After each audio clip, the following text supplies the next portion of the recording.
fan. Get sports betting tips from the best in the game. Available on the Odyssey app and our sister station 650 The Bet.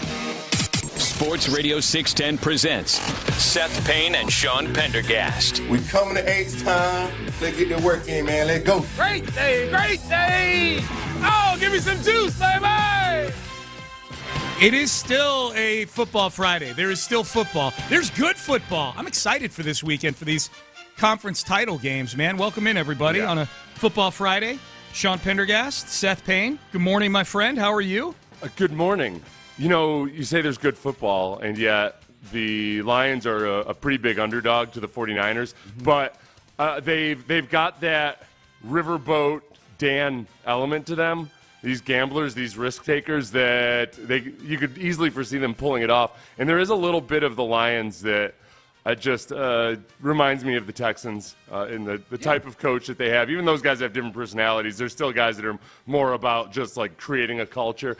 And then defensively, the Lions they're a lot like the Texans. They stop the run real well, but it's because their linebackers are suckers for the play action. So the 49ers, who are hellacious with play action, that's the big opportunity for them today. Yeah. This weekend, excuse me. Yeah. I don't think the Lions are going to win. I think ultimately pressure on Jared Goff is what's going to do them in. He's just a way different quarterback when he's got things going on around him in the pocket, and the Niners can cause a lot of things in the pocket for an opposing team. So I don't think they're going to win, but I would love for them to win, and I am rooting for the Ravens unequivocally in the AFC title game. I think, boy, have you seen any polls? I bet outside of Houston, or like outside of your own polls, I'm betting like 80% of NFL fans want the Ravens. Yeah, I just feel they've become the new Patriots, but not, but a kind of a more annoying version of them. You know, with all the pomp and circumstance going on around the team. I think the only thing holding back the Ravens at this point is maybe people who don't want to be proven wrong on Lamar Jackson. Right. Which I get. I fall prey to that all the time. I try to fight against it, and then I remember, hey, it's just sports, baby. But I think the Ravens are weird. It's weird that the Ravens would be an underdog, given that they've had a pretty damn good century, and yet the Chiefs have been to 6 straight AFC championship games. Yeah, 6. Yeah, which I respect. Again, it's hard to pull that off and remain beloved, except for teams like the Astros. Right. Like, very few teams are beloved nationally like the Astros after having that much success getting to the semifinal round. Yeah, it accentuates just how amazing it is that the Astros have remained this lovable to the United States while enjoying all this success. That's a really good point, Seth. I try to remind that to Kansas City fans all the time. Like, hey, I feel for you guys. Not everybody can be as beloved as the Astros despite extreme success. Yep. Yeah. Absolutely. So you can hear both those games on Sports Radio 610 this weekend. Also, I'm already thinking ahead. Maybe it's because I don't know why the Texans this year have leaned into, hey, this is who they're playing next year. Maybe because people are excited about the team. I guess you don't really lean into, hey, it looks, when you have a team like you did the last 3 years, it's more like, here's what the Death March looks like next year. Now the Texans are putting out graphics like, hey, everybody, this is what the home schedule is. They've already asked Amy for her money for her season tickets for next year. That's due like the week after the Super Bowl. Strike while the iron is hot. Yeah, the days of them dropping the prices are over. I will mention that as well, which I understand. No, honestly, though, it's an exciting schedule to trump up. Like, to your point, it's not like they're going to hey guys, I just wanted to break the bad news to everybody. It's a lot harder next year. Yeah. There's marquee quarterbacks. Yeah. And that's nothing sells football like marquee quarterbacks. Well, and the point I was going to make was 3 of these 4 teams that play this weekend are on the Texans schedule next year. They play the Ravens and the Lions at home, and they play the Chiefs on the road next year. You know what that says? Advantage us. Yeah. Because the Texans coaches can sit at home and get their advanced study. They've got these more other teams film. Are all, yeah. These other teams are all worried with their selfish pursuit of glory this weekend, whereas the Texans can actually just kind of start studying in advance. Good call, Seth. As far as news yesterday goes, I think I don't want to jinx it. There's only 2 openings left in the NFL for NFL jobs. The Commanders and the Seahawks, both of whom are interested, or at least have Bobby Slowick on the list. But I feel like the biggest threat, if you're somebody who wants Bobby Slowick back, and I think you should if you're a Texan fan, I think we want continuity for year 2 of C.J. Stroud. Those two clearly work well together. There's a lot Bobby needs to improve on, but he did a lot of good things this year, too. I think the biggest threat has been neutralized.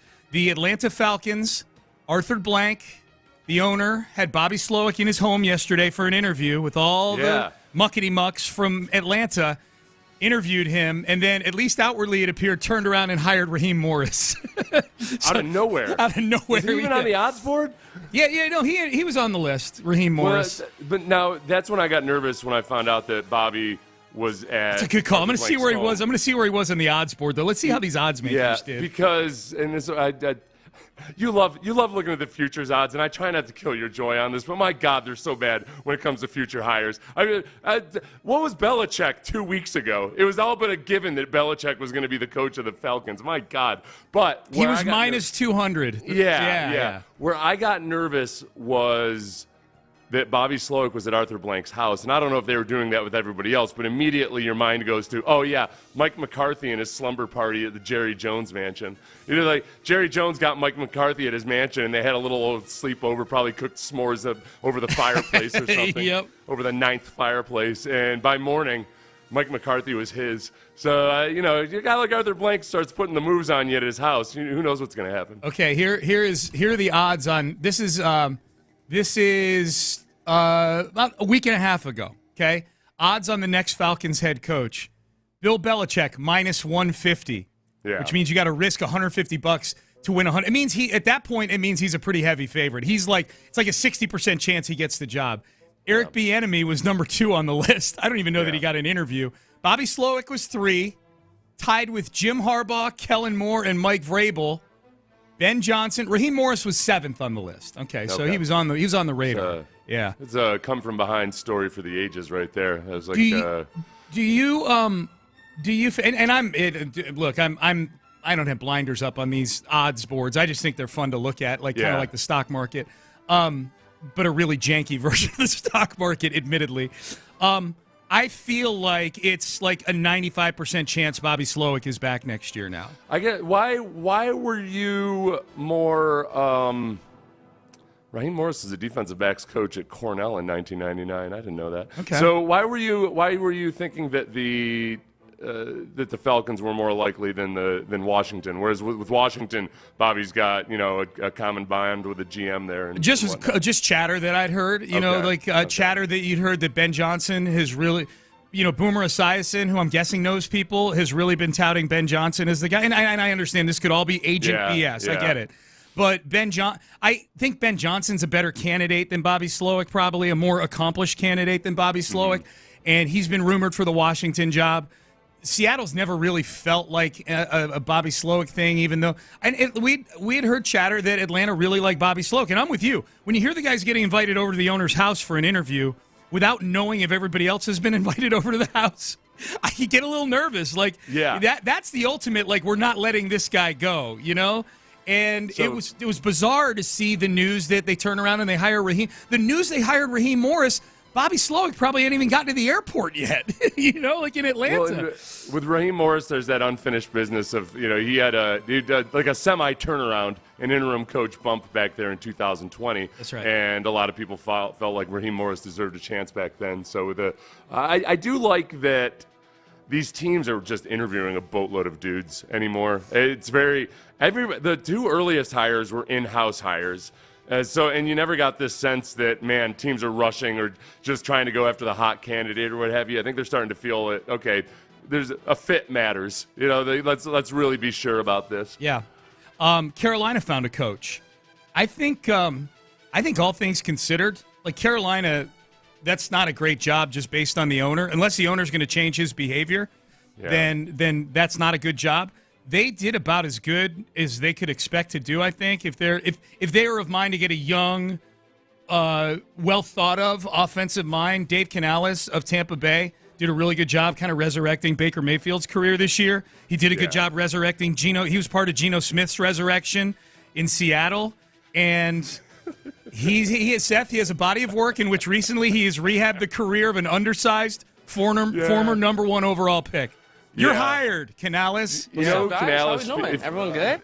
This feels a little bit like Lane Kiffin to the Raiders in that Lane Kiffin was young enough. I mean, Lane was like in his early 30s, wasn't he? He was absurdly young. Yeah. But I felt like he was young enough, and he knew that he wouldn't be blamed if it didn't work out with the Raiders because Al Davis was just such a mess at that point. I think Dave Canales may have gotten counsel that, look, you got Bryce Young. You can either – people think he's a bust already. You either turn him around and you do great things, or they're going to blame this on Tepper, and it's not your fault. So just go ahead. Get that on your resume that you're head coach worthy. Nobody's going to blame you. You'll get another chance, and get that money. Get that check. Yeah.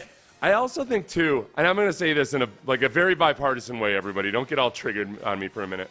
But, I think there were a lot of people that thought they were going to join Trump's presidency and they were going to change him, and then they realized, okay, Trump's a pretty independent dude.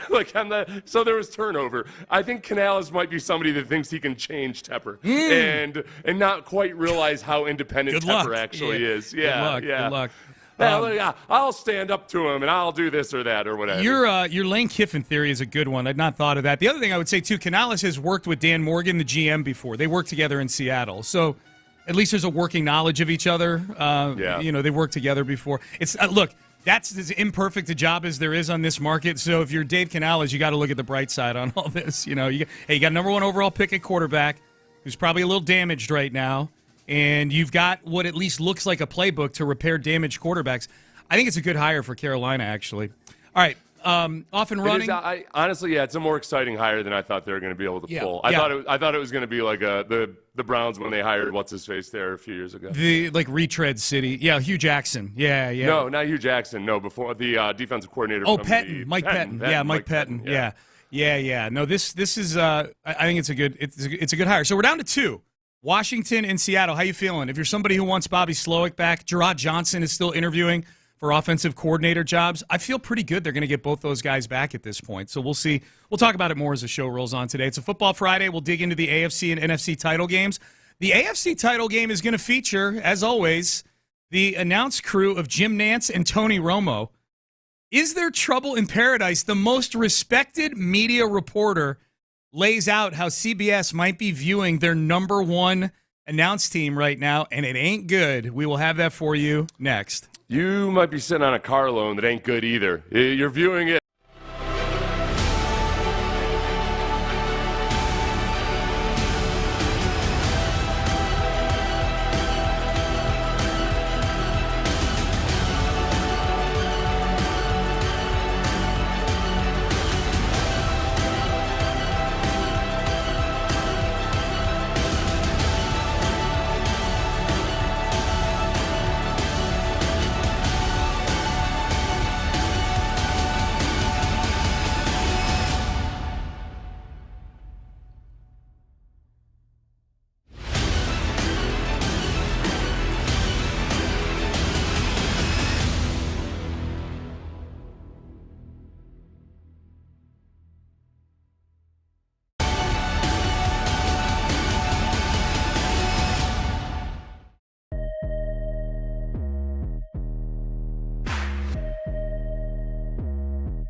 St. Louis, Missouri. Sports Radio 610 presents Payne and Pendergast.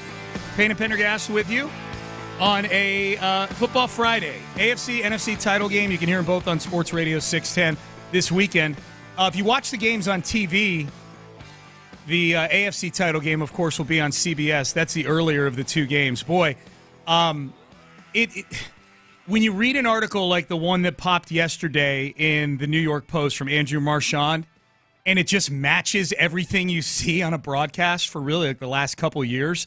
Like yeah. I'm watching the broadcast, Seth, of Jim Nantz and Tony Romo the last couple of years, and I'm watching this. I'm like, I don't think they like each other. I think Jim Nantz wants to be so many other places right now other than doing a game with Tony Romo. That's the biggest part of it. Like, I honestly realized over time, it used to annoy me. It would only annoy me about people gushing about Romo calling out the plays because they would ignore the fact that he was wrong 50% of the time. That would drive me insane. I got over that after a while because I realized, okay, Romo is having fun out there, and he does give you a lot of insight. He doesn't. I wish he would admit more when he was wrong about his predictions, but he's he gives a boatload of insight. But it is like it's like they're moving further and further apart, and like Romo, it's almost like Romo is getting goofier and more childish as Nantz is like turning into a grumpy old man. Yeah, I feel like they're driving each other away from each other. Yeah, so it's an article about just how disjointed the broadcast is, and they're calling the Super Bowl. That's the other big theme of the article. Is like, look, these two are it's not just that. I think it's probably more from Nantz's end than Romo's end. I think Romo's just probably happy to be there and he's enjoying the game and he just doesn't work as hard as he used to. Like I don't know if he ever worked hard. It's that he had been working hard as a quarterback. He had just left the league. Yeah. He was very sharp. Yeah. Those predictions he was making stopped at some point because he wasn't as plugged in. It reminds me of like Mark Twain's description of being a riverboat captain. Like when you're going down the Mississippi back in the old days before they had all the banks all solidified and everything, it was constantly shifting and changing. So like you could be the world's greatest riverboat captain, but if you took 6 months off, you would come back and you wouldn't know a damn thing about the river. Yeah. I feel like Romo, the further and further he gets away from being an active quarterback, he knows less and less about the river. Yeah, here's to me the money quote in the article. Again, this is Andrew Marchand of the New York Post. And for those who don't nerd out over media stuff maybe like some of us do, he's probably the most respected media, one of them, Richard Deitch, Andrew Marchand. He's a very respected reporter for TV and radio media. He says this: Romo was a sensation at the time, talking about back early in his career as a commentator, and CBS wanted him on its side when they walked into negotiations with Roger Goodell and his lieutenants. And just to pause here for a second, at the time, after Romo's first couple years with CBS, there was a huge bidding war for Tony Romo's services, if you can believe that, between CBS and ESPN. Ultimately, CBS gives him a 10-year, $180 million contract. So he's under contract to CBS for another 6 or 7 seasons after this. Yeah. Continuing, CBS ended up retaining its Sunday package of games, the playoffs, and Super Bowls for around $2 billion a year. Now, though, not even halfway through Romo's decade-long deal, CBS sports executives have an issue because Romo and his partner Jim Nantz are manning broadcasts that lack chemistry, storytelling, much strategy, and levity. It's routinely discombobulated. That's Andrew Marchand saying that. Because I want to point out here, he says CBS sports executives have an issue because ... This feels more like Andrew Marchand's opinion than CBS. And there may be some executives telling him this too. This is where this is one thing that I've noticed and I've realized. I've looked at various polls that people have done and everything. Tony Romo is still very much, I think, liked, if not adored, by the majority of sports fans. And my wife is one of them. It's one of the things that stresses our marriage the most because I get frustrated sometimes with the mistakes he makes during a broadcast where Brandy says, "You know what, Seth? He sounds like a fun drunk guy who's not taking himself too seriously. So he makes a mistake every now and then." And I'm like, okay, so I have to watch my drinking, but Romo can just go ahead and act like he fine. But she feels like when she hears Romo's voice, it's a party while she's watching the game. Yeah, to that end, look, the ratings aren't suffering because Tony Romo's on there. It's probably people that are more in tune with actual football and looking more for analysis that don't really like Romo's broadcast. You know who this is the biggest issue for, I think, honestly? Jim Nantz. Like, it's the biggest. Yeah, that's where it gets uncomfortable. Well, it's uncomfortable to listen to. If you have any sort of ear for it, you can tell that Jim Nantz doesn't seem to enjoy doing these broadcasts with Tony Romo. And I don't know that they're committed to Romo for another 6 years. I don't think they're going to pay him $18 million a year to bump him down to the C team or fire him. You know what I mean? Hey, you know what, Jim Nantz? You brought him in, sweetheart. Like, what the hell? Like, this is your call, man. You begged and pleaded for him. This was your call. That's right. Jim Nantz can go be sour all he wants. That's right. Jim Nantz brought Tony Romo in. The Texans may have tried to make a trade for Tony Romo, but he got yoinked away by CBS. They can all go die. And these TV executives, I don't give a damn about articles telling me what TV executives think. They're generally morons who got the job. Oh, never mind. You never know. Yeah.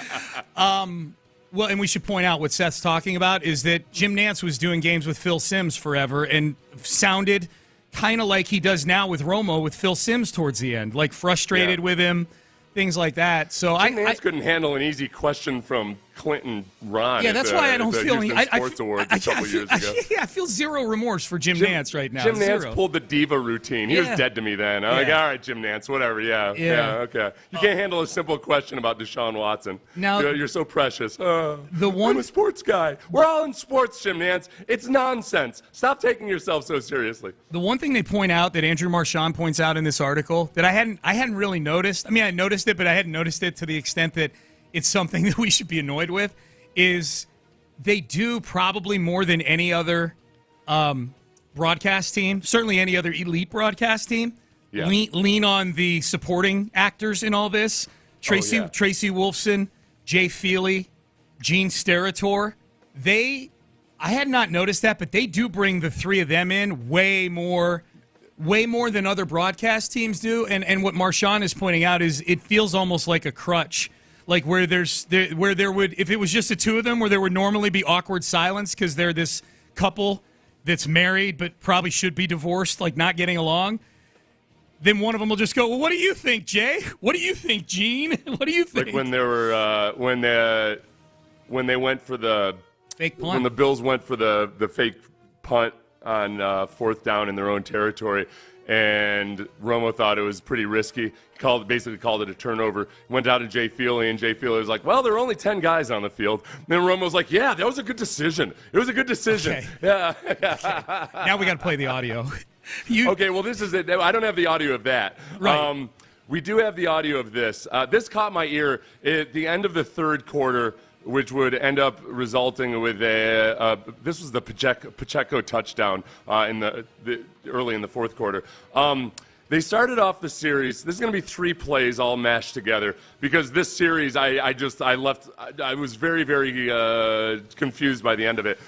Kids, at the beginning, Romo's going to use the word Rolodex. He's talking about dialing up a blitz when he says Rolodex, okay? Andy Reid has a beat on what Buffalo is doing. I think you have to Rolodex it in this half more than you did in the first. There's Mahomes completing it. If you don't have linebackers, Jim, don't ask them to cover. Correct? Just blitz them. Run right through the middle and say, "We're going to go ahead and take him." They're coming after him right up that middle. He saw it. Both these guys. Kelsey one-on-one. Here they come on 2nd and 8. He's able to get ahead of them and go down the field and connect at the 16-yard line. And Valdez-Scantling has another big catch. For as long as we can remember Mahomes playing in the NFL, you do not blitz him. He's been one of the best quarterbacks in history against the blitz. And let me point out, like the part where he's saying you got to blitz him, and then at the end, you got to blitz him, and then say don't blitz. There was no time shrinkage that part you played continuously right there, right? No. That was two separate plays. That was two separate plays. Okay. But because he called multiple times leading up to that, he called multiple times for the blitz. Gotcha. You got to blitz him, and when they blitzed and got burnt by Valdez-Scantling, you just do not blitz Pat Mahomes. Okay, and Rolodex. So Rolodex he was saying that meant blitz is what you were saying. Yeah, dial up a blitz. Dial up a blitz. Okay, Rolodex. I got you. Okay, I was wondering what that meant when he said Rolodex. Okay, you got to Rolodex something. So the other part that was fun too. I'd be interested in the listener's opinion on this, because the more I listen to this, when I first heard it, I was like, this is the dumbest dad joke I've ever heard. This is at the very beginning of the broadcast where Jim Nantz is describing the setting and the Kansas City coming to play in Buffalo. In fact, Kansas City played here, Tony, back during COVID. So it's the second trip here for Patrick Mahomes, but he played before 0 fans on that occasion, and tonight there are 70,000 plus who are screaming against him. Well, that's how many fans I play in front of normally at my house. Pretend like they're all there, but there's 0. It was the way he said 0 at the end. I kind of liked it. There's 0 there, but there's 0. I think the problem with Romo is I don't think he's a funny guy, but he acts like he's a funny guy on the broadcast. And then, despite my judgment on the matter, I think a lot of people think he's actually funny. Mm-hmm. So that's a lot of this stuff. I think a lot of the attempts at humor, people like Andrew Marchand and maybe the cynical Sean Pendergast and the grumpy Seth Payne look at and think like, oh my God, what are you doing? But the majority of people are like, he's a big goofball. Yeah, we may be in the minority on this. I don't know. And Andrew Marchand is somebody who's immersed in it. It may very well be one of those things where we're just too close to it. We're just looking for something else. And Joe Q America is and Mrs. Joe Q America, more importantly, maybe to draw in a big audience, are just looking for they just want fun and frivolity on there. The problem is it doesn't seem like Jim Nantz wants Tony Romo on there. Again, that's Jim Nantz's fault. Like, he's got nobody to be angry at except for himself. Yeah, I mean, the CBS sports executives, this is what I'd say. Like, Dan Deerdorf and Phil Simms were mainstays as color analysts on the biggest games for years and years there. And they were rough, man. They were rough. So I don't know if the CBS sports executives know a damn thing about what they're talking about. Hey, can I take another broadcaster to task right here, if you don't mind? Yes. His name is John P. Lopez. They were talking yesterday on In the Loop. I was listening to In the Loop, as I do every day. I'm a Loopholes. I'm taking my walk around the neighborhood. I'm listening to the fellas, having another great show. And Landry got to talking about they were just sort of just chopping it up about the Texans, and Landry kind of just sort of sidebar says, man, we should go back and watch the David Culley press conference from back when he was introduced back in the day, just to go back and I've done that several times just to more or less just to remember, like, oh God, it's so good now. This is how it was then. Like, you look back at that to relish where you are right now. And Lopez made what I had to go back and look. He made an interesting claim yesterday. We might need to revisit the introductory press conference of David Culley. Dang. I really I think we can laugh at it now, right? I was in the back of the room. The faces on Texan staffers who were all standing in the back of the room, dude, it would be, I would have a gazillion hits if I videotaped it. They were like, mouths open, eyes wide. This is him? This is our guy? Man, I didn't know who he was. I'll be real. Okay, I had to go back and look. Like, now I don't think Lopez is I don't think he's lying here, but that call was, I think he's thinking of something, but that David Culley press conference was on Zoom.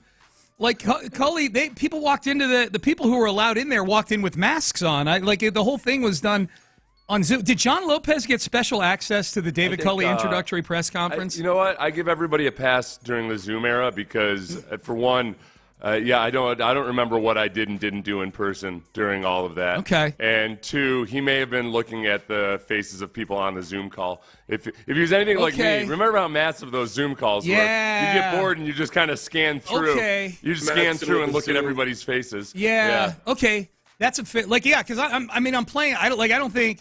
I don't think John's a liar. You know what I mean? Like, I don't think he's like, but clearly he wasn't there because nobody was allowed in that room. Okay, my thinking was he must be thinking of Lovey's press conference because we were all there for that one. Like, we were. Lovey's press conference was good, though. I mean, it was fine enough, though, right? Like, he didn't really say anything earth-shatteringly. No, it was a good weird. press conference, but maybe Lopez viewed it differently. Maybe he looked at some people and, it was. Yeah. Because it was a weird hire. I will say that. Like, it was. It was a weird hire. Yeah. Everything felt uncomfortable. Yeah. It felt like you knew your mom had married your stepdad for the money. You're just like, kind of Right. like, Yeah. What? It's my mom? Is she a whore? What's going on here? What the hell? That's exactly what I was thinking, Seth. Okay, that's your reason is better than mine. My immediate thought was he must be thinking of Lovey's press conference. Yeah. Yours is a better one though, which is we were all on those Zoom calls and he was probably looking around at the people on the Zoom call as David Culley is saying that he took this job because it was one of 32 jobs in the NFL and whatnot. Like poor David Culley. I say poor David Culley. I mean, like he was compensated quite well, but I mean he wasn't prepared. Nothing in his coaching career had prepared him, I don't think, for stepping into that situation. I don't know how many head coaches would have been prepared for stepping into that situation and handling those Deshaun Watson questions. Yeah. The biggest mistake he made was coming off like in complete denial about any issues whatsoever. Yeah. Now, at that point, that was before any allegations had emerged. That was just that Deshaun Watson had reportedly wanted a trade, and that was the uncomfortable elephant in the room. And that was weird. And then it got weirder and weirder as things got more and more serious. Did it ever? Yeah. All right. Off and running on a Football Friday. Appreciate you tuning in. If you're just getting in your car and you need some headlines, good news. We've got them for you coming up next. Bunch of Texans honored, or I should say nominated, for NFL honors next week. Coaching cycle, I think good news for the Texans in the coaching cycle. And perhaps one of the dumbest NFL players revealed yesterday. We'll get to all that in headlines next. But before we do that, I want to tell you today is my Men's Tea Clinic day. About almost exactly 4 hours from now is where I'll be at the Men's Tea Clinic, Durham and I-10, getting my week.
Live from the Twin Peaks studios, Sports Radio 610 presents Payne and Pendergast with today's headlines.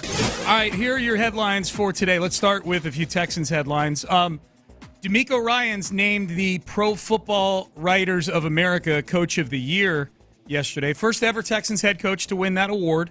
This is not the same as the AP Coach of the Year, which will be given out at the NFL Honors during Super Bowl week, I believe the Thursday night of Super Bowl week. D'Amico is one of the finalists for that, however. He is a finalist. There are 4 Texans who are among the 5 finalists for their respective categories. C.J. Stroud, Offensive Rookie of the Year. Will Anderson, Defensive Rookie of the Year. DeMeco Ryans Coach of the Year. And Bobby Slowick is one of 5 finalists for Assistant Coach of the Year. So the Texans are well represented among the finalists. I think if you're betting your life on one of them, C.J. Stroud is the one to bet your life on. If you had to bet on any of the other 3, Seth, Will Anderson, Defensive Rookie of the Year, DeMeco Coach of the Year, and Bobby Slowick, Assistant Coach of the Year, who would you back if you had to pick one of those 3 to win it? I'm guessing it would be Will Anderson. I'm with you on that. Especially because of his late season fighting through injuries on a Cinderella story of a team going to the playoffs, whereas Jalen, his counterpart, that would be the favorite for the Defensive Rookie of the Year originally, Jalen Carter, that defense fell apart, and they were a playoffs disappointment. So I think that was probably enough. Because Will was creeping back up as Will started to get more sacks in the second half of the season. It was more eye-popping to people outside of Houston. He started to creep up into a close second to Jalen Carter. Yeah. And, those last few games and, like, the disaster that Philadelphia was in the regular season. This is a regular season award. They don't count the playoff results. But in the regular season, you could see where it was going. The Philadelphia was falling apart. Absolutely. So that's what you've got as far as honors for the Texans go. As far as the coaching cycle, Bobby Slowick interviewed with Atlanta yesterday reportedly at Arthur Blank, the owner's home. And then shortly after that, last night, yesterday evening, the Atlanta Falcons made a decision and hired Raheem Morris to become their new head coach. I'd forgotten that. You pointed this out earlier. He was their interim head coach when they moved on from Dan Quinn a few years ago. Yeah, and they'd been winless at the time. He ended up going 4-7. It wasn't awesome or anything, but they looked like a much better team under Raheem Morris than they had before he took over. So, and there was kind of like a groundswell of support for Raheem Morris. This felt almost like if you're like maybe just in the early stages of a relationship with a woman, and then all of a sudden her ex-boyfriend comes around, or ex-husband, and you can't compete with that emotional baggage, you know? Like she's gonna. It's like in history. Casino. Yeah, you know what? It's like the William Hurt character in Casino. Like William Hurt comes sniffing around with his cheap jacket and his greasy hair, and he's like, oh no, that's oh no, it wasn't William. It was Hurt, James Woods. James Woods. Yeah. Very different actor. I was like, you had me thinking. I'm like, was William Hurt in Casino? Oh my God, I've seen Casino like 10 times. No. James William Woods. Hurt was in The Good Shepherd that I just watched. Yep. So, but anyway, it felt like maybe Bobby Slowick was really, really close, but Arthur Blank just couldn't forget the good times he'd had with Raheem Morris. Hey, maybe. Plus, they had a child together. You know, it's just complicated. Yeah. Right. The people in Casino did. Arthur Blank and Raheem Morris didn't. Maybe Bobby Slowick turned them down at his home. Maybe he went to Arthur Blank's home, did the interview. He's like, these drapes? It said, you know what? Turned him down because of the decor. Is that faux wood paneling? Bobby Slowick walks in. When was the last time you remodeled? Bobby Slowick walks in. Oh, no. We're going to need to change. We're going to need to change everything in here. Oh, no, sir. I like it better if you were passive-aggressive designer. Like, this is an interesting choice. Interesting choice of drapes. Wow. Yeah. I didn't. Not everything needs to look like your mustache, Arthur. All right, so we say all this to say, Bobby Slowick. I said this earlier. I feel like with Washington and Seattle being the only 2 remaining openings, I feel like it's a 95% chance that Bobby Slowick is going to remain the offensive coordinator for the Houston Texans. You feel that way because Ben Johnson is the favorite in Washington at this point? I feel that way because Ben Johnson and Mike Vrabel are both still on the market. Yeah. And Ben Johnson's kind of the Bobby Slowick of – Ben Johnson was Bobby Slowick last year. Right. Ben Johnson was like except he had – last year Ben Johnson had 1.5 years of experience, right? Because he took over 2 years ago, midway through the season when they started that's when they started winning games. Yeah. So he'd had 1.5 years of play calling experience. Where now I think he's been in the cycle for a while. He's been a name that's buzzed about. Slowick's gonna. I think it works this way a lot. Guys they'll go through one hiring cycle, kind of like DeMeco did when he pulled himself out the year before, and then all of a sudden he's bona fide the next year. Yep. So Bobby Slowick, I think, is going to stay. Dave Canales, the offensive coordinator in Tampa Bay, did a nice job with Baker Mayfield this year. He is the new head coach in Carolina. he will be tasked with doing something that he has actually done well twice now, which is play a significant role in the rehabilitation of a quarterback. He was part of Seattle's staff when Geno Smith had his, I won't call it a resurgence, just his surgence. He had never really been good in the NFL, but he was good enough to get a big contract from Seattle with Canales in the building there as the quarterback's coach. Then he became the OC in Tampa Bay last year and did a phenomenal job with Baker Mayfield, rehabilitated Baker Mayfield's career. Now he will be tasked with rehabilitating the distressed asset that is Bryce Young in Carolina. Yeah. I think it's a good hire by Carolina. Given just how that job has been viewed, it's viewed as easily the worst of these openings this go-around. I think that's a good hire by them, all things considered. I think the big difference, though, too, is I'd wonder, all right, like, does Carolina have a Mike Evans and a Chris Godwin? Does Carolina have a Tyler Lockett and a DK Metcalf? Like, I don't know. It's just they don't. That's the answer. That's the answer to my rhetorical question is that. They don't. But both of those teams you named that Canales was part of were playoff teams. I don't think the expectation is going to be to get them to the playoffs this year necessarily. Yeah, just to get them to some level of credibility and hope for Bryce Young. Yep. And then I wonder what Dave Tepper says to Dave Canales, that, like, hey, I'm not going to be like, how does he assure Dave Canales that he's not going to throw him under the bus? By lying. I've changed. Lying. Yeah, lying. Yeah.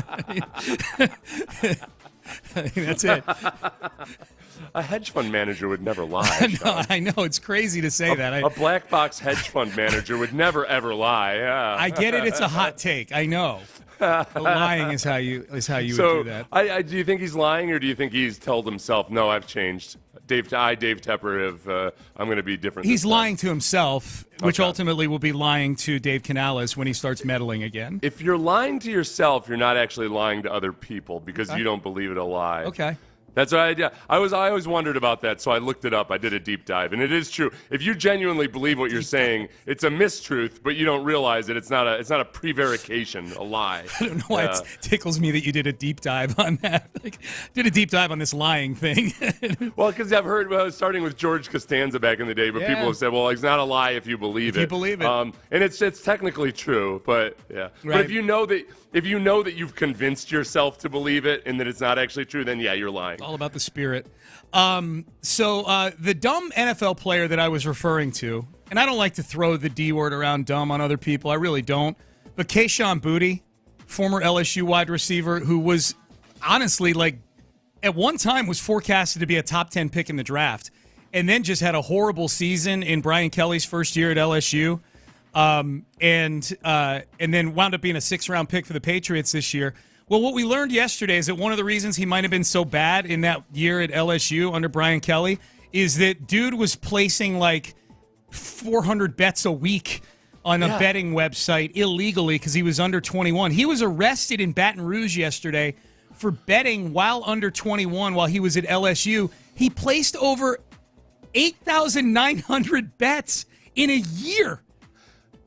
In a year. That's I got to do the math on this. I'll tell you what, though. This is yet another. Look, it might end up being the death of the NCAA, but the name, image, and likeness is reaping. Like, the NFL is reaping benefits from it already because it's a pre-screen for how guys are going to respond to having a little cash in their pocket. That's one of the biggest. It's one of the hardest things to figure out because even back in the day when your studs were getting payouts, it wasn't like a sustained income stream necessarily. Yeah. You know, they might help their parents out or something or what have you. Now it's between this and then being able to get in trouble with gambling and everything. I feel like they can weed some of the guys out oversight before they have to find out for themselves. Yeah, oversight's a good thing. That's an average of 25 bets a day. Like, now, he bet on himself, right? He never bet against his team. I feel like, again, if you're betting on yourself, Is the real crime here that he did something under 20? Are we gonna arrest everybody that gets caught underage drinking? Not allowed to play in the NFL? Come on. The big bullet point of betting on himself from this story. Yeah. He bet on a parlay on himself in the season opener against Florida State. I remember that game. It was Brian Kelly's first game as coach at LSU. Yeah. He bet on a parlay for himself to go over 82.5 yards and score a touchdown. He had 2 catches for 20 yards. I remember watching that game. And I'm like, oh, yeah, Kayshon Boutte. I got to watch this game because he could be a Texans target in the draft this coming year. Mm-hmm. He's a really good wide receiver. He was sulking so bad in that game. I remember Kelly was talking about it after the game. Now we know why he was sulking. Dude probably had like $200 on a parlay, and he wasn't getting nearly the targets he needed. Okay. To get that prop bet to hit. That's a good. You know what? You should bet on your team, but not on yourself personally. That's probably the right way to. That's selfish. You're betting on your stats. Like, betting on yourself is selfish, yeah. Right? Because then, especially, the temptation then is to also stay in the fourth quarter, perhaps even if it's a blowout, right? And then you get injured or something. Yep. That's why he got. Like, let's be honest. Wait, he's getting charged with computer fraud because he was under 21. Like, all right, okay. Oh, is that what the charges are? This is because somebody's pissed off. Oh yeah, yeah. Dude, he used his mom's credit card, and his ID was Keyshawn Booty 01. This is a guy you can trust that if he screws up again, you're going to find out about it. It's true. He is honest. I'd rather actually have it sounds like he's bad at being a criminal. He might learn his lesson this time. Maybe so. I say criminal. Yeah, right. Bet on a bunch of games. All right, heading into the 7 o'clock hour. Speaking of gambling, Super Bowl odds are out for 2024 season, 2025 Super Bowl.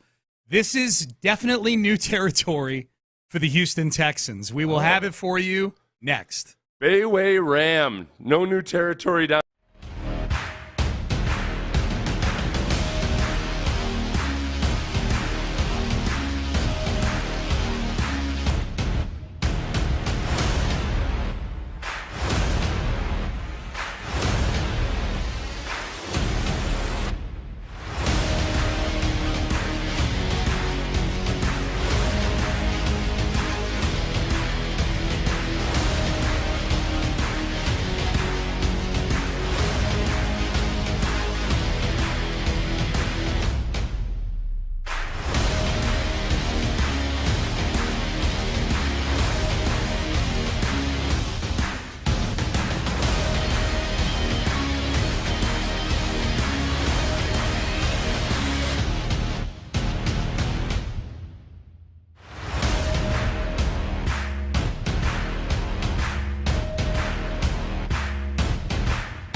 interactive contest. Sports Radio 610. The Texans play here.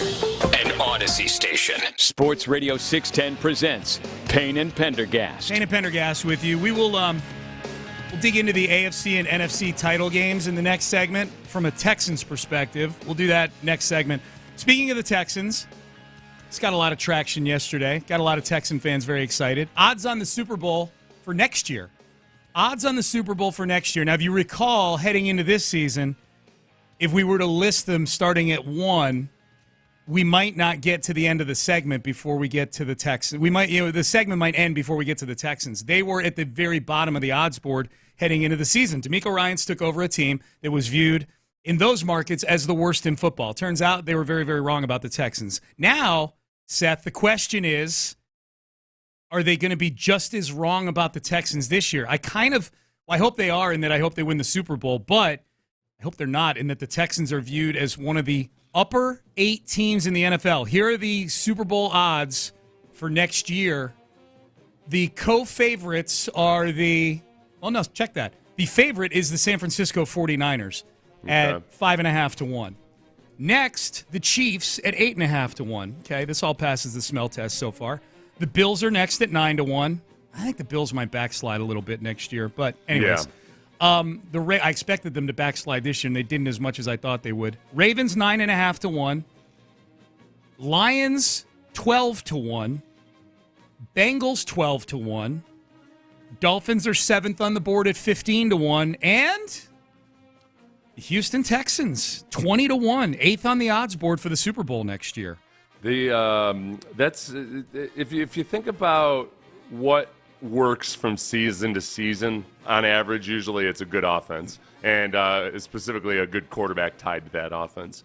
So the Texans were a much improved offense, but not a genuinely good offense this year. There's just a lot of promise with C.J. Stroud. The addition of a rushing attack is just by far for the style of play that this offense aspires to, especially. If you're not running the ball well, then you're ended up having to convert a bunch of third. It's great. You set up the play action. That doesn't help you on 3rd and 10. If you get stuffed on 1st and 2nd down in 3rd and 10, guess what? Nobody's biting on play action. So they got to improve the run game. But I feel pretty good about them. I feel good about them improving next year. The biggest issue is just that the schedule as of right now on paper looks a lot tougher. You're facing a lot more good, scary quarterbacks next year. And this is the big test, too. They're facing quarterbacks who can run. And so far, like this year in a very, very limited sample size, we saw Anthony Richardson score 2 touchdowns with his feet in 1 quarter. And then we saw Lamar Jackson score 2 touchdowns with his feet at the end of the game, at the end of the season there. So, yeah, I do feel good that they're going to be legitimately and genuinely a competitive team again. It's just a matter of how it all fares against other competition. Yep. So when I put this in the rundown, you said you had PTSD from 2013, seeing the Texans this high on the odds board. Yeah, and I was trying to remember. It was like, man, it seemed like people were picking the Texans in a lot. They were the darling pick. They weren't the favorites, but they were the darling pick. So I went back to fact check myself, and they were 12 to 1, which was tied with the Eagles as having the 4th best odds of winning it all in 2013. Sorry, I went back to 2000. Yeah, the 2013. 2013 is when they bottomed out. Yeah. So at the beginning of the 2013 season, and they were the favorites in the AFC. No, they're behind the Patriots. Yeah, that sounds right. That sounds right. I pointed this out earlier this week. Like I'm as hopeful and enthusiastic as anybody about the future of this football team. The last 3 times that they made it to the divisional round and lost, 2012, 2016, and 2019.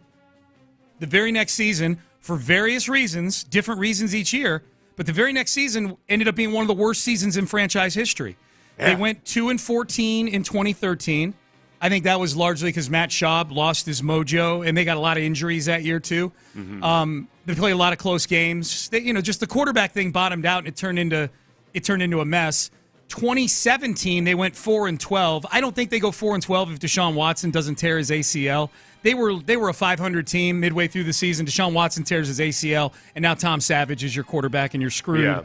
And then in 2019, they went 10-6, lost in the divisional round, and they handed the reins to Bill O'Brien and Jack Easterby, who completely, as it turns out, dismantled the team. They didn't think they were. They thought they were improving the team, and as it turned out, they turned the team into a hot 4-12 mess. They were playing a game that they knew they wouldn't have to pay the bill if it didn't work out. Bingo. Yes. O'Brien knew. Every coach does. If you make bold, aggressive moves like that, it's either going to work or you're going to get fired. But guess what? You get fired, you're still getting paid, and the team has to clean up the mess. The liquidators. Hell of a way to gamble with somebody else's money. Yeah. Right. The liquidators are coming in to get everybody else's stuff, not yours. I can just walk away. Yeah. I don't look at this team. I think it's a fair thing to look at this and go, man, eighth on the board? That is a big jump up for a team that was viewed heading into this season as one of the worst in football, and it is. And they did a lot of things this year that should get people enthusiastic about it. As I look at those three scenarios, Seth, of the last three times they made it this far, I look at this situation with the Texans, and there's plenty for me to look at to go, okay, barring something injury-wise, right? I mean, that's always that's the warning label. That's the preface.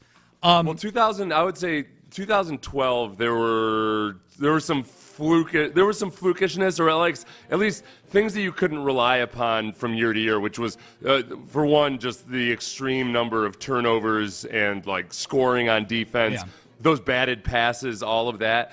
That just, if that dries up, then it's not going to be the same. And then you add to that whatever Schaub lost with his arm, that he just couldn't push it to the sideline.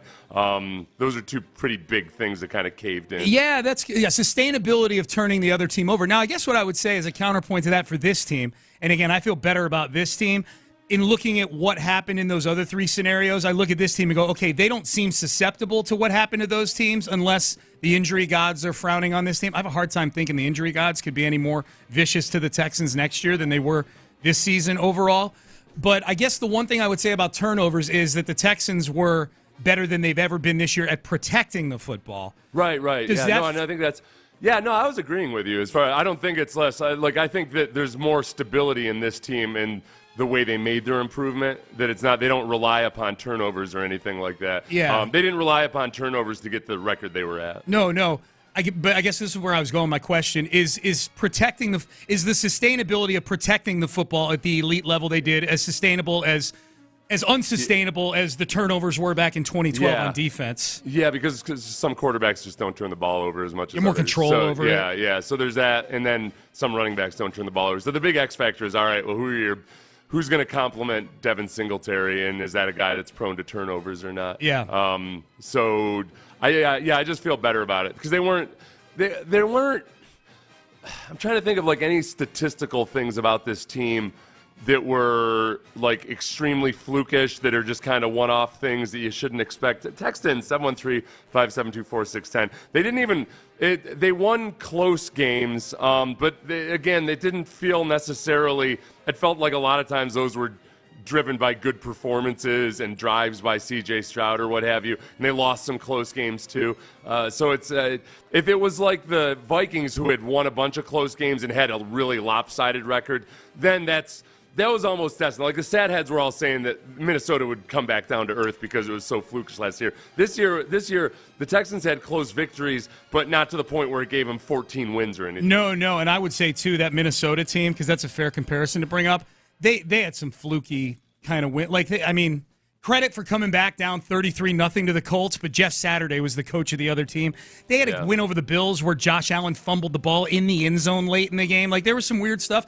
I would say some of the Texan wins, Seth, the Denver game was a close game that came down to an interception. If the referee doesn't blow that Desmond King strip fumble 6 call, that's a blowout. The Texans go up 23-3, and that game's over. The Bengals game that came down to a last-second field goal, if you watch that game, the Texans were the better team for 55 minutes in that game. CJ throws the pick that becomes a near pick 6, and now things just unravel. And you're able to credit to the Texans, they're able to pull the thing out of a nosedive and save the game from going to overtime and win the game. So I think, I don't know. I don't look at all these close games similar to a fluky team like the Vikings also. I think, I'll tell you what, the thing that concerns me more than just all the close wins and, boy, is that sustainable, is the way the losses were this season, especially at the end of the year. When they went against good defenses, they got throttled. And I know one of the games was with Case Keenum at quarterback, but they looked like a high school offense, even with Case Keenum at quarterback. Like, they didn't do anything that day. And against the Jets with CJ, and against the Ravens with CJ a couple times, it was ugly. Against good defense. And they're going to face some good defenses next year. Yeah, so running game. Got to get a running game going. Yep. I saw somebody who was somebody had tweeted this out yesterday. I'll think of his name. But just the difference with various Shanahan coaching tree coaches and their yards per carry from year 1 to year 2. Ooh. And like we've known, like pretty substantial improvements at various places. Was? Yeah. I mean, it takes a while. There's a lot to kind of get ingrained in you, and the offensive linemen have to be really good at working well together and with a lot of coordination between the two of them. So that, and then, you shuffle in some personnel at running back or what have you. And this offensive line coach, Strausser, it was brand new to him. Bobby Slowick talked about that towards the end of the season, that it took a while just to get Chris Strausser really up to speed on it. And I know you guys all have the same question I did, which is, well, okay, then why was he the hire? And the answer to that usually is something that basically the offensive line coaches who are out there and know the system completely and really well, they all have jobs and contracts right now. So you got to it's always a matter of like finding the good offensive line coach who's on a staff that just got fired. Yeah. And hopefully that new coach is bringing his own guy in, so then you can yoink that guy.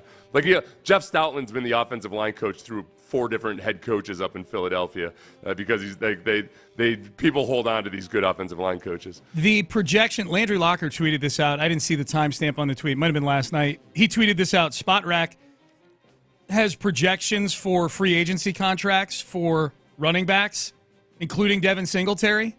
Would you bring Devin Singletary back on a 3-year, $13 million deal? Oh, yeah. Okay. In a heartbeat. Okay. Yeah, in a heartbeat. Is that the value? That's the Spot Rack projection. Yeah. Okay. I would take that. You want some of the other ones? That's not going to crush you or kill you by any stretch. I'd bring him. I'd bring him back on that too. How about this? That's not bell cow money. You're not committing to him for life or anything. No. There's a few of these on here I would do in a heartbeat. I know you want Derrick Henry. They dropped a video yesterday of you saying as such on the social mediums. They did? Yeah, they did. Oh. And I was making a lot of great points in the video by nodding along with you as you were saying it. The biggest thing I wish I had said yesterday was that amongst free agents, the notable free agents, he's still got the best yards after contact. Yeah. Like, he still drags folks down. And what I would really, I should have emphasized more was how bad that Titans offensive line was. I was just going around looking at various offensive line rankings from various sites, and just the Titans are routinely in the bottom 3. I wanted to be sure that Titans team that allowed 7 sacks in Tennessee was as bad as they looked. Yeah, they were.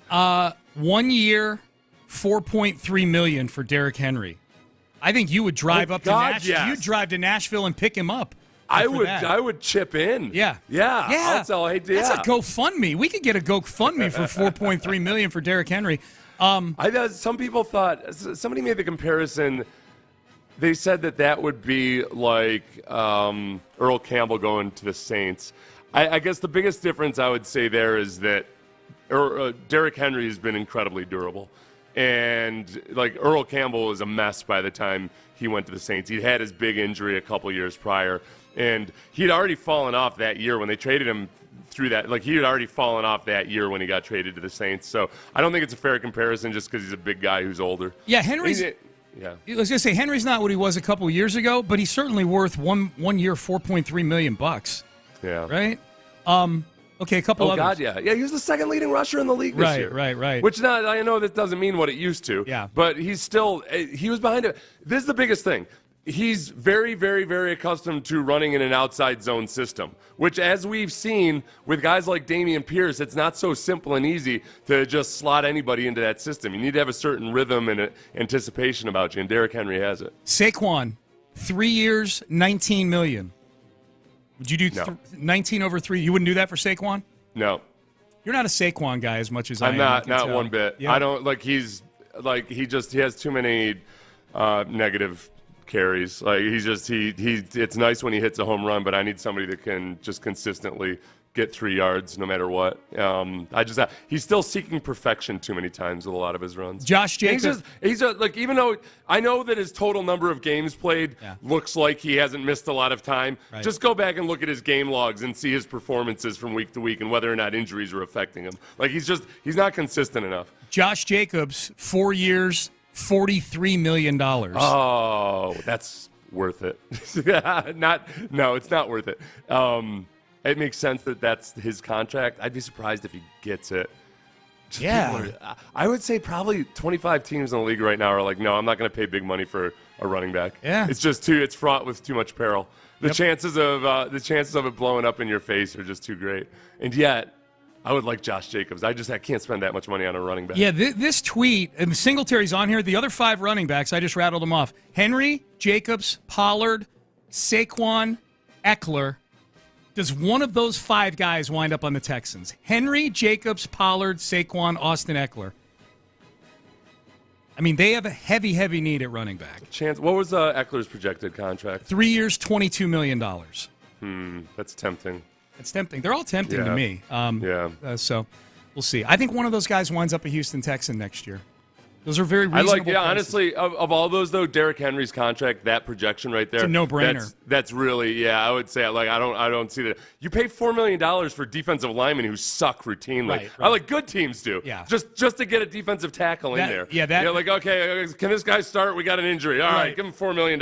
That's the one where if it doesn't work out like day one, you're like, all right, well that's collateral damage. 1 year, $4.3 million.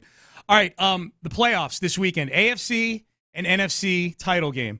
Which teams should we be rooting for here in Houston based on former Texan influence? We'll do that exercise next. West Point Lincoln of Sugar Land. No exercise there. You just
SportsRadio610 Sports Radio 610 presents Payne and Pendergast. Okay, there is at least a little former Texan flavor for each of these four teams playing this weekend. Welcome back in. Football Friday, Payne and Pendergast with you. Getting a lot of people weighing in on the running back topic from the previous segment. We'll mix in some of your comments in just a little bit.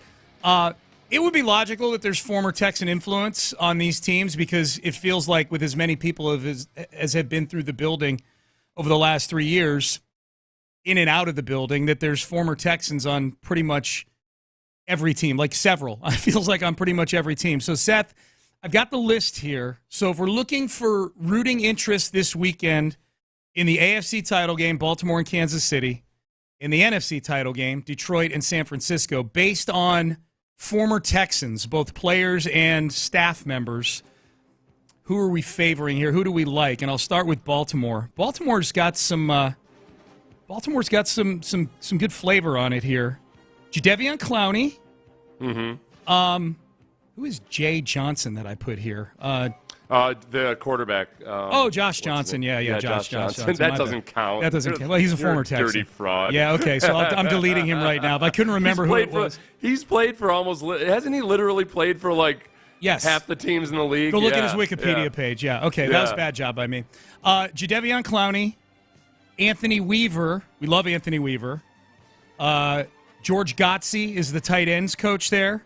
And Mike Devlin is the much maligned former offensive line coach who is the assistant offensive line coach for the Ravens. He's the assistant offensive line coach. He's not the offensive line coach. Not the big kahuna. Right. Yeah, I misled you then last week. I apologize. Vandy texted me right after that and said he's the assistant O-line coach last Thanks for week. listening, Vandy. Yeah. And also actuallying me.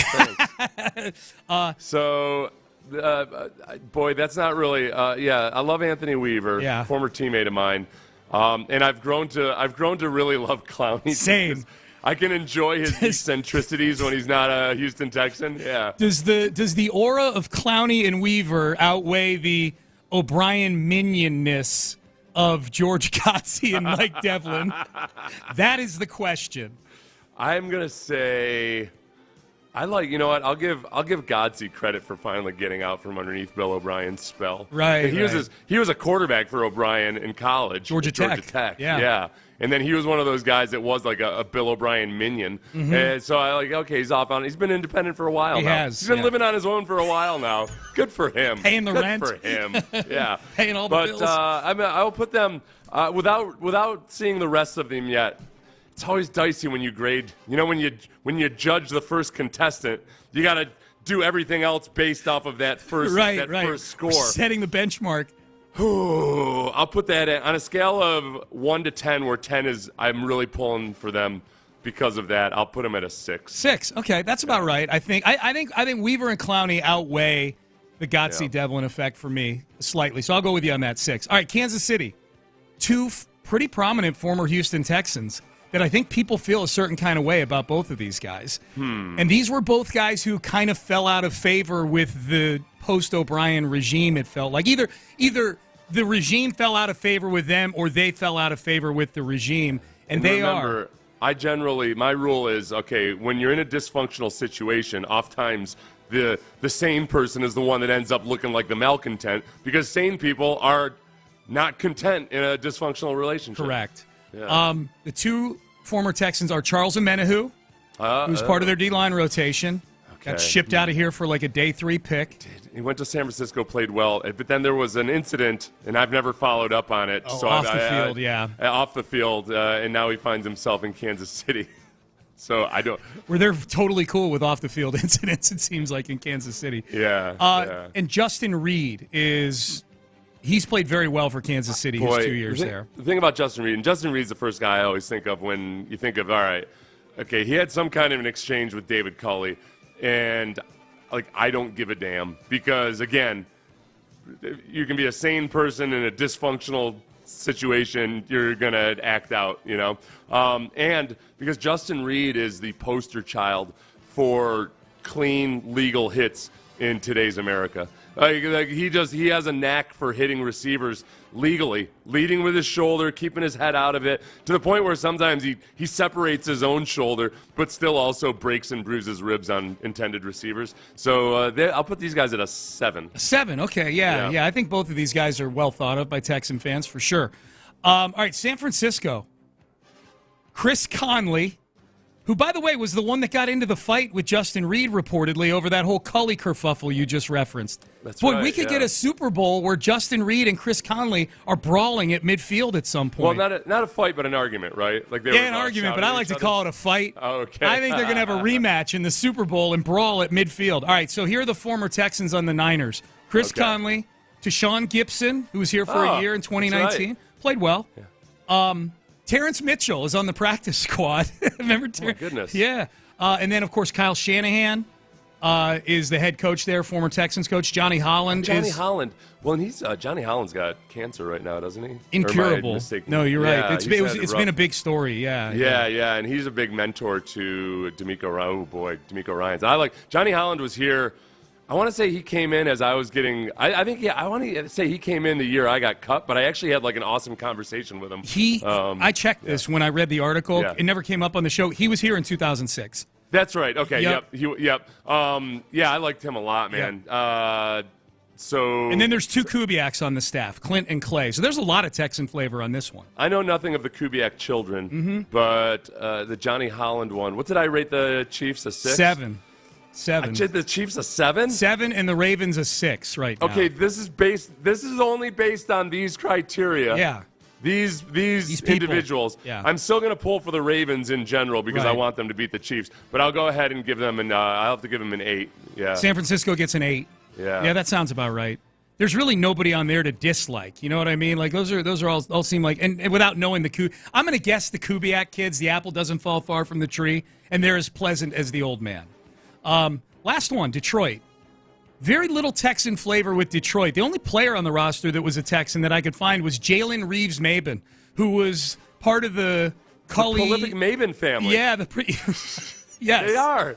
Aaron Maben? Yeah. So Jalen Reeves-Maben, who is actually a starting linebacker for them now. He was a backup on the Texans. He plays on special teams for them.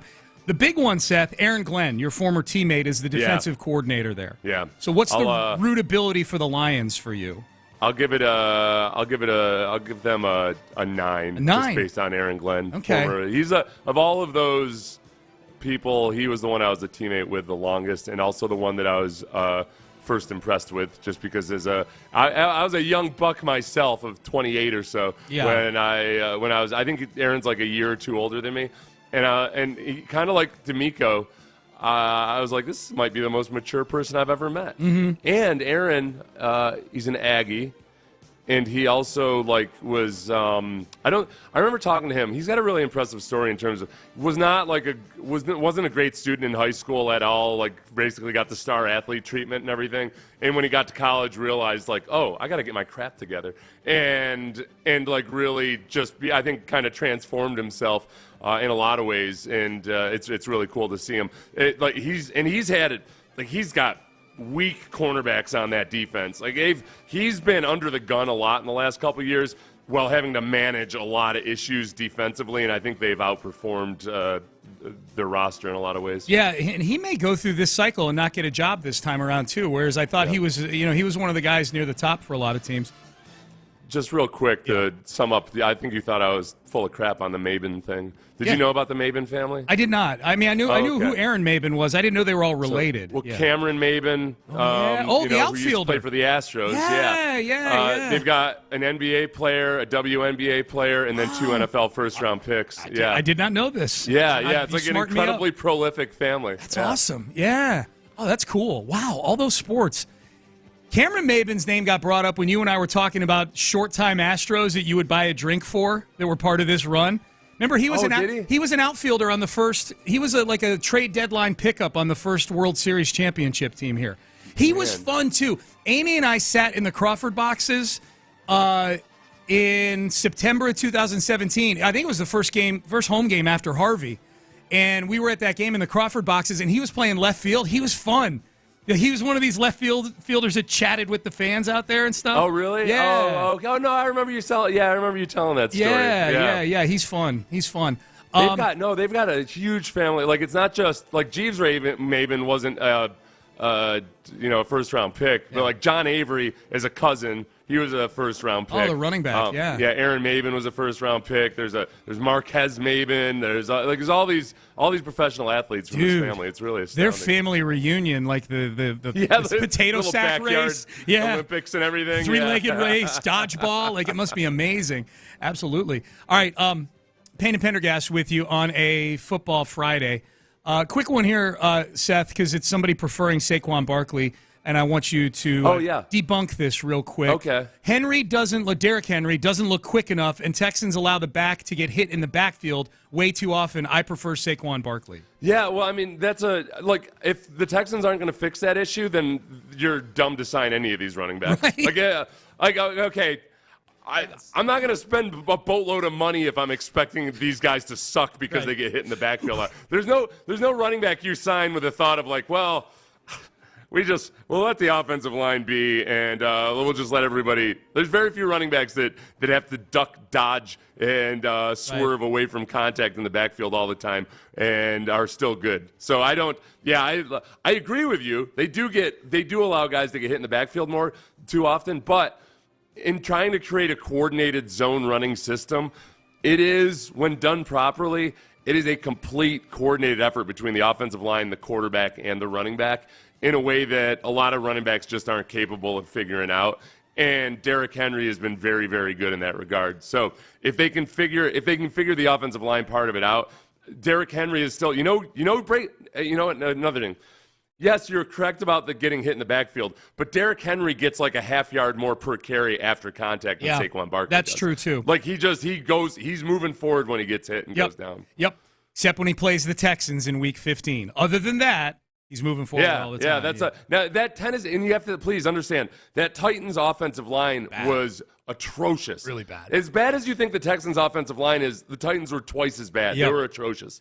Will Anderson, power ranking coaches, CJ Stroud using the D word, D'Amico Ryans basically putting his cards on the table, in my mind, in free agency. The best of the week is next. Daisy French onion dip and Daisy ranch dip. It's in stores now.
Professionals. Live from the Twin Peaks studios, Sports Radio 610 presents Payne and Pendergast. Hey, quick Texans news item. Gerard Johnson has another suitor for possible offensive line hire, or not offensive line, offensive coordinator hire.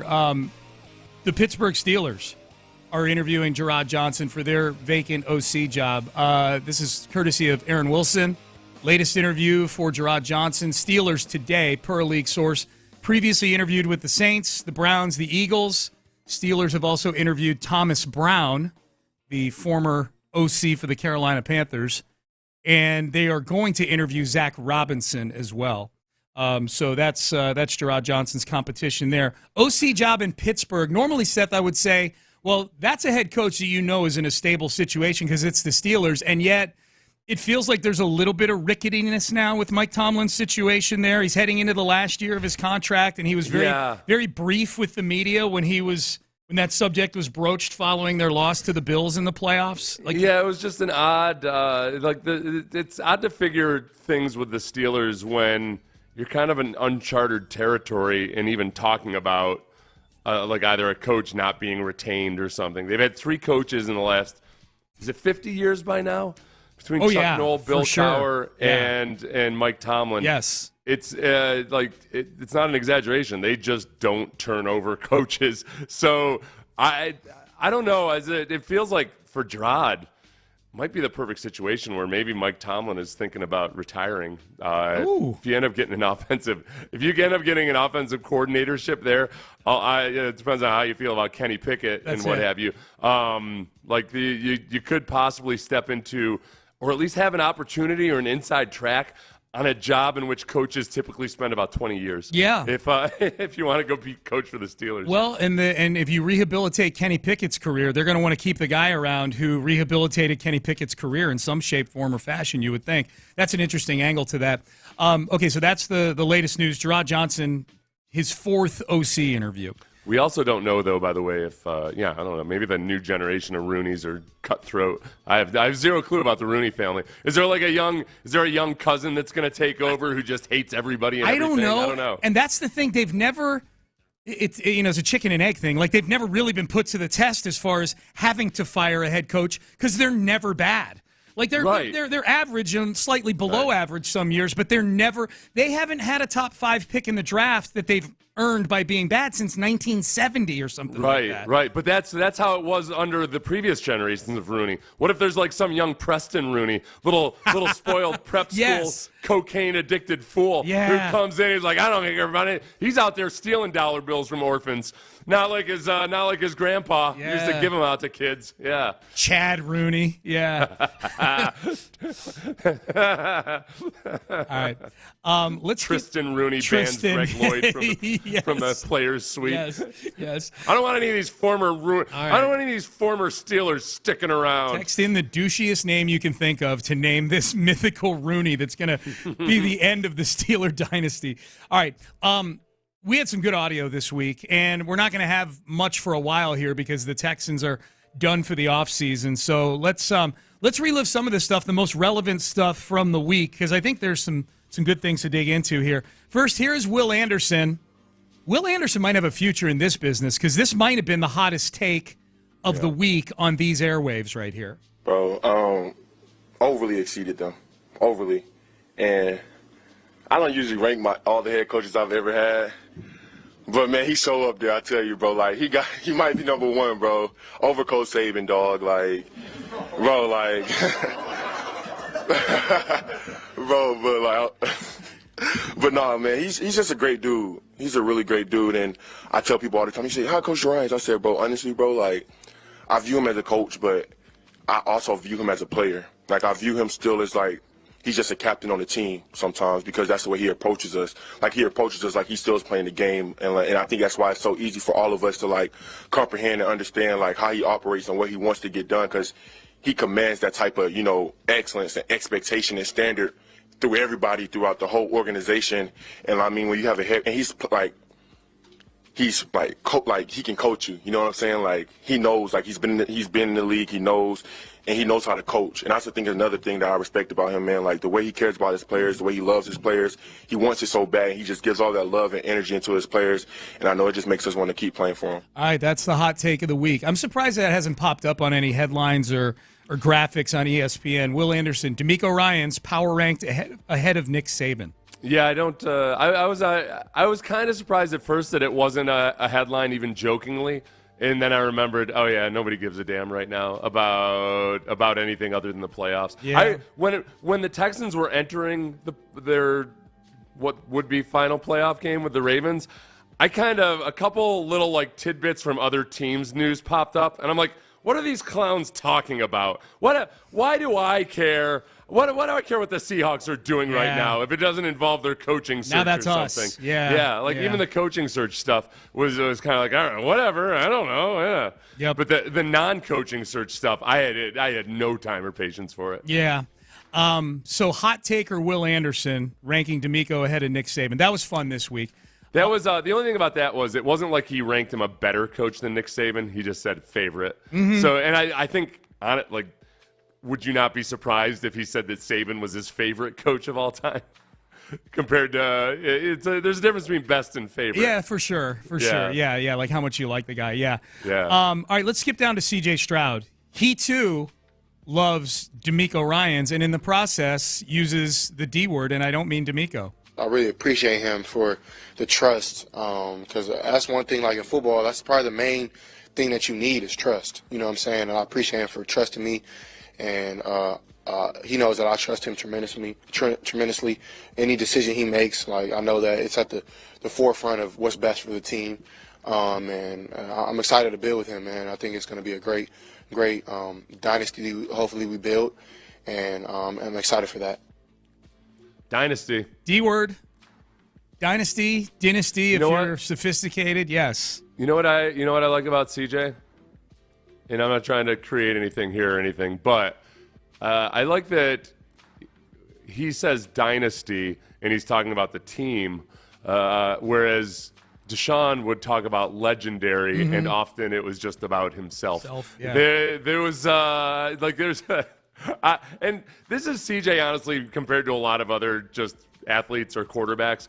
I think he really genuinely embraces the team concept in a way that's not always so genuine with other young quarterbacks. I mean, like he's grasped and really latched onto just how his job is to give. His job is to make those receivers as good as they can look as good. He wouldn't. I don't think he would claim to make them good, but his job is to help them look as good as they possibly can. Yeah. That part's really cool, and he does it. Like he kind of philosophizes sometimes in a way you can just tell he's thought about these things. Yeah. In a way that maybe a lot of 22-year-olds haven't. It's funny to go back.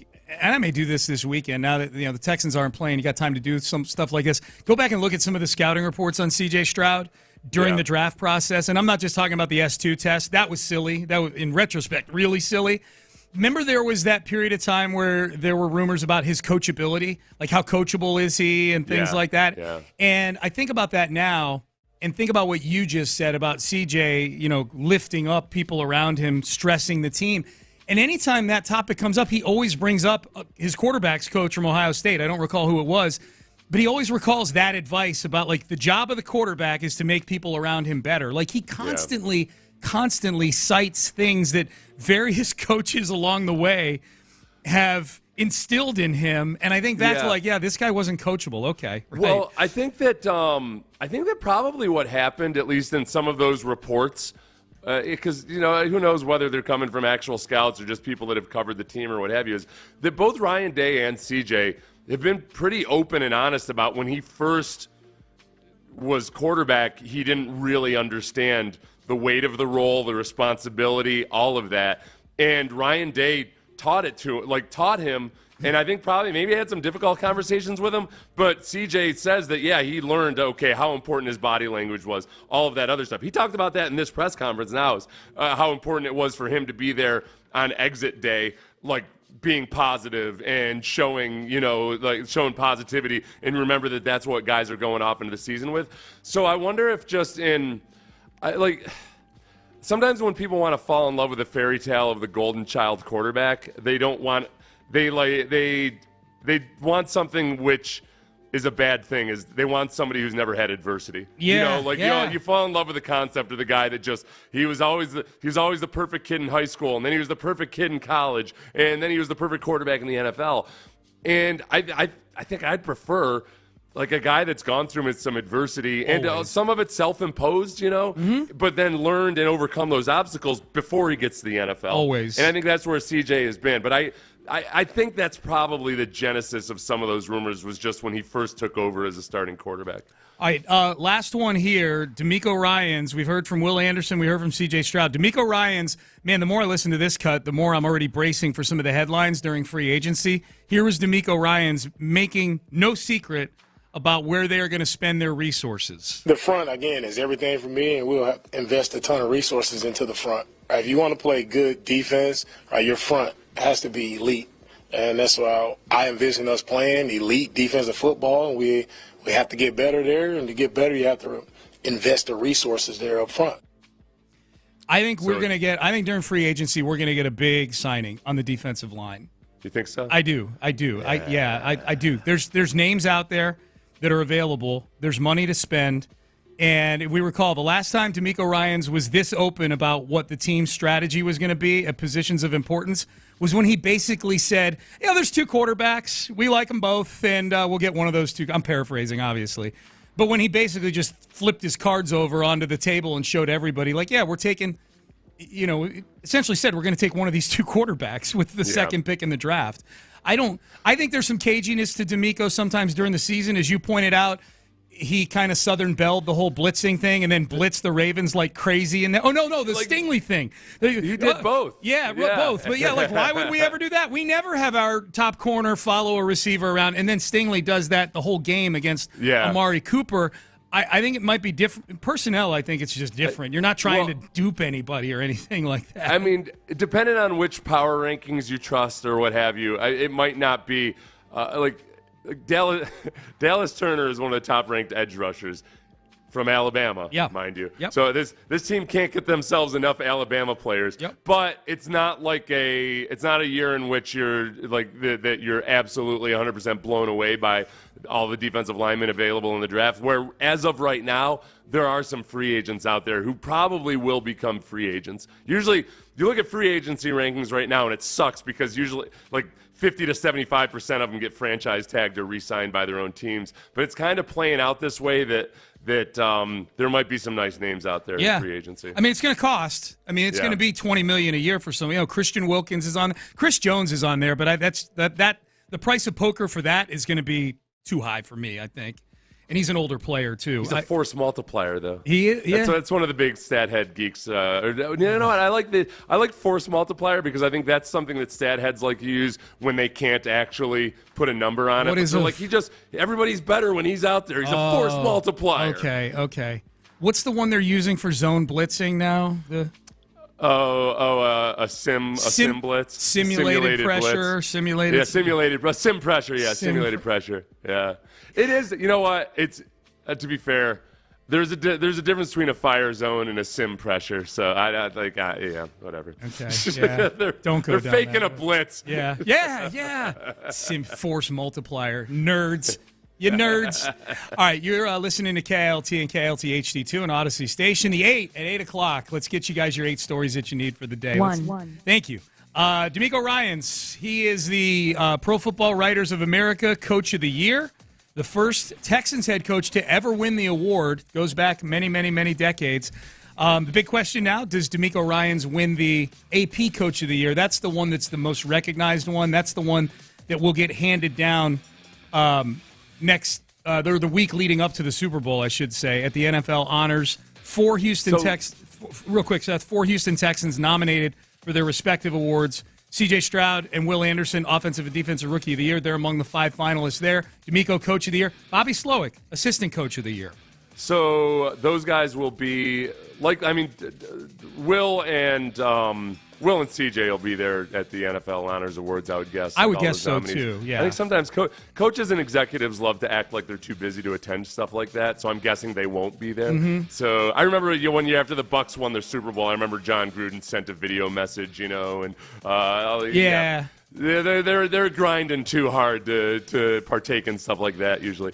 The one thing about the Pro Football Writer Awards is that it's a little bit weird to me that both your offensive and defensive rookie of the year awards for Pro Football Writers were Texans, but the guy who drafted them wasn't the executive of the year. So Caserio, not the executive of the year. Has that one been that official executive of the year been handed down? The Pro Football, the Pro Football Writers. Okay, gotcha. Yeah. Who won it? Guy from the Lions. Brad Holmes. GM from the Lions. Brad Holmes. Yep, Brad Holmes. He did good. That's there's a lot of good executive jobs this year. I think the executive of the year award is I think the Pro Football Writers is the one that usually gets cited. That's the recognized one. I don't think the AP does that one. Gotcha. 2. All right, let's get to the coaching cycle here, and let's start with Atlanta. Bobby Slowick interviewed in Atlanta yesterday, and at the home of Arthur Blank. So I know there's some understandable nervousness among Texan fans who want to keep Bobby Slowick here. That nervousness washed away just a few hours after the reports of the interview because the Atlanta Falcons chose Raheem Morris, Seth, as their new head coach. Raheem Morris, who had been in the building with them and had actually coached several games in the 2020 season after they fired Dan Quinn. He is now the full-time head coach a few years later here in Atlanta. One thing that I enjoyed on social media, at least during this, I noticed it more with the Atlanta job than the other ones, and it seems like it picked up a lot when it was reported that Bobby Slowick was at Arthur Blank's home, was Texans fans creeping into the comments claiming that Bobby Slowick sucks and he's awful and you guys shouldn't. A lot of false flag operations going on where and Falcons fans were getting fed up with it. Anytime a Falcons fan would get excited about Slowick, there'd be some Texans fan being like, no, he's trash, he's garbage. And I would go and I spent too much time doing this. I would go and look at that Texans fan whose previous post would be like, oh, I hope we don't lose Slowick. Yeah, God, I hope we don't lose Slowick. Yeah. Good psychological warfare, Texans fans. Absolutely. That's good. Yep. That's good. It might have worked. Maybe Arthur Blank was on his Twitter and saw all those comments and fell for it. Washington and Seattle are the two remaining openings for jobs in the NFL. I feel very strongly that Bobby Slowick is going to be the offensive coordinator for the Houston Texans next year. I don't think, my opinion, I don't think he's getting either of those jobs in Washington and Seattle. Your confidence makes me want to find ways to be confident that he's going to get the Washington job, but I don't want him to get the Washington job. Right? Yeah. I'm walking off. It's a struggle. I'm walking off this set. It's a struggle. The desire to keep Bobby Slowick with the desire for me to be wrong. It's strong. I know. It's battling. It's like the dark and the light. It's the irresistible force meets the immovable object. What are the different forces in Star Wars? There's the Force, and then there's the dark side of the Force. Yeah, there's. So what's the good side of the Force called? The good side of the Force. I don't know. The Skywalker side. Yeah, the dark is. Do they not have a name for the good side of the Force? I don't know. Text in, nerds. And I'm a nerd too. I don't know. Ben probably knows. Ben knows. Not that you're a nerd, Ben. You say light and dark side. Yeah, light and dark. And the dark are the Sith often, right? Yes. Sith, yeah. Jedi and Sith. Jedi and Sith. There you go, Seth. Jedi and Sith. There you go. Oh, okay. Yeah. All right. There you go. Sith's a cooler name. Yeah, and they're cooler too. The Sith. Yeah, they are. Yeah. They get all the ass. Yeah. 3. It's true. Got Natalie Portman. Can you imagine? Yeah. Light side comes driving in his Prius. His Prius land speeder. Meanwhile, Sith Lord drives in an old Ram Charger. Yeah, are you kidding me? A Chevy Star Destroyer. Yeah. All right, let's get to other Texans coaching news. Gerard Johnson, if you missed it, we just mentioned this about 20 minutes ago, but Gerard Johnson, his 4th interview upcoming here for an offensive coordinator job. The Pittsburgh Steelers are now in on Gerard Johnson. So Cleveland, the Saints, the Eagles, and the Steelers are all in on Gerard Johnson. And it would appear, if I'm right, it would appear that Gerard's chances of becoming an OC in Houston will at least be put off by another year if Bobby Slowick indeed does return.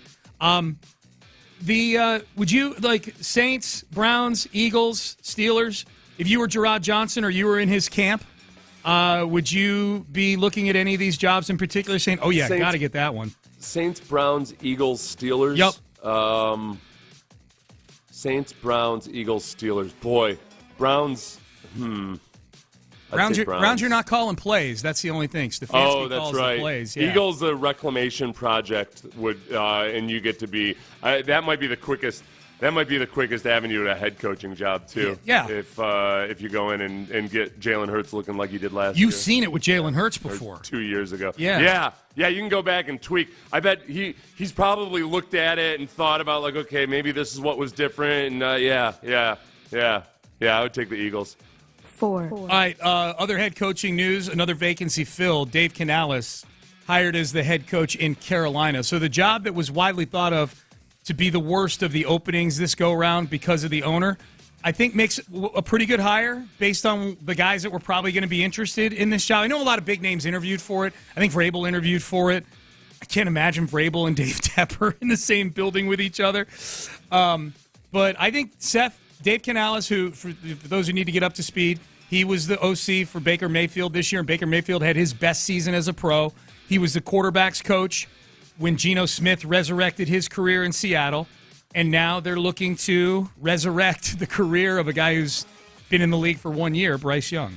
I wonder if, Dave Canales, if you go into a job and you've got an owner like Dave Tepper, I think you gotta go into it with eyes wide open, listen to everything everybody tells you about it, and know that, like, all right, are you prepared to stand your ground and get fired for it? It's just as simple as that. Mm-hmm. You're like, okay, he's going to be a combative owner. Like, at times, he may disagree with you. He'll probably respect you for pushing back. Dave Tepper, as weird as he is, doesn't strike me as a guy that's going to get overly sensitive about, one of his employees getting back up in his face. He probably likes it a little bit. But if you don't see eye to eye on how you're handling your quarterback or something, at some point you're going to have to draw the line. You know what it is, Sean? It's like when you're a private jet pilot. The pilot, no matter how rich the passenger is, the pilot is in charge. Like that billionaire in the back seat cannot tell the pilot to fly through that thunderstorm. And any good pilot will use that power. Like, he's not just gonna, as long as he's comfortable and is willing to get fired, because that's what's right. So Canales has to be like Dave Tepper's private jet pilot. Well, and you pointed this out earlier too, which is like, look, Canales is a young coach. If it goes wrong, it's gone wrong.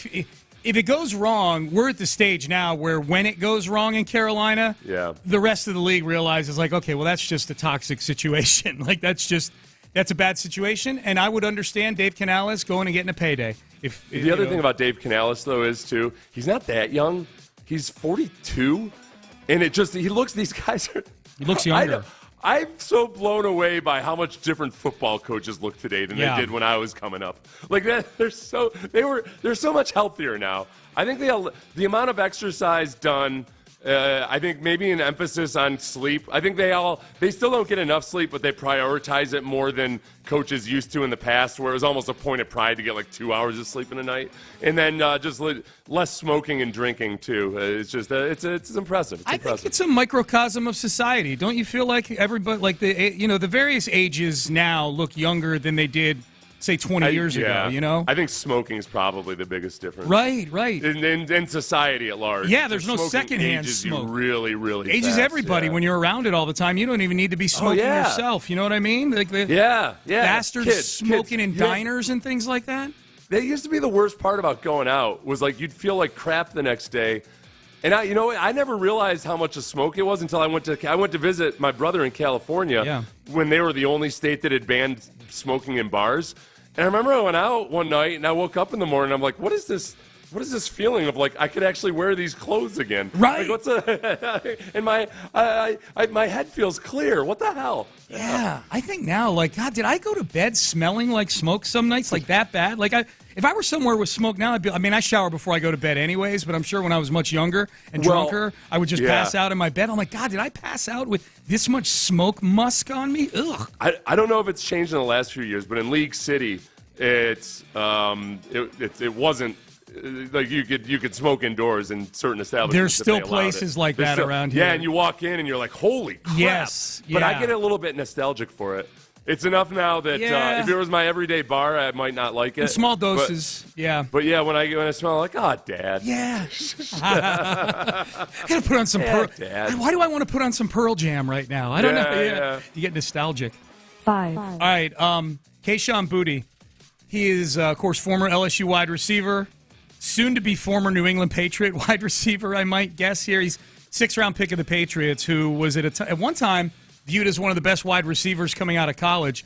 Played his rookie year in New England, and yesterday was arrested in Baton Rouge for betting while under the age of 21 back when he was at LSU in the 2022 season. Placed over 8,900 bets in a year. That's incredible to me. Dude, that's 25 bets a day. If you bet every day, every day of the year, that's 25 bets a day. Now, you know what, though?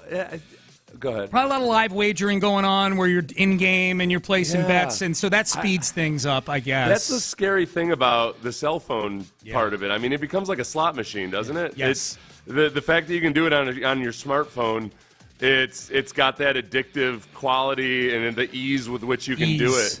You can place a bunch of $2 bets, and He bet on a parlay on himself back in 2022 against Florida State. Over 82.5 yards receiving and a touchdown. He had 2 catches for 20 yards in that game. He used his mom's credit card to place all these bets, and his ID was the very mysterious Kayshon Boutte 01. The best is the 01. He's the first Kayshon Boutte. Hey, you know what? It just reminds me. There's a kind of a line in the NFL where there are, like every year you see rookies and they'll be in camp and you're like, man, why'd this guy get drafted where he did? Because he's just like ethereally athletic. Yeah. And then after a while, some of the mental errors they make you start seeing, and then you realize, oh man, this kid's been late to meetings like 4 days in a row. And it's a shame because some of them are they just can't get out of their own way. It's crazy. Good kids, you know, like they just guys. can't get out. And they're so gifted. Yeah. They're so gifted, but you can't run a team like that. Nope. You can't you'd have to assign a babysitter to them 24 hours a day. Yep.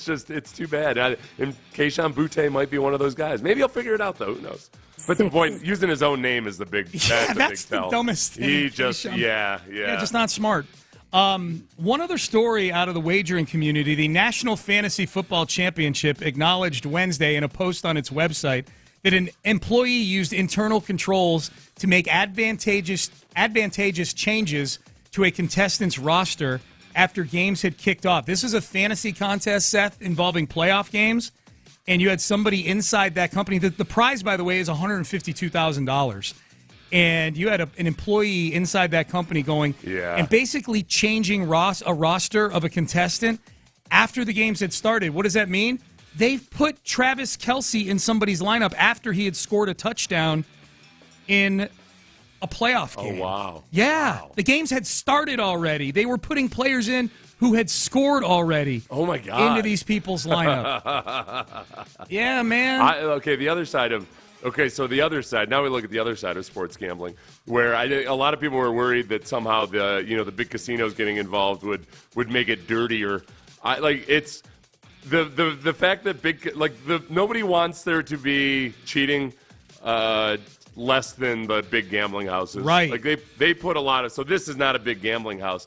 The NFL originally was going to charge integrity fee or whatever to the casinos that were going to do online gambling with the NFL, and I think they realized actually there's more of a chance of us catching something now than there was before, because the gambling houses monitor this stuff with extremely sophisticated trends and everything. But with the daily fantasy stuff, it's not quite so regulated. The only reason they found this out is that another contestant in the contest noticed it.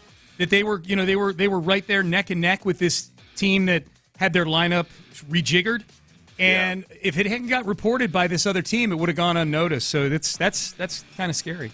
It still sounds kind of dumb. That doesn't feel like something you would get away with. No, it's anything computer-wise. I feel like you can't get away with it these days. Well, there's one thing every now and then, where the stories of people that they steal a penny at a time, but over thousands of transactions. That I get. This one It's Travis Kelce.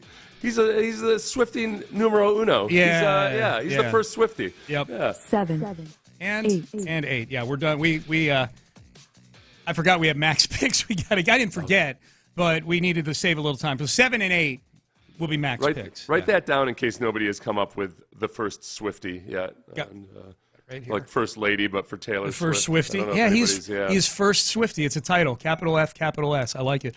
All right. Payne and Pendergast with you.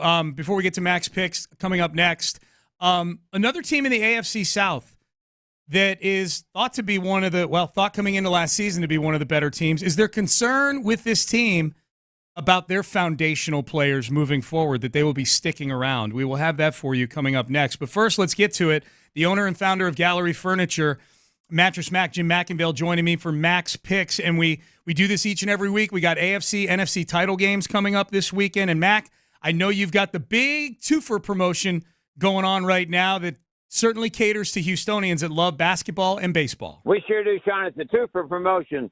If our own Houston Cougars win the final men's college basketball game April 8th in Phoenix, and you buy a mattress right now, $4,000 plus, or a room full or house full of furniture, $6,000 plus, get it delivered today, and the Cougars win it all, your purchase is free.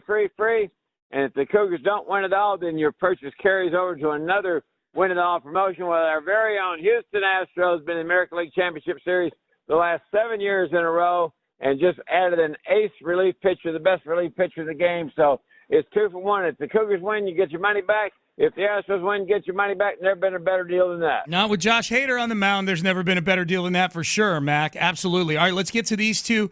Let's get to these two games coming up in this weekend. A couple games you can hear right here on Sports Radio 610, AFC and NFC title game. Let's start with Kansas City and Baltimore. In Baltimore, that's the early game, and Baltimore favored by 3.5. Who do you got? 6 years in a row the Chiefs have been there. I was at the Kentucky Derby last year, and I ran into Patrick Mahomes. I said, man, you cost me a lot of money with them Chiefs. He said, well, you need to ride with us. I'm riding with the Kansas City Chiefs. I would have loved to have heard that conversation with Mattress Mac and Patrick Mahomes. Let's get to the NFC. Detroit in San Francisco. San Francisco, pretty substantial favorite here, Max. 7 points over Detroit. I don't think the Niners are as blue blood as everybody thinks they are. And I like the coach at Detroit. He grew up about 40 or 50 miles from Texas A&M, went to Texas A&M, played professional football. I'm riding with these Detroit Lions. Love it. Dog. Chiefs, Lions. So there you go. All right, so Mac's got the two dogs this weekend. Mac, tell the people about it again. You've never done a promotion like this before, the big twofer promotion. Twofer promotion, Gallery Furniture, best win-it-all promotion ever. If the Cougars win it all men's basketball, you buy a mattress, $4,000 plus, room full or house full of furniture, $6,000 plus. Take delivery. If the Cougars win it all, your purchase is free. If the Cougars don't win, your purchase goes right on to the fabulous Houston Astros with that world-class relief pitcher they've added this week. Cougars win, you get your money back. Astros win, you get your money back. What a deal. Come buy furniture at Gallery Furniture this weekend. Best bargains ever. Gallery Furniture delivers today. Yeah, delivers today. Nobody does it like Mattress Mac. Mac, enjoy the games. We'll talk next week. You got it, Sean. Thanks for calling. All right, you got it. Thank you, Mac. And, yeah, get on out to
available in all states. Sports Radio 610 presents Payne and Pendergast. AFC South kind of flipped on its head a little bit here in the last year. You know, the Texans widely viewed as the worst team in the division for a few years there, and now I think the Texans situation, just big picture, is as good as almost any team in the NFL because you got the head coach, you got the quarterback. The GM has done a good job of finding some young pieces that make a foundation. The Texans are in real good shape. You got money to spend going into free agency. The Texans, I think, Seth, are viewed right now as what everybody, and you've pointed this out before, what everybody looked at the Jags as last year. Like the Jags have become a bit of a cautionary tale maybe for anybody who's getting too hyped about, hey, the future's going to be amazing, and you find your quarterback, and this is it. The Jags, Trent Baalke, their GM, did his end-of-season press conference, did his media availability yesterday, which feels like a long lag time between doing his media availability and the end of their season. They didn't make the playoffs, but at any rate. And Trevor Lawrence was a big topic in this meeting. You know, what's the future of Trevor Lawrence? Is he going to get a contract? Here's what Trent Baalke had to say. He said, quote, as far as Trevor and the long-term relationship with this team, there's no doubt in that. We're going to get something done at the appropriate time, end quote. Goes on to say, I think Trevor had another learning year, right? Like how we all do when we're a third-year guy in this league. I think there are some areas where he made great strides in, end quote. What I will point out is that quarterbacks that are viewed like Trevor Lawrence coming into the league and then who have some success, generally speaking, the rule has been over the last several years that after year 3, they get a contract extension. Kyler Murray, Josh Allen, Justin Herbert, Joe Burrow. I'm probably missing one or two here, but they've all and I think there was a lot of talk coming into 2023 that after year 3 that'll be Trevor Lawrence. Yeah. And this does not sound like a GM who's ready to give his not even close to me. Sound like a GM who's ready to give a quarterback a big contract extension. Yeah, I don't know. Like when the time comes, I guess that could just mean that they're in negotiations or what have you. I think the biggest issue I would have if I were a GM looking at Trevor Lawrence was, all right, where was the growth from last year to this year? And, it didn't look like he advanced in terms of being an actual NFL quarterback. He looked like a first-read guy. The opponents were saying as much afterwards. They're like, take away his first read, you got nothing there. And he's not – I know that injuries are an easy excuse. I don't know if Trevor Lawrence is athletic enough to justify not advancing as a passer. Like you could say, well, he's injured, and it'll be different next year when he can run more and everything. He's not Jalen Hurts. He's not a guy that you feel really comfortable running the ball all that much. He looks kind of awkward when he's running. He might end up being injury prone. I don't know. But I guess I'm not going to cry a river for the Jaguars if they've got some kind of quarterback. No, the opposite. He doesn't strike me as the kind of guy that's going to threaten a hold in or anything, though, either. If no, Lawrence, he makes enough comments about how football, and this is the other thing, football is not the most important thing in life, Sean. Is he one of those guys? Is he a football? They all are at some point, but you don't always have to say it. You don't always have to. I prefer my quarterbacks to have very little perspective on life, but I'll allow it if you do.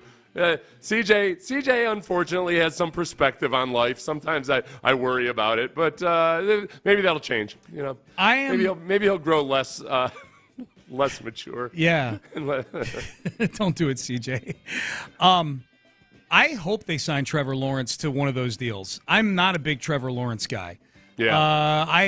Once teams sign quarterbacks to deals like that, the pressure really gets amped up on the general manager to be able to evaluate talent, find cheap talent, make their team a destination for guys that are willing to work for less for the opportunity to win a championship. And it feels like the Texans are more that team right now in the division than the Jaguars are, for sure. Look, Baker Mayfield threw for 3,500 yards, 26 touchdowns, and 8 interceptions in his third year. Did not get that extension going into his fourth year. That's right.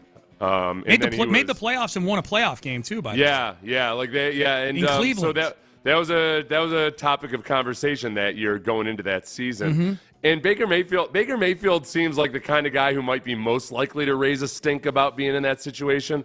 And, I mean, ultimately he ended up injuring himself trying to tackle – was he trying to tackle J.J. Watt? I think he was. I think he was trying to tackle Yeah.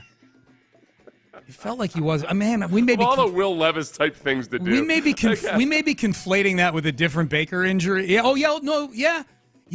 Like the next year he did, right? Like again, they were playing Arizona. It was when JJ was on Arizona, I think, right? Yeah. Okay. Yeah. I think you're right. So, let's see. J.J. Watt strip sacks Mayfield at the 47-yard line.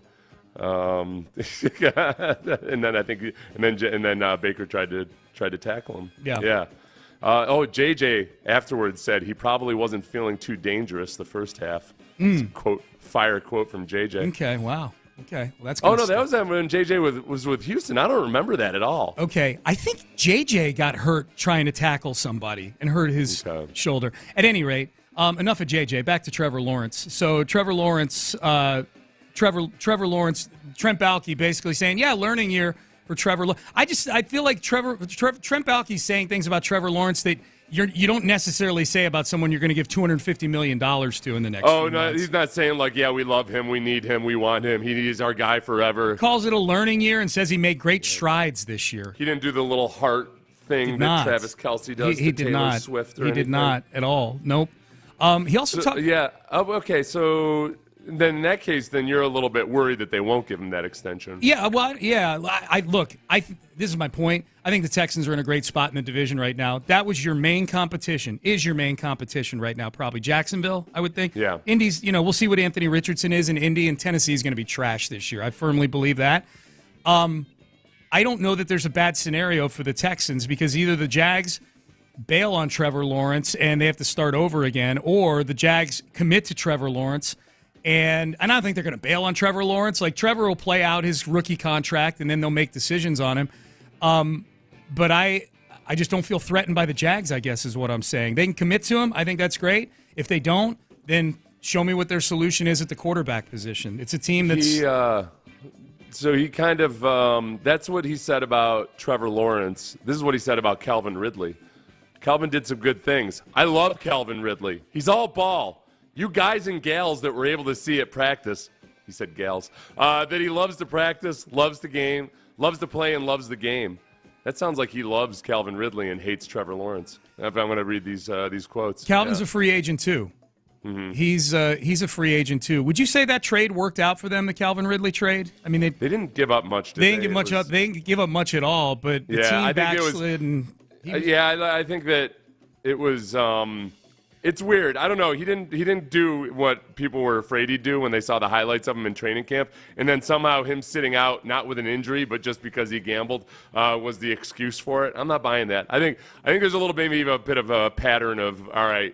Guy that couldn't figure out the rules also is a guy that is not going to live up to his potential.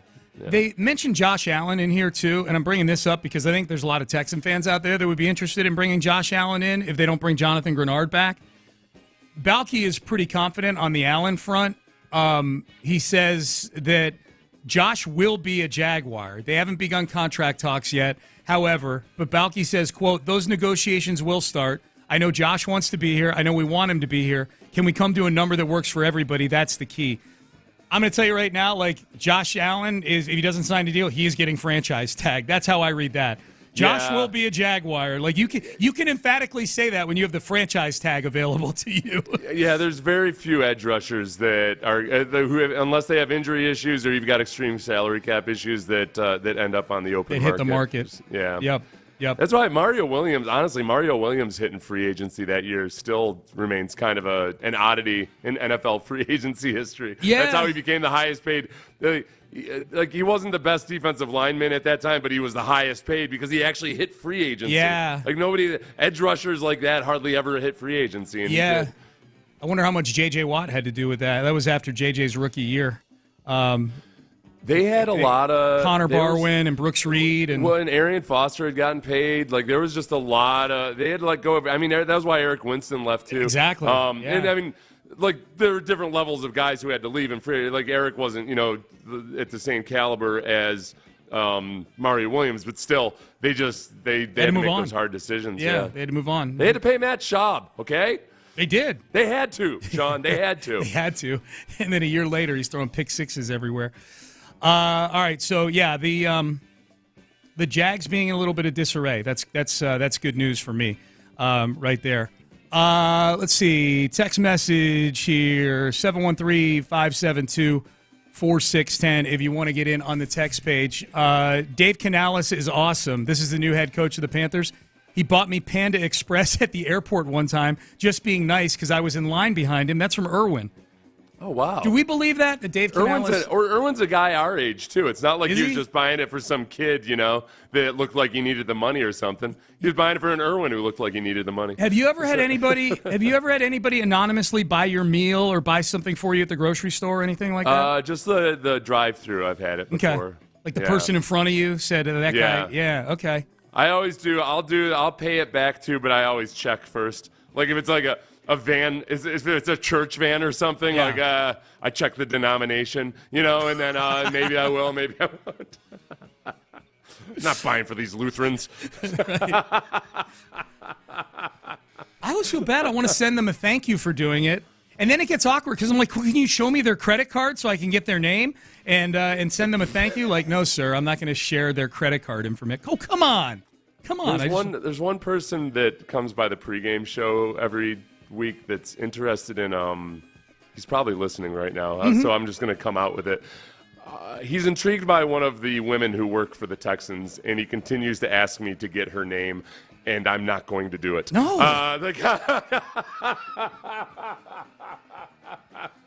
And every week, you're like, hey, did you get her name? I go, not yet, man. Nope. I don't know why I didn't flat out refuse. I'm not going to do it. He's still asking? Yes.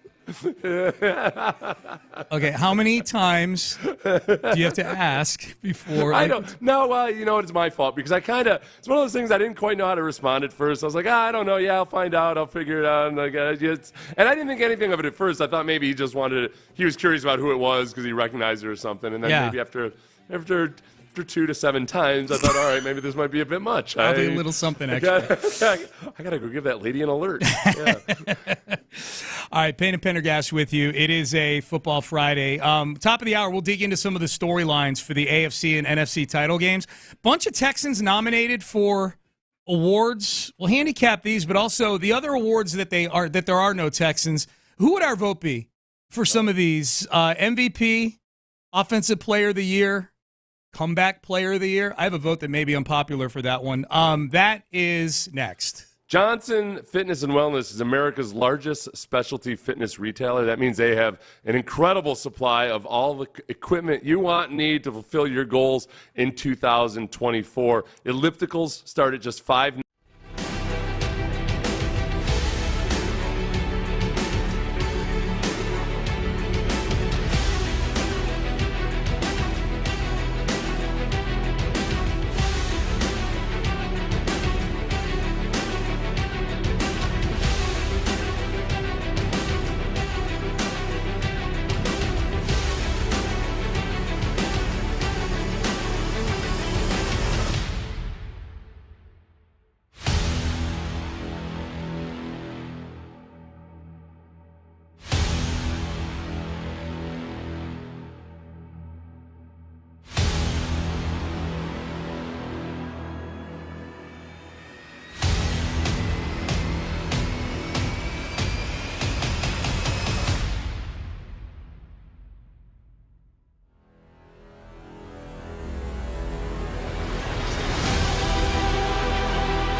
any disease. Live from the Twin Peaks studios, Sports Radio 610 presents Payne and Pendergast. All right, NFL honors coming up in a couple of weeks, and the Texans. This is fun having the Texans back nominated for awards. This is cool. C.J. Stroud, Offensive Rookie of the Year.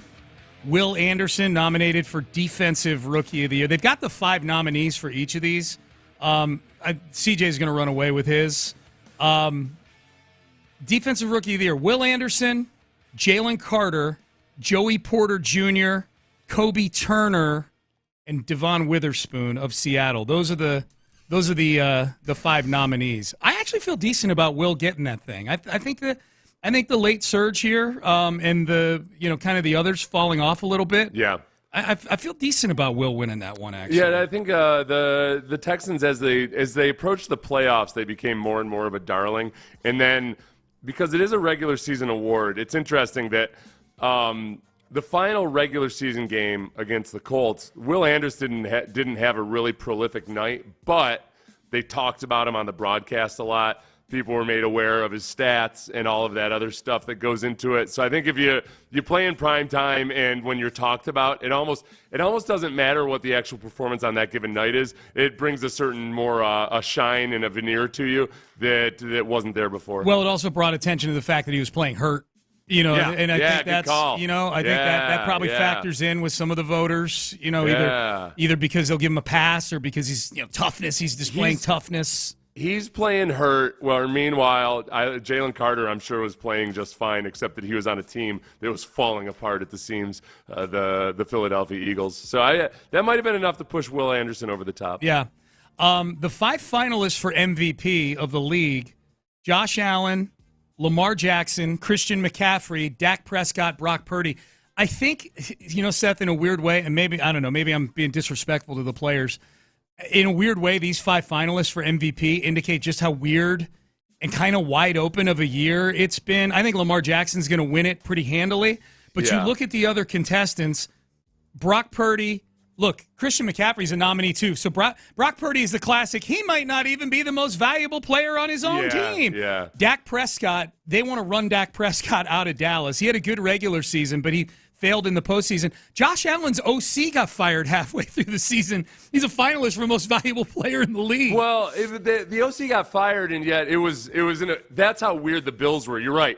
It was extremely strange. Just weird. Because the Bills were at the top of a lot of categories offensively when Ken Dorsey got fired. It was just when it came down to a lot of the situational things and like how you performed and versus good. Like it was weird. It was a very, very weird year, and it remains weird for quarterbacks in that I think 2 things are happening. One is the league is very much realizing and figuring out, okay, with these new passing rules, wide receivers are more important than they used to be. Like, I feel like you can take advantage of having they've always been important, but now you can elevate a quarterback up and beyond what you thought he was, like they've done with Tua Tagovailoa with really good wide receivers. So I think there's that. And then the other, and this still annoys me. I don't understand how rushing touchdowns aren't on the standard stat line for quarterbacks by now. Right. Because like Lamar Jackson, I've just seen so many people like stack his stats up next to other quarterbacks and leave the rushing touchdowns out or leave rushing yardage out. You can't do that anymore. Like you're showing me the passing stats. You're not showing me the quarterback stats if you leave out the rushing yardage and the rushing touchdowns. Because that's where like Lamar Jackson is just flat out more lethal and dangerous than any of those guys because he's more lethal and dangerous with his legs. And he's also and now this year he can tie it together with a passing game that's way more sophisticated. So that's the one guy out of those 5, out of the quarterbacks there where I feel like, that guy had an MVP caliber season. Yeah.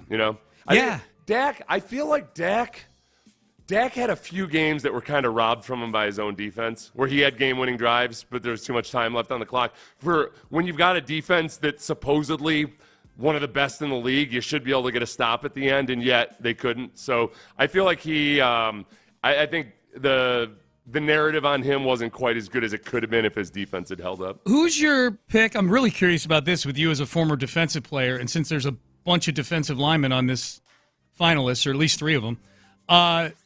Deron Bland, cornerback for the Cowboys, who had a jillion pick sixes this year.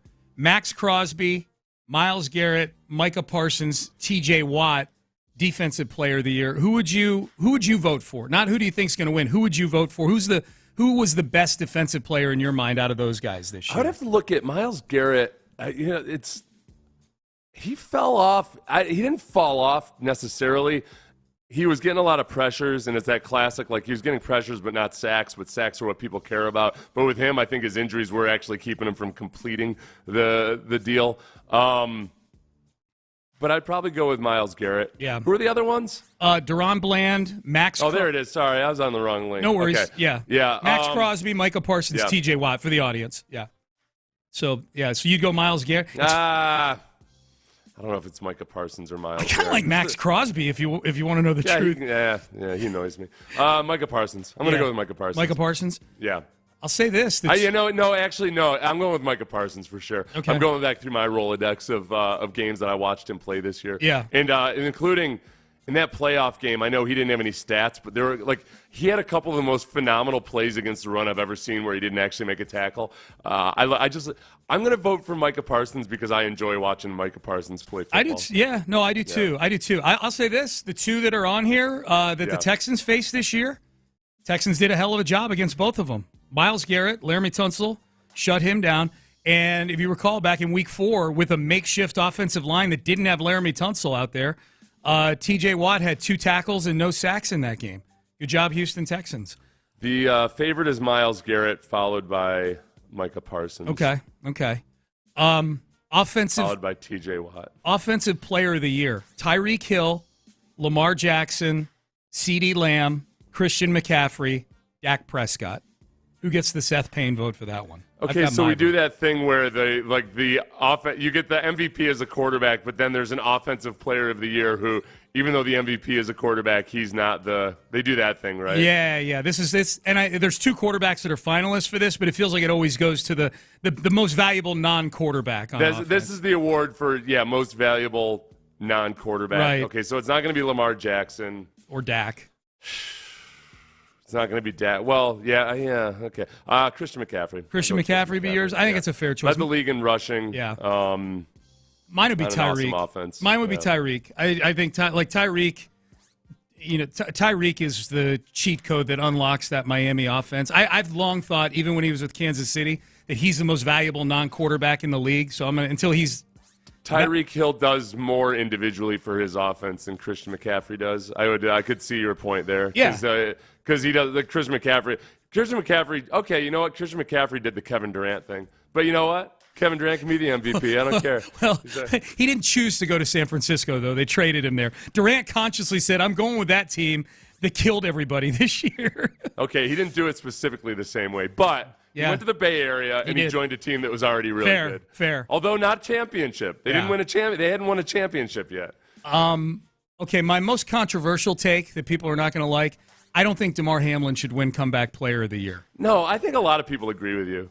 He's a heavy favorite to win it. That's all I know. He failed to convert that fake punt in the game well, the voting was in before that. I felt That's like funny. Not my vote. I feel like you're going against 10 guys. Convert the fake punt. You know that they called that to Damar Hamlin, thinking like, it's meant to be. Yeah. This is destiny. I'm like, no, it's an awesome story, but he's not the Comeback Player of the Year. He was inactive for most of the year. He played in like 5 games all year. Yeah. I'd vote for Joe Flacco. Like the Joe Flacco's, like off the couch, under center. It's been a bad look. It's been Joe Flacco? Joe Flacco yeah. I would go for Joe Flacco. Yeah. It's been a bad look for the sports writers' intelligence level this year because I've seen multiple different articles say that Damar Hamlin literally died on the field. Like his heart stopped. Sons of bitches. When you die, he didn't literally die on the field. Yeah. You're diminishing. You're making me get you on a technicality on what is otherwise a heartwarming story. Hey, do we know if the clown that voted a 5th place vote for the MVP last year for Damar Hamlin, the Buffalo Bills training staff for MVP, still has their vote? Do we know? Do we ever find out who that was? I would imagine he does. Remember that? You remember that last year where like they list all the votes at the end of the year, like all the first through 5th place votes for MVP, and somebody gave 5th place to Buffalo Bills training staff. To the training staff. The training staff. Oh, like because they revived Damar Hamlin on the field, and it's an amazing story. But when you're doing that, you're making the story more about you than you are. Yeah. Of the multiple different ways that you could honor that training staff without actually bringing like undue scrutiny to the whole situation and turning it into a negative. Yeah. There's other things you can do other than that. That's one of the common. That's a little tactic that scoundrels will use. Yeah. They'll do something and then act like that was the only way to do something nice. Right. Yeah. Have you seen Have you seen the videos where people take the videos like at these college spring games where they let some like little 8-year-old kid run a touchdown in with all the players like chasing him, like pretend chasing him and stuff? And they're saying, Damar Hamlin, what the Buffalo Bills were looking for on that fake punt. Jeez. They were hoping the other side. They should have done. They should have played a tribute right beforehand or something. They were going to let him score or let him convert the first down. I have no idea if that's mean or not. I feel like he needs, you know what he deserves? He needs some kind of special recognition for like coming back and playing for the year and all of that. Yeah. It is. Like I don't like it being, it's unfortunate because he might himself kind of feel like, listen, if I'd come back and balled out or something, then sure. But this is actually kind of embarrassing. Yeah. Like, please, just settle the hell down. I'm about the integrity of these awards, man. Like it's, you got to play. You got to play in at least a few games if you're going to win comeback player of the year. You know what? Slightly different, but I believe this more and more as I get older. Mm-hmm. I hate it when a child wins Best Actor at the Academy Awards. Oh, I hate it. Yeah. I don't know if it's happened in a while, but even when I think about it with that little kid from the piano or anything like that, like, man, there's actors up there who have like sacrificed everything for years, right. Like gone through whatever the hell like a lot of women in Hollywood have to go through to make it, and just and then all of a sudden some little 8-year-old gets to prance up on stage and talk about it. It's been her lifelong dream to win an Oscar. I don't like that at all. I'm going to boo it. I'm going to boo the next time I go to the Oscars and that kid wins it. That'd be awesome. I'm going to scar that child for life. I've never really thought about it, but you've talked me into it. You're right. Yeah. It's the worst. Yeah, I've never thought about that. It's the absolute worst. Some little kid who's a prodigy, like puts a couple of, and they don't even have to work the same hours as everybody else. They're only allowed to be on the set like 4 hours a day. No. Yeah. Oh my God. Yeah. I'm with you on this. I've been so busy campaigning against Damar Hamlin for Comeback Player of the Year, I lost sight of how annoying these little child actors are. Yeah. It's like giving a kid the Nobel Prize for winning the Math Olympics or whatever in ninth grade. I love this. All right. The mathletes. Yeah, the mathletes. Payne and Pendergast with you. It's a Football Friday. All right. AFC, NFC title games. Let's dig into these in the next segment here. Bigger legacy game. Patrick Mahomes or Lamar Jackson coming up on Sunday. That and a whole lot more on these games is next. West Point Lincoln. Our legacy with West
610. The Texans play here. An Odyssey station. Sports Radio 610 presents Payne and Pendergast. All right, we're going to get to the AFC and NFC title games in just a second. This is such a good point on the text page. I'm actually going to acknowledge a texter. I am going to acknowledge texter 0000 last acknowledging you, multiple zero guy. On my take that DeMar Hamlin only played 5 games this year. He was inactive for a lot of the year, and thus Joe Flacco, I think, would be my vote for MVP or for comeback player of the year. Just a technicality. If you don't think that Hamlin should win for playing 5 games, Joe Flacco played ... 5 games. That is true. Yeah. Now, he was also the quarterback, and and he played well as a starter, whereas DeMar Hamlin wasn't a starter for even 5 games. Was No. he? He was he was inactive for a lot of the year, and when he played, he was a special teamer. So, but overall, like at 30,000 feet, a very fair point that you point out. Does make me rethink it makes me rethink my selection of Flacco. It does not make me rethink not taking DeMar Hamlin. How's that? Is that a fair?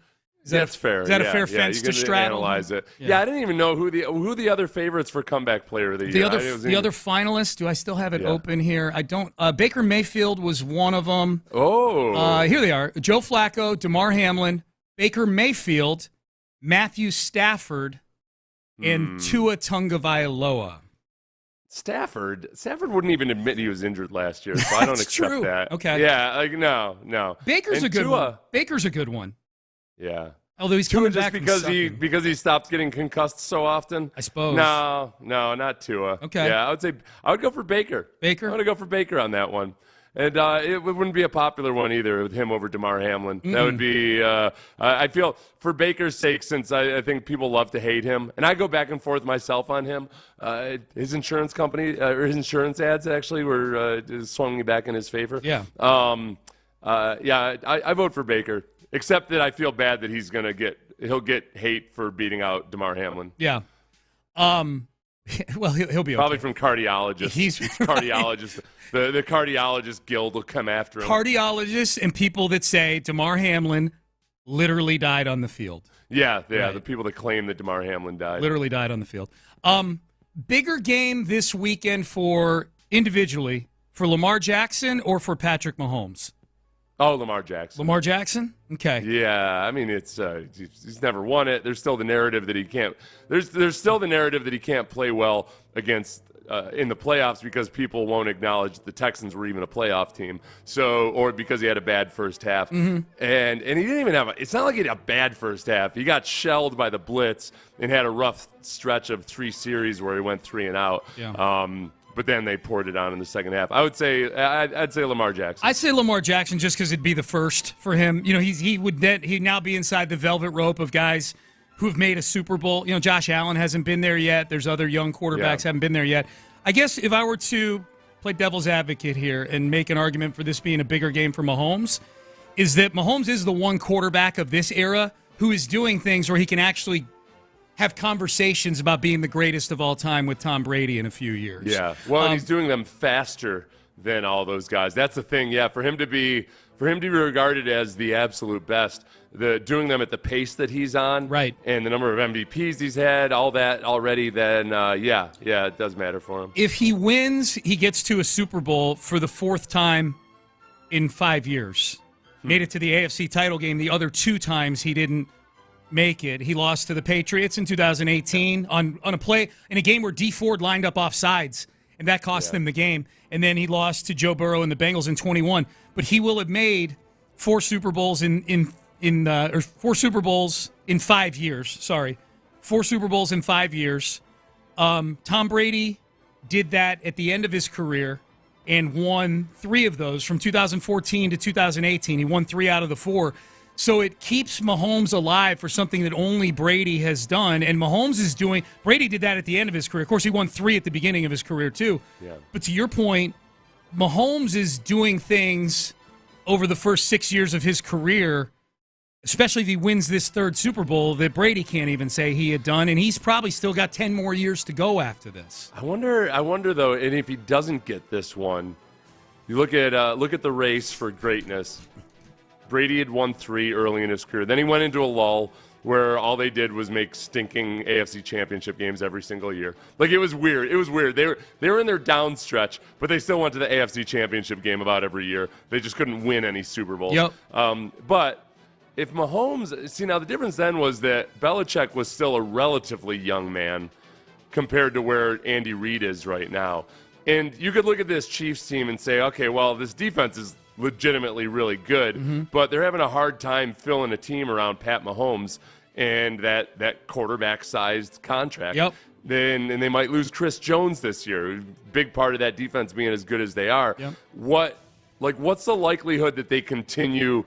I don't think that they continue on like this unchecked excellence for 10 more years without having a lull somewhere in there. And this might be the year that starts the beginning of a lull of some sort. Yeah, and not to say they can't get back, but because they still got Mahomes, it's just not so easy. No, especially in the AFC. I mean, I know that it's been tough for some of these young quarterbacks to break through. Joe Burrow has once so far, but eventually some of these other guys are going to, with Mahomes. So he's in the tougher conference. I'm with you on that.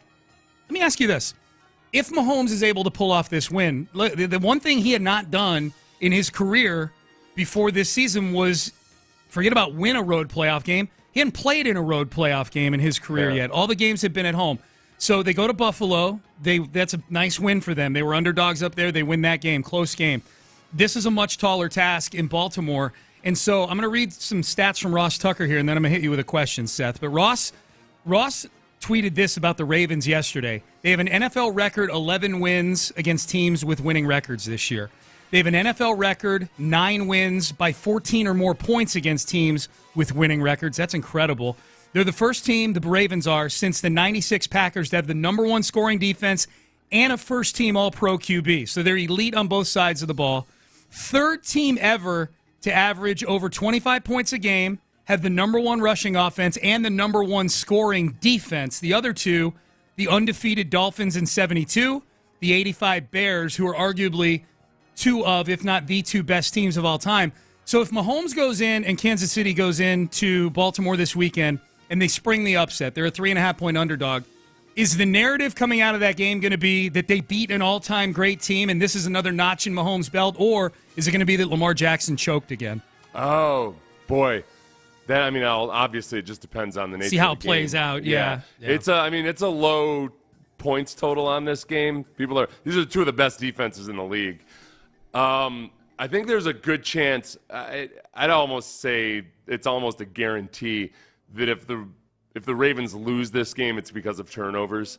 I'm having a really hard time seeing exactly where the Chiefs win this game. I'm with you. If it doesn't involve turnovers, in which case that would likely be Lamar Jackson throwing an interception or 2.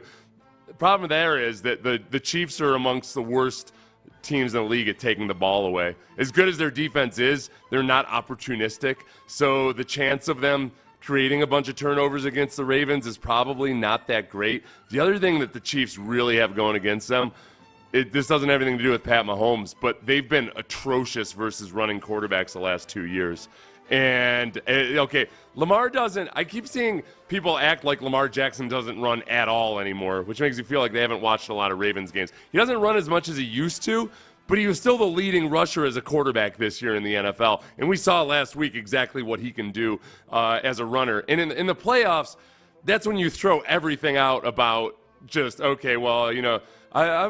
don't want to be a running quarterback. Everybody's a running quarterback in the playoffs. You do what you got to do to get it done. Yeah. And Josh Allen did whatever the hell he wanted every time he ran the ball last week versus the Chiefs. So I think that ends up being a huge difference in this game. I don't see how the Chiefs, they play a lot of match coverage, which basically it ends up being like man. And you know from watching the Texans last week, when you're playing man versus a guy like Lamar Jackson, he sees that DB with his back turned to you, and you've got a running lane, or you can call a QB sweep. And I don't know how the Chiefs are going to overcome that. Yeah, I don't either. I've been on the Ravens all week. I'm on the Ravens in this game, and I'm on San Francisco in the other game, largely because I think the key in that game is going to be the Niners' inability to force Jared Goff into mistakes. I know Goff's been really good this year. He's been really good in the postseason. He's a different quarterback when you pressure him. He always has been. And I think San Francisco has the chops defensively to put some heat on Jared Goff. Detroit has a really good offensive line is the only thing there. And the ability to run the ball versus the 49ers who have the stats don't I feel like the Ravens rushing defense is better than the stats would suggest, and I think the 49ers in some way their run defense is not as good as the stats suggest. They ended up letting up 100 yards last week for the first time in however many years. And yet, everything, you don't have to put a ton of pressure on Jared Goff when you've got that defense that you're playing against. It's this will be if the Lions win this game, I don't know if it'll be about turnovers, but I think for damn sure there's going to be a Dan Campbell aggressive call made, going for it on fourth on their own 20 or something like that. Yeah. Or certainly going for it on fourth down, when it's fourth and goal from the 8 or something. It's certainly something like that. I think Dan Campbell's going to go for it every single chance he gets. The other part of it though too is that and this is what I wonder about. The 49ers rushing defense, the Lions rush defense is susceptible to the play action. And that's where what's that? It's Kyle Shanahan on the other side. Yeah. So they're very susceptible. They're good against the run, but they're susceptible to the play action. Yeah. And that doesn't spell success for the 49ers. No. So I really don't expect this to be an upset. But if there is an upset, it's going to be one of the ballsiest, awesomest upsets ever. I agree. I think it'll be all testosterone and caffeine. It's going to be posters of beer company girls up on your wall when you're a teenager. It's going to be wallet chains. It's going to be brass knuckles. It's going to be anything that you use to try to make yourself look like more of a man. That's what this is going to be if the Lions win this game. Acid wash jeans, all of it. Dude, I need that Dan Campbell post-game speech of them getting to the Super Bowl. Yeah. In my veins. I need that. I need that locker room speech from Dan Campbell after this game. Big time. And I'm picking the Niners, but I'm not betting on them. The only bet I'm placing is on the Ravens. I got the Ravens minus 3.5. You brought up this point a little bit earlier. We were talking about running quarterbacks. Text message, Texans better figure out how to deal with running quarterbacks next season. Schedule includes Lamar Jackson. Oh, yeah. Josh Allen. Oh. 2 Anthony Richardson games. Hippity-hoppity. Texter mixes in Mahomes. I don't put Mahomes in the same category as he can scramble.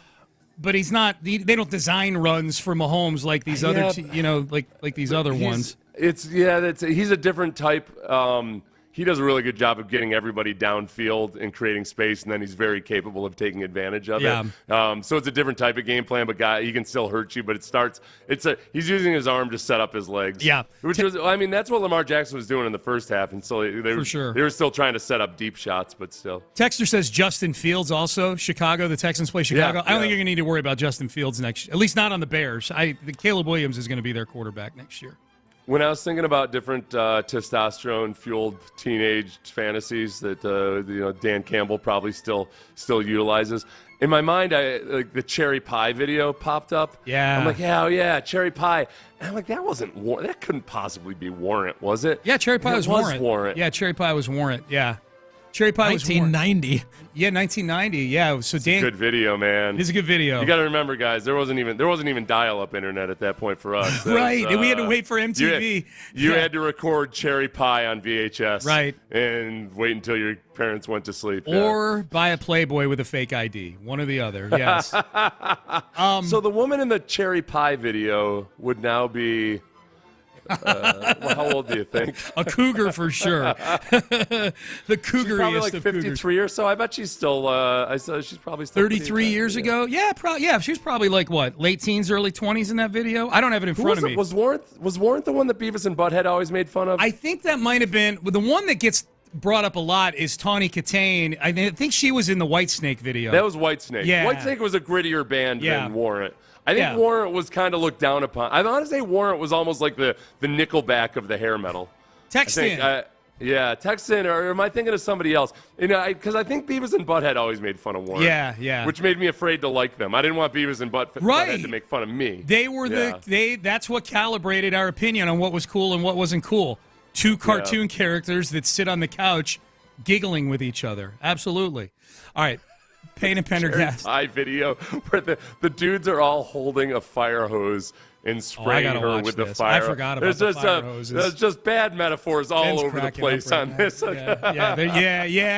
Yeah. How did this age? 713-572-4610. All right, Payne and Pendergast with you. Football Friday. So Atlanta has filled their job, their head coaching job. Raheem Morris is going to be the head coach. A lot of Texan fans get thinking about Bobby Slowick when it comes to Atlanta deciding on Raheem Morris. The bigger story now, what happens with Bill Belichick now that the Atlanta job is closed? We'll kick that around next. Feeding pigeons, I guess. Mokaram Law, what happens to you if you've been in an accident and it wasn't?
to drink, easy to enjoy. Enjoy responsibly. Anheuser-Busch, Bud Light Beer, St. Louis, Missouri. Sports Radio 610 presents Payne and Pendergast. We got several answers, correct answers to our Beavis and Butthead question. We'll get to those in a second.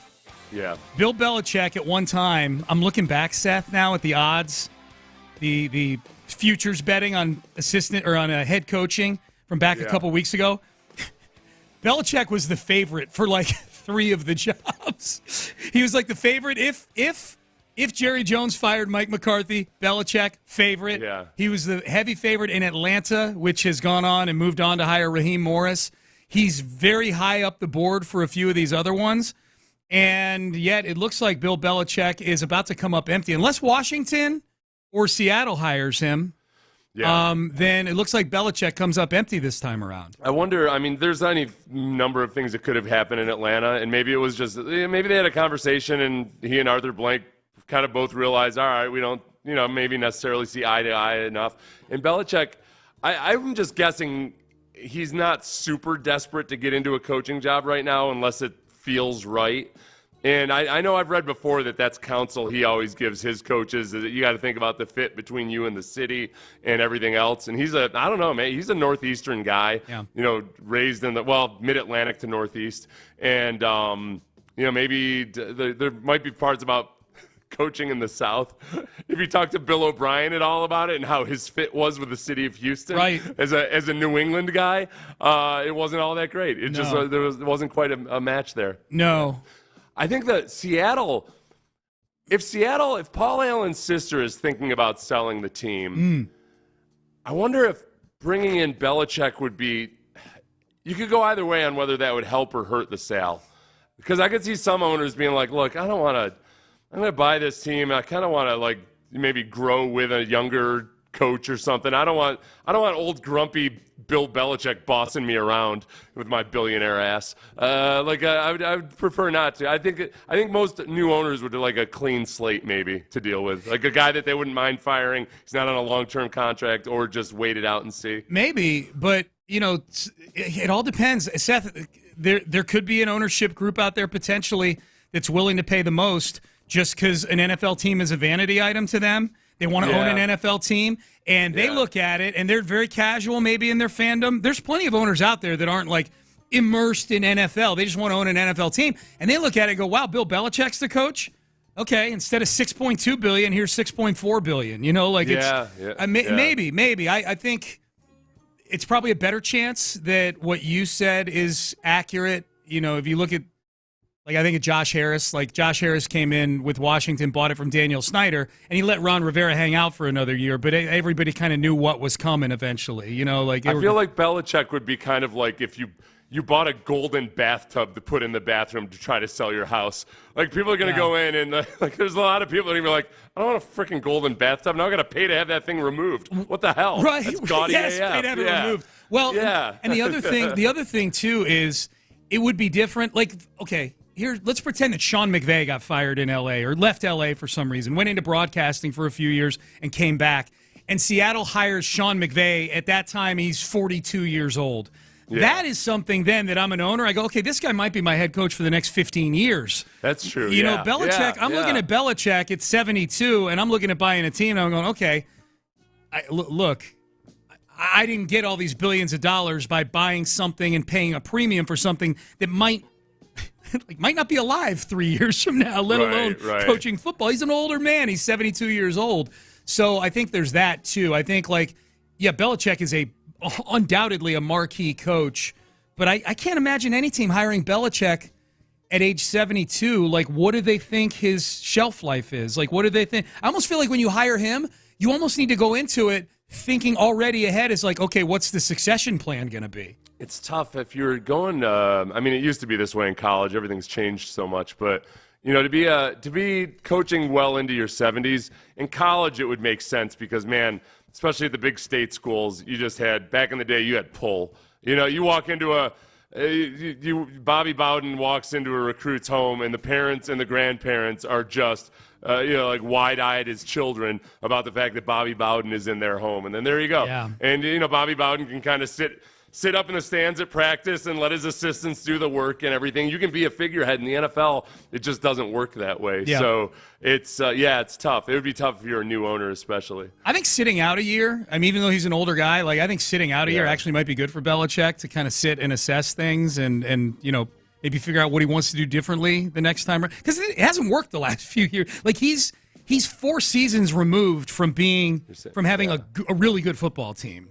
You know, I maybe evaluate what you really want in life. Yeah, like does he want to? You know what he needs? He needs to sit. He needs to go down and he needs to go hang out with Jimmy Johnson for a little bit and see what it's like on the other side. And I know he has, but whenever he's down there, he's trying to get information from Jimmy about or advice or anything. He needs to go down, throw his cell phone in the salt water, and get on a good 1-week bender with Jimmy Johnson and see if that's the life for him. He's got a boat already, you know? Yeah. He might actually like it more than he realizes. Do you think he'd be good on TV, Bill Belichick?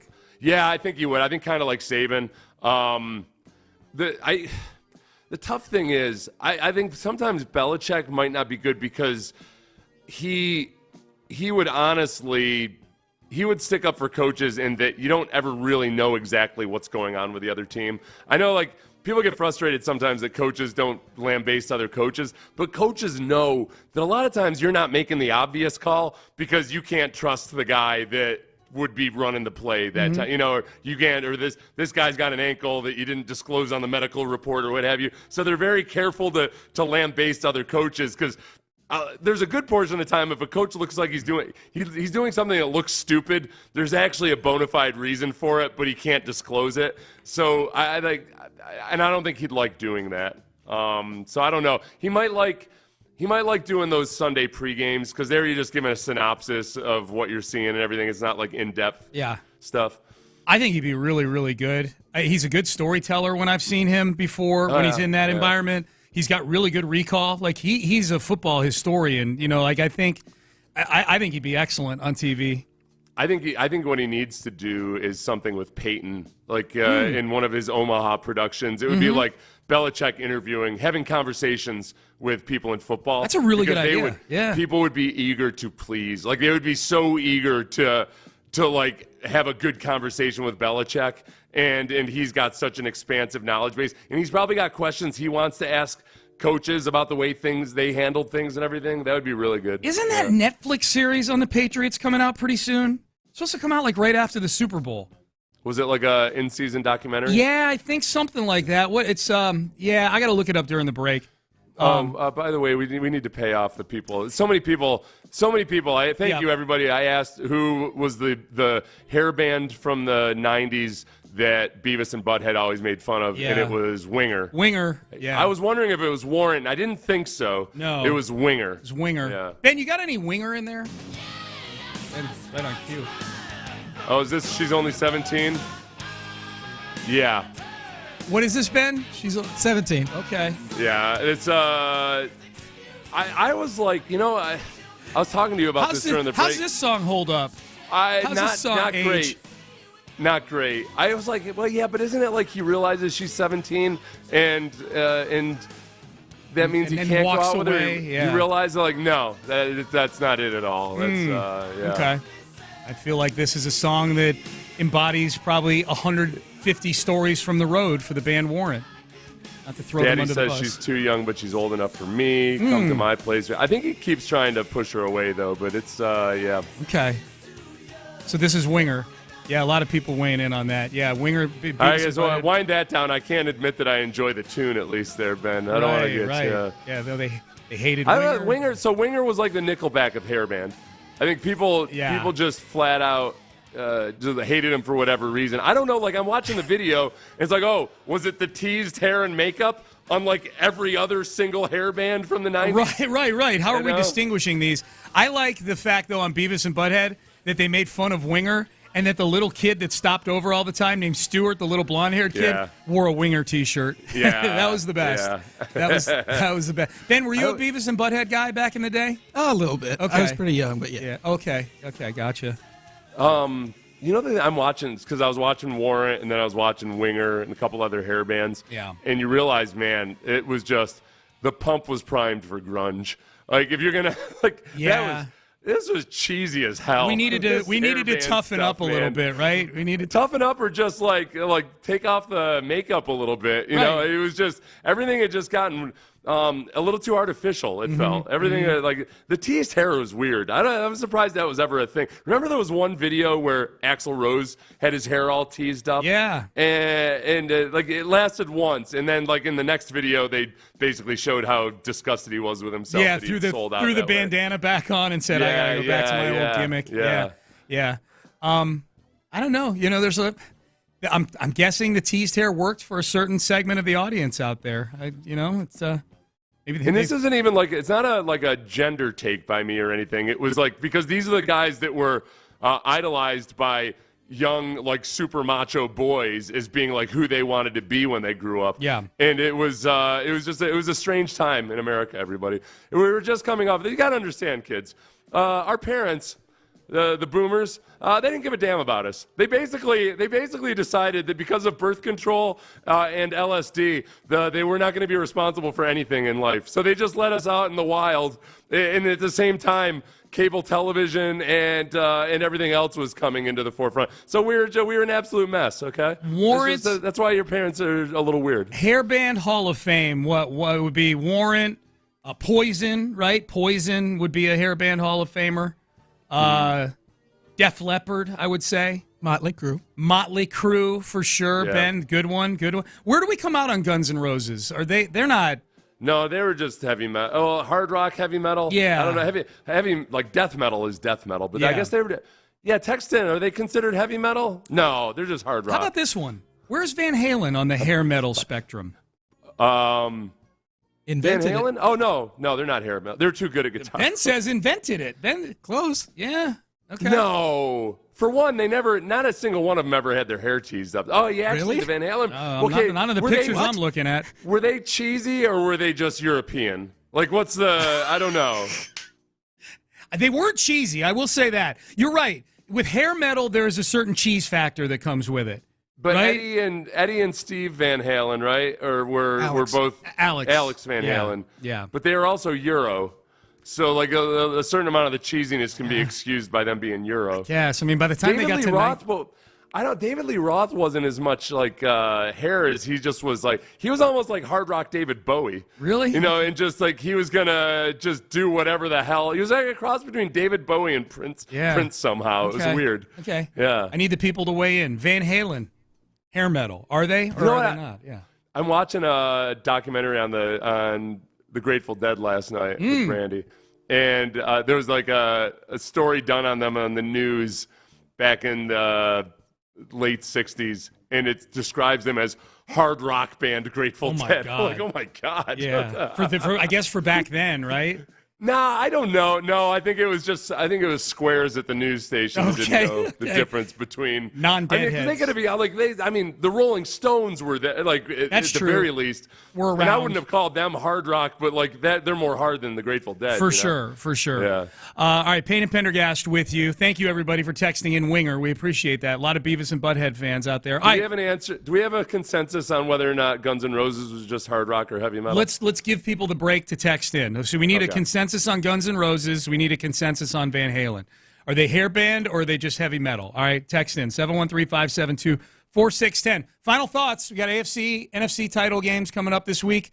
Who are we rooting for just personally? I know the teams I'm rooting for, but who would we be happy for if they made it to a Super Bowl? And are there some final things the Texans can learn from watching these two teams this weekend? That is next. I'm going to be happy for you guys if you go to Johnson Fitness this weekend because I know you've got goals for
Louis, Missouri. Live from the Twin Peaks studios, Sports Radio 610 presents Payne and Pendergast. Hi, Payne and Pendergast with you. Hey, quick mention here. We had Daniel Gotera in studio a couple days ago. He's heading up the Houston Sports Awards for the Harris County Houston Sports Authority. He just texted me. They're getting down to it on the golden ticket. They've got a few left, but for those who are unfamiliar with it or those who thought about buying one and you haven't yet, the golden ticket, it's part of the Houston Sports Awards now for several years. $100 gets you a 1 in 500 shot at basically winning season tickets for a year to every sport in town here. The Astros, the Texans, the Rockets, Dynamo, Dash, the Rodeo, handful of other things. You can go to HoustonSportsAwards.org and check it out, get more info. There's still a handful of tickets left for the event on Tuesday night next week, the Houston Sports Awards. So if you've thought about going or you've thought about buying the golden ticket for the raffle, it benefits the Harris County Houston Sports Authority Charitable Foundation. I've gotten an education on various types of metal, glam rock, hard rock, and everything else, not to mention Van Halen itself in the last 5 minutes on the text line. What'd you find out? Well, okay, so this is the general sense I'm getting is that, for one, like metal kind of changed through the years because what used to sound hard as hell became kind of maybe. And metal is a mood as much as it is like it's part of the rock genre. But I feel like there almost needs to be a darkness to it. Yeah. So Van Halen and Guns N' Roses maybe just weren't quite dark enough to be considered metal. Okay. And then certainly like Van Halen, even though David Lee Roth was like had glam tendencies, they were just too good musically to be considered glam rock or it was certainly not hair metal. Yeah. It's definitely not hair metal. No, and I think Guns N' Roses definitely not hair metal. Van Halen was just I think people are leaning more towards just hard rock. Even when they sang "Running with the Devil," there was a peppy upbeatness to it. Running with the devil. Well, that's kind of like with punk. Even when I got to read more about it.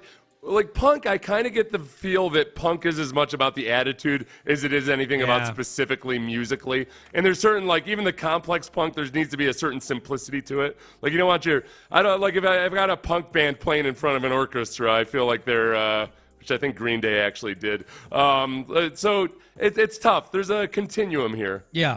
Yeah. Do you enjoy that, John? Did we settle anything? Did I explain anything there? No, I think the big thing we wanted, I think, was a category for Van Halen and Guns N' Roses, and I don't know that we put them in a very specific bucket, but I think we. Yeah, I think we checked off the box. Van Halen and Guns N' Roses, a lot of people are just saying hard rock. Yeah, hard rock. Like they're certainly not poppy or anything like that, but they're hard rock. Even though they had very successful. Just because their hair was teased during an era of Van Halen, like when they were doing Jump and Panama and things like that, does not make them a hair band. It was, I guess, the hair, because almost with a hair band, I think there's almost an acknowledgement. They're like, all right, look, these guys are like I think a lot of them were just like they were the rock version of pop singers, you know? Yep. The one thing I was watching Grateful Dead, The Long Strange Trip documentary last night, it was interesting because they started off as just this complete, like improvisational acid rock band, and Jerry Garcia didn't want to do any. They signed with Warner Brothers to give him an album, and they wouldn't give him anything that was like less than 15 minutes long as a song. So Warner Brothers was freaking out. Finally, Jerry Garcia decides to sit down and write some actual playable on the radio songs, and he wrote Truckin' was their first song. Or no, not Truckin', Casey Jones. The Casey Jones song. Yep. So he walks in. The executives at Warner Brothers are losing their minds because the Grateful Dead are out here just spiking people's drinks with acid and going all over Europe and everything, and still not giving them anything that they can put into an actual sellable album. And then one day they just walk in and like, oh yeah, by the way, here's Casey Jones. And and then you're off to the races. Do you ever go to a Dead show? That's the day Jerry Garcia sold out. He sold out, yeah. You ever go to a Dead show? No, I've never been to one. I haven't either. It was funny. When I was in high school in the mid-'80s, and there were Deadheads for sure. It was kind of a renaissance. Yeah. There were a lot of wannabe Deadheads in probably the a lot of them, maybe late 80s, early 90s. And maybe their parents were Deadheads in the 60s or whatever. Yeah. But you're right. The 80s, there was a bit of a renaissance. And I will say, the Deadheads in my high school were the ones, like they were a lot of the kids like your parents warned you about, or at least were perceived that way. Like, those are the kids that wear their Grateful Dead jean jackets and smoke in the East parking lot out at school. Back when even as a high school student, you were allowed to smoke at high school if you kept it confined to a certain parking lot. The funny thing about Deadheads is, like, honestly, in the propaganda against, like, certain people in America, it's amazing that, like, some of the most, like, peaceful, like, most harmless individuals ever were somehow, like, painted to be kind of scary. Like this, it's this whole subculture of, like, oh no, they're gonna come out. And then when you actually start to meet people who are that are actually in that lifestyle, like, oh my gosh, dude, this guy, like, I feel like I need to start a college fund for him or something. What's crazy, at least with the ones that I knew in high school, and you're right, they're all nice people. Like, that was the thing. Yeah. Like, your parents would be like, oh no, like those kids over there, and then you talk to them, it's going to be in your classes. I'm like, I don't know, Kevin Doan's a pretty nice kid. I like him. And now the crazy thing is, a lot of those kids, at least at my high school, super successll now. Like, really, really successful. And I don't know if there's any correlation or anything, but I'll do a podcast episode on it. Okay. There's a lot of things that guys like Steve Jobs and stuff have done in their time recreationally that kind of they credit with expanding their minds. Yeah. That I don't know, were somehow vilified by the. There you go. Podcast tease complete. There you go. All right. So I think we've established on this show, as far as this AFC and NFC title game this week, this is Payne and Pendergast is. We are endorsing the Baltimore Ravens this weekend, or at least rooting for them this weekend, right? I think we're Raven House this weekend, right? Our show, that's right. We're Raven House. What are we on the NFC title game? Are we a house divided, or are we a house? I'm rooting for Dan Campbell, but I think the Niners are going to win and cover in this game. I'm having a hard time with this one, honestly, because I don't know Kyle Shanahan that well at all. I mean, he was there 1 year when I was there, and he's on the offensive side of the ball, and just I think that I'm kind of tired of, like, the narrative of him not being able to win the big game and all of this. I'm just tired of that, and I do think that they've put together a damn fine franchise, and I feel like they should be rewarded for it. But it's not like I don't feel it in my guts, you know? So now I got to go. In my guts, I just want Dan Campbell and my former teammate, Aaron Glenn, to win a Super Bowl. Yeah, or at least get there for sure. Plus, I've heard Steve McKinney's told me stories about Dan Campbell that are pretty funny. Like, just about like going to stay at, like, Dan Campbell's ranch and stuff. And actually, like, Steve and Seth learning, because they all went to A&M. Yeah. Just going out to Dan Campbell's ranch and watching him do actual cowboy stuff and everything, and how, like, kind of like exactly what he presents himself on TV. That's him when he's out working on the ranch too. Yep. He's just a man's man. Yeah. I've heard that too. Billy Lucci, he's founder of Texags. I think he was part of that whole crew at A&M also with McKinney and Dan Campbell. So yeah, that's a good group. As far as the Texans observing this game, I'm thinking, okay, what can they learn from these teams just in watching these two teams? You and I talked about running backs earlier in the show. I mean, I will say this, like the two teams in the NFC title game both run the football really, really well and both invested in the running back position. Christian McCaffrey, the Niners are paying him a big salary. They gave up a bunch of draft picks to bring him in, and he was kind of the finishing piece on this offense. Similarly, the Lions have 2,000-yard rushers on their team, and David Montgomery and Jahmyr Gibbs. Yeah, you know, that's there's a kind of physicality to them going up against the 49ers, who are also a very, very physical team. Yep.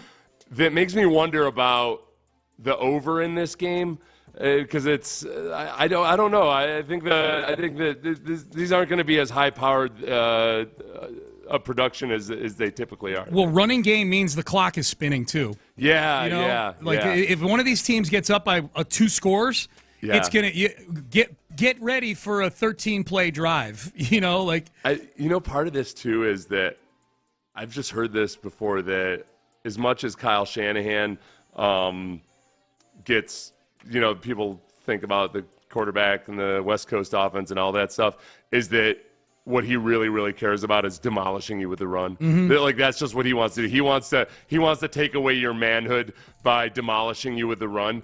And you've got the number 3 rushing offense in San Francisco going up against the number 5 rushing offense in Detroit. Yeah. And I could see Kyle Shanahan being like, oh, you think you're the tough football team, yeah. huh? Oh, okay, yeah. I forgot we got a Texas versus Texas A&M angle on this thing too, with Shanahan and Campbell. Somebody at the press conference for the 49ers the other day asked if the 12th man would be a factor in this game. And Kyle Shanahan looked at him and was like, we don't use that term. Because not to mention, it's the Seahawks, too. Dude. The Seahawks and A&M, yeah. And which one's the one that gets overly litigious about it? I'll bring in John Lopez on this. A&M sued Seattle? The Seahawks. Okay. So the Seahawks then had to pay to use it. To use it? Okay. Yeah. And the Seahawks don't even use 12th man anymore. They call them the 12s. Oh, really? Yeah. So do they not have to pay you royalties No, anymore? they did. Okay. Because some stuff still has 12th man, but they call them in the stadiums of the 12. Okay. Gotcha. Yeah. We know where the real 12. Yeah, that just dawned on me. The Kyle Shanahan UT versus Dan Campbell A&M. I'm guessing that's come up on In the Loop this week. Actually has not. No? Actually has not. That's a really good point. Yeah. And, gig 'em. Well, as far as you're concerned, hey, someone asked a question here for John Lopez. Have you read Coach Wooden and Me by Kareem Abdul-Jabbar? I have not. If not, I can bring you the book. I am a 68-year-old white guy, and I found the book extremely informative and moving. It's a little bit much information. I don't know why we needed the whole demographic on that. But I've seen it. It's intriguing, and I just never have gotten around to picking it up. Would you like this person who texted 12 minutes ago to bring you a copy of the book? Bring it. Okay. Bring All right, it. Cool. That's perfect. Cool. I heard you guys talking yesterday about who you would be most happy for if they were winning this weekend. Mm-hmm. I'm with you guys. I think you both said you'd be happy for Lamar Jackson. I've not always been a huge Lamar Jackson fan. I've become a bigger Lamar Jackson fan in the last year. Yeah, no question. I would be happy for Lamar. I mean, think about Bill. Did you see Bill Polian double down on it a little bit? No. Did he? Yeah, he doubled down on it a little bit. Did he? What did he say? What did he say? He said, well, interpret it how you will, but he was on some podcast or some interview or something. He was asked about how he would play Lamar Jackson. Oh yeah, he just said make him throw from the pocket. He said keep him in the pocket. But he's admitted he was wrong about that. He's admitted he was wrong. By the way, I get pushback on this sometimes because there is something to be said for having a disciplined pass rush against him, and people automatically assume you're saying, oh, because you think he can't throw from the pocket, let me show you these stats. Yeah. And no, you got to keep him in the pocket because that's the only way to get him on the ground. Yeah. Because once he leaves the pocket, good done. luck. Yeah. Good luck. If you compress the pocket, then you can kind of keep him from running. You can get him on the ground. Yep. I heard y'all's promo running, too, about spending big in free agency. Yes, please. You want to spend big. Yes. He did. You want a bargain shop. Bargain shop. It could mean though that the guys John is thinking of, you do get them cheaper. They're expensive, but they're cheaper than they would Landry's normally the guy that won the lottery, but still works and has a budget that hasn't changed a bit. Yeah, that might be the worst analogy ever. No. Because there's something called a salary cap in the NFL. It's not baseball. Yes, and they have $74 million of it. Yeah, as opposed that's $35 million more than last year. But you got to look ahead there. Like, he's brand new to the NFL, being good. Like he's kind of brand new. It's kind of alarming. It's depressing when you look at the number of free agency contracts, the big ones. How many guys aren't even on the roster 3 years later? Yeah. It's really it's a risky proposition, no matter how good it feels at the moment. I work with the Hispanic Dan Snyder, man. Like I work with the creepy, reckless money spending. See, this is Hispanic the Dan Snyder. That's what I work with. That was a drive-by right there. This is the mindset. This is the mindset that we have to change. All right. That was Crosstalk, brought to you by D&M Leasing. You're listening to KLT. I don't even know which groups are offended on or what. D2, an Odyssey station. Seth, antibodies to you, my friend. Antibodies and a rabbit hole of glam rock that I'm about to go into. Indeed, me as well. Me as well. Should be a good weekend. All right, we're done. We're out of time. Landry Locker, John Lopez, Figgy Fig. They are in the loop. Have a great weekend, everybody. They start now. At least I didn't say Vince McMahon. Landry Locker, John Lopez, Figgy Fig Why, with you. Going on with here, that? Here on Houston Sports Leader, What's Sports the Radio latest 6. with Vince We'll McMahon? move on quick. So, championship weekend. we have two squads that I think that we should be looking extra close at when it comes to the Houston Texans. Okay. And that is the Lions and that is the 49ers. The Detroit Lions, if the Texans can duplicate the offseason that the Lions had, then I think that we can see a better version of the Lions. Now, the AFC is obviously harder than the NFC, but I think we can see a better version of the Lions. If you add the offensive weaponry, if Will Anderson progresses the way Hutchinson has, although Hutchinson's a better player at this point, you have that. And then if they invest in the running back like San Francisco did with Christian McCaffrey, and DeMeco Ryans is able to duplicate this system that Kyle Shanahan has taught him, mentored him, however you want to look at it, then I think that's where you look at as far as the Texans can be this. And then you factor in they have the quarterback who's on the other. It's almost like a balance of everything that you're looking at with the Texans. Like your head's going in different directions. There's just a lot of reason for optimism. I think the Lions are the perfect example of what the Texans can be, and I think they can get to their respective championship game next year just as well if they do those things. As far as the Niners, obviously, they have so much more talent that it's almost unfair to make that comparison because are you going to have an Ayuk, you're going to have a McCaffrey, you're going to have just go down the list. But I think the Lions are there. I think Nico could maybe be Ayuk. I think that there's a lot of running backs out there. Perhaps you can find but you don't want to spend the nickel. McCaffrey. No, I want to spend bargains on running. I want to spend running backs. I would give the Jonathan Taylor deal to Saquon. I would do that. But I just it's the 49ers didn't spend a ton in free agency. Like I don't know that any of these teams really are examples of spending a ton in free agency. Like every once in a while they'll do it, but none of these teams built like you don't look at these teams, maybe help them get over the top somewhat, but there's not like an example of spending free agency. Matter of fact, more times than not, it just doesn't really work out. Yeah, look, I think we're kind of almost talking over each other because I am actually with you in terms of stupid money with free agents, and there are so many examples of money going to free agents and they don't pan out. But I think there is a step behind that where you can sign a player that's relatively young, get the money, spend the money, and it's smarter. It's almost like the Tom Brady effect. Well, you can just wait till the 6th round to get a quarterback. Oh, you can't spend in free agency because they're all busts. Ultimately, no, I don't know. They're all busts. Well, I'm just saying, the mindset. I think there's a happy medium there where you can spend smartly and still spend a lot on the right guys. We got running back data, however you want to say it. If the Texans aren't at the top of this running back market, then I think you got to question what the hell they're doing. And you got to question what they're saying. We'll get into that at 11 because make no mistake about it. Brock Purdy gets a lot of attention. I'm seeing all these hot Brock Purdy takes. They're not where they are without Christian McCaffrey. If they don't trade half a draft for Christian McCaffrey, the 49ers aren't there. Outside of Lamar Jackson and Patrick Mahomes, no player has impacted their team more than Christian McCaffrey. The 49ers make that trade. They probably don't get there last year. They went undefeated with him starting before that conference championship, and they don't get there this year. So the Texans need, and DeMeco was there when they made the move. So was Bobby Slowick. And by the way, he might be here next year too. Good Lord. Yeah, we got to solve a mystery in a second. We'll get to that. But yeah, I think the running back thing it really needs to be looked at. And when you look at these projections, good Lord, the lack of value with these guys is through the roof. Which ones? The running backs. Like Yeah. it's out of control. Like it's. With the impact that these guys can make, it's out of control what you can get these guys for. Yesterday when we were on the air, Landry Locker, John Lopez, Figgy Fig with you. It is Football Friday. Yesterday when we were on the air, the news broke that Bobby Slowick was going to Atlanta.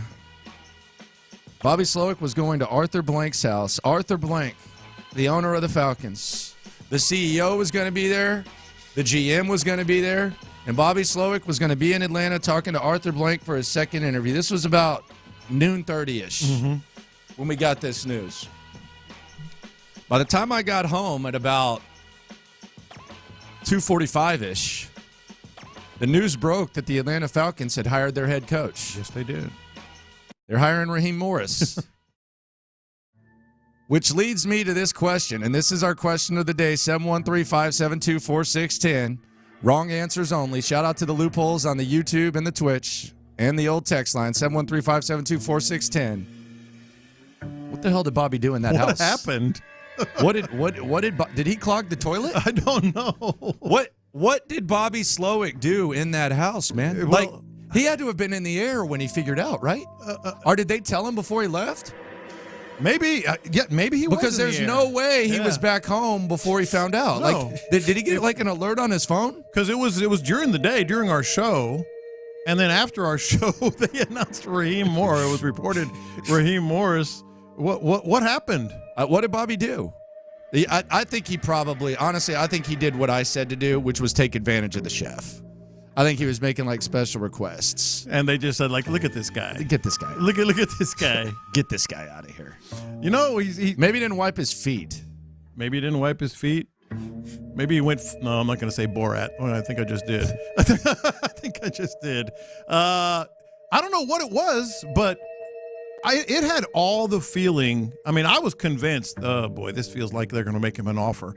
I mean, you had all three of the head honchos there. He's in the house, the whole 9 yards. Then all of a sudden, he's flying back, and maybe he's boarding, and he's like, "Well, okay, I guess I'm not going to get the job." What went down there? So could he? It wasn't just a cursory interview, right? Not with those three dudes there. Like it wasn't just like just being nice or whatever, giving him another look. It had to have weighed into the decision. Something he said or something he did at the house. But what was it?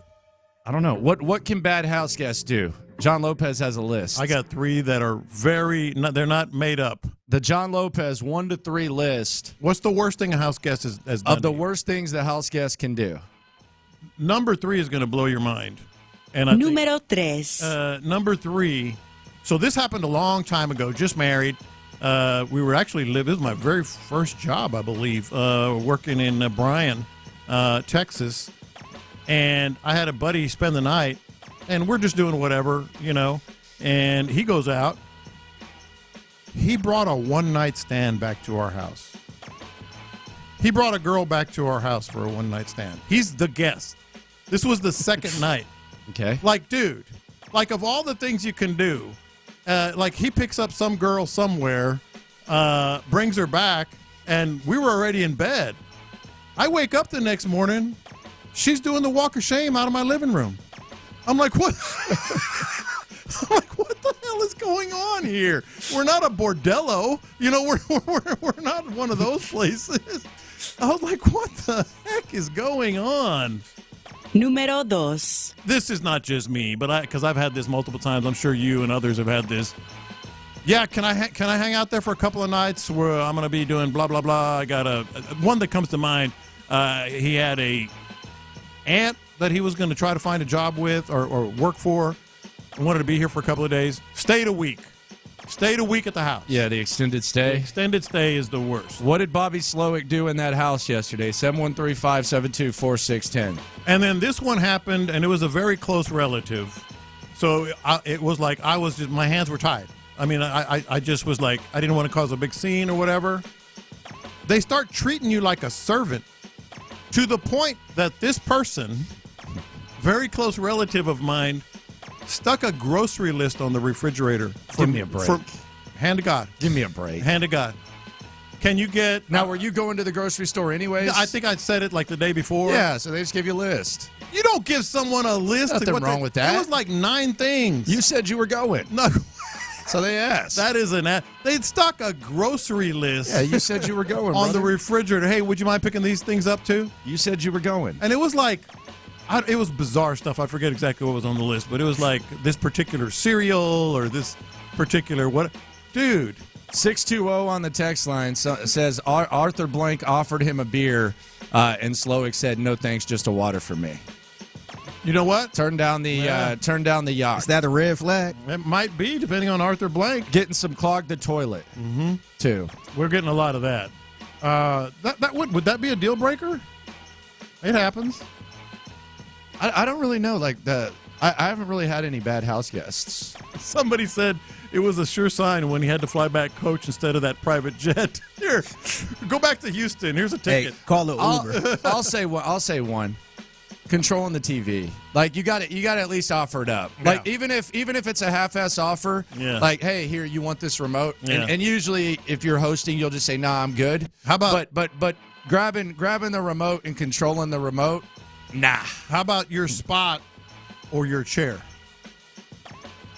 That's a no-go. Slippery slope. That's a no-go. It's a slippery slope. What about somebody that just come in and go right to the refrigerator? I don't mind that. I don't mind that. It depends. Yeah. You're in my house. Make yourself at home. All that stuff. I don't mind that. But don't make me a damn grocery list of what to get you at the grocery store. Like whenever I'm at someone's home, even if I'm not spending the night, like just going over to watch the AFC Championship game, let's say. Yeah. I'm like, where do you sit? Yeah, I don't want to sit where you normally. What about Bajani, Sean Bajani? What about him drinking your most expensive wine, bottomless, basically? I didn't mind that. Again, you know me. I'm like, make yourself at home. Yeah, well, but don't treat me like a servant. I mean, at least pour it in a glass. You ain't got to be drinking it straight out the bottle, my friend. That's why I get That's that. That's a $90 bottle there, sir. That's why I get that stuff. He was gobbling. He was pounding it pretty good. Wasn't he? I don't mind. Yeah. Wonder if Bobby was looking through the medicine cabinet and it just crashed. Yeah. I'm trying to think about what Bobby did because, and even all joking aside, Bobby Slowick goes to Arthur Blank's house, which is weird to begin with. You're at his house, dude. You interview, and then an hour and a half later, they hired someone else. That's weird. It's weird. Anyways. Like, it doesn't matter, like, whether, no matter how y'all left on terms or whatever, that's freaking weird. Yes, that is weird. Like, that's not like going to a restaurant and getting a back room, and then, all right, I'll see you later. I'm going to go to the bar. Yeah. And I'm just going to kill some time. Like, you got to walk out of the house. Yeah. Do you think when he left the house, he knew he didn't have the job? He had to have. Or you think he thought he nailed it? What if he didn't? Nailed it. Bzz, bzz, alert. Oh, maybe about I to get on the jet. Maybe I didn't. Oh, damn. Maybe I didn't nail it. Somebody said a Lowe's receipt fell out of his pocket. Because Arthur Blank is Home Depot. When Arthur asked him, like, would you rather shop at Lowe's or Home Depot? And him not knowing, he said Lowe's. Yes. He wore his hat to the interview. That might be a deal breaker. Maybe he didn't clean up nice. Drank out of the milk bottle. And who does that? I could see you doing No, that. I don't do that. You seem like a milk bottle drinker. I do not. You don't drink out of the jug? No. Never. Never.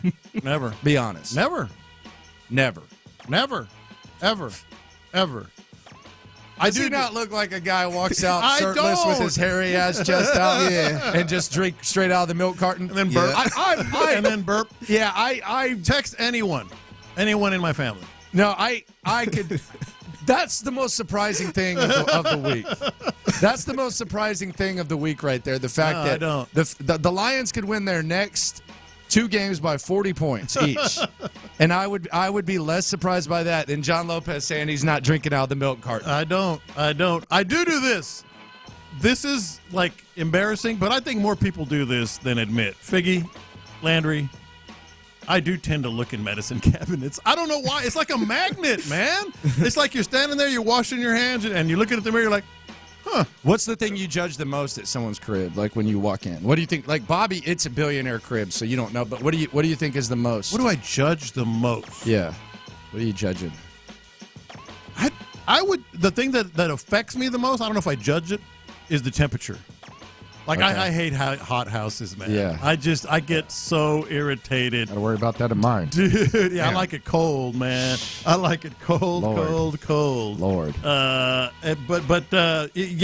far as, like, judgment now, I can't really think of anything other than that. So, I was a little bit surprised because Arthur Blank, like, kind of the one that got away for them was Kyle Shanahan. Mm-hmm.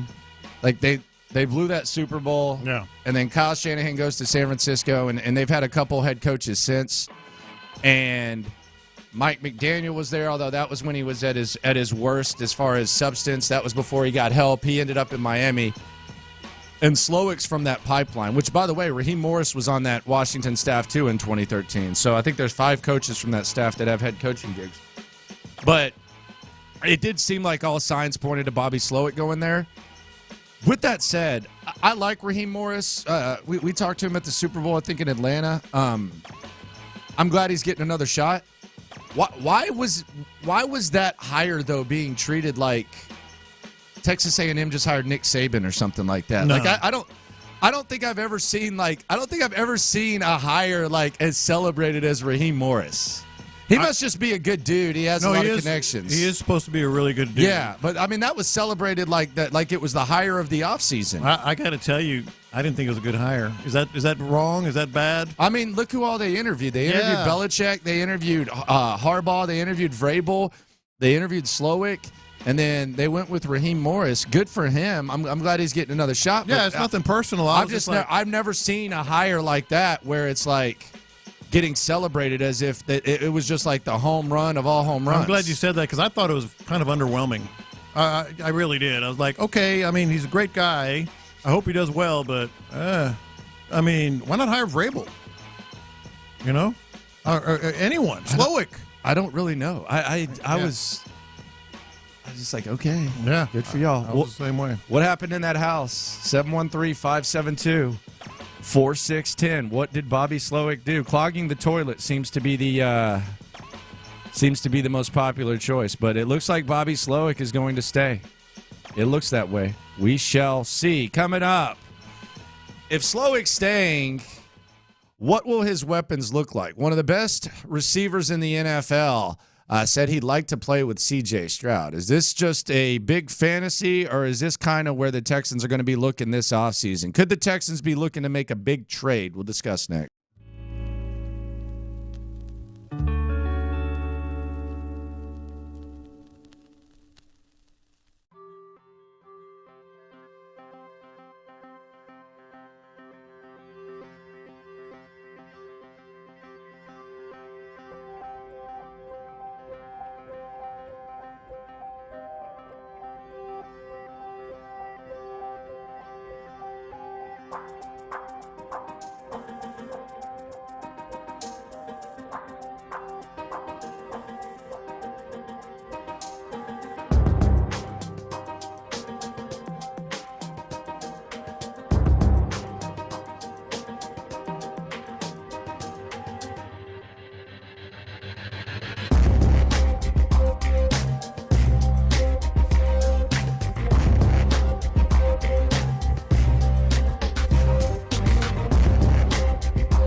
In the Loop with John Lopez and Landry Locker is presented by La Michoacana Meat Market. Figgy, let's hit him big time. Because it's Friday, you ain't got no job, and you ain't got to do.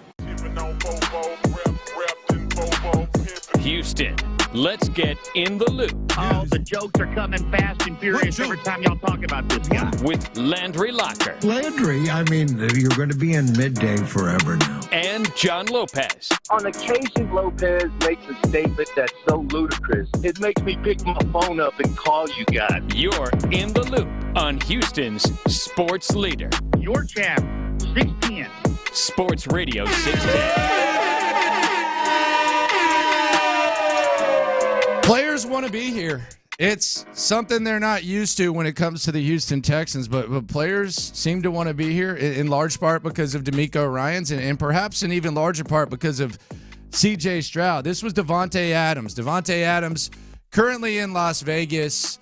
He was asked about C.J. Stroud and the mutual respect he has for C.J. Stroud, and this is what Davante Adams had to say about the quarterback of your Houston Texans. He number one. I don't know. Yeah. C.J. Stroud is on. Stroud. That was somebody I was campaigning for coming out. I was really, I won't say I was anti-rookie, but I was not pro-rookie across the board. It wasn't just get somebody young, in here. It was really, that was the guy that I felt strongly about, and he felt the same way. I know I've seen a couple of videos where they had asked him who he'd like to throw to coming in the league, and he said me. And I actually got to kick it with him at Michael Rubin's all-white party out there in the Hamptons, and we kicked it for probably literally 8 hours. Dude is solid. I've never been around a dude that young coming in that's that mature. Pretty good age gap, but you don't really feel it when you're around him. All right, there you go. That's Davante Adams talking about C.J. Stroud. Look, trading for Davante Adams, the cap stuff and all that, it's a little bit wild. But, you are hearing one of the best receivers in the game saying just openly, I'm a big C.J. Stroud fan. I would like to play with him. I don't think you're going to trade for Davante Adams or anything like that. But I think this does kind of speak to the type of player that the Texans will be shopping for, the type of player that the Texans could be acquiring. And we could be getting to a point, maybe not this year, maybe next year, where much like the Bills did with Josh Allen, where they traded for Stephon Diggs, much like the Cardinals did, much to the dismay of the Texans when they traded for DeAndre Hopkins, and much like the Dolphins did when they traded for Tyreek Hill. We could be getting to the point where perhaps, if there is a big-time receiver out there with CJ on the rookie deal that you think could maybe put the team over the top, that could be something that they could entertain. But we still a lot of a reason to be excitement about Nico Collins and Tank Dell. We've talked about this a little bit. I want to make it very clear. Let's not underestimate how important this is. This is hugely important to the organization. This is what Tom Brady did. This is what Patrick Mahomes does. They get players that, and sometimes when you get to a certain level, players on discounted contracts later. They're a magnet for big time players. You just heard from Adams, but there's dozens of players that all of a sudden have an eye on the Texans, and they never would have thought of them before. This is hugely important. Hugely. Do you prioritize wide receiver at this point, or is that I'm not going to sit here and say, because it is so year to year. I'm not going to sit here and say that I feel like Nico Collins is 100% a number one receiver, and him and Tank Dell are going to be. There's still a lot of work to be done, and you can regress or you can progress. There's a lot of reasons, but at the very least, when it comes to wide receiver, we thought before this season, I think most people thought that wide receiver was going to be at the very top of the list. Mm-hmm. And I still think they can use wide receivers. The more the merrier. Hell, even in the first round, if there's someone they like at wide receiver, bring them on in. But how much has wide receiver been kind of pushed down the list based on what we saw from C.J. Stroud's top two weapons? Not much. No. I think there's a big drop-off. It's running back 1, wide receiver 2, and then a big drop-off to everything else. I get it. Hey, defense wins championship, whatever. When you have C.J. Stroud, it's those two positions, and then there's a big drop off. And then here's the other part of this this whole equation. You can talk about C.J. Stroud makes quarterbacks better. Makes receivers better. that's cool. But imagine him with another great receiver. Like, how much better even then do you get, you know? Let's just look at, and I know this is kind of, it's a small sample size, but it's the elite sample size. The wide receiver position of the teams that will be participating as the Texans sit and watch teams participate in a weekend that they've never been to before. Like, let's just look at the wide receivers and the investments that were made. So with the Lions, Amon-Ra St. Brown, they lucked into that. I mean, he was a late round pick. They kind of lucked into it. Nico Collins was taken before him, but Amon-Ra St. Brown, first team All-Pro, kind of lucked into that. The 49ers, their best wide receiver is Brandon Ayuk. Brandon Ayuk was I think a late first, early second round pick, and he's been really good. Second team All-Pro right there. The Chiefs, they really don't have much at wide receiver. They actually traded away Tyreek Hill after they kind of lucked into him too, fifth round. And then the Ravens made the investment in Zay Flowers. So you have that. I'm setting all this up because if we're looking at the things that these teams do elite, 3 of them, all but Kansas City, are in the top 5 in rushing. Texans were 22nd in the league in rushing. There's only one playoff team that ran the ball worse than them, and that was Tampa Bay. And it was only like a 9-yard difference, and that was the worst in the league. Yeah. So they run the ball well. Outside of Kansas City, I think Kansas City's 19, and they even run the ball better than the Texans. All these teams, though, have elite tight ends. If you really look at this, like, they all have elite tight ends. Sam Laporta with the Lions, George Kittle with the 49ers, Mark Andrews with the Ravens, and Travis Kelce with the Chiefs. Might just be a coincidence. I don't think it is. But I do think I don't think it is. I do think there's other ways. And like when we compare Nico Collins and we find ourselves saying, well, he's not Justin Jefferson, he's not Jamar Chase. I mean, can he get in the same category as Amon-Ra St. Brown? Can he get in the same category as Brandon Ayuk? Can he get in the same category as Zay Flowers?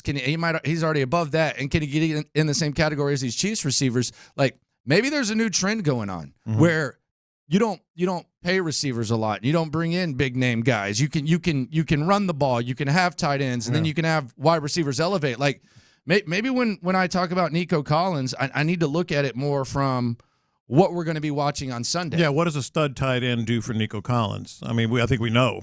You know, we've seen it consistently. You just laid it out. I think tight end is. We've talked about it. I think tight end is a big priority. You know, we're not sure what Dalton Schultz is. Brevin Jordan, good job, but neither one of them is going to be, you know, Mark Andrews, you know, or something along those lines. Yeah, I think it could be a big time advantage. But I still say running back 1, wide receiver 2, and then a drop off for anything else. Tight end might be 3, but I think there's a drop off in this offense with C.J. Stroud. I do. You think tight end should be prioritized more? No, I don't think this is the draft to do it. Like, if they were going to prioritize tight end last year, yes. But, I mean, it could end up playing out anyway. But as far as, like, the quality of tight end, last year was that draft. That's where the Bills got Kincaid, the Lions got Laporta, and there are all these other guys. Like, maybe you can find one. Like, no one thought that George Kittle was going to be George Kittle. No one thought that Mark Andrews was going to be Mark Andrews. So maybe you figure that Travis Kelce too. Like, maybe you can look into that. But as far as, like, prioritizing, like, right now in the spot where the Texans are at, like last year, we could have discussed it, but it's not necessarily there right now. My whole thing is, like, when we're talking about Devontae Adams and people get excited, perhaps that's not like the end-all, be-all type of move that you need to make with the way CJ's playing, with the way that the Texans are kind of a combination of what Detroit's doing and what San Francisco's doing, like a mix kind of, with a better quarterback, by the way. Yes. That maybe, like, trading like it for Devontae Adams is not necessarily something they need to do to get to where they've never been before and where these teams are going to be in 2 days. No, I mean, maybe, you know, they're going to find someone because there's that magnet effect that I'm talking about, and it's real. It's happening. But, you know, this is one of those drafts where your second and third round picks might be your most important picks. I always call them premium picks anyway. They've always been high value for me because I think that's where you find these types of guys. Right. You know, that can all of a sudden, if you scout them right, if you get it done the right way, your guy at Texas, might fall right into that. Sanders. Yeah. He could be a third rounder. And that might be – he might end up being stud. Yeah. But I always call them premium picks. I think this year more than ever, second and third round, even more so. You know the thing that bothers me the most during talking about tight ends? What's that? It's so annoying. What's that? It's where you're talking about tight ends with like your buddies or something like that. And I think even I think John Harris has been guilty of this before, and a lot of guys. I think we had this discussion about Mark Andrews. Can he block? And I don't care. Who cares? Figure it out. Like, if you can teach him how to block, teach him how to block. Like, they were talking bonus. They were talking about Travis Kelce, can he block? Last year it was Dalton Kincaid, can he block? Ask the Bills if they give a damn about his blocking. Exactly. Get me some thumper that can go out there and crush his head. Give me my tight end in motion going out and catching passes. Yeah. I hate that. That's Sanders' thing, right? Yeah. Hey, can he block? Yeah, he's okay at it, but I mean, like, is that like, do you want to, what do you want? Yeah. I mean, like, do you... I don't care. Can he get open? Yeah. Like Brevin Jordan's one thing. Like, yeah, okay. Like, but even him, like you use 3-4 tight ends a game. Figure it out, okay?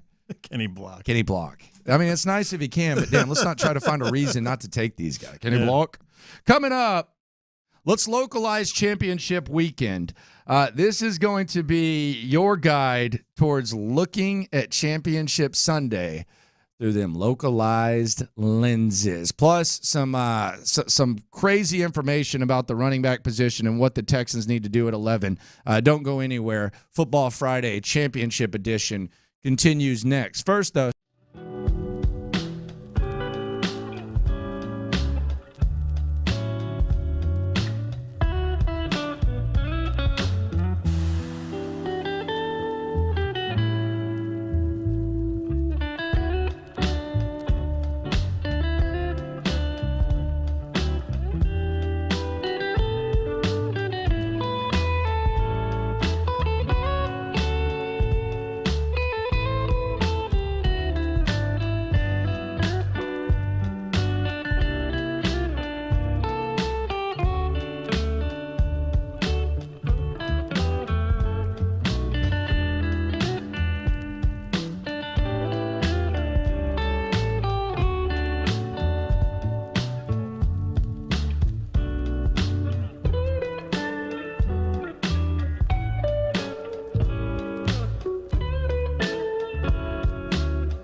Making the stories from outside the loop matter to you. This is Localize It. Don't you know I'm local? You're in the loop on Houston's sports leader. Sports Radio 610. If you're sad that the Houston Texans are not in Championship Sunday, well, you should be used to it. They've never been there. But I got a way for this to become a local event on Sunday. By the way, I don't like that the Lions and 49ers are last. I wish the Ravens and Chiefs were last. What do you mean last? Like playing first. The first, okay. like the Chiefs and Ravens is the first game. I feel like it should be the second. Lions are popular. Okay. Did you see the map? Okay, Greg Grissom. No. Did you see the map? Oh my God! They polled. I think it was NFL. I'm so happy that Greg doesn't have to do those maps anymore. Shout out to Greg Grissom. Congrats on a good year. The map. This is where the teams are. There was a map that I think it was the NFL itself put out, like what states are pulling for what teams. You know how they do those. Like 70% of the country is pulling for the Lions. Just an underdog thing, right? Yeah. I think Vegas is probably pulling for San Fran, right? Why? Because there's money. There's always an invasion of San Francisco fans. Every NFL Sunday I've gone to, I've probably been to like 30 NFL Sundays in Vegas. Mm-hmm. There's San Francisco fans. Plus, it's a short trip. They don't care about flight tickets. Like they don't make anything out flight tickets. That's hey Johnny, let's get in the car and take a road trip and go to Vegas to enjoy the Super Bowl. Yeah. I don't know. Who knows? Mm-hmm. But I want to localize this. That's what we do, not just in this segment. We do it the entire show. It's a local show. It's not a national show. What we do, man. It's not a national show. Come on. So I have some local angles for you. Local angle number 1, Kyle Shanahan, former Houston Texans assistant. He is one of the faces of the Gary Kubiak system. Kyle Shanahan, easy to localize. I heard Sean playing the UT angle. Come on. I hadn't even thought of it. I think of him more Duke than UT. He doesn't count. No. Yeah, come on. He was just a guy. I hadn't thought of that, but he was just a whatever. Guy. Yeah, whatever. Yeah, move on. I don't even know if he claims Texas anymore. Who knows? But Kyle Shanahan, local angle number 1. Local angle number 2, Trent Williams, man. Trent Williams, Longview, Texas. Once upon a time, the Texans needed a left tackle. They decided to go with Laramie Tunsil instead of Trent Williams, who, by the way, works out here. Texans traded 2 firsts and a second for Laramie. The 49ers traded a 3rd and a 5th for Trent Williams. I think he's been an All-Pro. I think he's been an All-Pro 4 times since now. I love Trent Williams. He is a mean mofo. Remember when he punched Richard Sherman in the face? Yes. I'm going to punch you in your damn face. And Richard Sherman said yes. You're lucky you moved a little bit. You're lucky you moved a little bit. But Trent Williams, Longview connection, local angle numero 2. Number 3, 2 young men who came from the balls of Gary Kubiak. Well, you didn't have to quite put it like that. Clay Kubiak and Clint Kubiak. Clay Kubiak is the QB quality control coach, and Clint Kubiak is the passing game specialist. Those Gary Kubiak balls. Yeah, another reason to localize this with the rooting interest. You didn't have to do it again, much less once. Yeah, man. I mean, that's that name is royalty around here. That Kubiak name. Next, local angle. Don't say this one. Please don't say this. Figgy's favorite Houston Texan of all time. Please don't say it. Chris Conley, one of the Easterby guys, formerly with the Texans. How is that my favorite player? Somehow he's buried on that 49ers roster. Yeah. You might remember him from Shut Spats as argued with Justin Reed and got Justin Reed suspended with the Texans. You might remember him as a guy who John McClain called very well-spoken about 14 times. I forgot about that, too. He is a former Texan during the worst time in Texans history, and he is currently way down there on the 49ers wide receiver depth chart, and he is the favorite player of all time of one Figgy Fig. I want to say he got like 5 passes this season, too. 5 catches. No, I want the Niners to lose. I don't care. That's true. Like I'm pulling for the Lions, but this is going to be just fun to watch all these games. Next one. Mm-hmm. I can't believe this guy's still there. He's still there. Tashawn Gibson. Yep. I was shocked to see him still playing, and he's playing. Like, he's playing, man. He was playing for the Browns like 20 years ago, He's playing ball, man. Tashawn Gibson was on the team in 2019 for some reason they didn't play him in the divisional round against the Chiefs. I heard that it was pretty petty. I heard it was pretty ridiculous. I heard that Bill O'Brien was upset with them. I heard that he didn't want to play the final week of the season. I don't know. That's all hearsay. But Tashawn Gibson, how about that? I'm happy for him. Right before things imploded, Tashawn Gibson got the hell out of town. Yeah. Tashawn Gibson, San Francisco 49ers. I had no idea, to be honest. Next one, John Lopez's guy, Dan Campbell. How about old Dan Campbell? He's from the state of Texas, and he is a Texas A&M Aggie. Dan Campbell. A lot of people rooting for old Dan. That's the reason why, right? Like everybody, 70% of the country is pulling for the Lions. You can't get over his first press conference. No, I was fine with it. I don't think he's that good. Well, he's in the NFC Championship game. I think the OC is the reason that they're good, and I think we'll find out. I think he's a mascot. Well, like I said, he still can't get over his style. But he's got something going on over there. And it's rubbing off on Aaron Glenn. I'm kidding about the mascot. I like him. It's rubbing off on Aaron Glenn. Yeah, too. I like Dan. Yeah. Aaron Glenn, you just mentioned him. Houston Texan, Texas A&M Aggie, Aaron Glenn, defensive coordinator for the Lions. There's some more local angles right there. Also used to come in studio here. Yes, he did. We got guys that have. We're like a coach's hotbed, man. Yeah, Gerard, Aaron Glenn. Next one, another one of Figgy's favorites all time. Jalen Reeves-Maben. He is on the Detroit Lions. What does he do? Boy, I almost bought his jersey. Remember his jersey was in the team shop randomly. Man, that was so. Man, they gave him randomly $5 million a year. Yeah. And he did nothing here. That's what I said. What does he do? I don't know. Next one. What the heck? Who? Andy Heck, the offensive line coach for the Kansas City Chiefs, longtime Andy Reid assistant. You might know his son Charlie, the one they can't quit. Charlie Heck, free agent, swing tackle for the Texans. His dad, the offensive line coach for the Kansas City Chiefs. I like this one, actually. That's a good story. I like old Andy Heck. Next one, friend of the show. Woo. Charles Omenihu. He is a Kansas City Chief. You can best believe if the Kansas City Chiefs go to the Super Bowl on Media Day, I will, as Charles Omenihu is likely sitting by himself with not a huge crowd, I will be talking to Charles Omenihu. Yes. Like old times. You had him on your podcast once, didn't you? Yeah. I've talked to Omenihu. I had him on my podcast. Yeah. Omenihu's a good dude, man. Mm-hmm. He's a good dude. He'll talk. I love him because he never gave Jack Easterby the time of day. Oh, he hated it. Like Easterby would do the little handshake thing. He wouldn't even raise his hand. Hated him. Might be a reason why they traded him for peanuts. Yeah, exactly. If we're being honest. Next one. Love it. Anthony Weaver. Love it. He's going to get a head coaching gig one day. I truly believe in the next 3 years, Anthony Weaver will be an NFL head coach. Yeah. Kind of a damn shame that he didn't get to be the interim head coach when Romeo was the guy. But hey, to each his own, whatever. But Anthony Weaver, he is the assistant head coach with the Baltimore Ravens. John Harbaugh speaks very highly of him. Yeah. He's getting an interview here or there. As the success continues in Baltimore, I'm rooting for Anthony Weaver. I'm glad to see that he's found his way into a stable organization. Anthony Weaver. How about that? I'm happy for him, and I think he is going to be a head coach, yes. Next one. The assistant offensive line coach for the Baltimore Ravens. One of John Lopez's favorite coaches of all time. The guy who was so desperate for work after the Texans let go of him, he volunteered at Rice.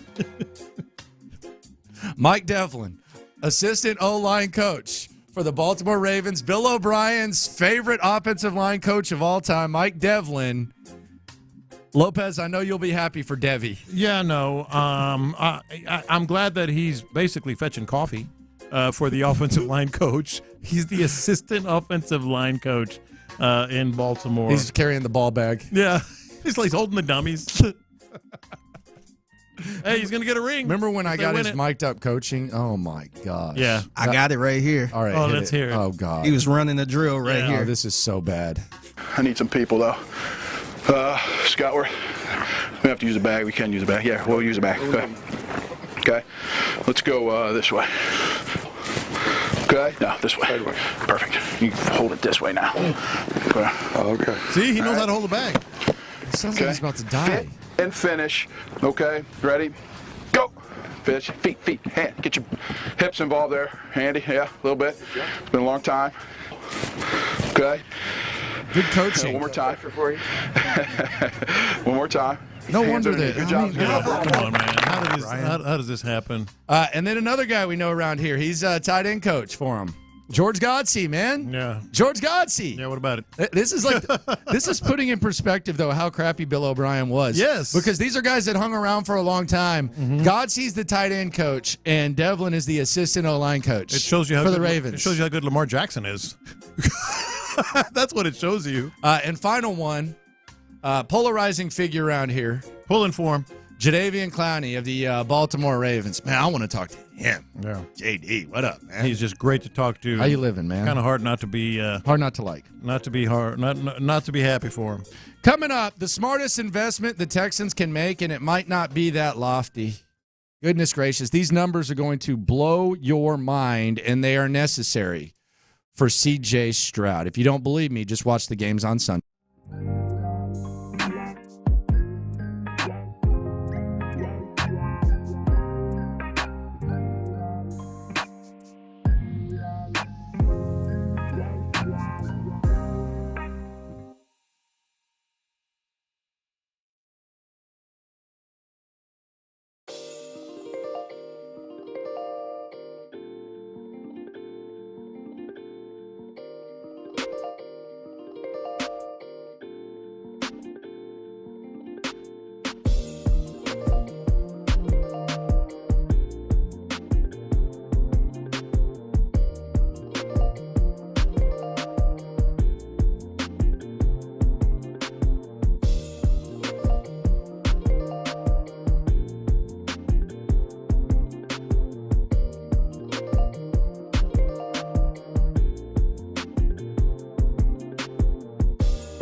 KILT-FM HD2 Houston. Insider access. Exclusive content. The Texans play here. Always live on the free Odyssey app. All right, so the running back position, I don't know if you've heard, but I think the Texans need to sign a running back, an elite running back. And I'll present some numbers for you to back this up. So this weekend, there's 4 teams playing on Championship Sunday. 3 of those teams are in the top 5 in the NFL in rushing. 3 of them. Mm-hmm. Baltimore's number 1. Obviously, there's a Lamar Jackson factor, but they do have 3 backs that they trust. Yeah, we're well aware. And they lost their starting running back week 1 to the Texans, local guy J.K. Dobbins. San Francisco's number 3. They're not where they are without Christian McCaffrey. Let's just be honest. Like Brock Purdy, all that, nah. Christian McCaffrey. And then number 5, Detroit. They invested heavily in the running back position in free agency and in the draft. So running the ball is something that you probably need to do, unless you're Kansas City and you're 19th, which was actually still better than the Texans. Yeah. But that's probably something you need to do to get to this point. I think it's fair to say. Yeah, 100% it's fair to say. The Texans last season, the Texans were 23rd in the NFL in rushing yards per game at 96.9. The only team in the playoffs that was worse was Tampa Bay at 88, and they were dead last. Dead last. Think about that. There's about an 8.5-yard difference between the worst team in the league at running the ball and the Houston Texans. Yeah, that's not a big difference, and they're closer to that than this. And those are the only 2 playoff teams, and that's the only playoff team worse than the Texans. Now, you could say, well, the Texans have C.J. Stroud, and, running the ball is not in their best interest. I would disagree with you because I listened to D'Amico Ryan's talk. I listened to Bobby Slowick talk. I listened to Kyle Shanahan talk. I saw Kyle Shanahan trade over half a draft for Christian McCaffrey, and it took his team to the next level. I hear D'Amico Ryan say, we want to run by committee. I hear Bobby Slowick say, we want to run by committee. But then I watch the Texans, and the running back position is so pitiful that they don't even have a second running back that they trust to run the rock. And as good as Devin Singletary was, and he was a pleasant surprise, B. Scott brought this up the other day. I thought it was an excellent point. You brought him in to be a complimentary guy. Yeah. Yeah. That was what he was here for. They haven't brought in a true number 1 in 5 years, 6 years. They haven't. I mean, if you want to include David Johnson, well, how'd that work out? But I don't even know if that was true. No, they have not put any money as an organization. I'm not just talking about this regime. So you have that situation, and now you have a running back market where this is perhaps, as the running back position becomes devalued all across the NFL, and the impact, as I just laid out, can be extreme. You have an opportunity, if you're the Texans, to sign an elite running back at a good price, perhaps even bring back Devin Singletary, and maybe even draft another guy to compete with Dameon Pierce. That's where you're at right now, because you have C.J. Stroud on the rookie deal. In the offseason, J-Lo, there was a lot of running back drama, and I feel for these guys, man. I feel for you because the shelf life can be small, and a lot of times the position, because you carry 3 or 4, and there's an injury where guys are allowed to step up and elevate their play, it gets devalued. But the teams that value it and the teams that take advantage of this are the teams like San Francisco who trade for Saquon Barkley, or not Saquon Barkley, Christian McCaffrey, and elevate their play, or the teams like the Detroit Lions who bring in Montgomery and then draft a running back in the first round when that's frowned upon. Those teams, like, they're able to take advantage of this, and they've done so. And it's something so crazy because we're talking about, no disrespect to Brock Purdy, we're talking about Brock Purdy and Jared Goff having championship caliber-ish ball clubs, and they cannot hold the jock of C.J. Stroud. So imagine if you're the Texans. If you make these same types of investments and you make the right decisions, imagine how good of a football team you can be and how much more of a complete football team you can be. I can't even imagine DeMeco Ryans. I know he does, but like being really angry about something. He's got to be asking himself, how the heck did we not even have a second running back? Like him, where he came from, the defensive-minded, running the ball. I mean, that's why I keep saying this is priority 1A and 1B is getting a running back. And all you have to look at is like what you laid out, but also where he comes from. Like what he said, the words out of his mouth, we want to be a running team. It's got to drive him nuts. So Jonathan Taylor had all that drama with the Colts, and eventually they agreed on a contract. And let's be honest, if it's not for a Gardner Minshew low pass and a drop or whatever, like, there's a chance the Texans don't even make the playoffs because the Colts were able to make right with Jonathan Taylor. Like, he was the best player on the field in that game. He was playing hurt, and their investment in running back and their willingness to pay him allowed them to be in position to where they could beat the Texans on that day. You know how much that cost? Their best player, their most impactful guy? The new contract? The new whatever one? They did to it. 3 years, $42 million, man. Yeah. 3 years, $42 million. That, when you have a rookie quarterback like C.J. Stroud, 3 years, $42 million, that's nothing. No. Especially with the impact that guy can make. Let me lay out, this is insane to me. Let me lay out this running back market,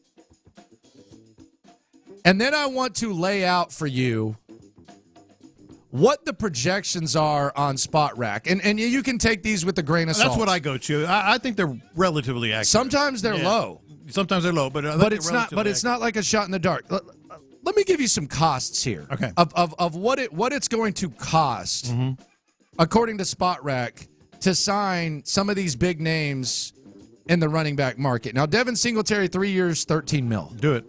Yeah, and he can still be your complimentary guy. Do it. 3 years, $13 million. No brainer. Yeah. Okay. Yeah. You can be what we originally wanted you to be. He's actually a priority for me. Well, you can be what we originally wanted you to be. Yes. Which was a complimentary guy, a true committee guy. Yeah. You can be that guy. 3 years, $13 million. Okay, cool. Bargain. Done. Let's go. There you go. He's a priority. Now let's try to make him that complimentary back with this with these projected values. Derrick Henry, 1 year, $4.3 million. That's got to be low. Oh, it's low. I'm just not convinced on him. There's a couple of others on this list that I'm like, okay. All right, but if you did Derrick Henry for 1 year, $5 million. Oh, if they signed him, I'd be all about it. Yeah. But right now, I think there's better options. But yeah. And this is the other thing I don't want to hear, Figgy. So mark this. Much like I don't want to hear Johnny and Friendswood tell me that a tight end can't block like Mark Andrews or Dalton Kincaid. I'm not listening to any of you people, and I do mean Pass you people. pro. I'm not listening to you about scheme fit. Y'all told me Dameon Pierce was a scheme fit last year. So take the scheme fit and stick it where the sun doesn't shine. I don't want to. I would take my chances on Derrick Henry being able to run the rock. Derrick Henry is not Dameon Pierce. I'll take my chances. I know Dameon Pierce. It's not a scheme fit. Okay.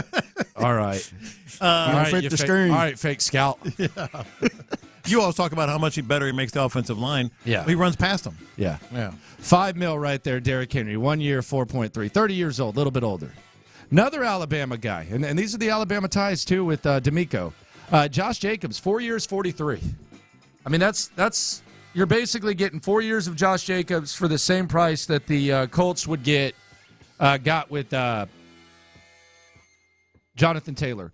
Josh Jacobs can do a lot of things, man. I actually wanted him instead of Titus Howard a few years back. Not a good year with the Raiders. He had the contract drama as well. Hey, not opposed. I am for. I think he has a lot left. I think there's 3 guys on That's a Dalton Schultz price Yes, for a guy who yes. would touch the ball 20 to 25 times a game. And then you'd be able to sprinkle in some Singletary. He makes runs that other guys just can't do. They just can't, a very small number. He's a very, very complete back. Yes. And he's an Alabama guy. 4 years, 43 for Josh Jacobs. Tony Pollard with the Cowboys, 3 years, 19. Seems like a decent deal. It's a value pick. I like him. Yeah. He was coming back from the Achilles, so who knows how he'll be. I would think they'd want to keep him, but 3 years, 19. Austin Eckler, 3 years, 22. I don't know about this guy. I like him. I like him. He's a very complete back. He can catch the damn rock. But 3 years, 22? I mean, okay. No, that's a no-brainer. 3 years, 22? Yeah. For a guy that can make that type of impact? Mm-hmm. No, Okay. That's a no-brainer. And then there's my dream right here. This can't be right. Like you've got to tell me. I would give this guy Jonathan Taylor's contract right now. Yeah. Saquon Barkley's projection is 3 years, 19 mil. That's pennies. I would give him 3 years, 40. Go ahead. The things that people are going to say about Saquon Barkley are the same things that they're saying about Christian McCaffrey. Yeah. He's injured all the time. He doesn't play. His team sucks. Yeah. He is in that Christian McCaffrey tier. If you could bring in Saquon Barkley, the only drama that there would be if you've already signed Devin Singletary. Is Devin Singletary going to come off 26? You got to get Saquon his number. That's right. You got to get Saquon his number. There's 3 guys on this list that I think are very gettable, not just because of those prices, but they all were upset with their contract situation previously, and they really didn't get a big deal. They had their contracts adjusted. Remember Eckler? Well, they adjusted how much they give him more? $800,000, all bonus, all incentive based, all that stuff. Saquon, same thing. Jacob, same thing. They are all chomping at the bit to prove themselves and get somewhere else. Yes. I would go. Actually, it's value, man. I would take any of these guys, but my list would be Saquon number 1. My list, 3 years, 19. I mean, come on, is either Saquon number 1 or Jacobs. I'm willing to make that investment. I just don't see how this doesn't happen. Oh, I think it does. Thank you. With what the market is right now, with what they're seeing, I don't and this shouldn't stop you from signing Singletary, and this damn sure shouldn't stop you from the market's going to speak to Singletary. People aren't dying to have Singletary. No, and he likes it here. Singletary's not all of a sudden a starting running back because of what he did this year. No, he will not be. But here's the other thing. Not only has D'Amico said it, not only is he wired in such a way that he wants to have run the ball and have a running back committee. This is a copycat league, and you're looking at the teams that are getting to the furthest in the postseason. They are investing multiple assets in the running back position. Detroit, picks in terms of McCaffrey, etc. So it's there. This whole concept of devaluing the running back, the good teams, the smart teams are not. They're not devaluing the running back. No, San Francisco traded half their draft. The Detroit is not. Detroit is not. And look where they're at. Yes, exactly. Baltimore's not either. J.K. Dobbins got hurt. They drafted him in the second round. Yeah. No, so all this whole idea of, you can get him in the 3rd round, 4th round. How'd that go for you with Dameon Pierce? I actually think Dameon Pierce, not because of any personal feelings, I just don't think he would be a good fit for this team, period. It was a disaster this year for Saquon. They had no quarterback. Saquon's never really had a true quarterback. And I'm seeing on the text line, don't overvalue him. He's a one-hit wonder. Okay, he had 1307, 1003, got hurt. Then he has a 1312. Last year he had 962. Okay, the receiving is crazy too. His receptions 91, 52, 57, 41. Jeez. I mean, and a lot of times, like he's going against way more attention than he would be able to get here. You want to put 9 in the box against Saquon with C.J. Stroud out there? How many times do you get tired of looking in the slot, bro? They were putting Dare Ogunbowale out wide this year. Mm-hmm. Imagine putting Saquon Barkley out wide or in the slot as well. Yeah. Like what makes you having them in this offense? Just man. Yeah. What makes you feel better, Saquon Barkley or Josh Jacobs in the slot, or Dare Ogunbowale / John Mechie? Like, come on, man. Like This is right here for the taking. There is a massive opportunity for the Texans to take advantages. And you have an example, you have a visual what it looks like on Sunday. 5:30, watch the Lions and watch the 49ers. They're there because they invested in the running back position. And I know you get tired of me saying this, but they have the money to do this like they've never had before. This is what I'm talking about, that middle ground.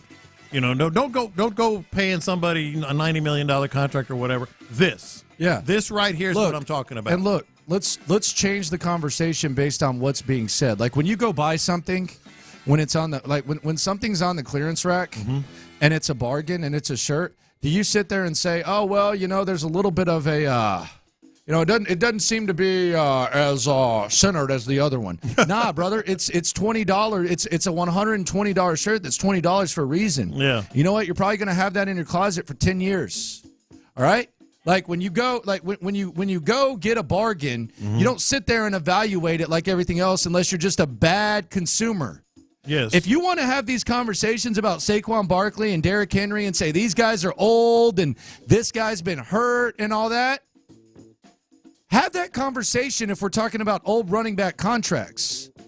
The devaluing of the position is such to where now you're talking about 3 years, $25 million for Saquon Barkley. Yeah, you can benefit from it. That's what you're talking about. And you have the money. This is exactly the example I'm talking about with this, 70 whatever. This is a must. Yes. This is like we can cuss and discuss everything else. Getting in this running back market is a must. This is an absolute must. It is. If we go into training camp next year and we're sitting there saying another 4th rounder and some guy is Dameon Pierce going to turn things around this year? Yeah. Dude couldn't even touch the rock at the end. Dameon Pierce running with the one. I love Dameon, but come on. He's running with the one. Devin Singletary looked great. Yeah, he did. Yeah. But you know what? Dari with the 2s. the fact that I think Dari's going to have a pretty good year. How many times we're going to say that? Like, he's looking pretty good. Learn from your mistakes, too. Like, learn from your mistakes. Because Dare. The reason, like, Dameon Pierce, like, when we look back at this, like, part of the reason that Dameon Pierce looked so good 2 years ago is because he was in front of Rex Burkhead. Yeah. Part of the reason that Devin Singletary looked so good is because he was in front of Dameon Pierce. Yeah. Don't make that mistake. It's enough is enough with the running backs. Caserio brung in the undrafted running back. Hey, you can go get those undrafted guys. You can find them. There's so many running backs on rosters that there's always going to be examples. But we're giving you examples of teams that are playing in the most important time. We're giving you examples of what the Lions did this offseason and what the 49ers did when they made the Christian McCaffrey trade. Those are tangible examples. That's not random-ass stuff right there. Yeah. So come on. No, Make it happen. And I think the most important thing is they could be the Lions. For sure. Yes. I think they could be there next year. It's playoff time. This ain't no rebuild no more, And the other thing is your quarterback's up there, like a notch below Mahomes and Lamar right now, but he's better than Brock Purdy and he's better. Let's put it this way. It's a combination of both. Let's put it. Yes, that's right. You could be a combination of both if you're the Texans. If you invest in this running back. Let's put it this way, just for illustration purposes. Put C.J. Stroud on the Lions. What do you got? I mean, you probably got a Super Bowl favorite. Yeah.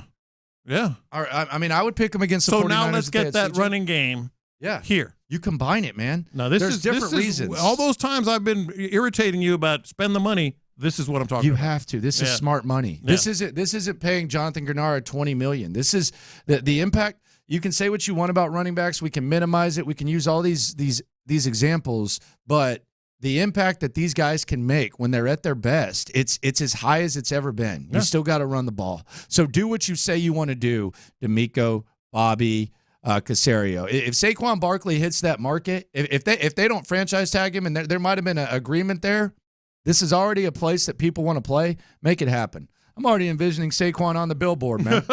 Sitting there holding the shoulder pads on the billboard there outside the stadium. Yeah, he does. You know when you're walking around the stadium and they have that Those pictures of the guys at the top. Yeah, little God, murals. Let's look at Saquon, man. Yeah.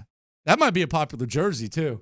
Oh, you Impress me think? with a good time. Man, you think? Saquon, man. Maybe that. I don't even know that Saquon hits the market, but whether it's Jacobs or whoever, let's make it happen. Do it, Nick, please.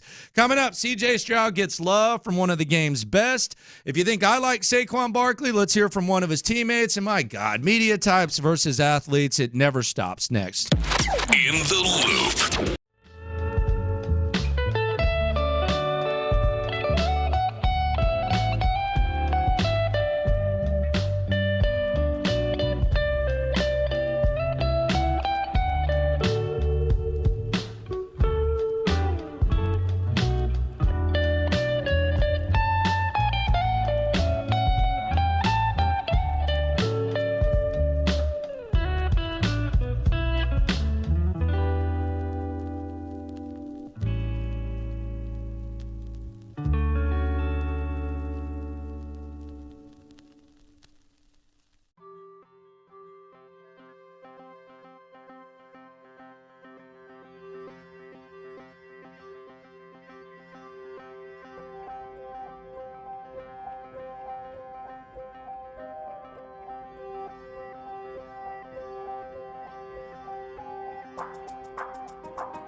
nuts.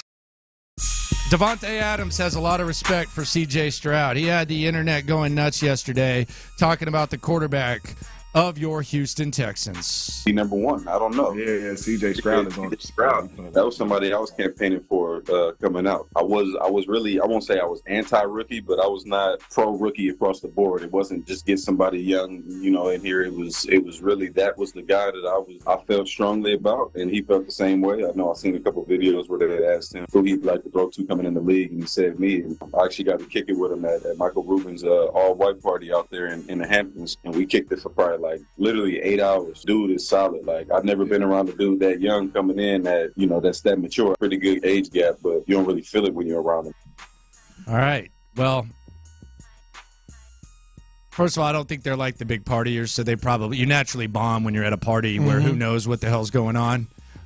So they probably have that type of bomb. It's a lot of love. It's a lot of love with those two. I still wouldn't trade for a $30 million receiver contract. I want to invest in the running back. I want to continue to develop receivers. I want to get young guys.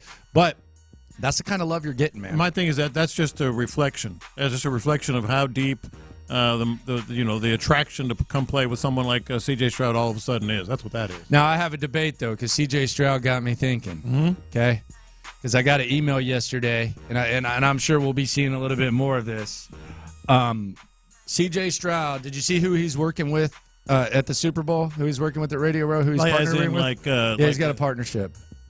Did not? Yeah, it's one of America's top brands. Want to guess? Coke. No. Close. You're close. You're in the right aisle. Really? Yeah, you're in the right aisle.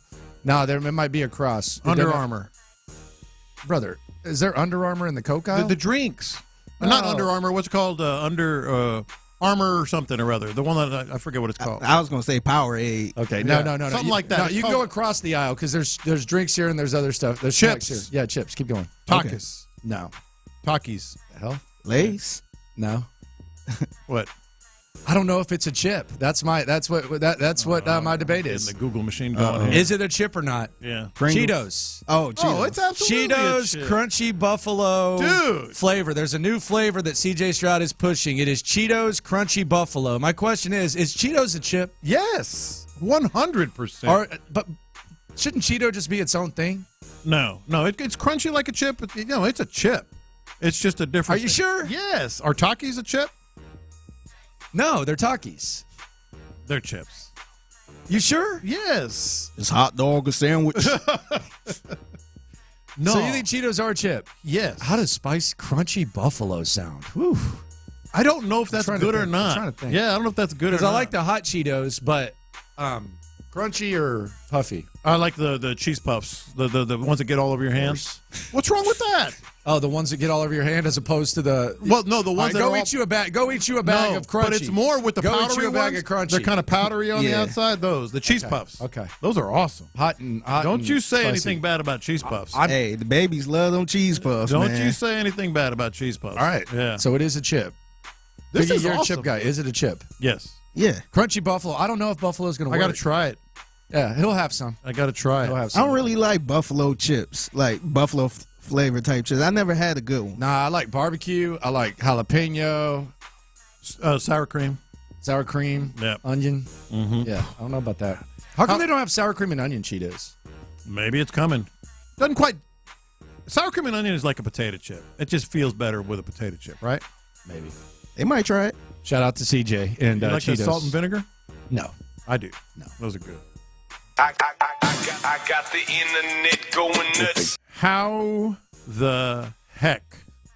Because this has got the internet going nuts. You referenced it earlier, but I wanted to save it for internet going nuts because I think this is bizarre. How the hell did the 2013 Redskins win 3 games? They won 3 games. This was their coaching staff outside of the head coach. Kyle Shanahan. Yeah. Sean McVay. Yeah. Matt LaFleur. Yeah. Mike McDaniel. Yeah. Raheem Morris. Yeah. And Bobby Slowett. They were young, man. Dude, they were like 12. They were like 20. That's 5. Not only were they young, but that organization was a disaster. But that's kind of what I think it is. Yeah, but Dan Snyder. 5 head coaches and Bobby Slowett soon to Could be, be if, one, not, yeah. if not next Yeah. year, a 6th. Yeah. They won 3 games. They did do their thing with RG3. So there is that. But I think it just the RG3 disaster, all that, just a perfect storm. Not only are those They were potentially babies, six man. head coaches, those are like the cream of the crop. Yeah, them fans got to be sick looking at that, man. I got the internet going nuts. 7 p.m. in Brooklyn podcast. Kayvon Thibodeau was on. He was asked about Saquon Barkley, who, if he hits the market, I think the Texans should be more than all in on. This is what Kayvon Thibodeau had to say about Saquon. You paid Daniel Jones $40 million. It was a great. I believe. A lot of people was mad at that. A lot of people was mad at that. But I was like, listen. Let me tell you what I'm mad at, and it's the only thing I'll say about that. What I'm mad about is that Saquon, because if you look at the game, the tape, Saquon was responsible for at least 30% of our explosive plays. Oh, yeah. Not more. Talking about the year we won the playoff game. So for me and for the integrity, working together and hard work, and we all believe the same things, I feel like Saquon should have got paid first. All right, this is not a unique opinion. It resonates because it's unique when someone that's I was gonna say it resonates. comes out and It says resonates when it's him saying it, but the boy Daniel Jones, man, highway I feel we were cheated by not getting to talk to Kayvon Thibodeau around here. I got the internet going nuts. Mark Andrews, active. Okay. They rested He's him. good to go? They rested him. So they rested him against the Texans? They rested him against. I want to see how he looks. This is embarrassing. I mean, this is kind of like semi-confession too. I'm kind of embarrassed. Like they're like, nah, we're good. We're good. I got the internet going nuts. So I guess there was a women's basketball game yesterday, South Carolina and LSU. There was a lot of push for this. My gosh, goodness gracious! I guess Don They get Staley, a lot of TV time. Yeah, they sure do. Yeah. I guess Don Staley she used to coach at South Carolina. Now she coaches at LSU. So they were at South. Who ended up winning?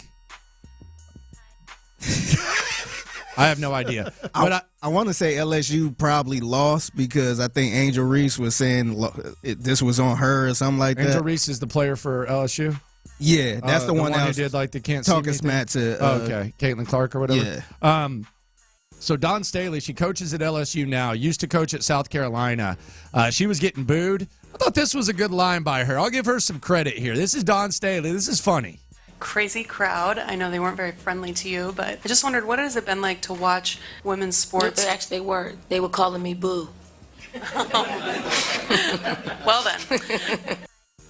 Oh, so I guess Don Staley coaches at South Carolina? Oh, yeah, Kim Mulkey coaches at LSU. Yeah. Oh, whatever. yeah, that's right. Okay, so they were booing her at LSU. Yeah. Okay, she said they were calling her Boo. That's funny. I don't know much about women's basketball. I know they're trying to force feed it. I haven't watched I thought people was getting paid to tweet that. Yeah, I had no idea. I've seen a lot of people talking about that. It does game, feel man. like a lot of people feel like the need to push the women's game.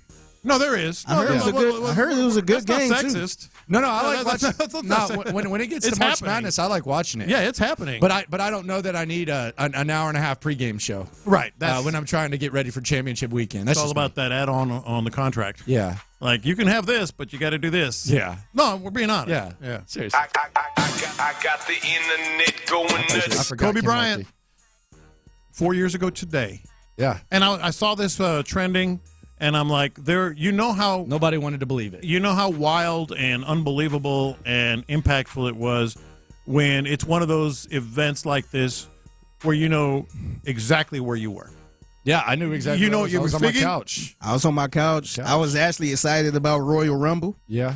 And me and Landry Locker, we was going to Royal Rumble. And that day, Yeah, and I kept seeing all the tweets saying, this can't be real. Not Yes. Kobe, this can't be real. Yeah. And I can't remember if it was like a Pro Bowl or something was on ESPN. I'm like, why they not talking about it? Yeah. It was I think just it kind of was. going normal. I think it was. I'm like, why they not talking about it? And they finally broke in with it. I think they were trying to confirm. I don't remember since then my phone blowing up ever as much as it did that. I mean, it was just dun, dun, dun, dun, dun, like constantly, probably 100 times. And I'm like, this is incredible. Coming up, so there's drama in the media. We'll get into that.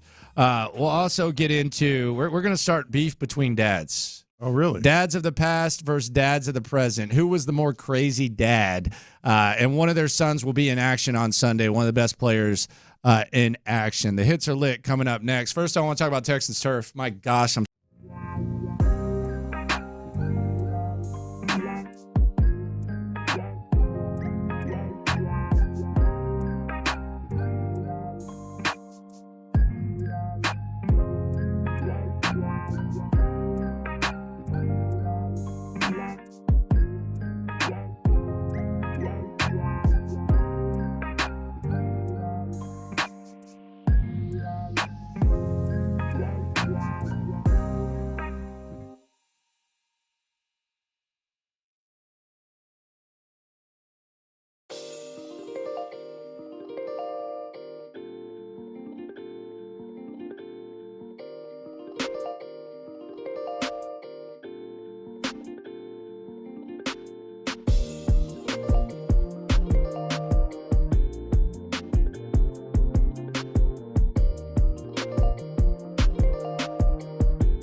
with John Lopez and Landry Locker. All right, let's have a dad fight here. We'll have a dad fight. The hits are lit here on In the Loop Sports Radio 610. We'll get to that in a sec. But helicopter dads, Little League dads, I want to have a battle. And 2 out of 3, I want you guys, we're going to decide who is the best Lions dad of all time. Is it Barry Sanders' dad? Yeah. Or is it Amon-Ra St. Brown's dad? This is going to be close. First, let's hear from the 2 contestants in the Dad Showdown, and we want you to participate as well on the YouTube, Twitch, all that.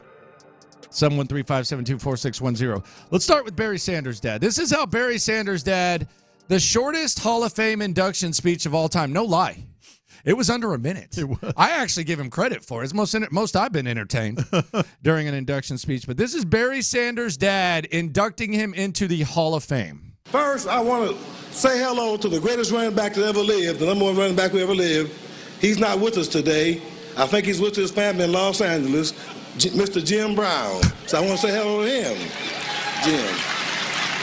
I was supposed to have a 30-second speech. I'm going to make it quick.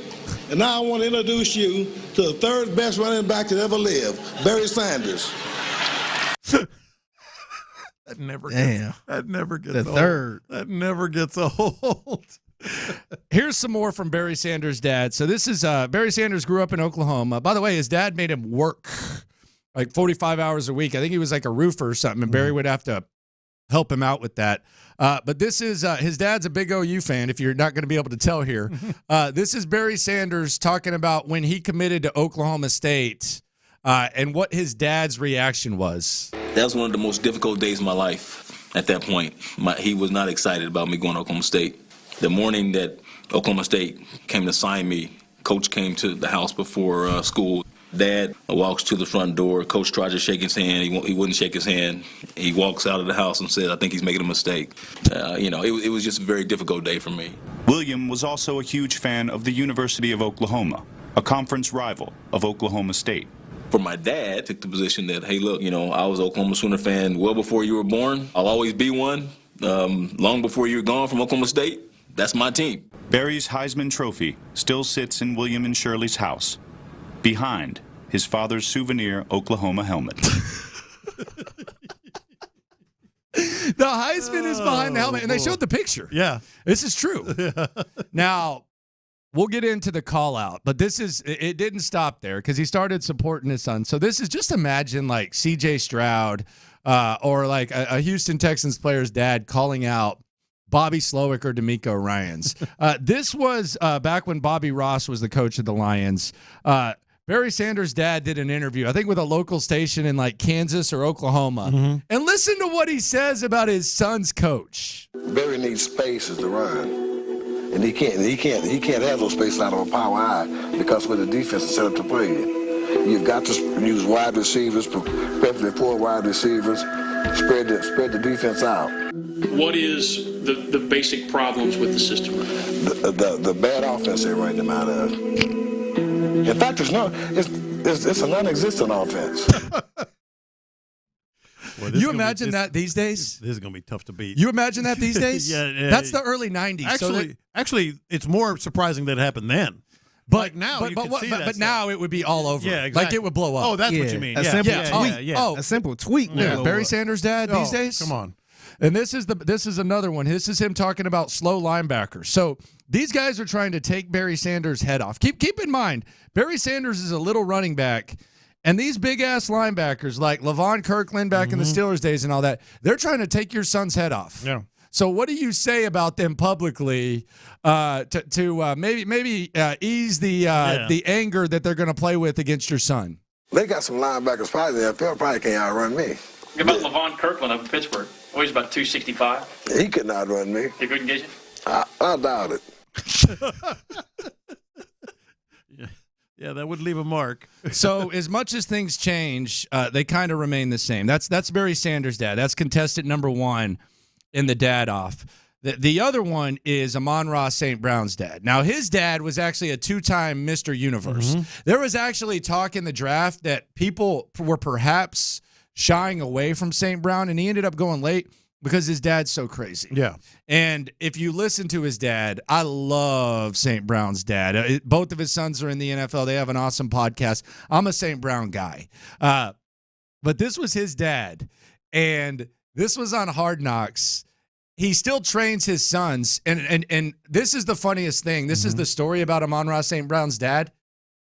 So when St. Brown was a kid, I guess Odell Beckham Jr. called him, like when he was at USC or something like that. So he somehow got to talk to Odell Beckham Jr. Yeah. And St. Brown's dad, like, taps him on the shoulder while he's on the phone. And he's like, hey, ask him how many passes he catches on the jugs machine after practice. And he asked Odell, like, of course, Amon-Ra St. Brown asks Odell Beckham Jr. And Odell Beckham Jr. said, 200 after every practice. And from that point forward, Amon-Ra St. Brown's dad bought a jugs machine, and he makes him catch 201 every game. That's pretty sweet. That's pretty sweet right there. But this was him on Hard Knocks, and Amon-Ra St. Brown and his brother still train with their dad.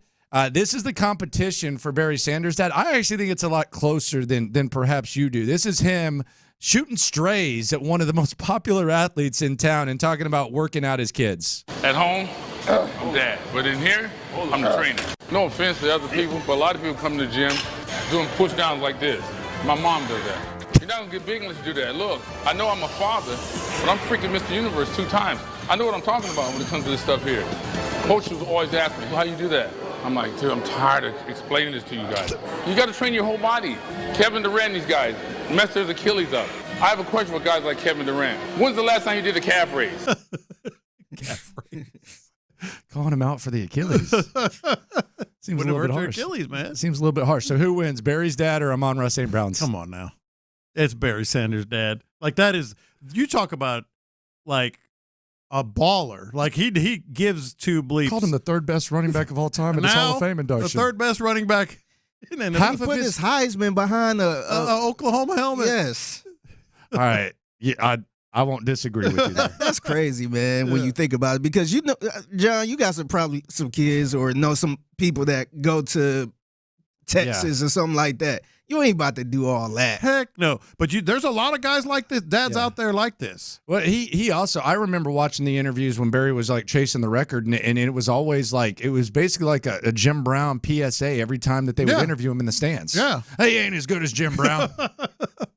Hits or lit here on In the Loop on Sports Radio 610. Playing all the hits. These are the hot stories of the day. You're listening to In the Loop with Houston's sports leader, Sports Radio 610. Texans Super Bowl odds are 20-1 on DraftKings. They were 200-1 last year, so that kind of tells you where the Texans are this year as opposed to last. You booking that bet in Vegas? I was just going to ask you the same thing. Why not? A little bit, right? I'll put 50 on it. Yeah, a little something. Maybe 50, maybe 100. Who knows? Yeah. We'll see. Bobby Slowick gets shut out in Atlanta. He goes to Arthur Blank's house. Hours later, it's reported that Raheem Morris is going to be the coach in Atlanta. What do you think Bobby Slowick's situation is right now? I think he's going to be the OC for the Houston Texans. I do too. But that ties in with something else that's been going on today with Gerard. Yeah, Gerard Johnson. He's interviewing in Pittsburgh. So he has... he's now had 5 interviews for offensive coordinator. Pittsburgh today. Patriots reported yesterday that he's interviewed with the Patriots. Saints, Browns, Eagles. A lot. That is going to be tough to, if there's an offer there, that is going to be really, really tough. It's a hell of a lot to say no. That is a hell of a lot. Beef this weekend in the championship games. We got Baltimore and Kansas City. That's going to kick things off. After that, you got the Detroit Lions versus the San Francisco 49ers. Let's go back earlier in the season. The 49ers weren't even on the Lions schedule. But C.J. Gardner-Johnson fired some random shots at Deebo Samuel. Another thing, bro, listen, don't be friendly when you see me because you be so flashy. You better hope, bro. You better hope all that talking you be doing when we see y'all, whatever round it may be, because I can guard you. You can't run routes. You're a running back. You're a running back. You know, I ain't gonna sit here and play with you, little boy. Just because you got a little bag, people gave you a little clout, man, you ain't nothing, bro. Stop playing. Another thing. Well, here we go. I forgot about that. Yeah, it's might be relevant. must watch now. It's relevant now. Here was Debo's response earlier this year. By the way, it looks like Debo's going to go if those highlight videos or anything I saw yesterday. What's so crazy, I ain't know a bro, like, I have no idea where that came from. He probably was just thinking about me or something, so I don't even know where that came from. Did you see the IG Live? Yeah, that was comedy. It looked like he about to cry. It just sounded like he mad I got a little bag and a lot of money and nobody knows who he is. All right. I forgot about this. I'm excited now. Here we go. Let's yeah, eat. that's going to be good. John Harbaugh yesterday, he's got a big game against the Kansas City Chiefs. But he was asked about his brother. His brother's going to be the coach with the Los Angeles Chargers. Who's got it better than you, John Harbaugh? My thoughts are we play next year. We're looking forward to all of it. I'm just very happy for him, proud of him, excited for him, excited for his family. I heard my mom and dad told me that he called back in the evening and he found out that all of his kids, starting with Addie and Katie, had their bags packed already. They're ready to go. So they're excited too. So it's going to be great. He's well-deserved. And I'll say this, the Chargers just got themselves one great coach. That's their season opener. I'll bet you any amount of money right now. It's going to be their season opener. It's got to be. And if the Ravens win the Super Bowl, then they're going to start. They're going to start Thursday Night Football, Harbaugh versus Harbaugh. I guarantee you. And it's definitely on primetime, but I think it opens the season. It deserves it. It deserves it. Yeah, I'm a pump. It's awesome. Yeah. Jim Harbaugh's a damn star, man. Yeah, no, they're both stars. It should be that. They're both stars. Yeah. It's going to be terrific. Yeah, that should start the season. He's going to have success. Yeah. I mean, he is. Oh, no doubt. Yeah. I mean, that's not even a question. And he's got the stuff to work with there. Bill Belichick and Vrabel, they're still out there. NBA drama. This was interesting. My boy Tim McMahon. Luka, there was a video of Luka. I guess the fans said, "Hey, you look tired. Get on the treadmill." Yeah. And Luka asked to have him ejected. Tim McMahon, crazy SOB Tim McMahon. He tweeted it out, and then they had an interesting back and forth. By the way, Luka apologized for this. Well, he didn't apologize last night. No, last night he apologized. Last night he apologized. Yeah, he didn't 2 days ago. This was him 2 days ago. What were you frustrated about at the end of the second quarter when you got that technical? I know I saw you when you said about the fan, That was not a true all. That was not the only thing he said. But I knew you would be the first one to point out something like that. I'm not going to say what he said, but I knew you were going to be the first one to put out something like that. So I just saw it, man. It's just funny. You always seem to be the first one to put some bad stuff about me. First of all, 99% of the stuff I've written about you has been good. I don't know. I was sitting 2 rows behind us. All right, so it was the only thing that time he said something, the only thing? That was what you reacted to. Yeah, I was hearing the whole first half, right? Oh, you didn't hear anything? He was definitely hollering. Okay, there we go.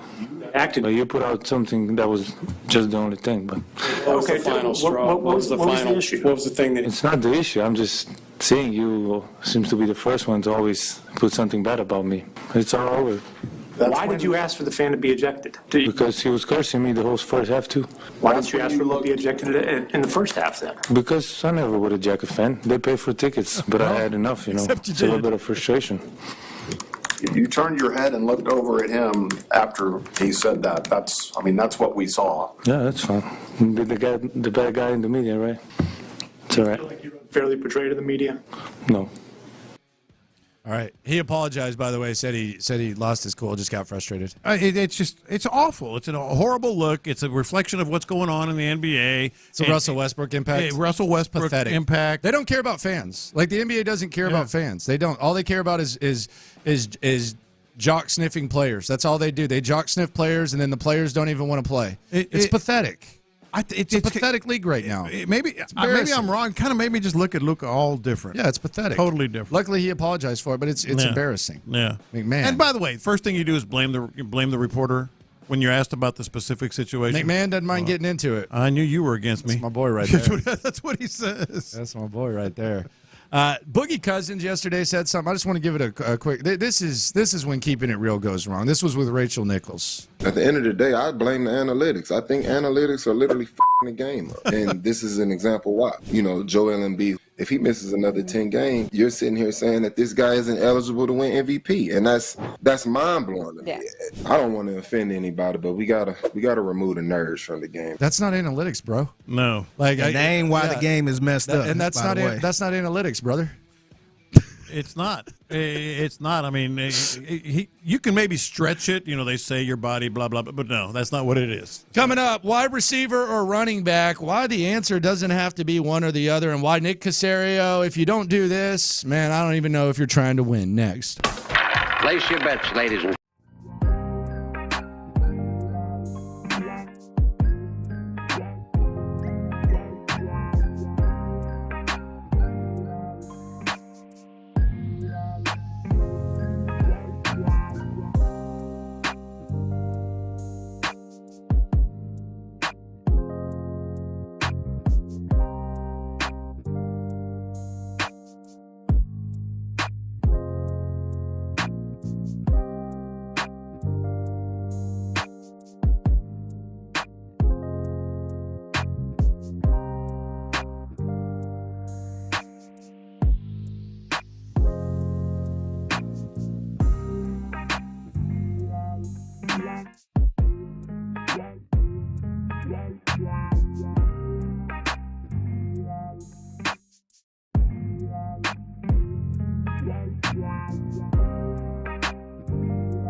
KILT FM HD2 Houston. Insider access. Exclusive content. The Texans play here. Always live on the free Odyssey app. Running back investment needs to be made. There's going to be an opportunity for the running back to be improved significantly. It's going to be pretty cheap. Saquon Barkley, Derrick Henry, Josh Jacobs, Austin Eckler, Tony Pollard. The possibilities are endless, and the price is not that high. Landry Locker, John Lopez, Figgy Fig with you.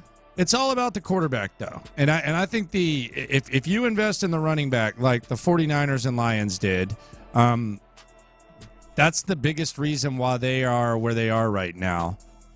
On the other side of things, the quarterback being a baller is the biggest reason why the Ravens and Chiefs are where they are. So you basically could have the best of both worlds. It's actually a crazy opportunity that the Texans possess right now, and it's just a matter of whether or not Nick Caserio, whether or not D'Amico Ryans going to take advantage of that opportunity. Well, not just the opportunity, but you have the means to get it done. Like you're being set at quarterback, not only it helps you focus on other things in the draft and maybe prioritize things like a running back higher than you would or whatever, tight end, but it also you rookie contract. We haven't even really mentioned that. Like with CJ, and you've been an advocate of this for a long time. With CJ Stroud on a rookie contract, you can spend for 2 years, 3 years, whatever it may be, and pay that bill before you get to the CJ Stroud bill. That's the other aspect of this that's going to be so huge because you have the money. You're going to get tired of me saying that. Landry Locker, John Lopez, Figgy Fig with you. You were talking about quarterback rivalries. You did an interesting exercise this morning, and I don't know that C.J. Stroud really has a rivalry at this point because, he's young and there's just so many to choose from. There's so many tiers, but you did a little trip back in time to talk about the recent rivalries. This was wild. So if you don't worry about it because I did it, but if you Googled next great quarterback rivalry and put a timeline on it, I'm going to give you some of the next great quarterback rivalries while you think, what are the most likely C.J. Stroud and maybe some good long shots here to be like a true Josh Allen, Patrick Mahomes, etc. In 2011, there was a story in Sporting News about the next great quarterback rivalry. 2011? 11. Okay. I'm going timeline. Okay. Matt Ryan and Aaron Rodgers. The next great quarterback rivalry. 2000. Ryan did make a Super Bowl like 5 years Well, later. you know why they did this. Yeah. But then 2016, the next great quarterback rivalry. I believe this one was also the Sporting News. Dak Prescott, Carson Wentz. They both had good rookie years, man. They both had good rookie years. Yes. The people are wrong on this so much. Also in 2016, the next great quarterback rivalry. Cam Newton and Russell Wilson. I don't know why that one was on there, but it was for whatever. 2017, I know you're sitting down. Derek Carr and Marcus Mariota. This is not a joke. This was on Yahoo Sports. Okay. Derek Carr, Marcus Mariota, the next great quarterback rivalry. 2019, I get this one. Deshaun Watson, Patrick Mahomes. Yeah, we thought that was going to be a thing. Yeah, and it looked like it was going to be. Bad in the divisional round. Hasn't happened. Tyrann Mathieu was talking about it as well. Yeah, that was a popular opinion. Yeah, 2021, the next great quarterback rivalry, Joe Burrow and Justin Herbert. I could see that happening still. It could, but it hasn't happened. That happening still. No, it hadn't happened. And then, of course, the one that has happened, 2022, Josh Allen, Patrick Mahomes. Has it? It may. Don't you have to win one of the big games for it to be considered a rivalry? Like, I know Josh Allen's gotten him in the regular season, and he's played fine. He's played okay. The reason I'm saying that, though, is like Peyton Manning and Tom Brady was a rivalry even before Manning started winning, Right now, I think it's just Patrick Mahomes versus the field. No, right now, this is what made me think about it, Lamar Jackson and Patrick Mahomes. They've never met in this situation. I'm saying, though, but it could be the next great. I think it's Mahomes versus whoever. Well, because it was Bengals, Chiefs. Now it's Lamar versus him. I think it's basically Patrick Mahomes' world, and every other quarterback's just trying to get a piece of that world. They want to be a part of that rivalry. Yes. But that said, where does C.J. Stroud fit in here? Like what he's gonna, by all accounts, he's gonna be at the very top echelon of quarterback play. Where are his rivals going to come from? I mean, I think it's that second tier right there. He's trying to get into the upper tier. You're going to have to win a game like this. I think he's like, as far as like the tier of being like. No, but what if you're like predicting C.J. Stroud is going to be the next quarterback? Like rival. who will his rival be? Yeah, I think there's three obvious choices, and then there's like his personal rival. Not like big like stage. in the NFL, like the Josh Allen, Patrick Mahomes. If you're saying, okay, he's gonna be taking this team, place. What is a rival? Like, do you have to be equal? Like Manning and Brady, like Allen, but you have Mahomes. to be equal, right? Yeah, you have to be at that level and equal. Right now, I would say it's Trevor Lawrence. Trevor Lawrence did not make my list. Well, I just, you're trying to win divisions. You've won one division. You kind of backed into it. Trevor Lawrence is on like that breaking point. I would say like crawl before you walk. I would say it's Trevor Lawrence. Lamar Jackson forced you to walk off the field, so it could end up being Lamar Jackson. Mm-hmm. I mean, he has an early lead because Baltimore beat the crap out of you the way they did, and they've done so twice. Played him twice. So, and they play again this season. And you haven't scored a touchdown Figgy. yet. You haven't scored a touchdown yet against him. So I have 3 lists of favorites that are going to become his rival if he continues on this path, and 3 long shots that I think you're going to argue with one, but no, it might be out there. The 3 favorites, I think C.J. Stroud and Joe Burrow could be a sustainable rivalry. Is Burrow kind of above Burrow his weight class done. right now, though? Yeah, if he gets it done. Like, Burrow's kind of above. I mean, he already beat Burrow. Mm-hmm. Burrow was never fully healthy this year, though. We got to be honest with ourselves. I think Burrow's awesome. No, Burrow's the man. Awesome. Yeah, he's right there in that. So I think that could be one. That's one of the favorites. Another favorite you mentioned, Patrick Mahomes. Patrick Mahomes and anybody who's good is going to be the Patrick rivalry. Mahomes and really Patrick Mahomes' only true rival right now is Tom Brady. Yes. Like he's chasing Tom Brady. And then the other one Figgy mentioned, you mentioned Lamar Jackson. They've played twice. They play next season. Who knows how they're going to be, moving down the next 3, 4, 5 years or whatever. So those are the 3 favorites. Does Lamar Jackson winning a Super Bowl, does that increase or decrease the rivalry? Increase. I think it decreases. Really? Because then I think he's like in an upper echelon. Now, if Lamar gets bounced and doesn't win a Super Bowl, then they're both chasing the same thing. Yeah, maybe. So they're both in each other's ways of getting the same thing. And I know he has said he wants to get greedy and win multiple Super Bowls. I don't blame him. That's a good mindset to have. But I actually think if Lamar ends up hoisting the Lombardi, then that kind of pushes you down. And then I think CJ's rivals would be the Joe Burrows, the Justin Herberts, the Josh Allens, maybe even, because you're both trying to get that goal and get that Steve Young 97 monkey off the back. So I actually think if Lamar can separate himself from CJ. Now there's 3 long shot picks that I think are very reasonable here. You just mentioned the 20 to 1 odds on the Super Bowl. Where the value picks of CJ Stroud's next rival? I think Deshaun Watson. What is he? What is he? Yeah, if he becomes like the connection, the division. I mean the conference. They get along too. They get along. I think that there's a chance out. These are the long shots now, where Deshaun Watson could be C.J. Stroud's rival. The next obvious one. That's a long ways away. If they get it together, Bryce Young, for obvious reasons. Even though he's in the other conference. I think Bryce Young and C.J. They'll always be connected. They're always going to be connected. They're always going to be connected no matter what. Just like Tua and Herbert, like they're always going to be connected. Yeah. And then this one, I think, could be a rival because he's in the division, but it's not Trevor Lawrence. If they continue to do what they're doing in Indianapolis. Oh, my God. I was actually thinking that first, to be honest. Because Anthony Richardson. Yeah, because the coach, the roster is actually pretty good. You know how I feel about Anthony Richardson. I didn't think he was going to be squat. I still am not sure he's going to be squat. But, dude, look what they're doing in Indianapolis, man. And if they unlock something with Anthony Richardson in the division twice a year, battling for the same thing, they played him already, although he wasn't on the field. Yeah, we'll see. He scored 14 points. They had a 14-0 lead. Yeah, I think Anthony Richardson might be one to watch. Well, you got Richardson, you got Levis, and you got Lawrence in the division. Intriguing, I guess. Talking I'm not putting much stock into, but you never know. You never know. Lawrence would be the obvious pick. But they're talking about giving him another contract. Yeah, that's a lot. He's going to get paid. Cool. And I said, good. Please. Yes. That's a sign. Please. because I don't know that Trevor Lawrence is going to get to that tier. I mean, this is when you talk about paying Trevor Lawrence, to me, that's like Derek Carr in 2016 being the highest paid quarterback in the NFL. That's just kind of the market setting up to where it is, where he's not elite, he's okay, he's good, but he's not that. So yeah, go ahead. If you had to bet on him being Derek Carr or becoming Derek Carr or becoming Joe Burrow, what would you bet on? Let's say he's Derek Carr. He's Derek Carr. Yeah, he's not Joe Burrow. Yeah, no. So that's why I hate saying it, because I was torching Anthony Richardson's game. Like it's just not there. I don't see it.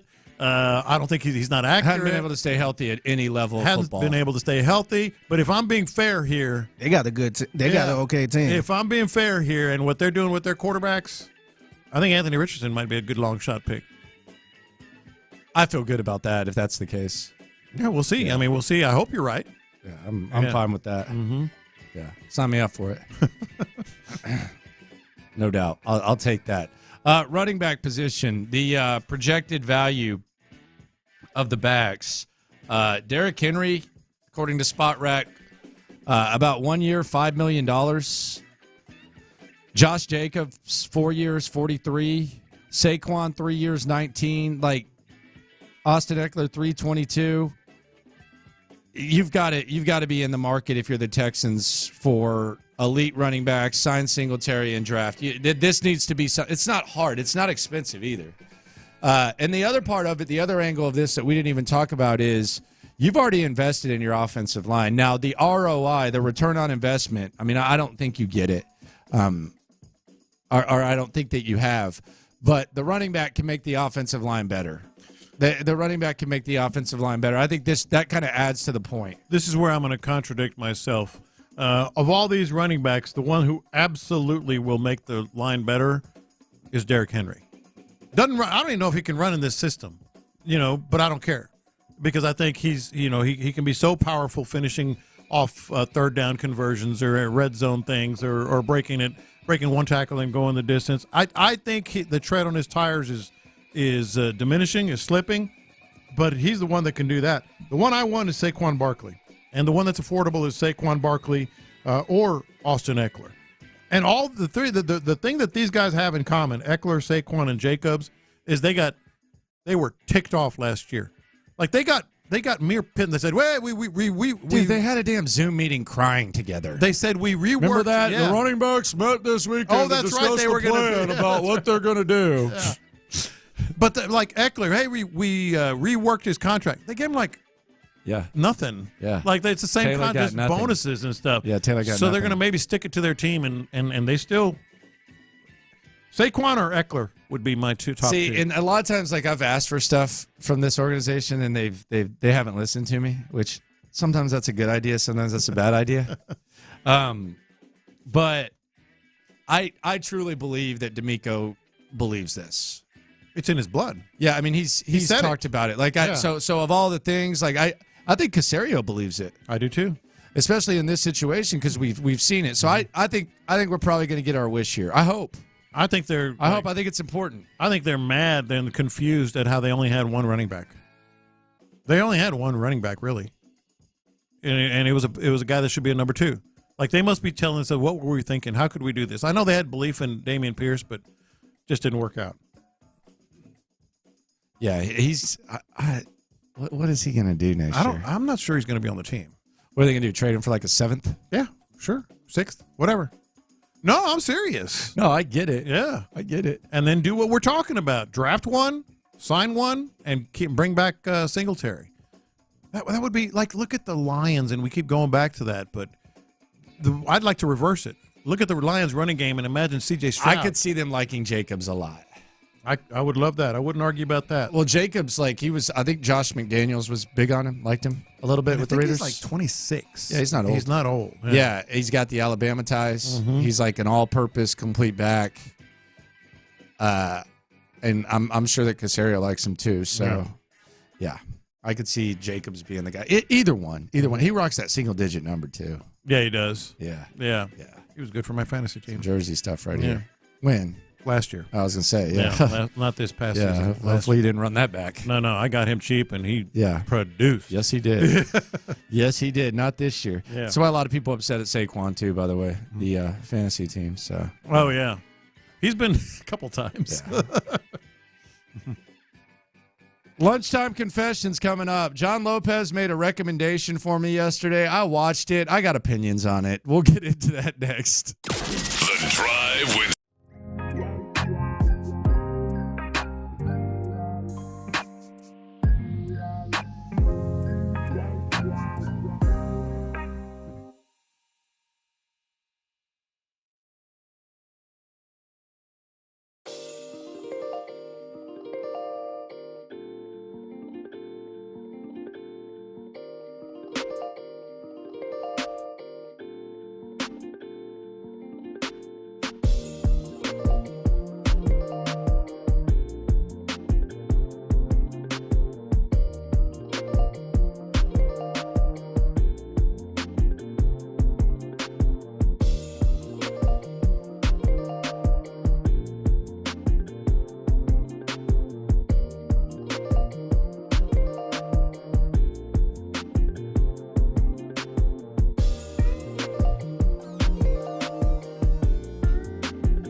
Loop with John Lopez and Landry Locker is presented by La Michoacana Meat Market.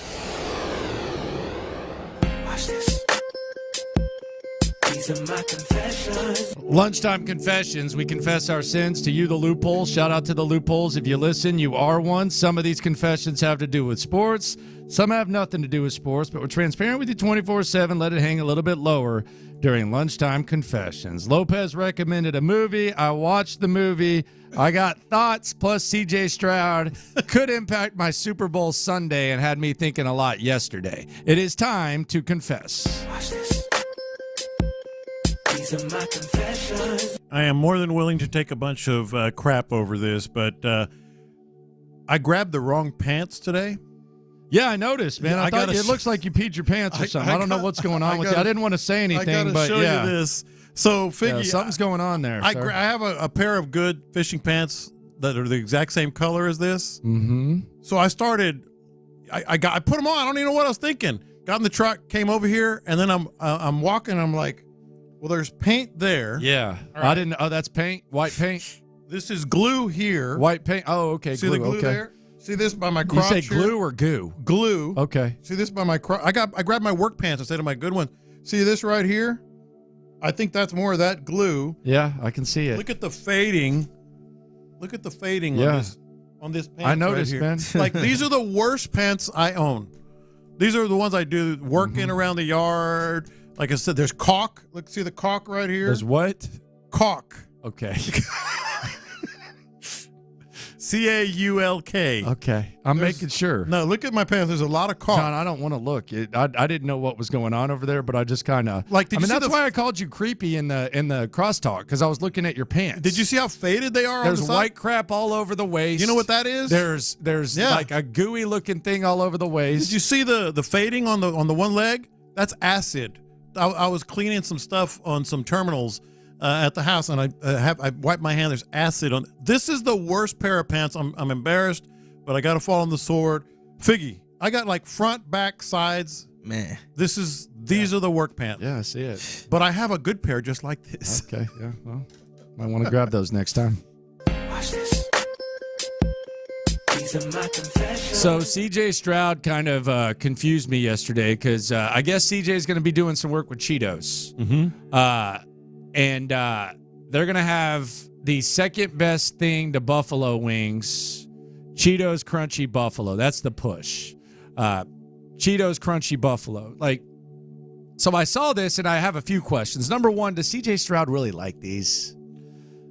Do you think he likes these? Knowing C.J. Stroud, so you think that he tries he's gotten them first? a lot of offers. You think he tries them first? Yes, he's gotten a lot of offers. Okay, so if he didn't like these, he wouldn't do it. Okay. Yes. Second of all, does Crunchy Buffalo sound like a good Cheetos flavor? See, that's where I'm a little iffy. And you're talking to Cheetos is probably my favorite chip. The regular, the Puffs, that's probably what I get most often, and I'm a little skeptical. And the Cheetos is expanding. They got the Cheetos popcorn that you can get at NRG. And the final thing is, are Cheetos really a chip? The Cheetos are absolutely a chip. They haven't established themselves as their own category? No, they are absolutely a chip. Yeah, they're crunchy, then bag. Are they in your rotation? They're my number one, probably. Cheetos and the Cheese Puffs. Although I like the barbecue Ruffles. I'm interested to hear C.J. Stroud push this. Yeah. Yeah, because I'm going to ask him. He believes in it. I'm going to be like, is this really good, man? Come on. No, let's do it. Let's do it. Is this good? He gonna say, nah, it's not that It's good, not that man. I ain't good. gonna lie. You probably shouldn't buy them. Watch this. These are my confessions. I'm pulling for a Ravens blowout, and the only reason is I think it'd make me feel better about the Texans. Okay, that's fair.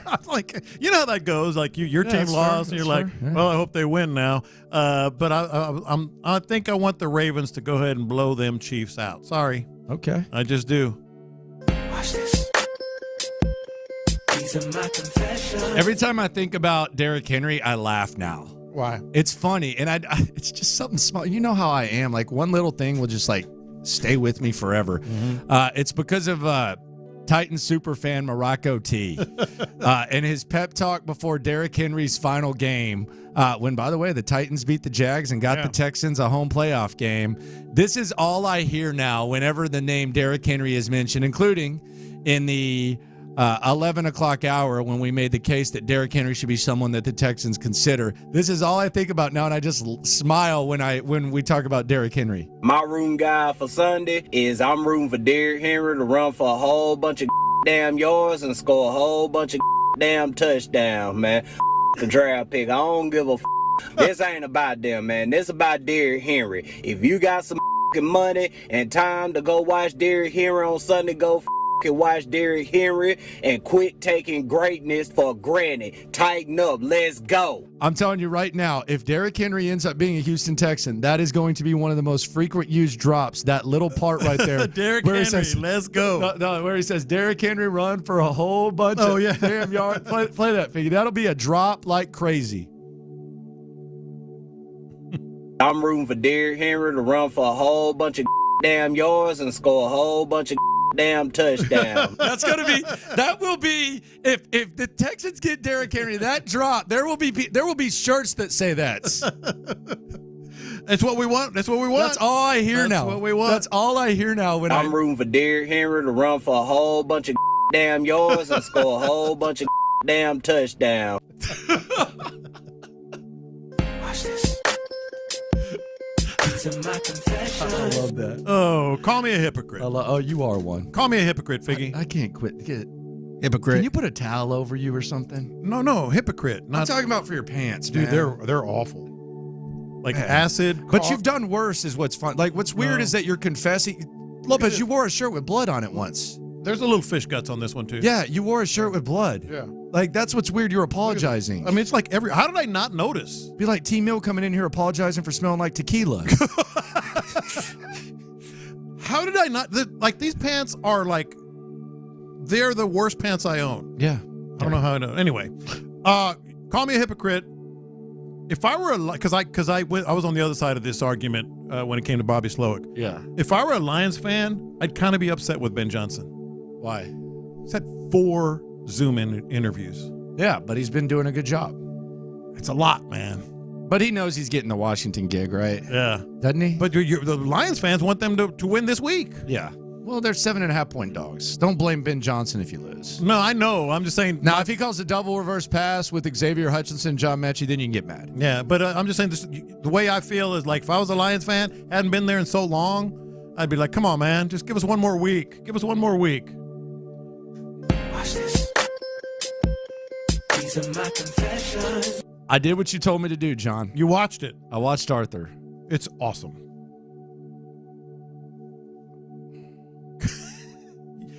You cannot say you didn't like that movie.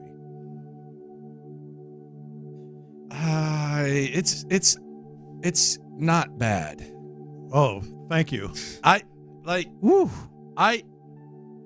For 80s movies, it's okay. Like it almost felt like it should have been like a 70s movie. Like it wasn't like It's hilarious. But I don't think it was like in the same with some of the 80s comedy.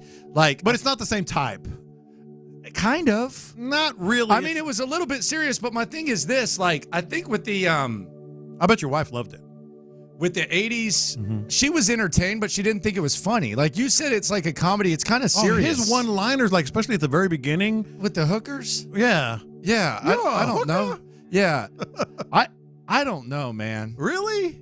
It got nominated. Comedies never get nominated. Yeah. I think Gielgud, but I just thought, Butler, I think he won. I just think 80s is like the golden age of comedy. Like as I was watching it, I was like, okay, if this was a 70s movie, then I would understand. But I feel like with the John Hughes influence and all that, like the 80s comedies, I don't feel like it. I don't feel like it's a top tier 80s comedy. Yeah, it's one of my favorites. I was entertained. It's one of my all-time favorites. At some point, I didn't even know if it was supposed to be funny or not. It was kind of serious. Well, that's what makes it good. It's very funny, but it's also like his fiance it was awesome, that whole thing, and yeah, it was all right. It was good. It was all right. I loved it. Watch this. These are my confessions. Not only can you call me a hypocrite, you can tell me I was wrong. John Weeks is not retiring. Yeah, he said that. He basically said he's going to run it back, man. This is the tweet right here. Someone said they just bought those CJ Stroud Cheetos. Give us a review too. Yes, please. 832. Didn't end the way we hoped, but year 14 was awesome. The future is bright for this team, and then here's this. Can't wait to see what's ahead with the horns up. So yeah. So Weeks wants to they'll have him. He's back. There you go. And they will have him. Shout out to John Weeks. Yeah. Watch this. These are my confessions. Doesn't feel like Chiefs-Ravens should be the first game on Sunday. I got to confess, I'm excited for Championship Sunday, as many of you are.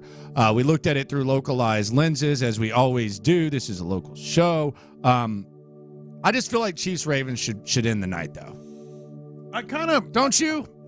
It's the headliner in terms of, like, for us, but it's not just us watching. Like, the best game we want to see is Chiefs-Ravens. Yeah. And not just because we're an AFC team, just because we watch so much football. Correct. But for casual fans, underdog story, baby. Underdog story. I feel like Chiefs and Ravens got the best quarterbacks, though. No. So you would think they would be the highlight. Star power. No, they do. They have the star power.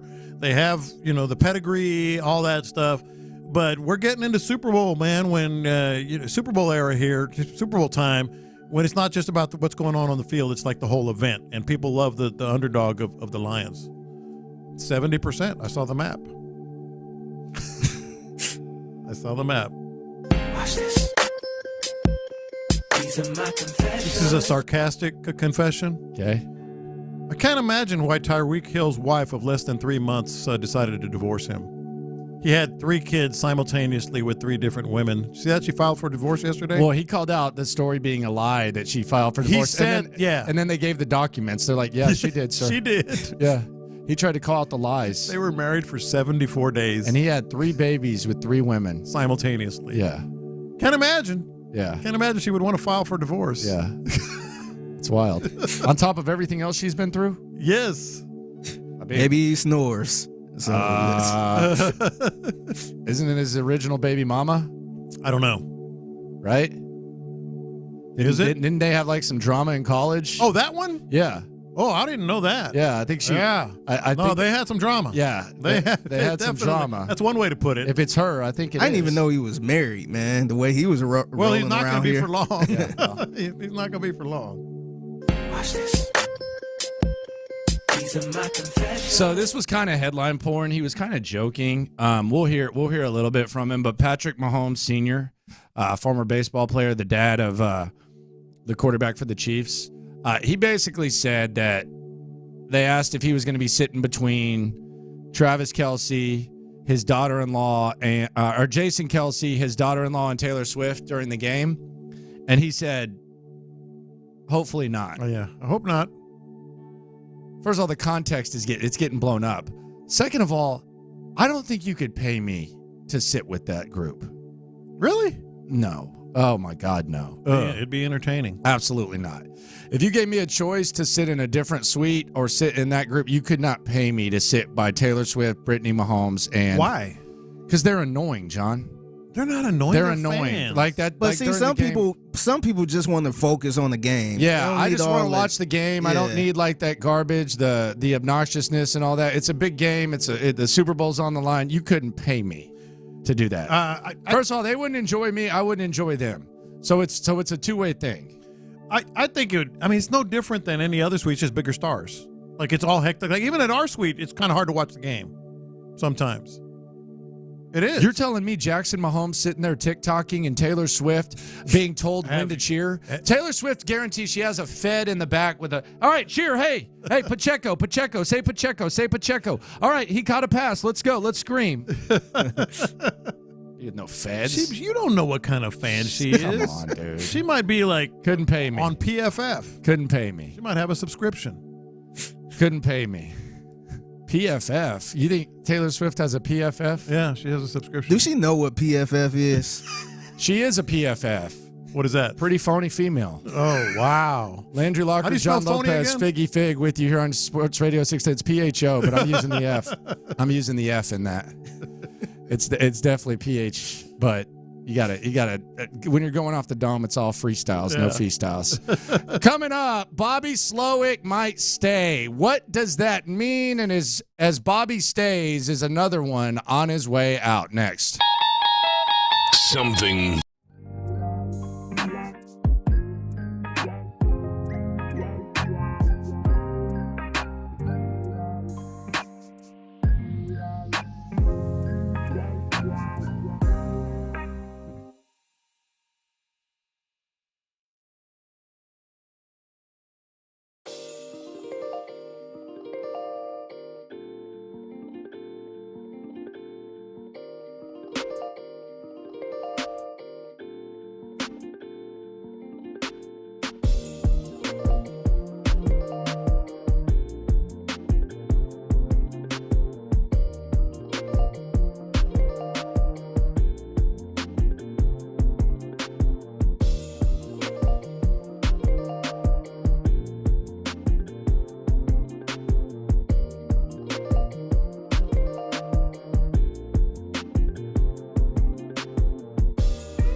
Twin Peaks Studios, Sports Radio 610 presents In the Loop with John Lopez and Landry Locker. All right, Bobby Slowick, he went to Atlanta yesterday, left without a job. Matter of fact, like very shortly after he left Arthur Blank's home, it was announced that Raheem Morris was going to be the Atlanta Falcons coach.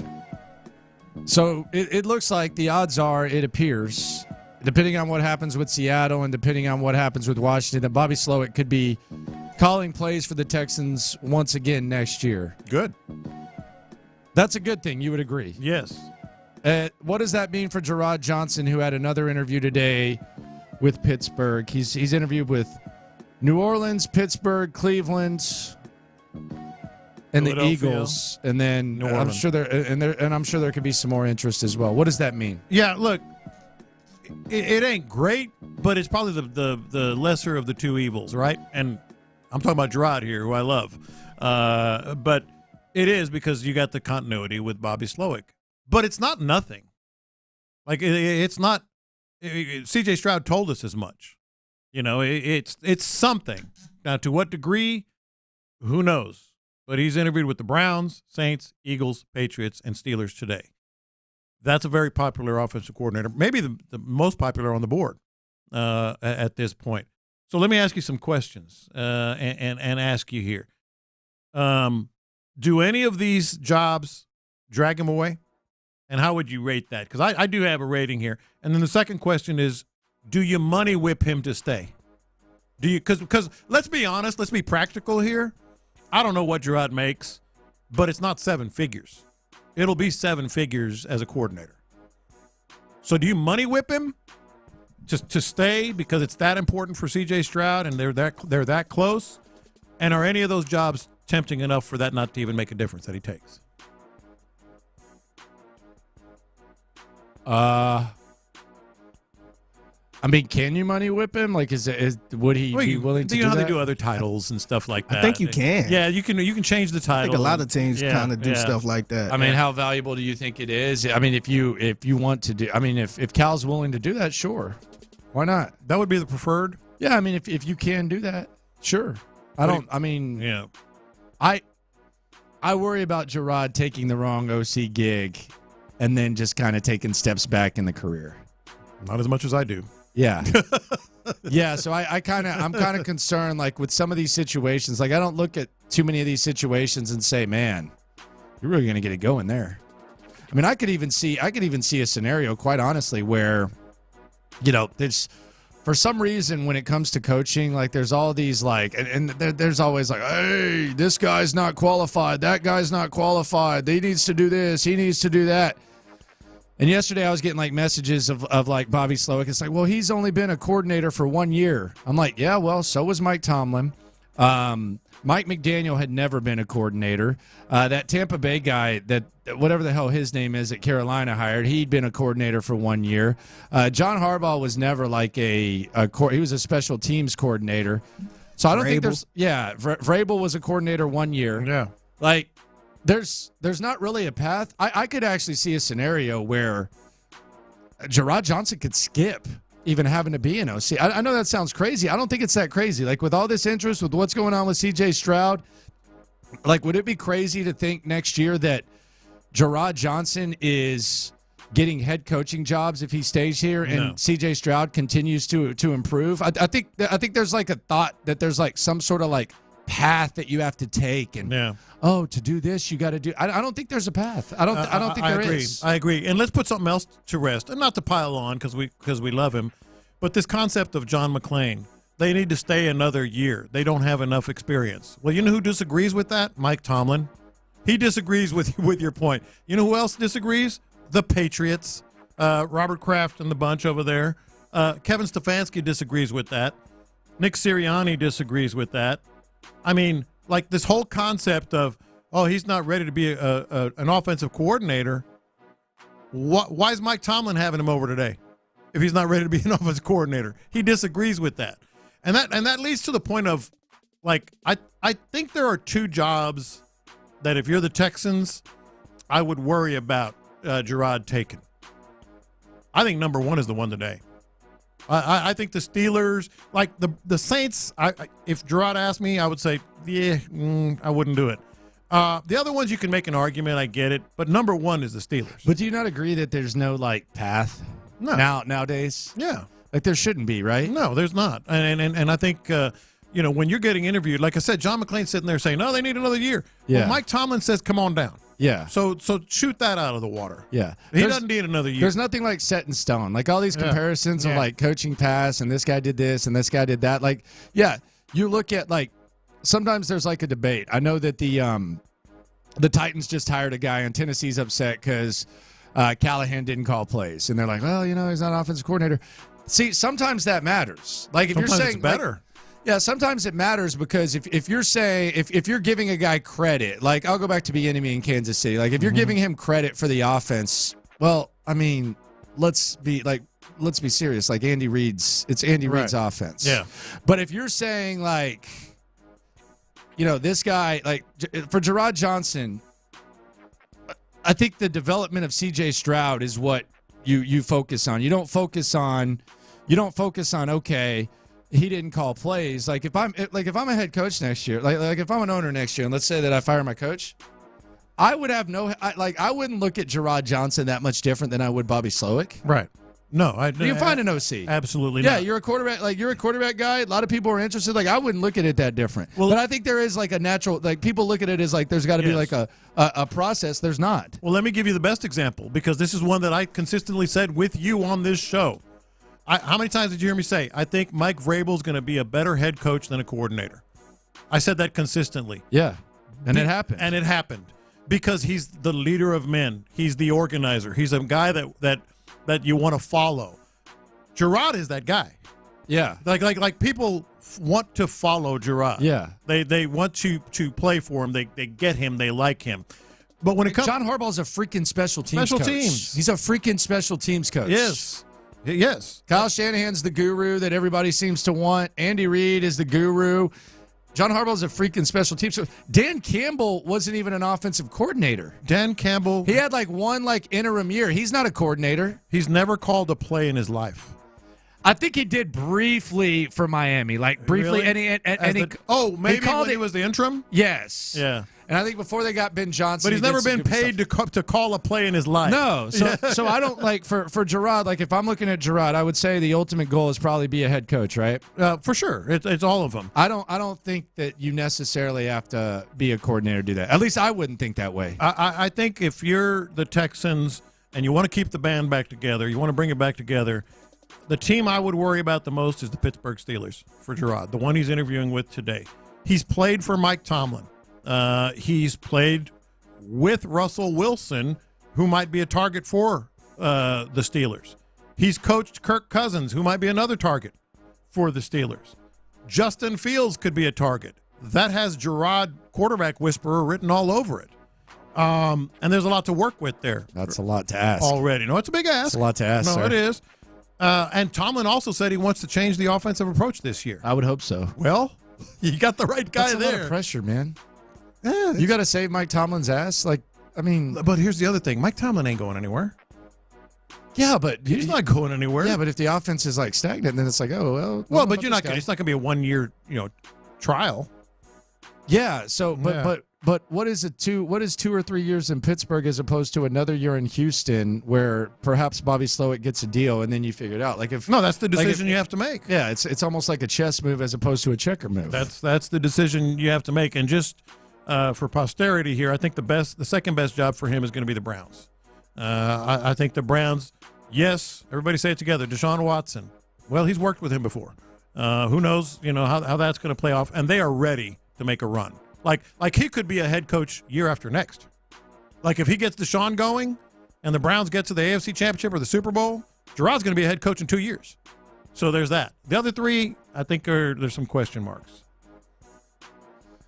Be wild. I'm just glad we're not in this coaching search. I mean, we're kind of indirectly with the Slowick thing, but I'm glad we're not in this. Very, very much so. Coming up, championship time, baby. Championship time. Special edition of Around the NFL, localized next. Place your bets, ladies.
Exclusive content. The Texans play here. Always live on the free Odyssey app. Let's go around the NFL to keep you in the loop. This is Houston's sports leader, Sports Radio 610. Texans Super Bowl odds on DraftKings 20-1. Those are the Super Bowl odds for the Texans. Last year it was 200. Yeah. And that was after the draft. So come a long way, man. It's worth a sprinkle, isn't it? Are you going to sprinkle? I think I will. Why not? How much? 50 probably. That's 25. 50 will get you what? 50 will get you like a G. All right. Gur. Yeah, that sounds good. You? Maybe. We'll see. Yeah. You know Pendergast is doing it. I can already let me just take you for Twitter. Let me just yes. Sean Pendergast will have a Texans Super Bowl ticket cashed, and it will be tweeted out. Want to bet? I actually don't. I actually do not. I think that's a good likelihood. This is a prediction. I'm gonna do the same probably. Yeah. No cigar though. I'm not a cigar guy. You gonna tweet it out? Maybe not a right-handed cigar. What's that? You gonna tweet it out? I don't usually see you tweet stuff out like that. Nah. Here's my ticket. Yeah. Nah. But we're going in Lopez's pockets when we go to Vegas. Every penny. I'll do that. Every receipt. I'm talking. If you buy a soda or beer, we want to know. All right. If you get a drink, we want your tab. Okay. I got my fishing pole yesterday. Yeah, I don't know what you're doing. Dude, it was so bad. Yeah, I don't know why you're going fishing in Vegas. But okay. Extendable fishing. Lake Mead, man. Yeah, okay. I already scouted out a couple of trails. Okay. Look at you. I'm straight. Kayvon Thibodeau was on the 7 p.m. in Brooklyn podcast. Kayvon Thibodeau was asked about Saquon Barkley and his quarterback Daniel Jones, and he said this. You paid Daniel Jones $40 million. It was a great. I believe. A lot of people was mad at that. A lot of people was mad at that, but I was like, let me tell you what I'm mad at, and it's the only thing I'll say about that. What I'm mad about is that Saquon, because if you look at the game, the tape, Saquon was responsible for at least 30% of our explosive plays. Oh, yeah. Not more. talking about the year we won the playoff game. So for me and for the integrity, working together and hard work, and we all believe the same things, I feel like Saquon should have got paid first. All right. Well, there you go. Yes, and it matters that he said it. We'll see if he's on the market or not. Championship weekend, Chiefs-Ravens tomorrow at 2 p.m. on CBS. You know Jim Nantz is going to be really feeling some type of way after the New York Post completely blew him and Tony Romo apart. I think they're going to go over the top. You think Jim Nantz is going to go crazy? With how much he won't have any subtle digs, though, like Al Michaels. He'll act like he didn't see it. No. They're going to act like they're best buds. Like, Jim Nantz might have called someone. Like Jim Nantz kind of strikes me as Jim Nantz strikes me as like the, who's the executive for the New York Post? I'm going to call the New York Post and tell them how ridiculous it is that which was in Andrew the story. Marchand said this. Which is basically in the story, and they said he looks like he'd be in the suite more than the press box. Yeah. So that wouldn't be the smart thing to do, but we have evidence of it. I'm just here trying to see all my friends in the media, and you're asking me about Deshaun Watson? He didn't ask about Deshaun Watson. He asked about the Wild Texans offseason, the Wild too. That was even crazier. That made it even crazier. But does he not strike me as like, hey, I was going to call the executives and get on. Can I speak with your manager? Can I speak with the manager? Hey, man, what are you talking about me for? Yeah. Oh, my God. What's going on? I want to talk to your boss. I want to talk to Who's you. your boss? I know executives. I was going to get there somehow. The 12th man. Hear it at Texas A&M, used to hear it at Seattle. Wasn't there like a lawsuit or something there? Yeah, they can't actually use the 12th man anymore. They call them the 12s. Okay. The what? The 12. Who can't? Seattle does that. No, Okay. Seattle calls so they call them the 12s? Who can't call it the 12? Seattle. Okay. Yeah. All right. Because it doesn't belong to them. Yeah. Yeah. Legally. Yeah, because A&M, right? Yeah, 12. A&M has the rights. That's our white scout team bit. Kyle Shanahan was asked about the 12th man. This is what he had to say. How important is the 12th man going to be on Sunday? What's that? The 12th man, how important is the 12th man going to be on Sunday? We don't call him the 12th man here. But our crowd's very important. Boy, he's the double whammy against the 12th man. Texas and Seattle. He doesn't care about Texas. You say that. I don't know. Nah, he's there like a year. Yeah. He transferred, so I think he set out a year. Like, he was there a year. That was when Roy Williams, B.J. Johnson, Sloan Thomas were there. Mm-hmm. I remember I was at the Big 12 championship game. I was walking around after. He was double-fisting Coors Lights. Oh, good for him. Yeah, when they lost to Colorado. Yeah. Yeah, I mean, I don't know that he's, like, obsessing over UT. No, it's more Seattle. Yeah, it's more about Seattle. Yeah, they got a little bit of a history-ish. Aaron Glenn, he knows about that 12th man. He's the defensive coordinator for the Detroit Lions. He's going to be taking on Kyle Shanahan's San Francisco team. This was Aaron Glenn talking about the identity of his defense. One word to describe your defense, what would it be and why? That's a good question. Well, we talk about gritty. That's who we are. Listen, we know exactly who we are. Are we the fastest? Are we the most talented? No. But we'll bite somebody's face off when we go play them. We'll bite a kneecap too if we have to. Going back to the Dan Campbell thing. That's what you call leaning into the story. Leaning into the narrative with that team. By the way, on the text line, speaking on John Lopez going fishing in Las Vegas, Lake Mead, you said? Lake Mead. This person says, Lopez, I was in Vegas this past September, decided to go fishing. I was told Lake Mead had dried up so much they were finding dead bodies from the 50s and 60s. Okay. I'm good with that. See some of Frank Sinatra's old friends. I actually did a little research on this because the water levels have gone down, but there's still plenty. There's still plenty to find there. Okay, there you go. Plenty of bodies. Well, maybe that too. Maybe that too. I'll help you catch a body. I hope You'd rather go for the bodies than No, I just want you to hook a body. Just caught a body like a week ago. Yeah, that's what I want. That would be a story. John Harbaugh, he's got a big game ahead of him against Kansas City on Sunday. But he was asked about his brother Jim being back in the NFL with the Los Angeles Chargers. My thoughts are we play next year. We're looking forward to all of it. You know, I'm just very happy for him, proud of him, excited for him, excited for his family. I heard my mom and dad told me that he called back in the evening and he found out that all of his kids, starting with Addie and Katie, had their bags packed already. They're ready to go. So they're excited Wow, too. shots So fired. it's going to be great. He's well-deserved. And I'll say this, the Chargers just got themselves one great coach. Can't wait to get the hell out of this place. That's what the kids were saying. Ann Arbor. It is a shot fired, isn't it? Man, they're ready to get out. Well, they are moving to L.A. Yeah, there's a little bit of an attraction there. They are moving to L.A., so there is that. And I don't know how old his kids are. He was at Stanford, I have no idea. Before Luck, when they beat Stanford USC. and San Francisco. Yeah, right before. So who knows? So maybe they got some ties there. Dave Portnoy, Barstool, big Michigan guy. Would you be mad at Jim Harbaugh if you were a Michigan fan? Nah, you're just kind of hurt. Like, you're kind of worried. Like, how are we going to follow this up? You can't be, right?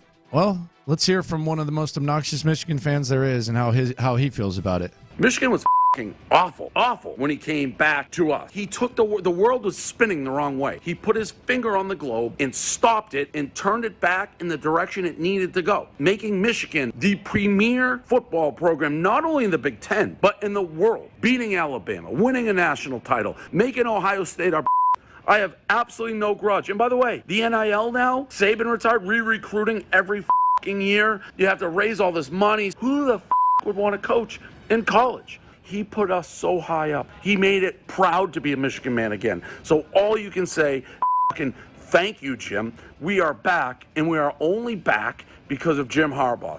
All right. That's how I'd feel. Yeah. Yeah. Maybe not in those words, but yeah, that's how they should feel. College coaching sucks now. Yeah, It's I hard, wouldn't do it, man. It's difficult. They deserve every penny now. Yeah. They deserve every dang penny.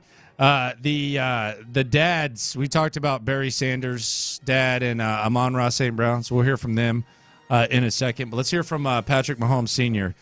He was asked, he was on WFAN, which is pretty random, but Patrick Mahomes Sr., the father of Patrick Mahomes, former MLB ball player, he was asked about the suite, the scene with Jason Kelce, Taylor Swift, all that. Here's what he had to say. As soon as he started doing that, I was looking down and I saw him. And just so happened, some point in the game, we both happened to be in the bathroom at the same time, and I've known him, for quite some time. Right. Travis is like another son to me, of course. And so I've been around him a lot and everything. Been in the booth with Taylor before, and she was very nice and genuine and everything. So I went over there and hung out with him a little bit after the game. After we had won, I hung out with him a little bit and said hi and all that. But those are some fun guys. I mean, if you think Jason's wild, you ought to see Travis.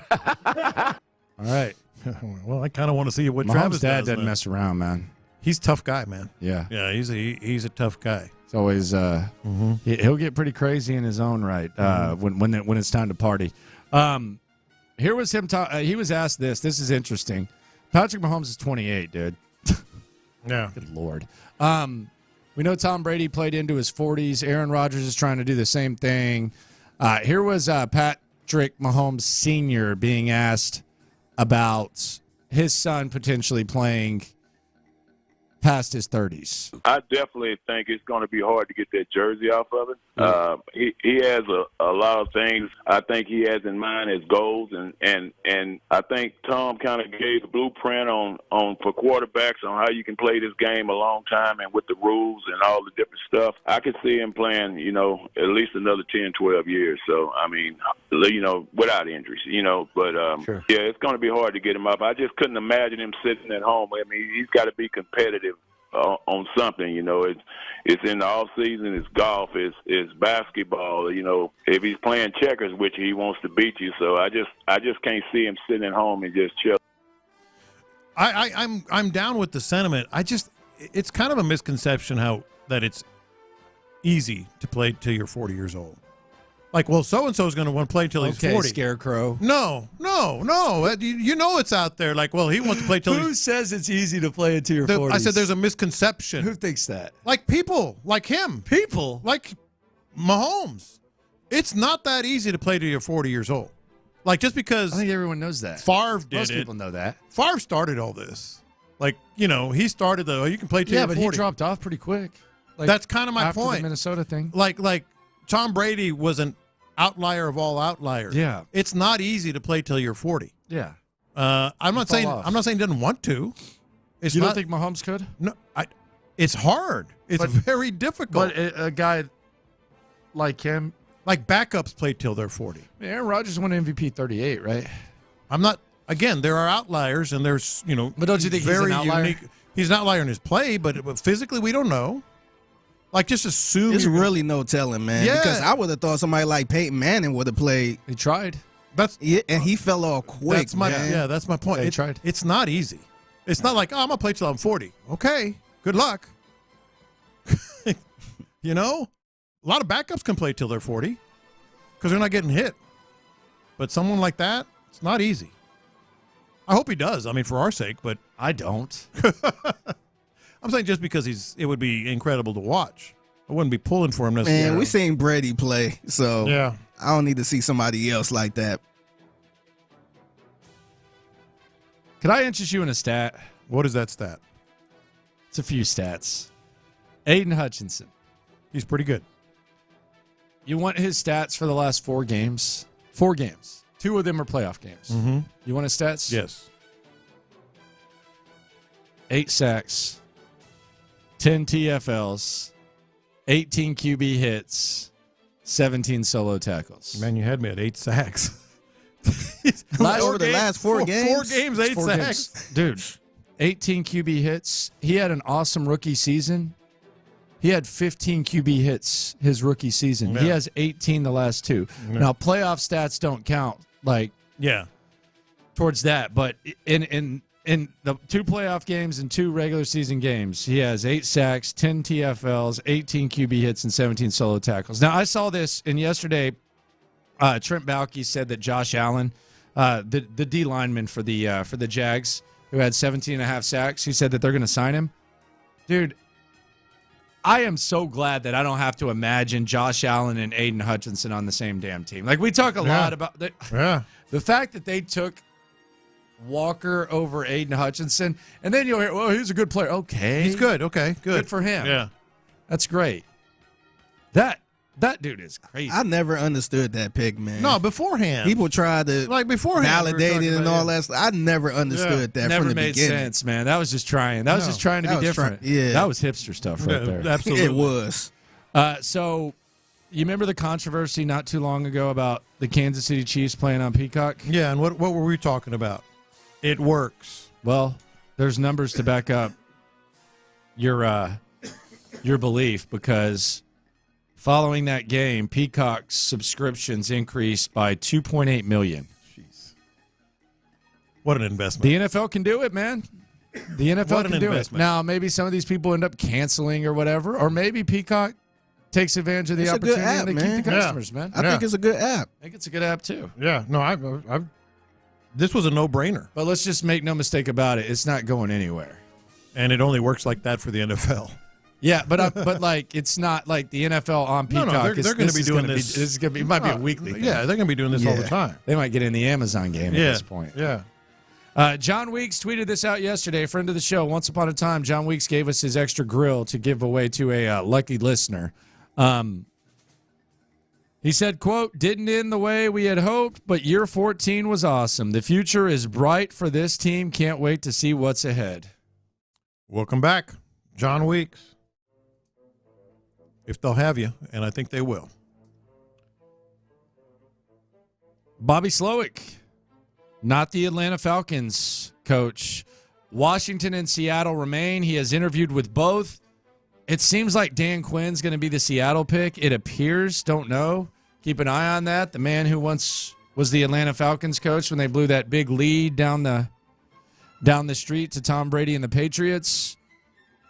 Washington seems to be Ben Johnson, but who knows? Slowick does have the ties there as well. Yeah, he's got great ties there, but I do think it's Ben Johnson. I mean, plus the writing's on the wall. They're waiting for this playoff to finish, and Ben Johnson's just doing Zoom interviews right now. Vic Fangio, he's gone from Miami. Drew Rosenhaus was on with Josh Moser out there in Miami. He had this to say about Vic Fangio. Quite a few players on the team that didn't necessarily get along with Fangio. And so it wasn't a great relationship with many of the players. There were some guys that loved him, but there was quite a few that didn't. It definitely wasn't a unanimous positive relationship. So when this got tweeted out, this video, Tyreek Hill replied with a quote tweet. And he goes, "Damn, Drew's the feds." So in other words, it's true.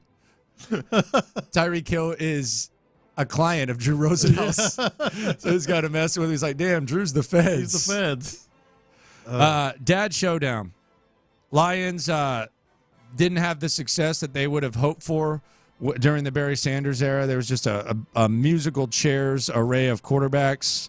Now they're where they want to be. They're where the Texans have never been. They're where they've never been in the conference championship. But as much as stuff changes, it kind of remains the same. Let's go back in time and remember Barry Sanders' dad calling out head coach Bobby Ross.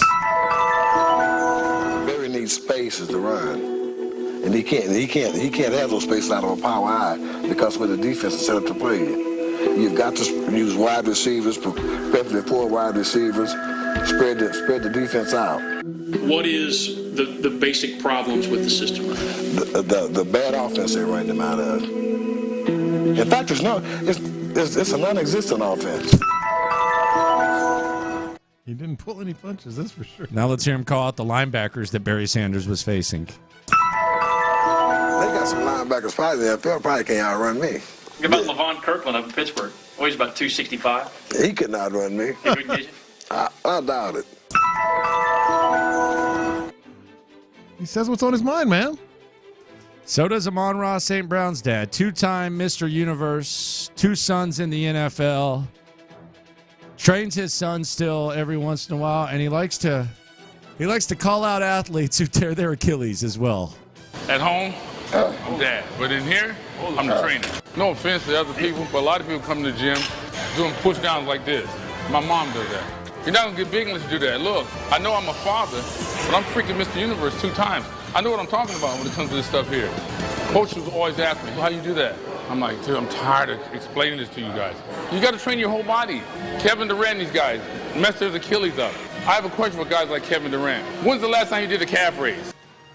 When's the last time you did a calf raise? Kind of just a random shot. We talked about it at the time, but I think Barry Sanders' dad is a Hall of Famer in his own right. He's a Hall of Famer in his own right. Okay. And he also called his son the 3rd best running back of all time at his own Hall of Fame induction. So we started this segment, and we just kind of mentioned the games this weekend. And I wanted to ask you, do you think either one of these is going to be a blowout? You think the Niners are going to blow out the Lions? That seems to be the popular pick. I think Baltimore has a better chance to blow out KC. It's funny you say that. It seems like a sucker bet because the line keeps going 3-4. They're just in such a groove. They've been blowing out everybody. It's so easy for Lamar Jackson. Some of the biggest teams. The Chiefs don't have a lot of firepower on offense. I think if there's a blowout, I think it's going to be Baltimore. See, that's funny you say that because the common, perception is, well, the Lions, they can't hang with the Niners.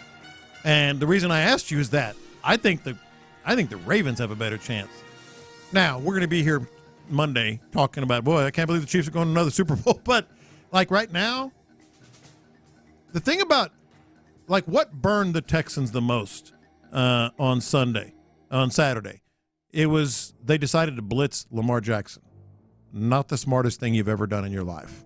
You can't blitz this guy. Chiefs blitz a lot, man. Spagnuolo likes to mix in those blitzes. They're not a super high percentage, but it's a pretty good percentage. If they start coming at Lamar Jackson, you got to be kidding me. Didn't you see the game? I think. Yeah, I really think Kansas City's in for a little bit of a treat here. Mm-hmm. I'll put it this way: if I'm wagering, I'm wagering on the Ravens. I would too. If I'm betting on the NFC game, I'm probably going to take the over. Because I think Detroit can find a way to score. I think San Francisco can find ways to score. But I'm right where you're at. I just don't. Baltimore's a complete squad, mm-hmm. and they have something that no one has. You don't. Yeah. They have we can debate. And to be fair, so do the Chiefs, but in a different way. Well, they have perhaps the best quarterback of all time, and perhaps the best tight end of all time. But it's Kelsey's a little bit older. But what Lamar Jackson does is. You can't teach those. Mm-hmm. His over-under in rushing yards is 82, man. I didn't even know that. I hadn't looked at it. It's 82. Dude. And if you want to bet on that, it's 82. It's that's about right. The thing is, I don't blame D'Amico for blitzing him. At that point, you got to try something. but it won't work. it won't work.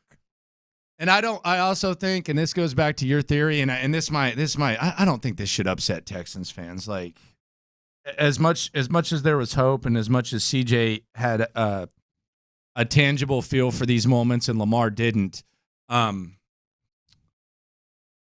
you've got to factor in that I don't think they're going to sleepwalk on the Chiefs. Like that first half. There's a reason that Lamar Jackson said he was cussing people out and yelling and stuff. Like, you're taking them too lightly. Bro, they rested Mark Andrews. Yeah, they did. They're not going to do that against the Chiefs. No, he's active, by the way, already. So he's definitely playing. I think he was working out during the game. He's catching passes on the side. He was definitely active after the game. I think I saw him doing power cleans and box jumps during the game.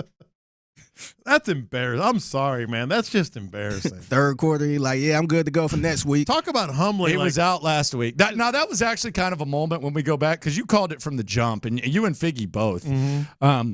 Mark Andrews is 100%. He's getting ready to play. You're looking at the highlights. It's like basically his highlight tape. He looks great. And then all of a sudden Friday comes around. Yeah, Mark Andrews isn't going to play. He's going to sit out. And it's like, hey, you a-holes. Yeah, you're just if you are playing the Chiefs last week, he would have played. Absolutely. Jerks. Yeah. Coming up, Slime Off. This is going to be, it should be one-sided, but it may not be. John McClain against the S2 guys and the biggest click chaser of all time next. In the Loop.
Johnny Locker is presented by La Michoacana Meat Market. All right, this is going to be a good one, man. We got national media types, local legend, and the S2 guys. It is time for the slime.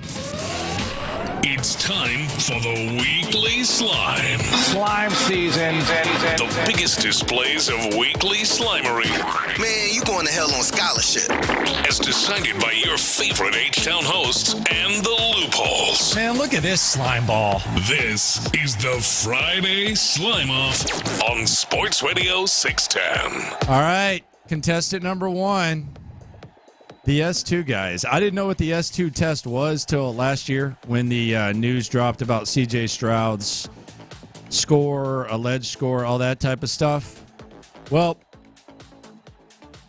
apparently the test that had the internet going nuts before the draft last year, apparently it should have never even been mentioned because the S2 people put out a report, ironically, like hours before the Texans kicked off against the Ravens, and C.J. Stroud was the talk of the NFL, that his test should have been flagged and it should not have counted. Here was Pardon My Take breaking down the S2 guys who are contestant number 1 in this week's Slime Off. The news kind of came out that cognition test thing, it was a fake test. Apparently CJ didn't want to take the test because he's like, this, I'm not going to take your fake test. I'm tired and I'm hungry and it's 11 o'clock at night. I just got into town. And so somebody leaked his test result. Was it even his? David Tepper could very easily be like, you over my entire operation. The S2 cognition test or whatever the it's called. Nice one. Nice try, guys. You had it leaked that C.J. Stroud performed poorly on it, and then C.J. Stroud was absolutely incredible, and the one thing that your test was supposed to test was anticipation and processing, and C.J. Stroud is incredible at both of those things. So then you're like, hey, how can we make it so that people still think our test means something? Oh, we'll just say that it was an incorrect test score, and it never should have been counted. It was a nice run we had. Nice try, S2. We're going to remember this one, because that was they're literally just trying to cover their ass.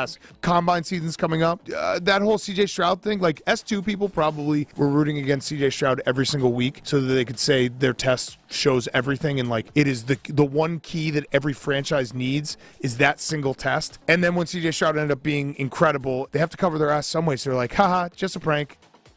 I just can't get over the one part that wasn't mentioned there.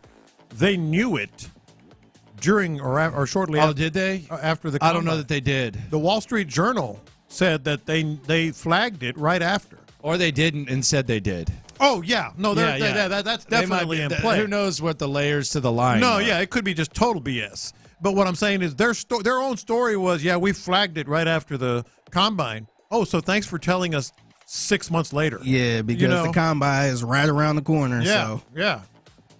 This is bad. This is low. This is like one of the all-timers. Contestant number 2. The legend John McClain, he won last week for his Buffalo Bills tweet during the Texans dub. He was on the Utopia podcast, which you can hear on the Odyssey app with Sean Pendergast. John McClain had a C.J. Stroud take, and he laid out some numbers, and it almost felt like he was arguing against his point. Yes, it did. C.J., I saw on ESPN saying he had the greatest season for a rookie quarterback. Well, no, he didn't. He ended up with 4,108 yards, 23 touchdowns, 5 interceptions. He was 10-7 as a starter. In 2004, Ben Roethlisberger was 13-0.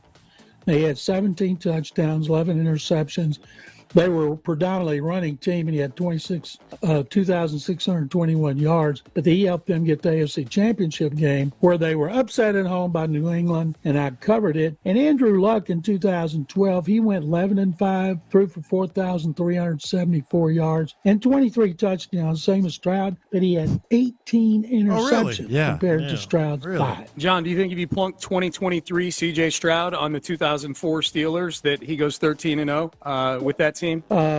Sure, why not? Yeah, that's what I'm saying. Like you're saying great running game. You're saying Ben Roethlisberger had a better rookie year. Yeah, he won a bunch of games. He also had a bunch of Hall of Famers on the team with him. Like CJ's digging a team out of the muck. Well,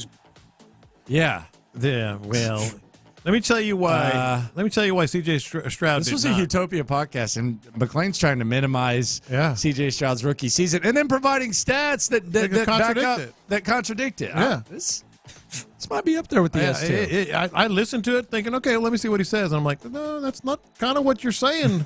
Backing up your point there. Stronger contender than you think, huh? Yeah, I think it's it's interesting behavior, I would say, by the general, the legend. Man, how many times is McClain going to win the slime off? He's a legend. A lot. Shoot, who knows? Yeah. A lot. Then we have this one. The king of click chasing. This one's wild. Mm-hmm. So, Mike Florio, come on, man. Like, what are we doing? Like, I know that you like clicks. I actually love this one just because it's funny. There's been some shameful attempts to get clicks from Mike Florio, and it's crazy because he's like, he doesn't have to. It almost seems like he should be above this at some point. Yeah, he doesn't have to. He's so addicted to clicks that there is like no limit. It does not matter. He is an absolute, and he's starting to get like community noted at certain times, which is funny. Oh, really? I haven't seen that yet. Yeah, because he deserved that. Yeah, dude. So Jim Harbaugh got hired this week, right? Mm-hmm. The Los Angeles Chargers. Yeah, he's got Justin Herbert, doesn't he? He does. Yeah. He does have Justin Herbert. That's a good point. Yeah, even if he didn't, this would be crazy. But yeah, he does have Justin Herbert. That's a good point, John. Yeah.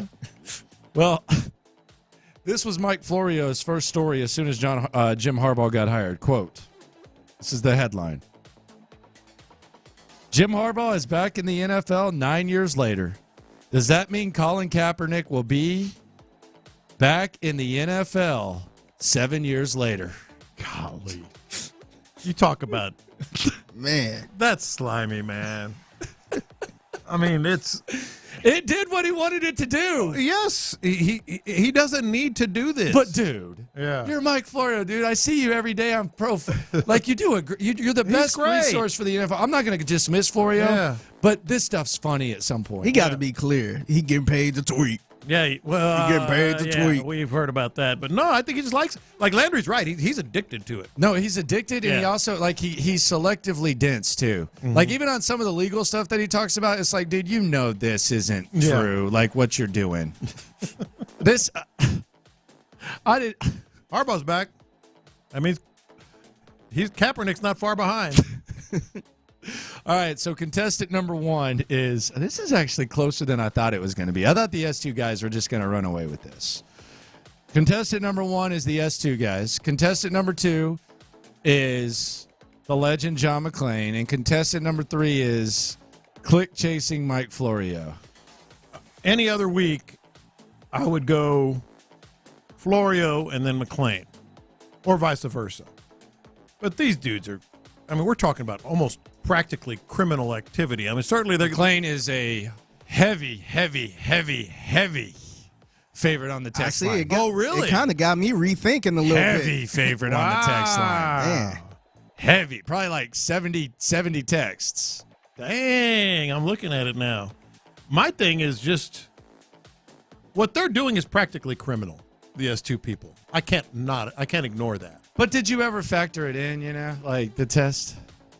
I mean, what it did to him, and the reputation at that time. Now, clearly, he's it could have been bad. But what if they're lying? Well, they are lying somewhere. Yeah. So what if they're lying? They're lying. What if there wasn't maliciousness? They're just lying now. Well, that doesn't make it any better. They're either lying about when they found out, or they're making up when they found out. I think if you take them at their word, they're slime balls and they're liars. Yes. But if you look past their lie, they're just slime balls. Man, McClain, you're not lying. Dang. So you're going S2. I'm going S2. All right, Figgy? It's between the S2 and Florio, man. I ain't going to lie. I'm going to have to go with the S2, man, because that could have been awful, man. If these teams would have actually paid that attention, and we don't know. Some may have. He could have slid down. He could have been out of the top 10. Man. Yeah. Or been like Laramie Tunsil. Could have been traded by Arizona, top three. He could be a Raider, man. Throwing to Devontae Adams. Yeah. That would have been ugly, man. Playing for Josh McDaniels. Mm-hmm. Who knows? The winner is the S2 folk here on In the Loop Sports Radio 610. Coming up, the final stretch to Championship Sunday. What to watch through the localized lenses. Plus, we'll talk to the guys from the drive next. The Astros.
TaxSlayer. File fearlessly. Thank you, Figgy. Live from the Twin Peaks studios, Sports Radio 610 presents In the Loop with John Lopez and Landry Locker. Championship Sunday, never been there. Houston Texans have never been there. They're going to have to watch again. Baltimore team that I think they still, hopefully they can play and then with 2 feet. I know their foot was pretty firmly stuck in the Texans' backside as recent as, I think it was still there Monday. But yeah, they're going to be facing the Kansas City Chiefs. Then you got the Lions versus Kyle Shanahan and the San Francisco 49ers. CJ Stroud and company sitting by, watching, trying to figure out what it's going to take for them to get to that spot where they've never been before. Are we gonna call our shots here? If you want to call your shot, you can call your shot. Yeah, I think we should. Yeah, go ahead. I think we absolutely should. Do your thing, man. You got a good. Give me your picks. No. I'm just. Let's hit the NFL music. Lopez picks. Let's give the picks. Let me tell you what the advanced stats say. No, I'm thinking. Let's get some comfortable win. Comfortable win by the Ravens. Jody Mack. Yeah. All right, guys. It's that time that you've been waiting for. It's time to give our bucket of cold water. It's time to give our AFC championship game. It's time to give our picks for the weekend's championship game. John Lopez, who do you like in the Baltimore Ravens versus the Kansas City Chiefs? Let's get the picks. Well, I'm not going to tell you now.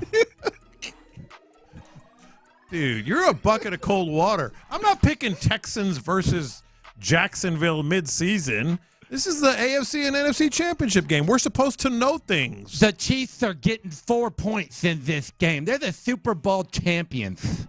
They got Andy Reid, one of the best coaches of all time. Patrick Mahomes, he can throw the football as good as a guy that I covered back in the day, Ron Jaworski. Haven't seen a quarterback spin it that way since Ron Jaworski, that Patrick Mahomes. Give him the pick, John. Who you picking? Kansas City or the Baltimore Ravens? Yeah, I'm not. Come on. No, man. No. This is you took us down this guy. They want the picks. No, it's not Give that them important. The picks. Nobody likes to hear picks for an AFC or NFC championship game. Who you taking? Nobody. No. Who you taking? I'm gonna watch the WNBA. Coming up in 11 minutes, we're gonna talk about Churchill Downs. There's a big horse race down there. John Needledong is gonna join us to preview those races. Let's get the pick. Come on, John. I can't decide. Figgy Fig. He's a good producer. He's keeping us on the air right now. Shout out to Figgy Fig for keeping us on the air right now. It's the Jody Mack Show. Figgy, give us a pick. Who do you like? Do you like the Ravens or the Chiefs? You know, I have to go with the Chiefs on this one because the BBVA says that the Chiefs will probably win this game. Lopez, come on. No.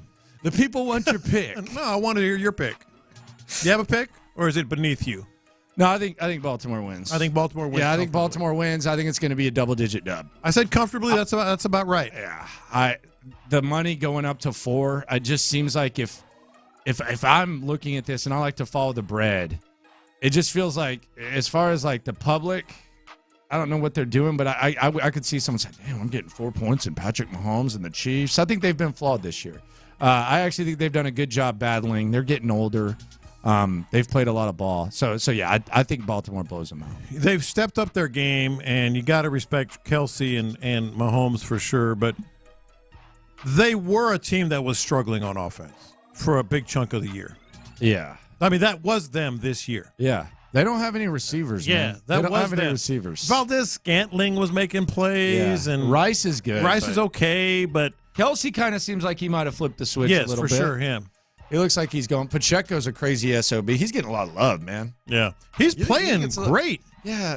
I thought Travis Kelsey described his running style well. I don't know if I heard this on Westwood One or I heard this on it might have been on Romo and Nance damn sure didn't do that much research. They didn't talk to any of the players. Travis Kelsey said he runs like he's mad at the ground. It's a good line. Last time I saw him run against last weekend, I actually thought of you. Because remember in that preseason? Yeah. Figgy, you remember that in the preseason? I said, and that Pacheco kid looks pretty good. And you're like, who? Who's that? Yeah, sure, buddy. Lopez got them receipts. I got those receipts, man. I don't remember that. Yeah, you do. You absolutely remember that. So that Pacheco kid looked pretty good. I don't remember that one. Yeah. I might have. Check the tape. Yeah, I might have. Look up Sean Payton while we're at it there. If you want to do that. Hey, I own that. Hey, if we're grabbing them. I own that. Hey, if we're grabbing the receipts, just give me that one, please. I definitely own that. So we got the Lions and the 49ers. Two teams that invested heavily in the running back. I know the quarterbacks are going to get the attention, rightfully so. Jared Goff, this is the number 1 overall pick versus a final pick. There's no way that's ever happened. No. So Brock Purdy was the final pick in a draft, and Jared Goff was a 1. That's pretty cool. Amon-Ra St. Brown, if you want to localize it, he hates Nico Collins. Not really, but he's on the list of guys that went ahead of him that he always lists. And then you have Christian McCaffrey, Kyle Shanahan, former OC here, Dan Campbell, Aggie, Aaron Glenn, Aggie. That's the Lions staff. What are we thinking here? Over-under is 51.5, by the way. Give me that. You want to know what nobody's talking about? Give me that 51.5 over, please. Jared Goff has taken some steps. Like he is. Is he? Isn't he kind of like what he's always been? He's better. Yeah, okay. He's better. We'll see. I mean, this is a good test for him. Yeah. Like, I think Jared Goff has taken some pretty good strides. Brock Purdy hadn't been great lately. Right. They're able to overcome it because they're so well coached, but, I mean, he hadn't been awesome lately. Mm-hmm. You look at that recent game log. It's not anything to write home about. I mean, touchdown and an interception last time. He's 23 of 39. I can't believe the Lions are going to win, but I'll be pulling for them. I think their best chance is. They're a 7.5-point dog now. That's what I'm saying, man. They're 7. What did it start out at? 6. I can't pull the trigger on like betting on them or picking them or whatever.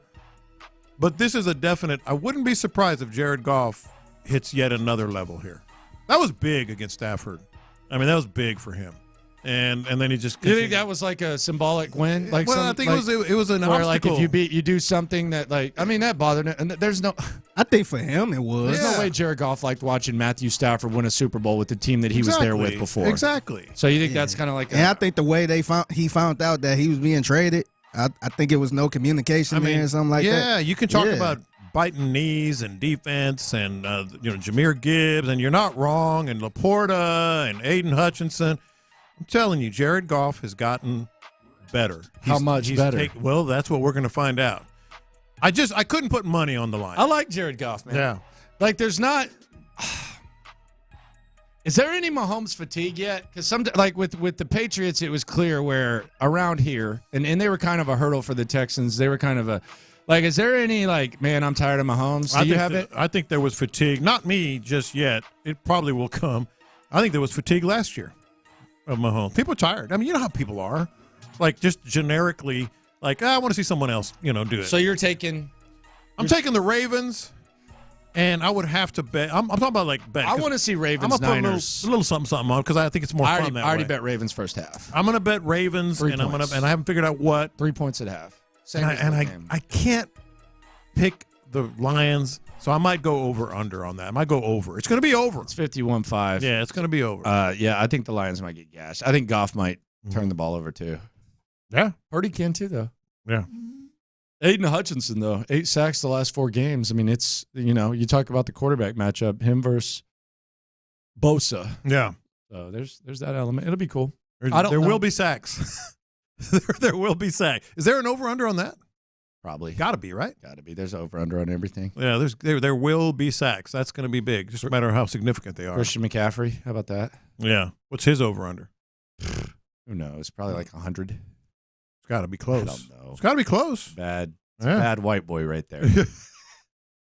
He is, man. And it sounds so cliche, but when you watch him, he just looks like a running back. He just looks like that dude is bad. Like if you running backs you watch, like if you he damn sure doesn't look like a running back to me. That's a race car. There, that's an I was ultimate talking race about car. his style. Yeah, Like the way he handles himself. I don't know what running backs you're watching. Christian McCaffrey doesn't look like a running back to me. I've seen maybe 3 running backs that look like No, him. see, that's a race card on you, too. That's a race card on you, too, Figgy. Race car! I'm talking about What's up, Peyton Hillis? the way he, the way he's built. Okay. The way he just kind of handles himself, the style, the running, all that stuff. No, if you put me in the stands and I don't know who Christian McCaffrey is, as soon as I see him walk through the tunnel, I'm waiting for him to kick on the net. Yes. Man, but no, it doesn't, not what you're talking about. He just looks. By the way, there's a white corner that I saw was on some draft boards like as CB1 in the draft. Really? Yeah, I don't know. That might have been an inaccurate assessment. I think Iowa's got like a stud corner, like all-world type of guy. Surprise, Iowa. But, yeah, Christian McCaffrey. We will see. Happy championship weekend to Sean Bajani, Clint Stoerner. Hey, how about that, man? A football Friday, and for the first time in a long time. With no game. Texans are not involved. Yeah, in way it, to bring down the mood, but- man. Yeah. Way to bring down the mood, man. Buzzkill, wet blanket. I'm just saying. It's crazy. It was a hell of a ride. Mm-hmm. Maybe this time next year. Y'all gonna put a parlay together for this game here? What kind of question is that? I think I'm going to go a little over on Lions and Niners. Yeah. I got Baltimore. Baltimore, I think they're going to win. And then the over in San Francisco and the Lions. And then just maybe a little player prop. Lamar Jackson over 209 passing. Pacheco, longest run under 15.5. Justice Hill over 12.5 receiving yards. Yeah. Oh, you don't think Pacheco will have a run longer than 15 yards? Nah. Well, that's a ballsy bet. He's been playing. Yeah, it's even money too. Those are usually the ones that win. Yeah, 15.5. He's been playing. 15.5 it's a lot. I mean, he's pretty explosive. I was telling Landry, something about Jared Goff just strikes me as he's taken another step. Has he? He just looks better. I thought the Stafford game was this big. look. Clint does not feel Jared No, Goff. I disagree. Disagree if you want. I'm saying I thought getting past Matt Stafford. He seems confident. Yeah, he seems confident. Yeah, no, but I don't. I mean, did he ever not? Like, yes. I guess he got traded. He got shipped to Detroit for his career to die. There's no question. Now I just didn't. Like I don't ever remember looking at Jared Goff like, man, you're in a bad spot, man. I'm talking about his game. Right. No, I like his game. I think his game is obviously he's been in the league for 4 more years since he jumped on the scene in LA. I like him, man. Mm-hmm. The problem with him, he's got a real Kirk Cousins vibe to him. See, but I think he's taking that step. That's what I was telling Landry. Oh, you think he's taking? I think he's a little better than what we thought he was. Okay. His dialogue makes you feel. This is how we're going to end the show here. I'm gonna diagnose you. Okay. His dialogue. I'm sure that'll be accurate. Go get a second opinion. His dialogue is such that he wants to pick Detroit, but he doesn't have the conads to do it. Well, no, I'm not going to deny that. I'm pulling for the Lions. I think Jared Goff. Do it. I think Jared Goff's got a little something. But man, that's the Niners over there, man. Yeah. That's the Niners over there. Detroit's defense scares me a little bit too. Yeah, and it's from a sense of I don't know if they're going to be able to stand up to San Fran. Hutchinson has in his last 4 games 18 QB hits, which is insane. 8 sacks.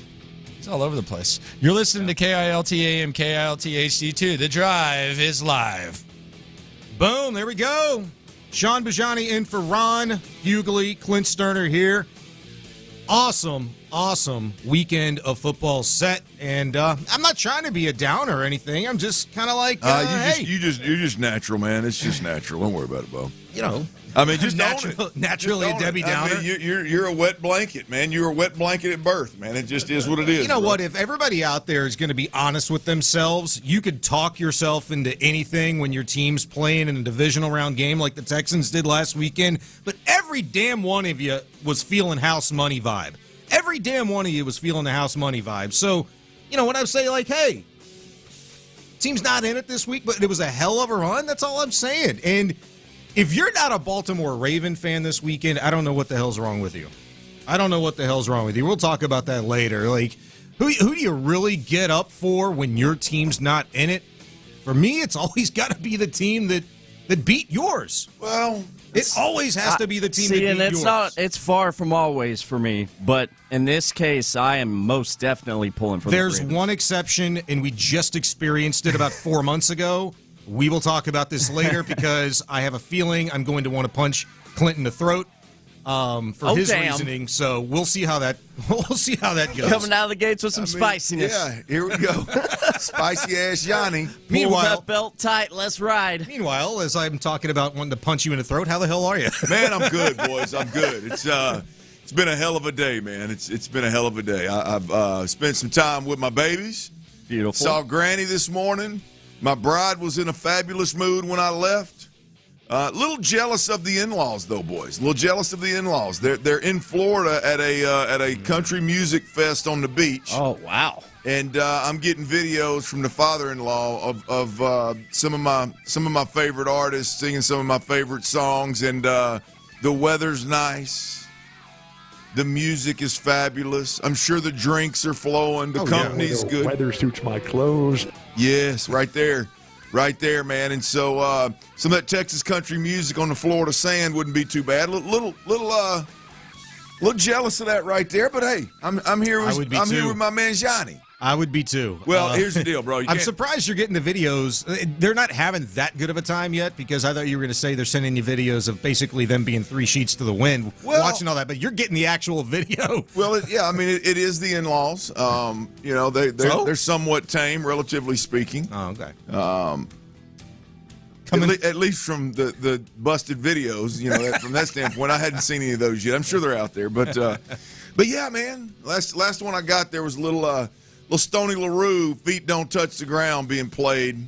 And for some reason, roosters on the beach in Florida. Why are there random roosters walking all over the beach in Florida? Is that something I'm missing on, guys? I knew that was something in Hawaii, but I'd never heard about it in Florida. Not sure what the hell that is, but there's, for some reason, almost every video he sent, there's a rooster walking around the sand, like in the middle of all the people's chairs and everything. What part of Florida?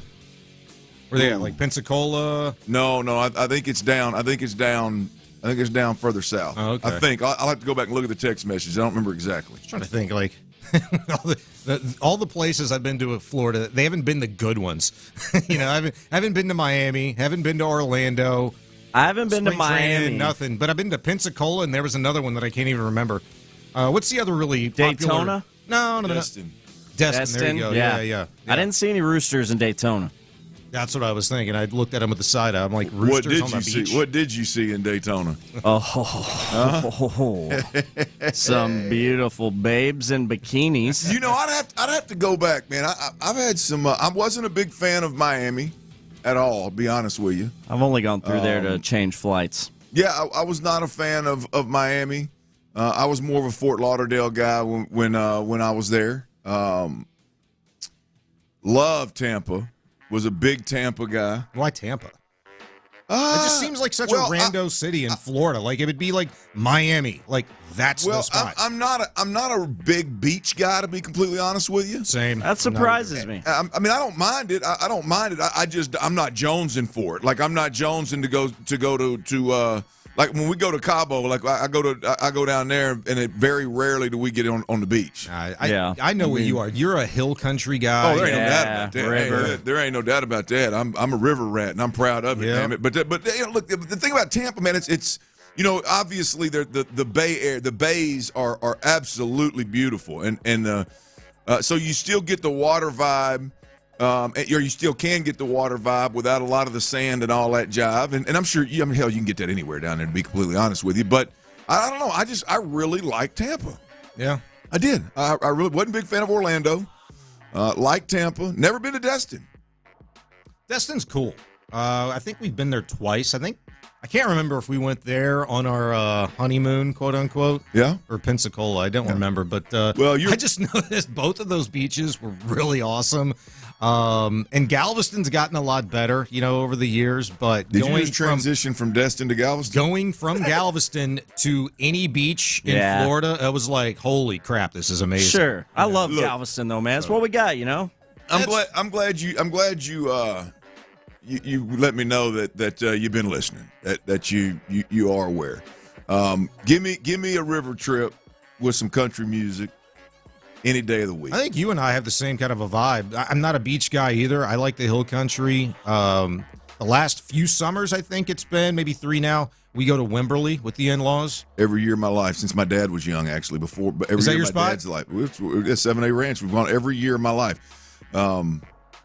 July 4th, roughly. We used to go on July 4th, like that. The 10 days straddling July 4th. Now we go during the summer. I think you and I missed each other by like maybe a few days or a week or so this past summer. Yeah, been tough times up there, man. That old Blanco River, man's been dry as a bone, been rough. I'm a Guadalupe comb out guy, if you know what I mean. Yeah, I got to be honest with you. I don't know what the hell river we were next to. I just know there wasn't that much water in it. Yeah, and we got to find a spot, man, because we were a Lake Travis, summer people, like for about 4 or 5 straight years, man. We go to this place up there called Lakeway, and it was, for me, it was paradise.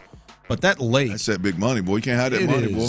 Lakeway's got some big time money. I'm talking about you. I ain't talking about Lakeway. You can't hide that money, boy. Right. If you came to me right now, we ain't had no big money. If you came to me right now and said, "Hey, all our money up there. Hey, Miami for the weekend or New Braunfels for the weekend?" 10 out of 10. New Braunfels. Nah, I'm going to Miami just because I've never been. 10 out of 10. Take your ass to Miami. I'm going to ease over to hill country. Have you ever been to Vegas? Yes, I've been to Vegas. Okay, I didn't know if this was going to be like your first time going to Vegas, covering the Super Bowl. Or... Been to Vegas. I mean, I don't frequent Vegas, and I'll be honest. When I typically do Vegas, I got a buddy of mine that is a scheduler, son. I mean, there's itineraries handed out damn near. That's a good friend to have. And I always go with him. So all I got to do is get on the right plane from Houston to Vegas, and then everything else is I'm weekend at Bernie's in that joint. Yeah, well, you ain't got to bring your buddy. You got Landry now. Landry knows everything about Vegas, apparently. Yeah. He's been there like 24 times. Landry's our Las Vegas correspondent. He frequents the place, no question. That's funny. I'm looking forward to that trip. By the way, if everybody out there listening, if you don't know, Sports Radio 610 will be in Vegas. All 5 shows on Super Bowl week, Monday through Friday. All 5 days. I'm sorry, all 3 shows, all 5 days from Vegas. Boots on the ground, Super Bowl week in Sin City. We got you. Stay plugged into Sports Radio 610 all day, every day. But just to let you know where we're going to be. All right, 713-572-4610. If you'd like to be a part of the show, we get the text line dialed up. Appreciate you hitting us up on Twitch or YouTube. If you'd like to get in touch with us that way, appreciate you watching. A lot of new playoff teams in the postseason this year, Clint. All right, Texans, obviously one of them. And I think playoffs? Man, I'm digging that Jim Mora commercial that they brought back. I think it's him and Kevin Hart. Great marketing. Is that DraftKings? I believe so, yeah. Although, it's cool just seeing them. I could have done a way better job writing the material than that. But it is clever. It's good marketing. Yeah, it is good marketing. But yeah, playoffs. I'm talking about playoffs, man.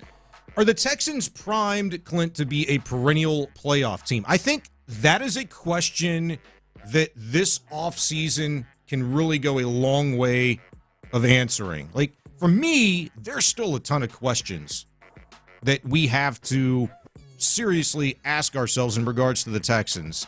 And I think there's maybe just as many this offseason as there are, or at least were last offseason. Not as serious, not as significant, not as big maybe, but there's a lot of questions. And I don't know, you said something to me earlier before the show about the Texans maybe being a potential fall-off team this next season. What makes you think that? Well, look, I mean, just every year there's teams that make the playoffs and then they slide the next year and don't make it. I mean, from last year to this year, I did a little. And I think my research is right here. Cincinnati, Minnesota, Jacksonville, the L.A. Chargers, the New York Giants, and the Seattle Seahawks all made it last year and didn't make it this year. Mm-hmm. So every year you have some teams fall off.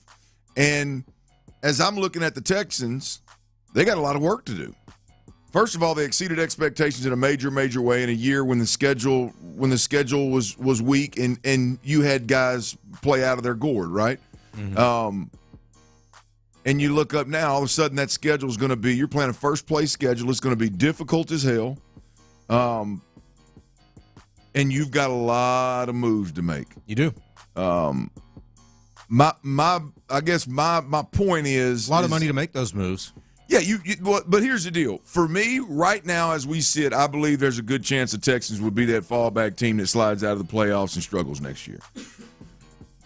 You think that because it's coming from a strictly football perspective, and I can't disagree with that because there's so much roster construction that has to be done between now. Bingo. And I'm not. They've got Nick Caserio and D'Amico Ryans have to convince me.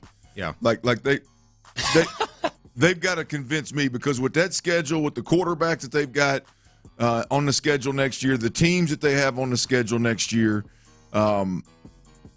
they've got to upgrade significantly. They've got to get weapons. They've got to get better defensively. They've got to retain these coaches.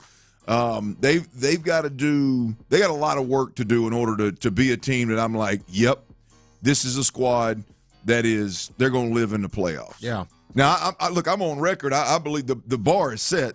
For me, I'm going to be disappointed if the Texans don't make the playoffs next year. But where we sit right now, as it pertains to the question that you asked, is are they more likely to be a team that backslides a bit and misses the playoffs, or be a perennial playoff team? And until I see these moves that D'Amico Ryans and Nick Caserio make, I'm going to say the things that we know. They're gonna backslide and miss the playoffs. It's hard to argue, especially from a historical perspective. I did a lot of work on this last offseason, really deep in the weeds, and my OCD self, y'all call me the deleter, right? Well, I had all this stuff written down. The deleter. That's a Ron thing, but story for another time, too. But I had all this work, man, on just like loose leaf sheets of paper where I'd gone back. I think I went back to like 1990. And I was looking at teams that went from the worst team within their division to first in 1 year's time, right? And in what the Jacksonville's one of them teams, right? Jacksonville was the last team before the Texans did it this season. And I was looking at from a sustainability standpoint. Like, how sustainable is it? Like, when a team makes such a drastic turnaround, what do they do the years after that? 21 out of the last 23 NFL seasons, a team has gone from worst to first. Now, granted, I don't have the hard number, but I do remember this being the case after looking at just over 30-some-odd years of historical data that less than 50% of the time, a team in its third year that has gone from worst to first, that third year, they don't even make the playoffs. They just don't. But I think while that data is pretty significant, there's a large sample size there. You're talking about 3 decades plus. It still comes down to other major factors. Like, how many of those teams, Clint, had just undergone a change at head coach, had just undergone and found themselves in year one, hell, within the first 4 months, their franchise quarterback, like the Texans? And how many of those teams historically had significant pieces already on that team, like good, solid veterans on both sides of the ball, guys that I'm not saying you should have any confidence in, like Nico Collins, coming into this season. Most people didn't, but he was there. Okay, Nico has got him on fire, baby. Malik Collins, Jerry Hughes, you go on. There were pieces there. Des King, a lot of pieces. So I think it comes down to, looking at each individual case, but appreciating the historical data. Everything that you said that we're going to talk about this offseason about roster construction, it's all fair game. The Texans have a ton of work to do. You said something kind of interesting. D'Amico and Nick Caserio are going to have to prove to you that they know what the hell they're doing still this offseason, that they can still continue to build and sustain that ability to construct the roster. That's interesting. Look, they're just at a point where the team is ahead of the curve, right? The team has exceeded expectations. Now, do they make the moves that correspond with a team that is in year 2 of D'Amico Ryans' era, the D'Amico Ryans era, or do they make moves that are, hey, we made it to the second round of the playoffs, let's make a run at a Super Bowl type of move, right? I mean, like what – and it seems like the obvious answer is let's make a run at a Super Bowl, but until it happens, I'm not going to – I think it is a very steep hill right now for the Texans. Even with Tank Dell healthy, I think it is a steep hill for the Houston Texans to get into the playoffs next year. The way they're constructed right now, I believe they've got to go hard, and they've got to get I'm talking two guys that are skilled players on the offensive side of the football. Mm-hmm. I think you got to upgrade. You got to get you got to upgrade at the receiver position, and you got to upgrade at the running back position. Yeah. At the very, very least. Defensively, you got to find something on the edge, and according to DeMeco Ryans, it's bulking up the entire defensive line. So I'm going to assume they're going to bring one big name, big money guy that's an interior defensive lineman, if not two. For me, I mean, there's enough money, and there's going to be opportunity to bring guys in here that put me in a spot where I go, without a doubt, these guys are making the moves to be consistently in the playoffs and make serious runs. Yeah, I think. But that until that's done, the way they're constructed right now, with as many free agents as they have right now, I can't get there. Yeah. I like what I saw, Sean. I like what I saw this year, but I can't oversell it. To me, the encouraging part about it is look, the Texans with 30 some odd free agents and roster spots to fill. I don't even think you need both of your hands to count on the number of guys that are absolute musts to bring back. And we will go over those guys coming up later on in the show. He's Clint Stoerner, Sean Bijani in for Ron Hughley. T-Mill is here doing his thing on a Football Friday. Coming up next, we've been football wall to wall all the last, I feel like 6-7 months. I got to say this. I want to tip my cap to the Houston Astros and what they did this past week in an otherwise uneventful offseason, which there are plenty of questions for them to answer. They answered a pretty significant one in my mind with a move they made earlier this week in bringing in a Hader, Josh Hader, into the mix. We'll talk about that, his message to you, the fans, and what his role will be or should be. That's next at Sports Radio 610. Don't mess with Texas, don't mess with the Astros. Place your bets, ladies and gentlemen. Your favorite hosts in Houston are headed to Vegas.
podcast of Planet Fitness. Get that big fitness energy. Sports Radio 610 presents The Drive with Stoerner and Hughley.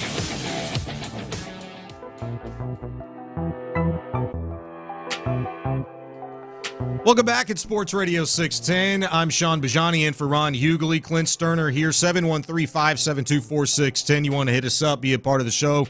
Text line, watch us on Twitch and YouTube. You can hit Tyler up if you want to talk to us. You got to get through him. He is the gatekeeper.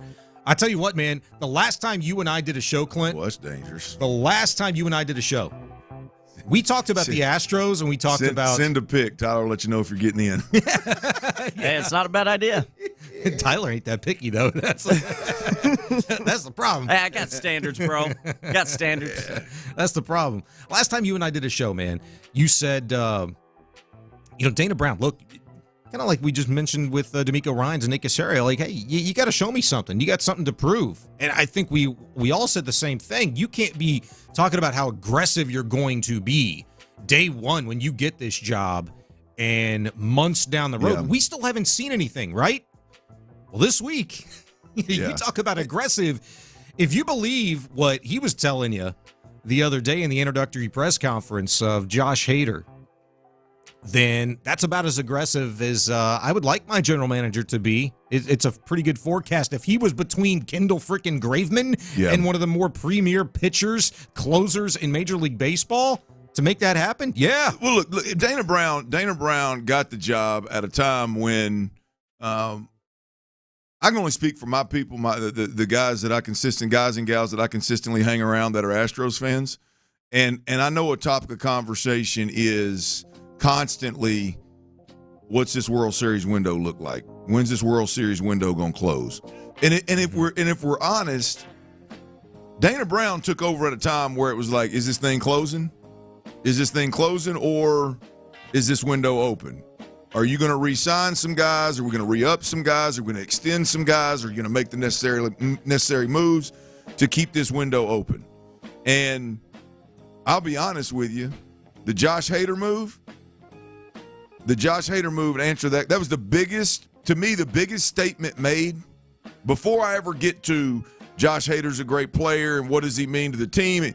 That move to me, 5 years, $100+ million, that move told me that the organization is going to do whatever it takes to keep this World Series window open. The expectations from Jim Crane all the way down is World Series or bust. We ain't piddling around here. We are making big-time moves and bringing the right guys in here to give us a shot. And then, Sean, I'm listening to a little audio, and I hear Dana Brown actually talking about how in the hell the Josh Hader thing came about. Yeah. And I'm going to tell you right now, get that boner alert ready, because this is how I keep it ready, bro. I know you do. This is how in the hell I want my general manager to be thinking. This is the mindset that I want my general manager to have consistently. Here's Dana Brown talking about Josh Hader.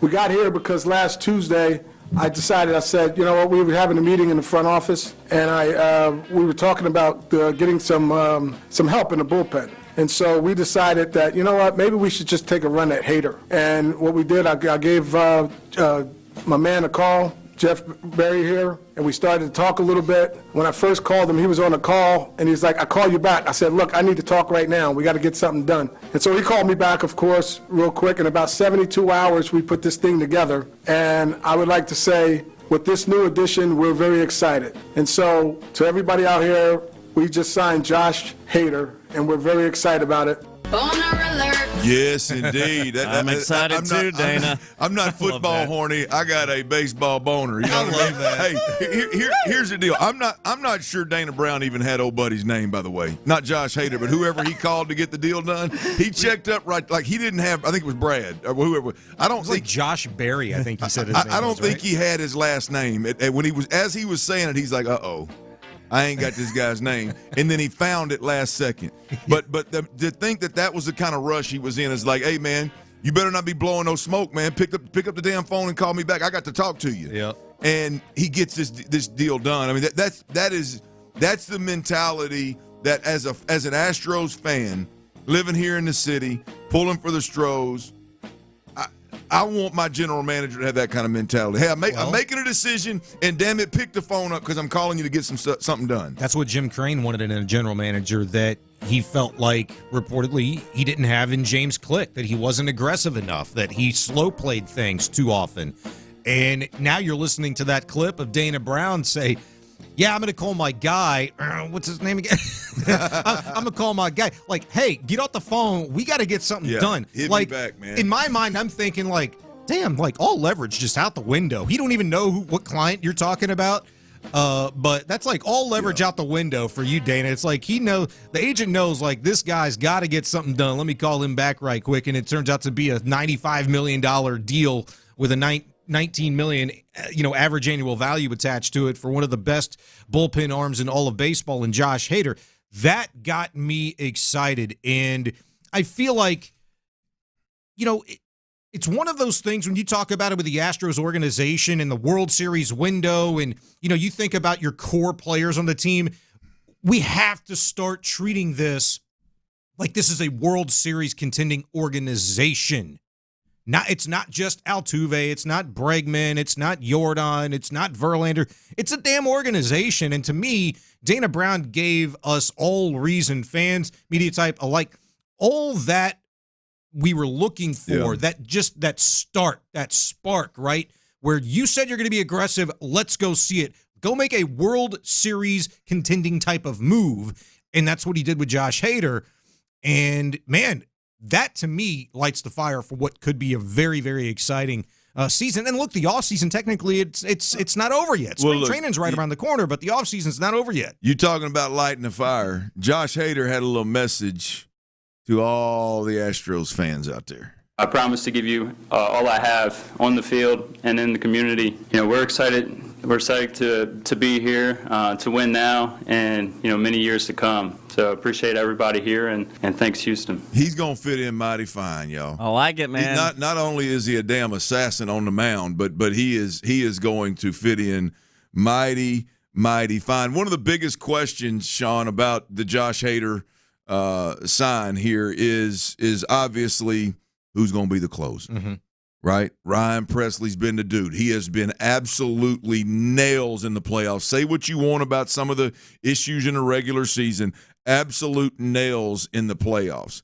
And I think this is real. I mean, whether there's anything there or not, I think it's real. Josh Hader, Ryan Presley, you can throw Abreu in there, Brian Abreu in there. That's a dynamic that's going to have to be managed. It is. Right? And how is that? And then what are the players like? We've heard Ryan Presley. Ryan Presley seems like a pretty level-headed guy, and everything seems on the up and up and all about winning. Let's hear what Josh Hader has to say more specifically about the closer role, his role, Ryan Presley in particular. I've never met him before, but I've always watched him. Obviously, I watch playoff baseball a lot, and he's a guy that he's for the team. He's a leader, and someone that a lot of players look up to. We've had a conversation, just introducing each other, and we're excited to get together, be able to see each other in spring, and just learn from each other. I think that's the biggest thing. Is this guy? You've seen what he's done in the postseason. No matter what he does, and he's a guy that you want on your side and you want to learn from. We signed here to win baseball games, to win a championship, and I think, like Dana said, Ryan's on the same boat, and we're all in the same boat to, do whatever we can and win ball games and take it to the final step. I'm getting Dotel, Lidge, and Wagner vibes. Just that is all I can think about with Abreu, Presley, and Hader. Whatever combination it is, but I think that's probably what it's going to be. Well, the days of Old Dirty leaving early when he goes to an Astros game has come to an end. I may show up late and just so I can see 7, 8, 9 because that's going to be. Can you imagine if they play that right in the world of walkout songs and building. What am I looking for? What's Hader's walk-up song now? I'm not even sure. Somebody found it the other day. Yeah, somebody found it the other day. Remember we talked about it. It's golly, it's hip hop. It's rap. I mean, it's got to be good. Tyler, you looked it up. No, it wasn't. Chris Santiago looked it up. Yeah, man. So you're getting on my ass. Well, So what hell, do me? you were in Vegas getting your ass kicked. Yes, that is Sorry. true. All true things. It looks like it is Every Chance I Get by DJ Khaled, maybe? That's right. That's Yeah. who it was. That's what it was right there. You're going to have to hit us with that one because I'm terrible with like artists, names of songs. I got to hear the damn thing. I'll have it ready for you. Yeah, play it a little bit later on, maybe when we come back, because it's got to hit like Presley hits when he came out, right? You know, they turned the lights out. Everybody got the apps on their phone lit up. I mean, is this it? No, that's Presley's. Oh, okay. Yeah, this, I'm right? They gonna turn the tell you. lights out. They got the lights on their phone. It's Johnny Cash, right?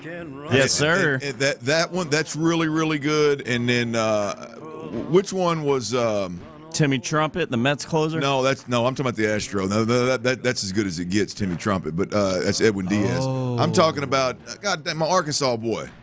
I said God dang, by the way, so everybody relax before I get written up here. I didn't say Make GD. me flinch. Come on, the long hair reliever that didn't get that Stanek? Ryan Stanek. Hart Stanek. Yeah, see there. Why you doing that? he had a great walkout song. Yeah. Dre, wasn't it? Yeah, I believe you're right. Yeah, I don't know. See if you could dig it up for us on the other side. The Josh Hader walkout song. It's Tyler. 2:30. You better quit telling Tyler what to do. Hey, what the hell? I'm gonna take advantage of this opportunity, sitting in this chair right now. I'm just trying to get ahead of this thing. He ain't gonna put up that much longer. I'm going to go ahead and tell you, Bajani. Tread lightly, sir. All right, Sean Bajani, that's me, and for Ron Hughley, Clint Stoerner, Tyler Milner. We'll do as I say, damn it. Coming up next, biggest obstacles for the Texans this offseason. We just hit on it.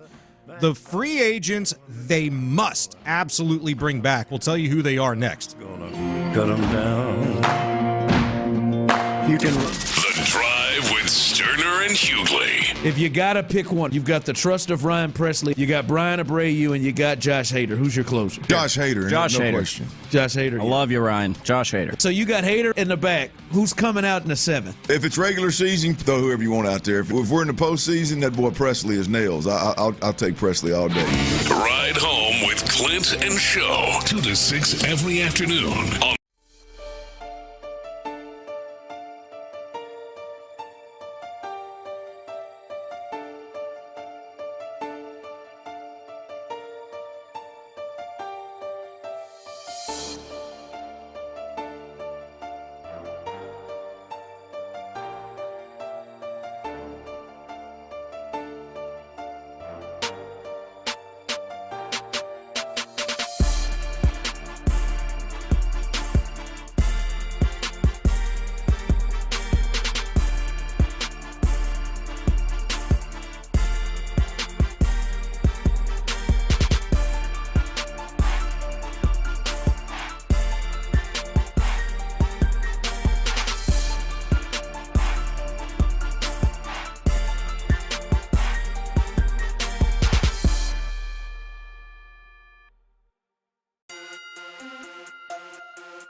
the best values. Plus, take advantage of our everyday financing offers on top items, from refrigerators to laundry pairs. And there's more. Get your new appliances delivered or installed quickly at your convenience. Because Lowe's knows appliances. Lowe's knows home improvement. Subject to credit approval.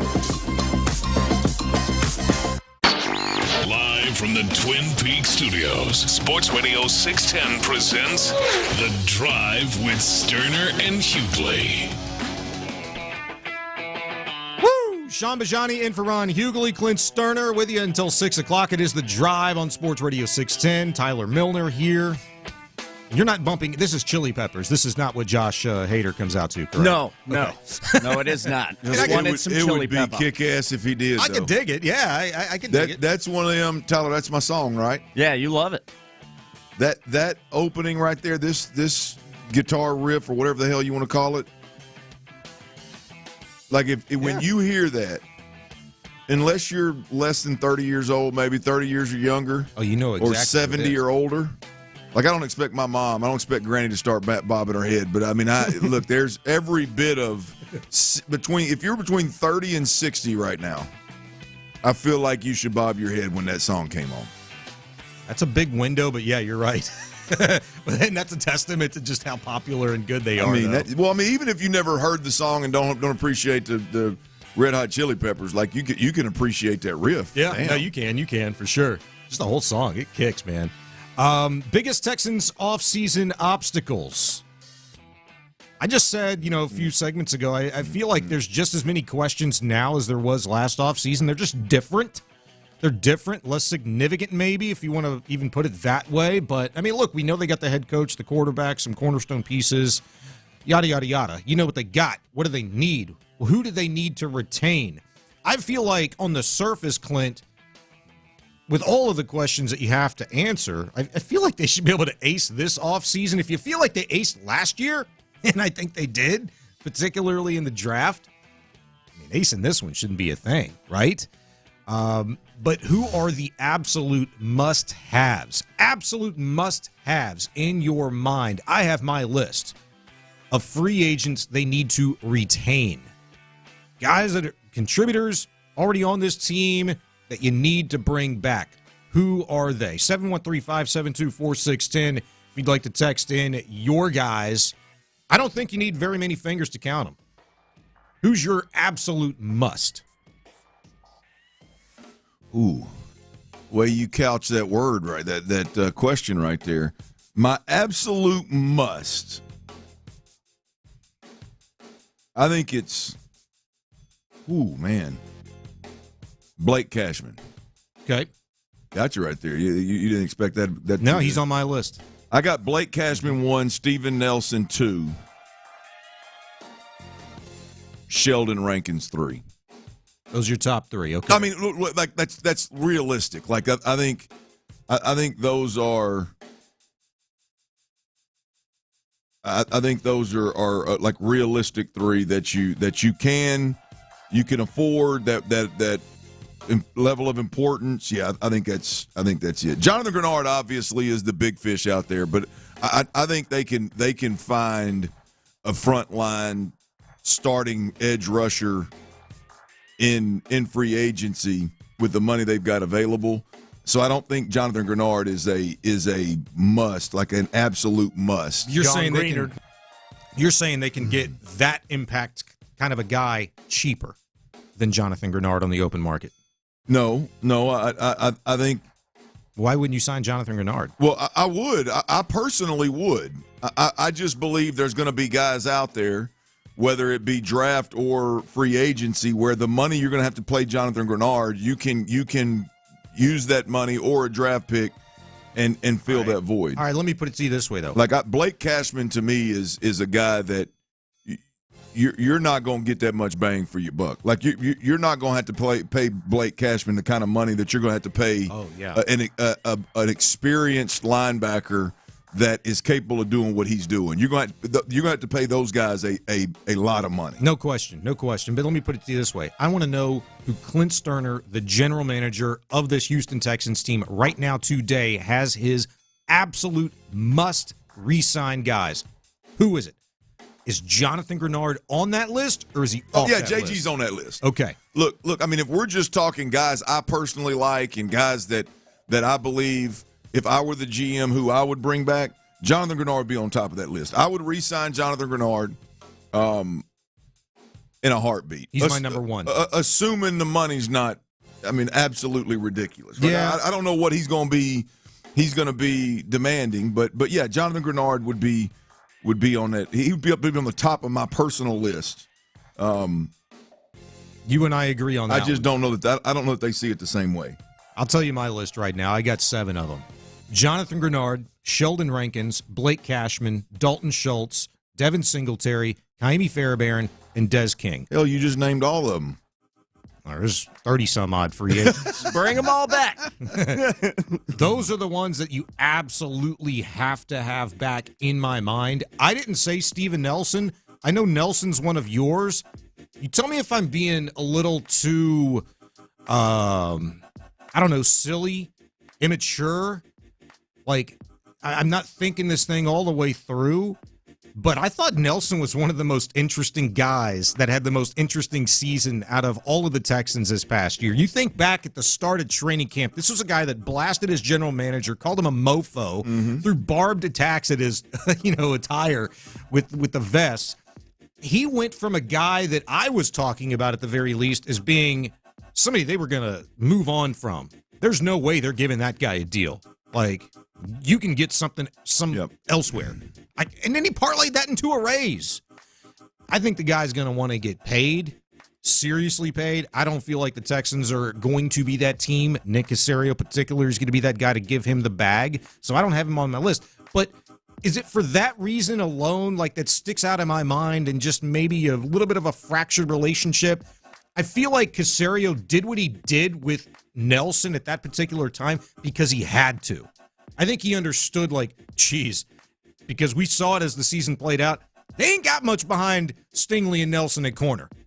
They absolutely knew what was not on the market and what was already in-house, and they had to make that happen. I think they feel like they could do better elsewhere this offseason for cheaper. Yeah, I like this secondary, man. I really like the secondary. I think Jalen Petrie had a rough year, but I think he's the real deal. I think Jimmy Ward obviously stayed injured, but I think he's a big help. You got 4 games, I think, total out of those guys you'd penciled in to be your day one starters. Yeah. No, I mean, I really like this secondary. I really like Steven Nelson in this system. So you mentioned one guy that I would definitely personally bring back, and that's Des King. I've been high, obviously, on Des King, higher than most the entire year. But I'm not there with Dalton Schultz. They absolutely have to get better at the playmakers on this offense. Mm-hmm.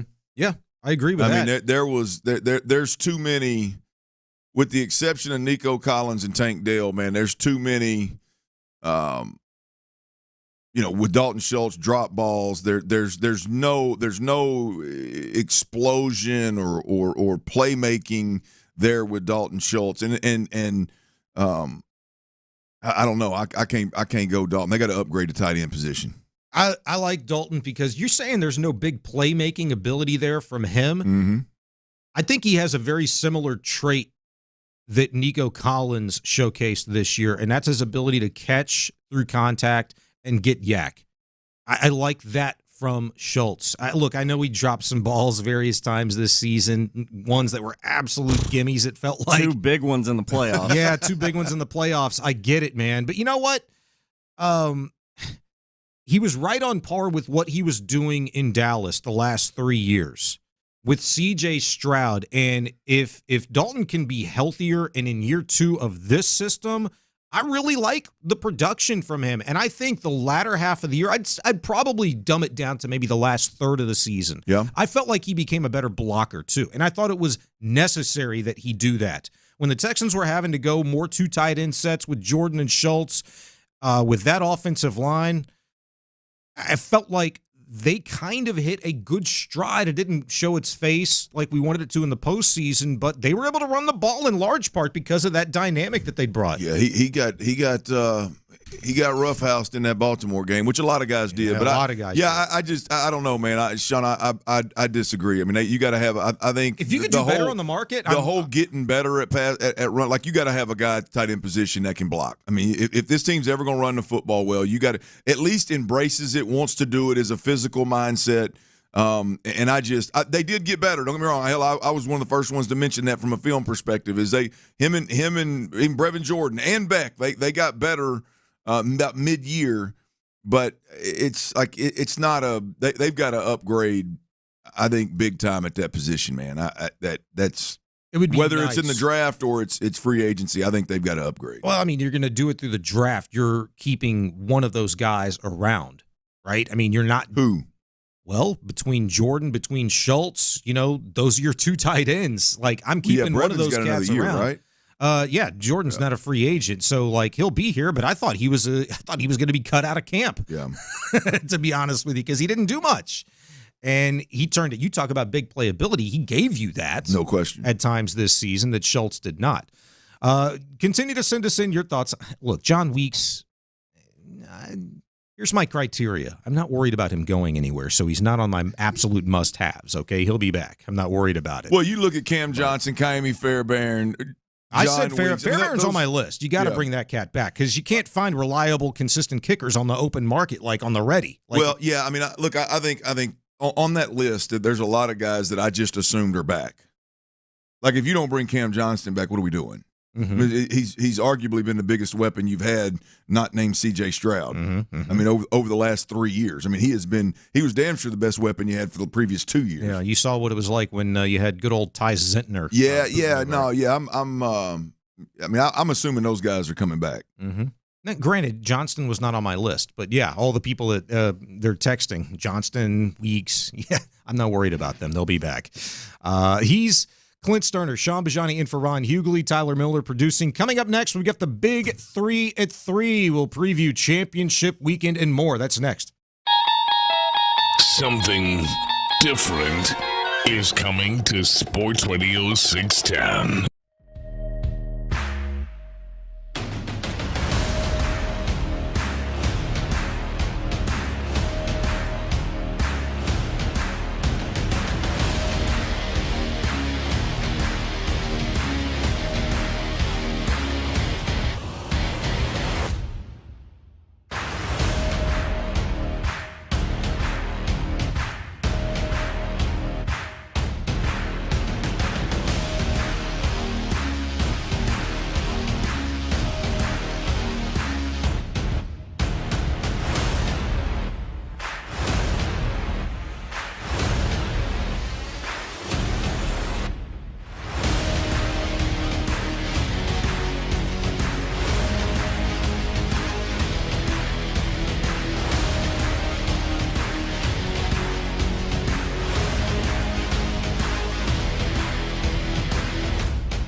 3333. That's 800-462-3333. Once again, 800-462-3333. KILT FM HD2 Houston. Insider access. Exclusive content. The Texans play here. Always live on the free Odyssey app. Sports Radio 610 presents The Drive with Stoerner and Hughley. With the biggest stories of the day. It's the Big 3 at 3. Number 1. And for Ron Hughley, I'm Sean Bajani, Clint Stoerner here, Tyler Milner producing, doing his thing. It is the Big 3-3 on a championship weekend, a football Friday. Chiefs and Ravens kick things off for the first game on Sunday, 2 o'clock kick. The Ravens, a couple of newsy notes, have activated their tight end. Mr. Andrews, the guy that they thought was going to play against the Texans, had practiced the week leading up to. They decided to hold him out, and I think the thought was, and man, what an insult, right? They were like, we don't need him for the Texans. Give him an extra week or two, get healthy, bring him back for the AFC Championship game. Well, that's what the Ravens are doing with their tight end. As for the Chiefs, their running back, Isaiah Pacheco, is listed as questionable. I think he missed practice yesterday.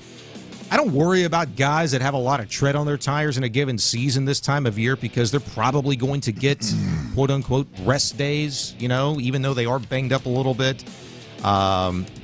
Chiefs do have a guard that has he been declared out, Joel Thuney? Out. He's Done. out. Okay, he is out for sure.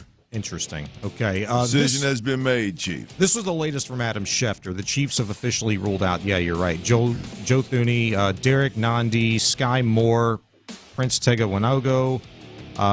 They also were listing Isaiah Pacheco, Willie Gay, and Kadarius Toney as questionable for Sunday's game. So that's the latest from the Chiefs side of things, per Adam Schefter via Twitter. I'll give you a little nugget before we get to the Lions and Niners injury update here. Since 2000, home teams in conference title games, 30-14. Keep in mind, the Ravens will be hosting the Chiefs. New territory for the Chiefs in recent years, at least in the Patrick Mahomes era. Not too used to being on the road for AFC Championship games, but I thought that number is pretty damn impressive for home teams. And, of course, both home teams this weekend are favorites. Next up on the Big 3. Big 3 at 3. Number 2. Let's get right to it. Next game, Sunday, Lions, 49ers, 5:30-ish kick, right? Bite a kneecap off. Yeah, the kneecappers, man. Let's go. I'm looking forward to it. Top scoring defense, Clint, in the 49ers, and the Lions, a top 5 scoring offense. Who bends, who breaks? That's going to be an interesting one to watch this weekend again, no doubt. Absolutely, man. This is I'm split here, man. My heart and my head, right? I mean, there's so many reasons why I want to see the Lions go to the Super Bowl, and ultimately I'd like to see the Lions win a Super Bowl, if I'm being completely honest. Dan Campbell. Wouldn't hate that. Jared Goff, Aaron Glenn. I mean, all these, Frank Ragnow with my Arkansas ties, great dude. I mean, when it comes to offensive linemen and what you want in an offensive lineman, Frank Ragnow is that dude.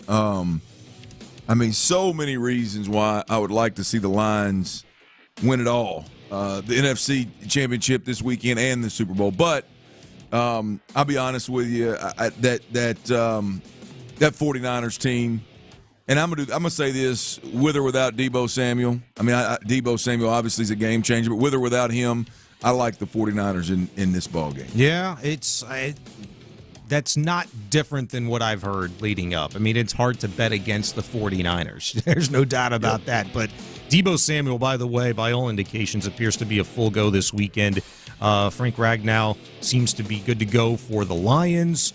That's a tough one. From a historical standpoint, what the Lions accomplished this season in this build under Dan Campbell the last 3 seasons, it's been really cool. I mean, they won their first division title since, God knows when. 32 years, I think is what it was. Is it 32? Yep. It was a long time. I thought I was going to thought I was going to go longer. I thought it was longer than that. Maybe it was a playoff game 32 years ago because they did win a home playoff game as well. So I could be off. I think it's their first season of 12 wins in that time span too. 30, 32 years, something like that. I mean, they've got a lot of firsts. They're a historical franchise because of that. Because they've been like the place people go to die.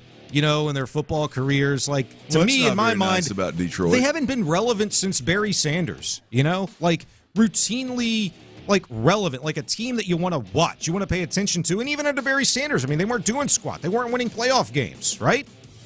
I mean, I think that's part of the reason why Sanders, at the age of 30, decided to say deuces, man. Right?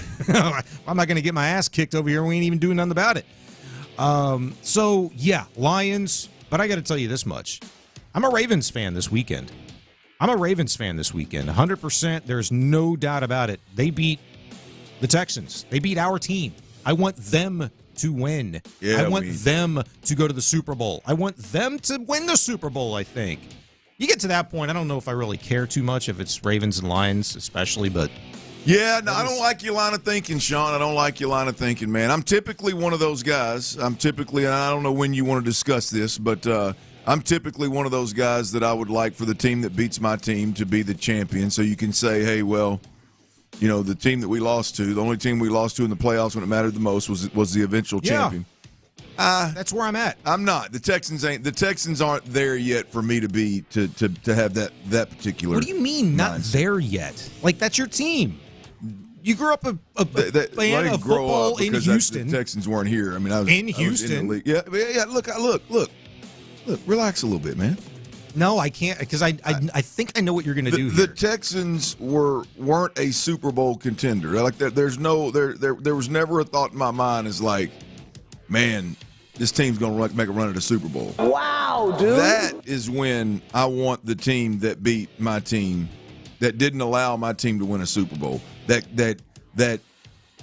turned my dreams to nightmares. That's when I'm a firm believer in. Whatever squad beat my squad, I want to run. They were there last weekend. They had a shot. They had an opportunity. They got to play a game. They weren't good enough. I mean, they weren't nowhere. They got embarrassed. They got embarrassed. Yeah. They got embarrassed, and hopefully it was a little motivation for D'Amico and Nick. I'm riding the Chiefs this weekend, boys. I'm coming over to Ron Hughley's way of thinking. I'm a protractor out there. Chiefs Kingdom, man. I'm riding the Chiefs band. I think the Chiefs get it done this weekend. Gross. I think the Chiefs get it done. Chiefs 49ers, man, is what this thing's going to look like. I hope we get Chiefs Detroit Lions, but I believe it's going to be Chiefs 49ers. The Chiefs are a team that scares me, and I don't think people still give them enough respect because they're not blowing the brakes off of everybody they play. Like recently, they've been struggling. Mahomes has turned the ball over. They're not the Chiefs teams of years past, and I think people are sliding them to a degree. And if they're not sliding them, they're certainly hoping that they get their teeth kicked in this weekend by the Ravens, which I think they will. I know it was a kicked in. Absolutely. Oh, wow. Absolutely. This Ravens team, I know it was against the Texans, and we talked about how overmatched the Texans really were. I mean, we spent a week talking about the game. You did. I know it. And I know you could never really buy into the Texans actually having a chance. I felt good for some reason. I think you talked yourself into feeling a little bit. Bet on it. Well, I bet on plus 10, but I actually bet on it. I mean, you could go a lot of different ways with that, but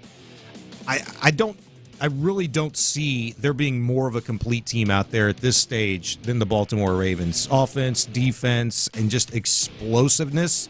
People are going to talk a lot about the historical angle of this, like what Lamar Jackson and the Ravens have typically done against the Chiefs. I think he's 1-3 all time, right? Along with everybody else. So is Josh Allen. But the Chiefs ain't the Chiefs, man. They're not the same Chiefs this year. The Ravens are doing something. They're in the same place that they've been all the other years. So we'll see, man. We'll see. I'm through betting against the Chiefs, man. I'm through with it. Sorry. All right. Next up on Big 3-3. Big 3 at 3. Number 3. Here we go. The Falcons have hired Raheem Morris, and according to reports, Raheem Morris, along with their general manager, Terry Fontenot, will report directly to owner Arthur Blank on all football matters. Rich McKay remains the CEO of A&B Sports Entertainment. Greg Beatles remains the team president and will continue overseeing all day-to-day business operations. That's all the real newsy stuff, but I'm going to tell you this much. The Falcons, man, made me nervous as hell. Bobby Slowick made me nervous as hell. What was it, yesterday? Slowick meets at Arthur Blank's house with the CEO, with the general manager, and you're thinking like, oh, hell. Dang it, Bobby. We got to get ready for Gerard Johnson to slide in from quarterback coach to OC and play caller here. Getting way too ahead of ourselves like we do. Yeah. Thank God we don't have to worry about that. At least in Atlanta. At least in Atlanta. Absolutely. Thank God we don't have to. I'll tell you what I like, what's kind of surfaced, and maybe this has always happened, and I'm just paying more attention to it now. I really like the way that the Titans really laid out who's answering to who, just like the Atlanta Falcons just laid out who's answering to who. Hell, the Titans went a step further and they listed on social media, I believe it was, they listed the name, their responsibilities, and who they were reporting to. And who do they report to? Oh, Amy. Of course. Come on, man. Of course they report to her, and of course she wanted them to put that out on social. She owns the team. Yeah, but she's been a pompous ass like the whole way through. Y'all better get off Amy's back, man. No, there ain't no getting off of her back. She's a turd, bro. She's saying, like, bring it on. Bring it on. She's doing that. Have y'all ever met her? No, I don't need to. I don't need to. I don't want to. No. You're a turd. Speaking of turds, you have turd list today? Well, we usually do it on Thursdays, but I don't think Ron was liking it. I think he eliminated it. You got the boot. He eliminated turd list? I don't know. We haven't talked about it, but I came back from Vegas, and the reoccurring segments list for our show, turds was gone. You got wiped. Was it I got really? deleted. Yeah. Oh, no, it may have been accidental. No, it had to be accidental. Sean, did you do that? You're the jackass that deletes stuff. No way. I've taken over the bottom section of the rundown. No, you had a trophy and everything. I got it right here. Tyler's turd list does not get nixed without a conversation being had. I don't know, man. I don't think Ron likes it. Absolutely. I think he loves it, actually. But regardless, like Tyler's turd list doesn't get nixed just without a conversation. Maybe we'll exclude you from the conversation, but not dirty. I mean, no way. Not Tyler's turd. Come up with your turd list. We're doing it in the 5 o'clock hour. I was going to say, there's 2.5 hours plus left of the show. Ron's not here, and he might be a candidate to have made said turd list. Hey, y'all don't put that on my boy Ron until he says it. If we're being honest. Well, hold on. Did you delete it? No, I didn't delete it. Okay. Well, Tyler's obviously the guy that did not delete it. I did not delete it. I'm gonna go out on a limb. I don't know. And I will bet a good amount of money that Ron Hughley did not delete purposefully. And he might not have. Did not delete and take Tyler's turds. Now, unless somebody told him to. Parker? Boss man? Did Boss man? Boss man said, all right, we got to get rid of these turds. Did you not like the turd trophy that Tyler had, the golden turd? He's out here giving away golden turds? No, hell no. I'm just going to say, though, man. That's got legs. Last turd list we had, I mean, I stare at y'all for 4 hours a day through this glass. I didn't think Ron was feeling it. But he may have not felt one of your turd lists, but I'm just telling you. We'll talk to him. I won't jump to conclusions. Y'all ain't putting that on Ron. I don't believe it to be true. This is y'all's show, but I will just make a recommendation that if he ain't feeling it, if I was you, Tyler, I would make damn sure he feel my wrath and put his ass on the turd list when you bring that back in the 5 o'clock hour. That's all I'm saying. Let me put a wrap on this. Coaching changes around the league since the Falcons hired Raheem Morris. Carolina's job is sewed up. They hired the OC from the Bucs, Dave Canales, if you have not heard yet. Of course, his short but very impressive resume, rehabbing the career of Baker Mayfield this past season. Is pretty an impressive one in Tampa Bay. In the meantime, the Commanders and the Seahawks, only 2 head coaching jobs that remain open, and you have the likes of Ben Johnson, Mike Vrabel, and Bill Belichick remaining. Pete Carroll would be one. He's obviously not going back to Seattle. I need to get that Washington job off of the board before I feel completely comfortable that Bobby Slowick's not going anywhere, by the way. So yeah, I agree with you. That's one for me, man. That's the tie with their general manager being hired a couple weeks back out of the 49ers system. Yeah, what's his name? Peters? Ain't got it. But I just they know were that's together who's in there. Frisco together. Yeah. Yeah, man. And Adam Peters. If Bobby is as good of a head coach candidate as obviously Atlanta thought and some of these other organizations thought, boy, you got to believe that guy that was in the building with him for a period of time would damn sure be interested. Yeah, well, and he's got familiarity with the city. He started his NFL coaching career in Washington, so there's that. He was on the defensive side of the ball then, but I need to get that one crossed off. I mean, one of these guys, whether it be Ben Johnson, Pete Carroll, Belichick, whoever, they need to nab that job before I feel good about Bobby Slowick coming back and being the OC play caller for year 2 of the Houston Texans. That's going to do it for the Big 3 at 3. Coming up next, the Astros to watch in the first half of the season. And the biggest questions heading into spring training. It's just around the corner. That's next. He's Clint, Sean in for Ron, Tyler Milner at Sports Radio 610. All right, let's talk about these cold Coors Light. Y'all know what I'm talking about, them silver bullets, them old wolf killers, that cold beer that is made to chill. It is the weekend. Who in the hell doesn't want to chill, man? Well, when you chill, you can take that chill to a whole nother level when you decide what cold beer you want to purchase, what cold beer you want to put in your ice chest or your fridge, whichever.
Houston's sports leader. Sports Radio 610. Sports Radio 610 presents The Drive with Stoerner and Hughley. In for Ron Hughley, Sean Bajani, alongside Clint Stoerner, Tyler Milner producing, and you, if you'd like to be a part of the show, 713-572-4610. You can hit us up on the text line. Appreciate you checking us out on Twitch and YouTube as well. Spring training, Clint, right around the corner. We just talked earlier about one of the newest additions of the Astros, Dana Brown, making it happen this week with Josh Hader coming in to be a badass in the back end of the bullpen, presumably the new Astros closer. But, hey, we'll see. I don't even care how they do it with Hader, Presley, and Abreu back there. I want him to go sign Neris right now and lock up the sixth inning, to be honest with you. Like, can we get that done? Can you just have an impulse buy on that one too, Dana? Like, just get it done, please. Spring training, less than 3 weeks away. February 14th is when Astros pitchers and catchers report. First workout set for the 19th of February. And then bada bing, bada boom, games, 30-game schedule. Regular season will be here before you know it, and you open a 4-game homestand to start the season with the Yankees on March 28th. I'm excited, but so many questions to have answered between now and then. I have a feeling you're more concerned about the pitching because that was a major point of contention, a big question all season last year, obviously into the postseason. Pitching has got to be the thing. Sure, you'd like some particular guys to hit better than they did, but I feel like pitching is like your number one. I'm not going to get Ron Hughley before I need to get Ron Hughley. I'm not going to get concerned. I'm not going to worry and stress about it, right? But I do think I don't know about you guys, but as I watch early season baseball, the topic of most of my conversations are who's performing well, who's not, what moves might your team make at the All-Star break. What moves do the Astros, Dana Brown, what moves do they need to make at the All-Star break? I mean, at the trade deadline. What does the squad look like? And I think that to your point, Bajani, a lot of those conversations revolve around pitching because it's so many moving parts, right? You can never have enough, right? So yeah, the conversation starts there. You know, and I think there are a couple of guys that we need to keep an eye on as it pertains to, do the Astros need to add a middle-of-the-pack to top-line starter in this rotation? I mean, you've got Framber Valdez and you've got Justin Verlander, who really, short of injury or wheels just completely coming off, that's your 1-2, any way you slice it. Ver's going to be Ver. Beyond that, I think you've got some guys that have shown a lot of talent and could probably get it done, but could also continue to be inconsistent, continue to not be ready, and the Astros need to make a move.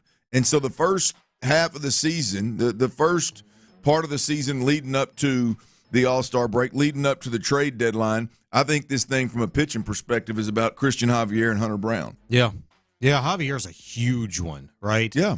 You know, Hunter Brown, he started off the season last year, like, mowing him down. I think he had, like, 3 shutouts, like, his first 5 starts where he'd went 6 or 7 innings of shutout baseball, and then it was just kind of, you know, him and Hobb. But yeah. Well, the thing is with those two guys, to me, he's young. I think he can get it together. Well, yeah. I mean, both of those guys are relatively young, right? Yeah, I mean, and so they've.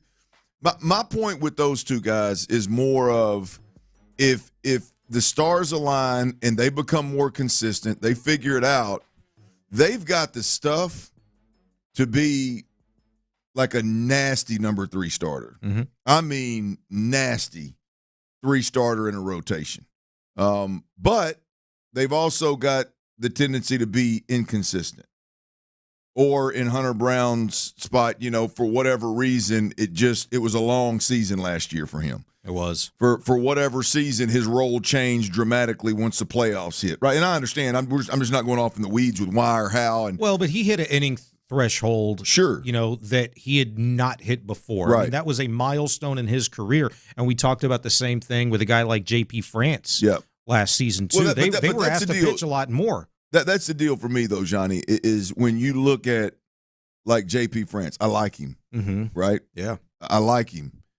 But at the end of the day, when you watch J.P. France, do you go, yeah, that's your 3-hole starter and we're good, let's ride? I don't see 3 right now out of that guy, but I see really good. In a pinch, he would work. But my point is like the other 2 guys just have a whole different level. Huh? You remember last year he was at one point. Yeah, right, before Verlander. but the point is boy, there's that like elite stuff with them other 2 guys that if they could figure some things out and take the next step, boy, you could not only be dominant in 7, 8, 9 with this bullpen, you could have a surplus of starters. Really, I mean, if guys get healthy, 7 or 8 starters, right?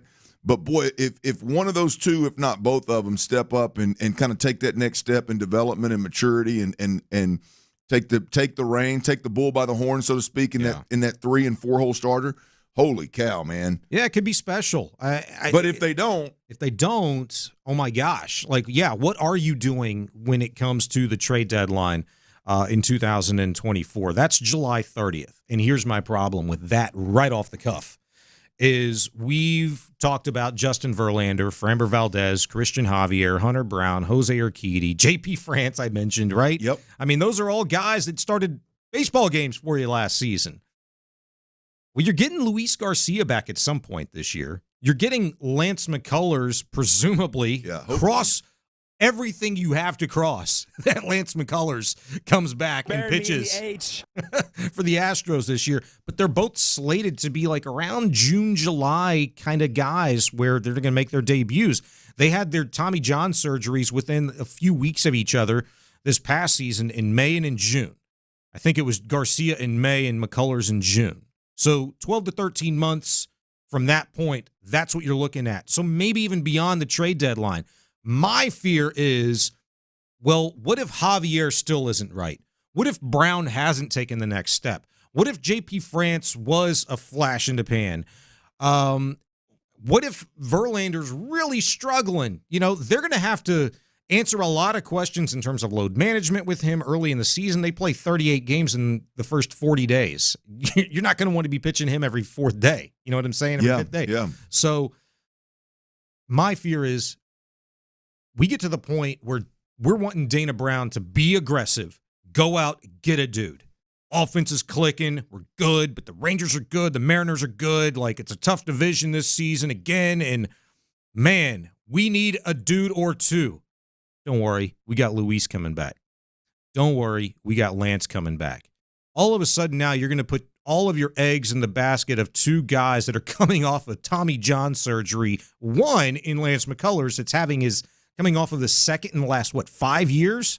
That's some scary stuff, man. And I don't want the Astros to find themselves in that pickle. It is imperative that at least two of those guys that we discussed, and Christian Javier, Hunter Brown, JP France, Jose Urquidy, find a way to put it together. That's the only answer that's incorrect, Sean. What? We're going to wait on Lance McCullers and we're going to wait on Luis Garcia. I know, it's scary. Look, I'm not saying do both it. Both of those but guys at this point in time, Luis Garcia, because more really from a numbers perspective, you have so many guys. But Lance McCullers, he is luxury Lance. If he comes back, and boy, he is becoming more and more luxury the longer he stays injured. If he comes back, so be it. But it should have absolutely no bearing on Dana Brown's decisions of what they do at the trade deadline. I know, but you're also paying him $85 million for 5 years, and he ain't pitched a lick of it yet. Those two guys, in fact, to me, those two guys not coming back until either right at or maybe even after the trade deadline makes it even more imperative that Christian Javier and Hunter Brown, that you know who the hell they are, so you know what moves you got to make. To hell with that.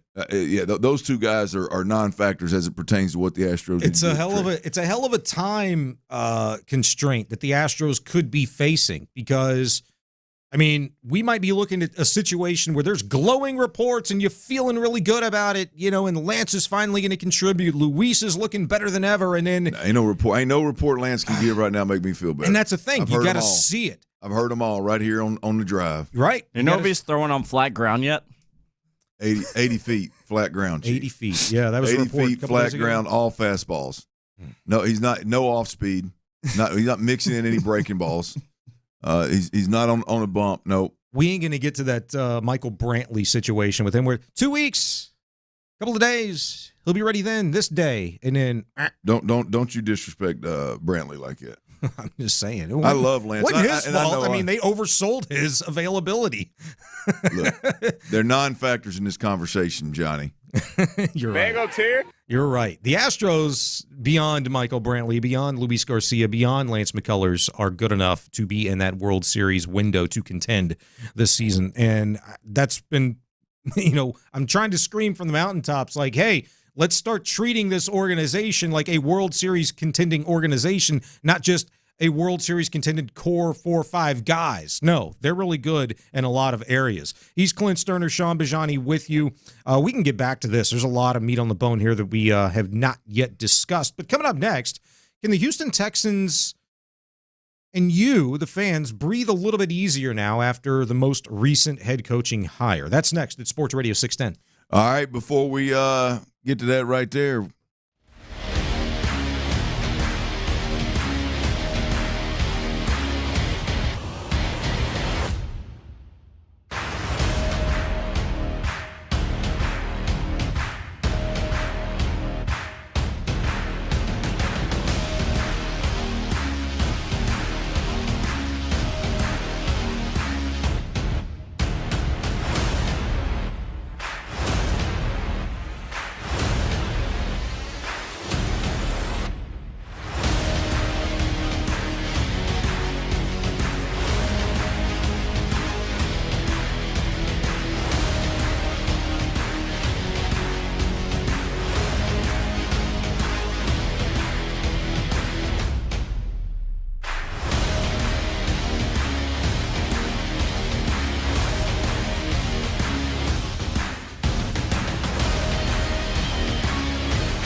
everyday purchases into extraordinary trips.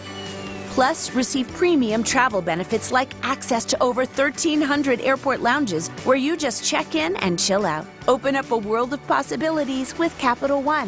What's in your wallet? Terms apply. Lounge access is subject to change. See CapitalOne.com for details. Live from the Twin Peaks studios, Sports Radio 610 presents The Drive with Stoerner and Hughley.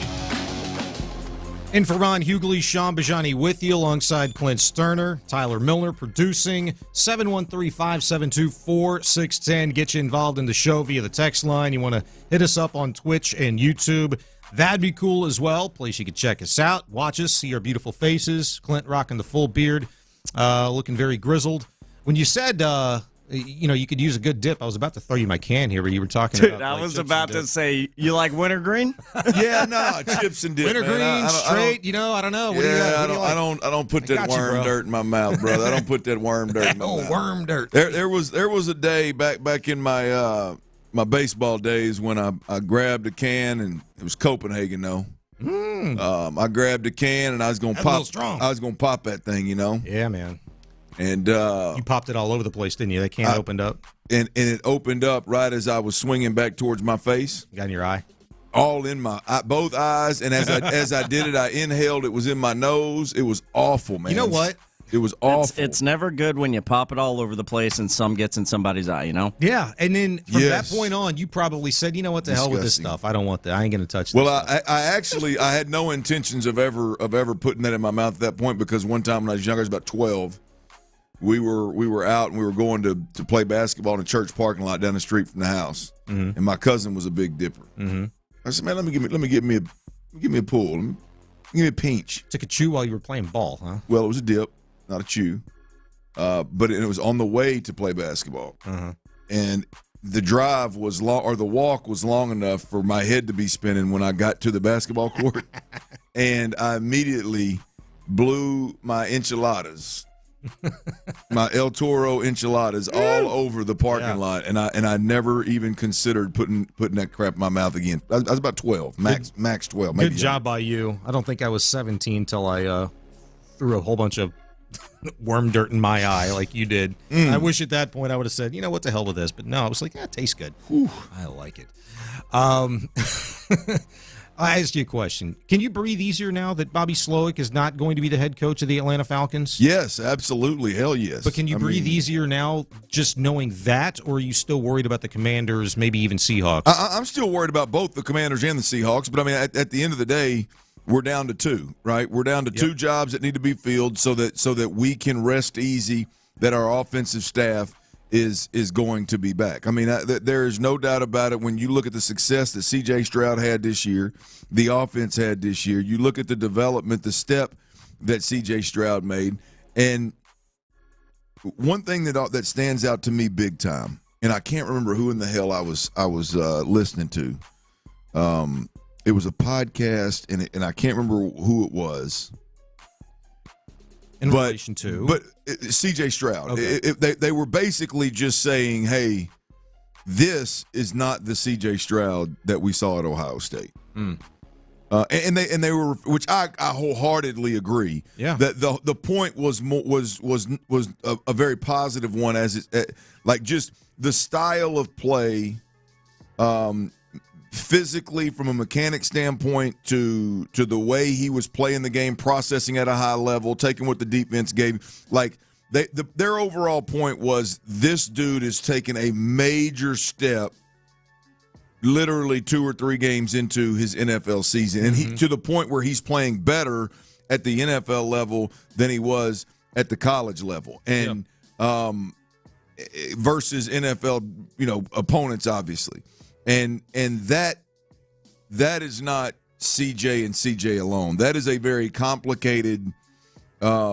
formula with several players to get CJ to play consistently at the level that he was playing at this year. I mean, when you talk about Bobby Slowick, you talk about Gerard Johnson, the times that I was at practice, which was the majority of training camp, not majority, hell, I think all but 2 practices of training camp, Bill Lazor was actively involved with the quarterbacks consistently. You can even throw Case Keenum in that conversation. Like the environment around C.J. Stroud was absolutely huge for him in taking that step. And I think the people that watched him in college closely, evaluated him for the draft and things like that, will realize pretty quickly and acknowledge that it's a whole different dude. And that's not just about CJ. In fact, that is as much about the guys that are around him and the environment they're creating and the habits that they're training him into having, into owning. I mean, it's as much them as it is him. And so keeping these individuals around C.J. Stroud is of the utmost importance. I gather with you having said all of that you were just as concerned as I was about there being a disruption where if there was no Bobby Slowick, if there was no maybe Gerard Johnson to boot, if he got an OC job somewhere else, not with the Houston Texans, which is still, I guess, a realistic possibility until it's not, right? That you were worried about CJ's growth maybe being disrupted a little bit. I didn't know if that was just me, because when I think back to all of the times that Bobby Slowick spoke this season to the media, and he's saying, what's really a big difference maker here is the way that CJ's able to prepare. That's a reason why we're able to get through so many conversations fast, get to the game plans, not have to stop and go back and reteach, all that stuff. Well, you have to, if you can be well prepared all you want to be, but are you preparing for the right thing? Are you looking at the right things? Somebody's got to give you that instruction. And it was clear that Bobby Slowick and Gerard Johnson and the rest of that offensive staff were doing just that. And CJ was coming, overly prepared, like ready to rock in the meeting room with those guys. And I was worried about having to learn a different version of that system, different verbiage, period, developing a relationship with a guy who Bobby Slowick said he couldn't imagine himself doing what he does without any of those guys in the room with him. Right. Yeah. Right. And I think about all of that. That is a big deal. Should I have a little bit more faith? Should we have a little bit more faith in a guy like C.J. Stroud when you say he's not the guy that we all saw at Ohio State? In fact, he's like worlds better. Should we all kind of give him a little bit more respect that, you know what, if you do have to lose Slowick after 1 year, sure, he'd be able to pick up seamlessly a new system, develop that relationship, because I'm looking at it. Well, he did it from Ohio State with the Texans. Yeah. Well, look, I think both can be true. I mean, I think C.J. Stroud, the one of the things, like as we watch C.J. Stroud, like one of the things that I think is real with C.J. Stroud is he's one of those dudes that sooner rather than later you could see like owning an offense for an entire franchise, and the offensive coordinator and really quarterback coaches are relevant the way that Tom Brady did, right? The way that Peyton Manning did. The way that Drew Brees did. I know Drew Brees was with Sean Payton, but there came a time when he knew Sean Payton's offense so well, it was like, hey, man, I know what you're going to call. Like, I could see C.J. Stroud sooner rather than later being that in charge of an offense, and ultimately the offense becoming C.J. Stroud's offense. Like, it does just whoever the next offensive coordinator is, obviously – it matters. Yeah. But right now, after 1 year, I can't get there with CJ of just like, hey, man, it don't matter who the OC is. There's not going to be any kind of backslide or anything like that. Like, I got to believe if Bobby Slowick were to leave, that there would be we as fans would see a difference. See a difference, yeah. Right? Now, if Gerard Johnson is that dude, which he very well may be, if he's that dude and he jumps in there, and he was more responsible for what we've watched CJ do up to this date, then maybe he even gets better. But the juggling of offensive coordinators is a problem. Yeah. We've seen it with teams this year. We saw it with Buffalo over the last couple of years. Actually, we've seen it with the Cowboys. We've seen it with the Eagles. We've seen consistently year in, year out, this happens with teams where the offensive coordinator moves on and the team just is not what they once were. You're talking about a lot of really good teams with good quarterback situations. Yep. We usually talk about this in a negative connotation where a young quarterback has to deal with a new offensive coordinator year in and year out, and it's damaging to them. But a lot of the time, in fact, probably most of the time, they're not coming off of seasons like CJ had, where he's offensive rookie of the year type of a candidate, or type of a player, rather. Yeah. Well, look, I mean, there is no doubt. Like this dude is it's baffling how good he's been, and maybe he's ahead of the curve, and maybe he is above the offensive coordinator affecting his play to that level. Mm-hmm.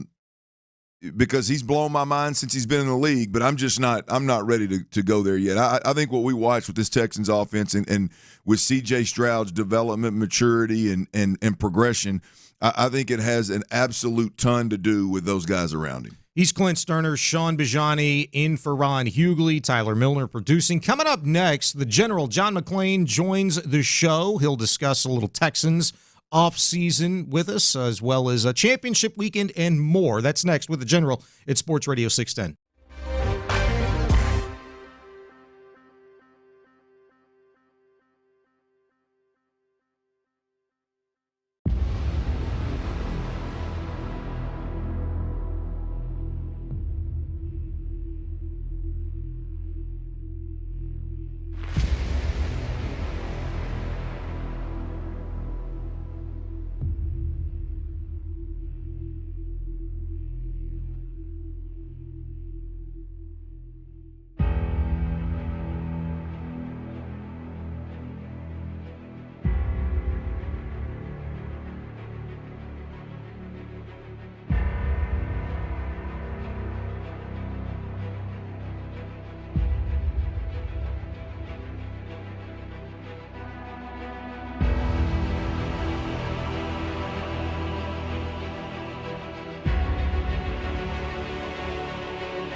Texans play here. Always live on the free Odyssey app. Sports Radio 610 presents The Drive with Stoerner and Hughley. Clint Stoerner's Football at 4. That's right, and we got Ron Hughley's out today. Sean Bajani is in, and glad to have you, my friend. Glad to have you. Are you sure? Somebody on the text line said, Clint seems more than just a little bit annoyed with Sean B. Hurry back, Ron. I just saw that. I got that 3 minutes That's ago. not true. That's not true. That's not one bit true. I would not classify it as annoyance. No, not at all. That's not true. You were crawfishing, then you go right back in. I'm a little off my game today, man. I just struggling through a little bit. Man, just get on. Hey, we're all right. human, man. We all have bad days every now and then. But every Friday at 4:00, my man John McClain, he joins us. NFL Hall of Famer John McClain. John, how you doing, man? I'm always doing great. It's pretty obvious to me, even though you guys don't seem to have figured it out, that text came from Ron from a fake account. That's a good point. And also, I'd like to point out what a great job Sean Bajani does writing for SportsRadio610.com. Does a great job. Does a great job, no question about Thanks, dude. Now we're gonna put these pom poms down. We're gonna do a little radio here. Hey. Well, good, because I was about to say something good about you, but you don't need it. Yeah, don't do that, man. Don't do that. I get a big head, bigger than it already is. Hey, John. Look, I think one of the biggest talking points around here, obviously, has been Bobby Slowick and Gerard Johnson, for that matter, but keeping this offensive staff together. I was one that I thought for sure Bobby Slowick was going to move on and be a head coach and have plenty of opportunities. That was partly right. He's definitely had plenty of interviews, but nobody has taken the bait to date. And Bobby Slowick didn't get the Atlanta job. Raheem Morris does. Texans dodge a bullet. But there are still 2 openings available. What are you hearing? What are you seeing? What do you think about Bobby Slowick and the Seattle Seahawks or the Washington Commanders potentially being a fit? I wrote a column yesterday that's on SportsRadio610.com that I don't think Bobby Slowick's ready to be a head coach and a play caller after one season as a coordinator and a play caller. He needs another season, just as DeMeco Ryans did. People think that Washington is going to hire Ben Johnson from Detroit. They can't talk to him till next week in person. And I remember when he interviewed here last year, one of like 5 or 6 people the McNairs interviewed before DeMeco, and they said Ben Johnson was outstanding. And so after his interviews, he went back, told Dan Campbell, I need another year as a play caller. I need another year as a coordinator, and he's going to get a head coaching job just as Bobby Slowick will. I've not heard Bobby's name mentioned with Seattle. And so I expect him to be back. As far as Gerard Johnson, if he went to, and I don't think he's ready either, if he went to Cleveland, he would not call the plays, and he'd be working with Deshaun Watson instead of C.J. Stroud. And if he goes to New Orleans to work with Derek Carr, there's a good chance Dennis Allen's going to be fired after next season. So those guys shouldn't be in a hurry. You know, Bobby will get a job after next season. Gerard could be promoted to be the play caller. Both of those guys have everything you want, it looks like, including Gerard. People say he has head coaching characteristics, and so they need to be patient. In fact, I'm assuming they'll both be back. Be great for C.J. Stroud, great for the Texans, and people should be very excited. I agree with you, John. I think you made a lot of people feel a little bit better regarding your opinion of Bobby Slowick. But, you know, I look back, you know, in years past, 2019 sticks out to me, you know, when guys like Matt LaFleur, Freddie Kitchens, Zach Taylor, all coordinators with a year or less experience got head coaching jobs. And, you know, we've seen it since, younger coaches getting jobs. I mean, look, you were there a lot this season. You've talked to Bobby Slowick. You've listened to him. You've watched what he's done, obviously, with this offense and C.J. Stroud. But you also know how the process works. Did you get a feeling or a sense that Bobby Slowick was kind of going on a lot of these interviews just to kind of go through the process as a fact-finding mission, maybe, so to speak, from his perspective, just as much as it was maybe for those interested, quote-unquote, organizations in finding more out about him? No, I don't know, Sean. It's good that you get interviews because it helps you be better the next time you get interviews. If I were interviewing Bobby Slowick, I'd say, okay, you did a great job with C.J. Stroud, but what about that running game? You know, their running game was terrible again. They haven't even averaged 100 yards rushing since 2019. They haven't had an 1,100-yard rusher since Arian Foster in 2014, Bill O'Brien's first season. And when they did get 100, they were good, 6-1. 6-1 when he had 30 carries. There was a lot of things that were good when they could run, and that's something that Bobby Slowick has to address because, like Ben Johnson can say, hey, I got a great running game. I got 2 1,000-yard rushers, and I've done a great job with Jared Goff. Bobby Slowick's going to be head coach. He sounds like one. You know, he grew up in a head coach in a coordinator's family. His dad was coordinator for 4 teams. Bobby started on defense, then went to offense. Not many coaching candidates have done both, and I'm sure he was very impressive, but that's why he needs to come back and enhance his resume. And I think he'll be a much better play caller than last year because he was doing it for the first time. John, you mentioned something there, not on the coaching front, but on the Texan front here is fixing that run game. I mean, this team's got a lot of money invested in offensive linemen already.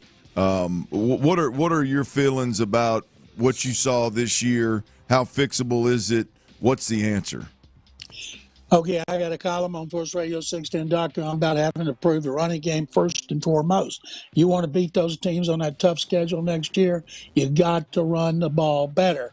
All of these Final Four teams all have really good running games, and the Texans haven't been good running the ball since 2019. And Devin Singletary was their leading rusher. His contract's up. He had season-high carries and yards. Dameon Pierce started the first 7 games. I don't know if they're going to give up on him, keep him, hope that he does a better job. Chris Strasser, who was a really good line coach at Colts, had never coached his own team, so he had to learn it too. So they started 11 offensive linemen. And that's not even counting Scott Quisenberry and Kenyon Green, who were starters last year and went down in training camp. So I don't know if it's health. You got to think Strasser will be better working with Slowick on it for his second season. But it's amazing they won as many games as they did, not being able to run the ball more productively or more consistently. By the way, I saw a stat today put out by a friend of mine that covers the Cardinals, and it said the Cardinals had only 11 players start 17 games. Cowboys said 28, ripping off all these other teams really good that had 25, 26. You know how many Texans started every game? 1, Shaq Mason. Jeez. That's incredible. Yeah. It is, isn't it? I mean, we and knew yet it was they bad. still win 11 games. Yeah, we knew it was bad, John. I think the Texans, if they didn't finish 1, they were at least in the top 2 or 3 in terms of most injured players to appear on injury reports this season. I mean, it was incredible. I had never seen anything like it. Sean, 1 point late in the season, they had more players on IR than any team in the league. So you hope that, okay, you got all your injuries out of the way. Maybe your luck will be a little better next season. That's crazy. John, I'm going to ask you to put your GM hat on right now, okay? I know it's tough, but got to take your Hall of Fame hat off first, John. You can keep that Hall of Fame hat on always. But you cannot tell me Kaimi Fairbairn, John Weeks, or Cameron Johnston as part of your answer. I need to know from you the top 3 free agent Texans that they absolutely must bring back for the 2024 season. I think number 1, everything on defense, D'Amico Ryan's defense revolves around the line.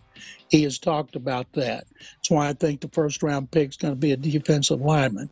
So I think if they can keep Jonathan Grenard, they should keep Jonathan Grenard. Because if they don't, they have to get somebody else to start, not just somebody to be part of a 3-man rotation. So I think Grenard is really important. Dalton Schultz, if you let Dalton Schultz go and you got no tight end, You got to get a legitimate tight end. You might have to pay more. You're going to draft one.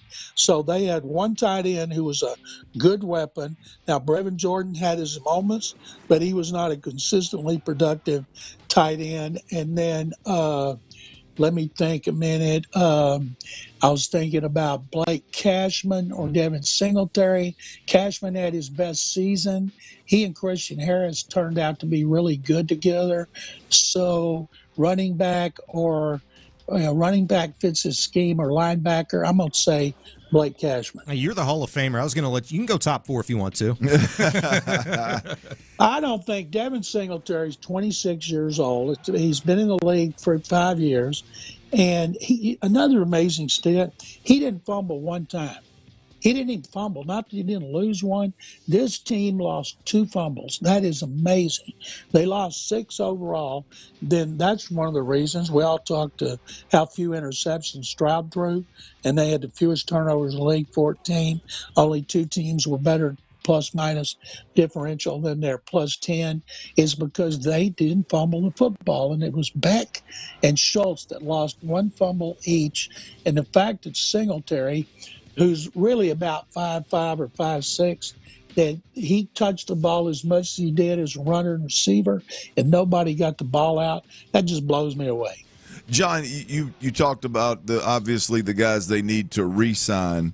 What are your thoughts in terms of who and where they need to bring in reinforcements, right? I mean, D'Amico Ryans is on record a couple of days ago saying, hey, man, we've got to be better up front, and we're going to spend some money in the front. We're going to invest in our front.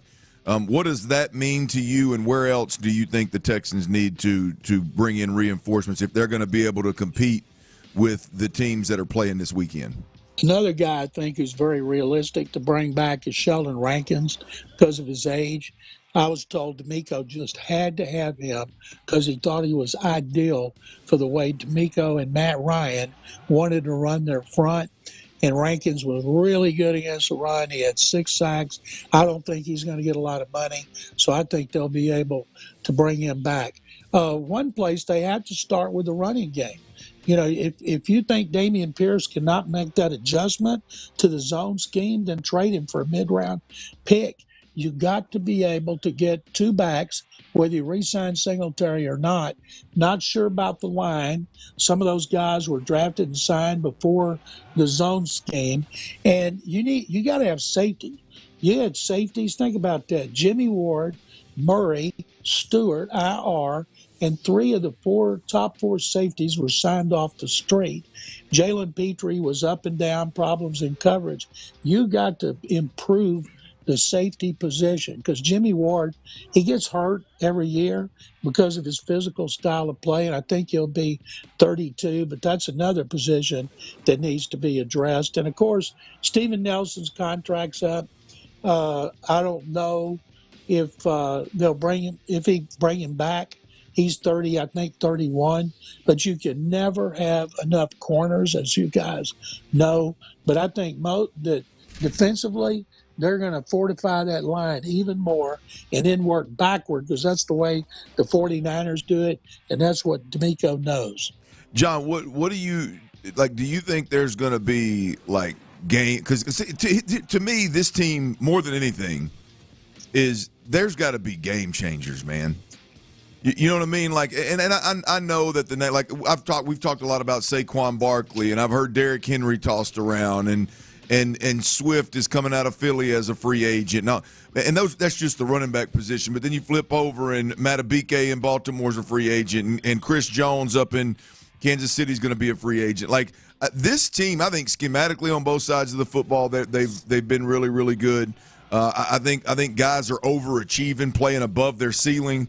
I think the depth has proven on both sides of the ball at multiple positions to be really good. Like at the end of the day, if they're healthy right now, there's got to be game changers, not just, well, we're going to use a first-round draft pick here, we're going to sign a guy for this. Like, do you expect Nick and D'Amico to make some of those big, like maybe a couple of big splash acquisitions? No. because that hadn't been his style. And like Matabike was developed. Chris Jones, he'll be franchised. Matabike may be franchised. Those great defensive linemen are not getting away. They're too valuable. And maybe the 49ers spent a lot of money last year on defensive tackle Javon Hargrave from Philadelphia, and then all their other linemen are number one picks. So I think Will Anderson Jr. is going to be a game changer. I think Derek Stingley Jr. is going to be a game changer. Nico Collins get even better. Tank Dell can be a game changer. And I think that they will draft a receiver maybe in the second or third round. It's such a great draft and deep for wide receivers. Somebody can run like crazy. So you develop them. But if maybe he will, maybe he'll go out and spend a lot of money on a player from another team. But you know, he hadn't done it yet. But they've never been in this position. And with this schedule, you got the Ravens, Bills, Dolphins, and Lions here, and the Chiefs and the Packers and the Cowboys on the road. You need all the game changers you're going to get. Yeah, it's going to be fun. You just mentioned it. It's a hell of a schedule, and I love to see it. That's what we want, right? Look, I got to know this from you, John. The Pro Football Writers of America did not vote Nick Caserio as Executive of the Year. They chose Lions GM Brad Holmes. Did you feel like, to any degree, that Nick Caserio got snubbed in that regard? It's supposed to be for 1 year. And last year, the Lions turned it around midseason, and they were favored to win the division. Now, Holmes done a terrific job. Their draft was great. It's got them in the NFC Championship game. But the Texans had a great draft. I think because the Texans have been so bad till this season, people weren't really paying attention to what was going on behind the scenes. All the players being signed as free agents, drafted, players signed off the street during the season who contributed to getting to the divisional round. So I think D'Amico should win, and I think that Caserio should have won. Can't agree more, man. I can't agree more. I appreciate you, dude, for entertaining all the questions, and it was great catching up with you as always. I appreciate you, man. We'll talk to you soon. Guys, thank you very much. Have a great weekend. All right, that's the General John McClain. And, boy, there's a lot that I wanted to talk about in regards to Caserio getting snubbed. I mean, I felt like, as he put it early on, about getting flowers, I thought he should have got his flowers for Executive of the Year because it's not a stretch. I think it's just like McClain said, Holmes got credit for, almost like a lifetime achievement because that's been like a 3-year build up there in Detroit. Caserio was not paid attention to at all in previous years, but I thought had one of the most significant improvements in a roster in the NFL all last season. So hopefully he gets that next year because he's got another hell of an offseason to put together a roster and construct it there. He's Clint Stoerner, Sean Bajani, Tyler Milner producing. I'm in for Ron Hughley, of course. Coming up next, hey, it's a football Friday. It's a championship weekend. We've got to discuss these games, but also the Texans. Are they primed for a potential fall off next season? We'll tell you why that might be the case next. Our Vision Home.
on the Odyssey app thanks to Planet Fitness. Get that big fitness energy.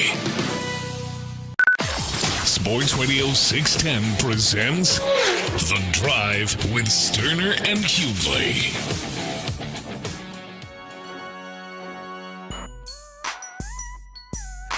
Sports Radio 610 welcomes you back. In for Ron Hughley, I'm Sean Bajani. He's Clint Stoerner.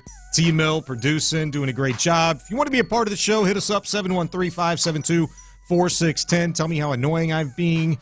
Got at least one of those about 30 minutes ago. Appreciate you. Clint admitted to me during the break that I was not, in fact, annoying, but Tyler was, so there you go. But we all knew that already. But he might have misheard. Like, he might have thought that you were me and I was you. Well, I'm going to be honest with you. McClain had me annoyed last segment. Why?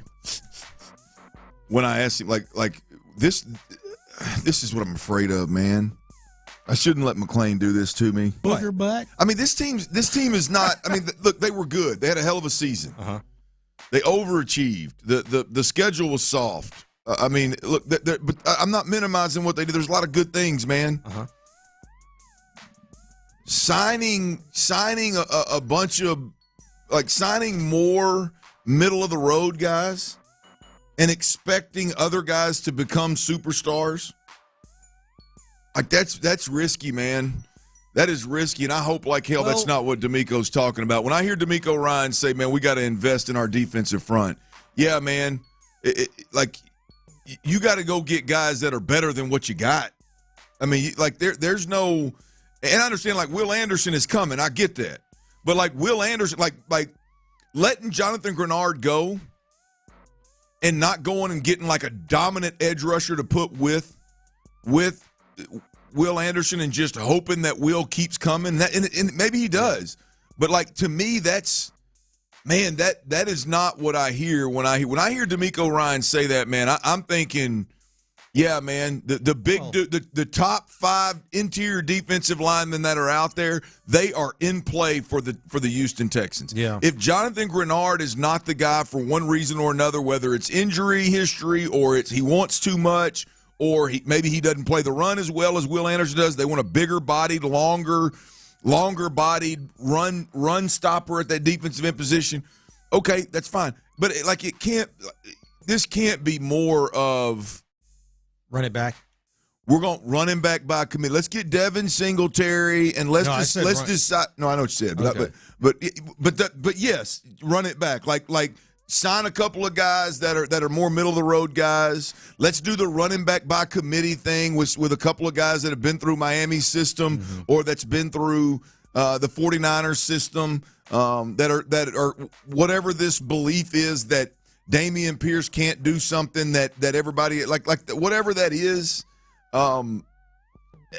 Yeah, man, I just that is what I'm afraid of, and that specifically is. If that happens, I believe the Texans are going to struggle mightily next year. Yeah. I mean, look, they might still yet. I mean, because the division's going to be a little bit tougher. You know what I'm saying? And today, we don't know what they're going to bring back, even as far as a couple of important coaches go, right? They're going to have a new D-line coach. We know that for sure. Jacques Cesara's out. And if they hire from within, who knows? It's going to be a lot of those little things, too. You know, they retained 8-9 guys from the previous regime. So there's going to be a little bit more turnover. But in large part, what you seem to be, like, discouraged by from what McClain said, it's kind of what they did last year. Yeah, you know, exactly. They got a lot of middle of the road guys. Guess what? With this offense, like, bringing in Robert Woods ain't it. No, it's not. Bringing in, and I'm sorry, man. I like Dalton Schultz, but like Dalton Schultz is like the tight end position, the starting tight end position for the Houston Texans is a position where you can upgrade significantly, and it's not always about pass catching and receiving ability. Like, that's total package. You got to block. Dalton Schultz isn't putting his hand in the ground and being part of a dominant run game. Yeah. I don't care if it's from the fullback position or it's from the tight end position or it's from the wing. I don't care, the flank position, whatever the hell you want to call it. He's not. Dude. He's not. That's not. I mean, we've got to. You look at these other teams, bro, and there are electric players, and we talk about it on the offensive side of the football, but it's really, I mean, it's really on both sides of the ball. But you definitely have to have them on the offensive side of the football. No doubt, no doubt. Like Brandon Ayuk, he don't work if you don't have Christian McCaffrey and Deebo Samuel. Like Kittle is not Kittle if you don't have Christian McCaffrey and Deebo Samuel. Like and I like Kittle. He's a really good player. He's great fit in what they do. But like you've got to have a couple of dudes that I know in any given game, even a game that's going as bad as Baltimore's going. If I just get him 5 touches in this next quarter, there's a chance he's going to give me an explosive. Yeah. Not the quarterback drop back and Nico, you run a post and I'm going to throw this thing over the top of the safety's head. Not Nico, run the dig route, run the 18 to 20 dig route, and we're going to get a deep safety, and we're going to get I'm going to look the linebacker off, and I'm going to lay it in this hole. Not those. I'm talking about, because there's a lot that has to go into those. I know when we watch the Cleveland game, and you look at the Nico bomb over the top, like, well, that was easy. There's a lot. The stars had to align for that to happen. Yeah. I'm talking about snap the football, and it is 100% that I'm getting the ball in Deebo Samuel's hands or I'm getting the ball in Christian McCaffrey's hands, and there's a chance that those dudes are going to make 2 and 3 and 4 guys miss. Yes. And go get me. You don't have that. Absolutely not. And Tank's not the answer. No. You're 100% right. The difference between the teams that are still playing this weekend, all 4 that are playing on Sunday, and the Texans is they have the ability, they've got the power, the skill, those dudes to where the other team knows that McCaffrey's getting the ball, and there ain't a damn thing they can do about it. Yeah. He's going to make a play. Texans don't have that dude, really. And maybe even defensively, what you're saying is, you know what, I need somebody to make a play here. All right, maybe the Texans, next year will have like a Will Anderson or Jonathan Grenard or whoever else at that end, but they ain't got that linebacker right now at the middle that Roquan Smith is for the Ravens, or a lot of other teams have that. I need a play to be made here, and that dude I know is going to shut it down. He's going to go make it. You're right, but there ain't nothing wrong with bringing key guys back and letting them develop. No, that's look what Nico showed you this year. But we're going back, Sean. We're going back now. We're going back to, boy, I appreciate y'all working hard. Hell, bringing back the vets that you got in the building that you know exactly who they are. They know who you are. You're supposed to bring them back. You got cap space. Yeah, you're supposed to show up on time and work hard. Guess what? You're supposed to bring the guys in the building that are at key situations that you know can play. You're supposed to bring them back. I'm not going to applaud you for bringing them back. Yeah. You got the money. Bring them back. And add the Texans are at a spot where you got to add game changers. Like you're not at a spot where they've got like Sheldon Rankins and Malik Collins and I mean, you look at like all the guys that were at the defensive end position. They had really good middle of the road guys that are good attitude, that are good leaders. Yeah, they've got all that. Some of them you're gonna have to. There's bring back. not one dude in that front that's commanding a double team consistently.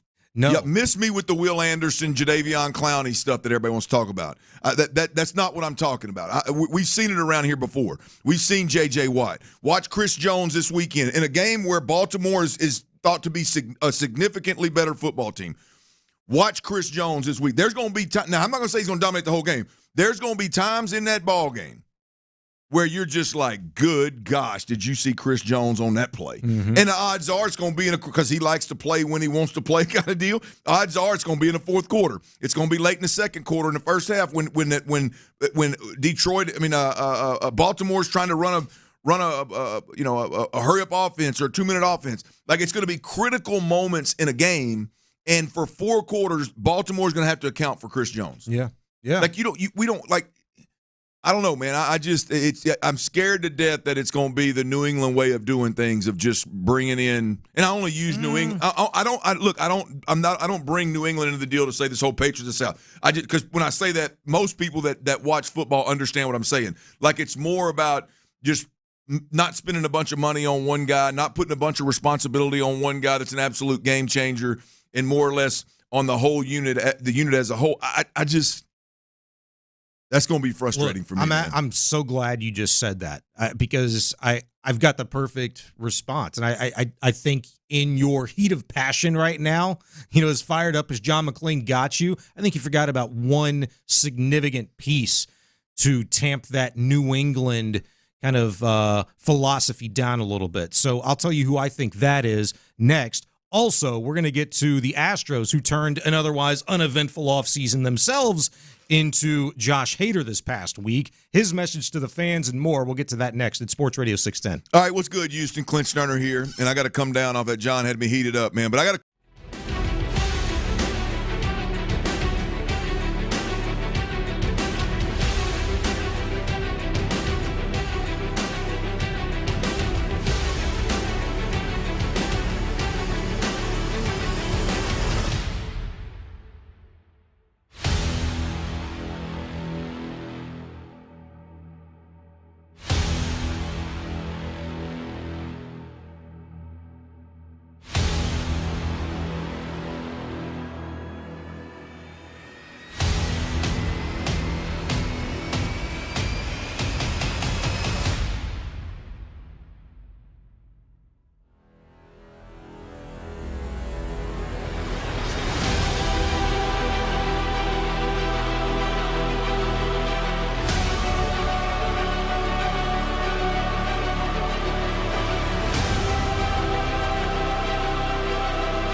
$100. Ends 2/10. Visit staples.com/print for details. Live from the Twin Peaks studios, Sports Radio 610 presents The Drive with Stoerner and Hughley. All right, alongside Clint Stoerner, Sean Bajani, and Ferran Hughley, you were all fired up last segment, man. Y'all are annoying the hell out of me today, man. Now it's on us. Yeah, bring somebody else on. Tyler, Sean, John. That 13 minutes of passion was incited by the General John McClain. And you said something the last couple of minutes of that segment that I feel like I should be able to make you feel a little bit better about it. And you worried about the Texans doing things still the Patriot way? You know what it boils down to? What? I'm not you. That's not what I said. Yeah, that is what you said. I just used the Patriots to give an example of what I was talking about defensively, of not signing superstars and not having true difference makers. You can argue they had some corners that were difference makers, but just not spending much money on one particular player and kind of spreading it out across the board. I hope like hell that's not the plan here. Well, I'll tell you one reason why it's not going to be. His name's DeMeco Ryans. I think he alone neutralizes whatever fear you have about soft or slow playing this thing, especially defensively. Look how aggressive the Texans were during the course of this season. And one of the reasons why I asked John McClain the question that I did about, do you really feel like Nick Caserio got snubbed here for Executive of the Year? They give it to Lions GM Brad Holmes instead for, maybe a lifetime achievement, so to speak, award. The slow build that's been the Detroit Lions the last 3 years and neglecting what Caserio really did in one off season.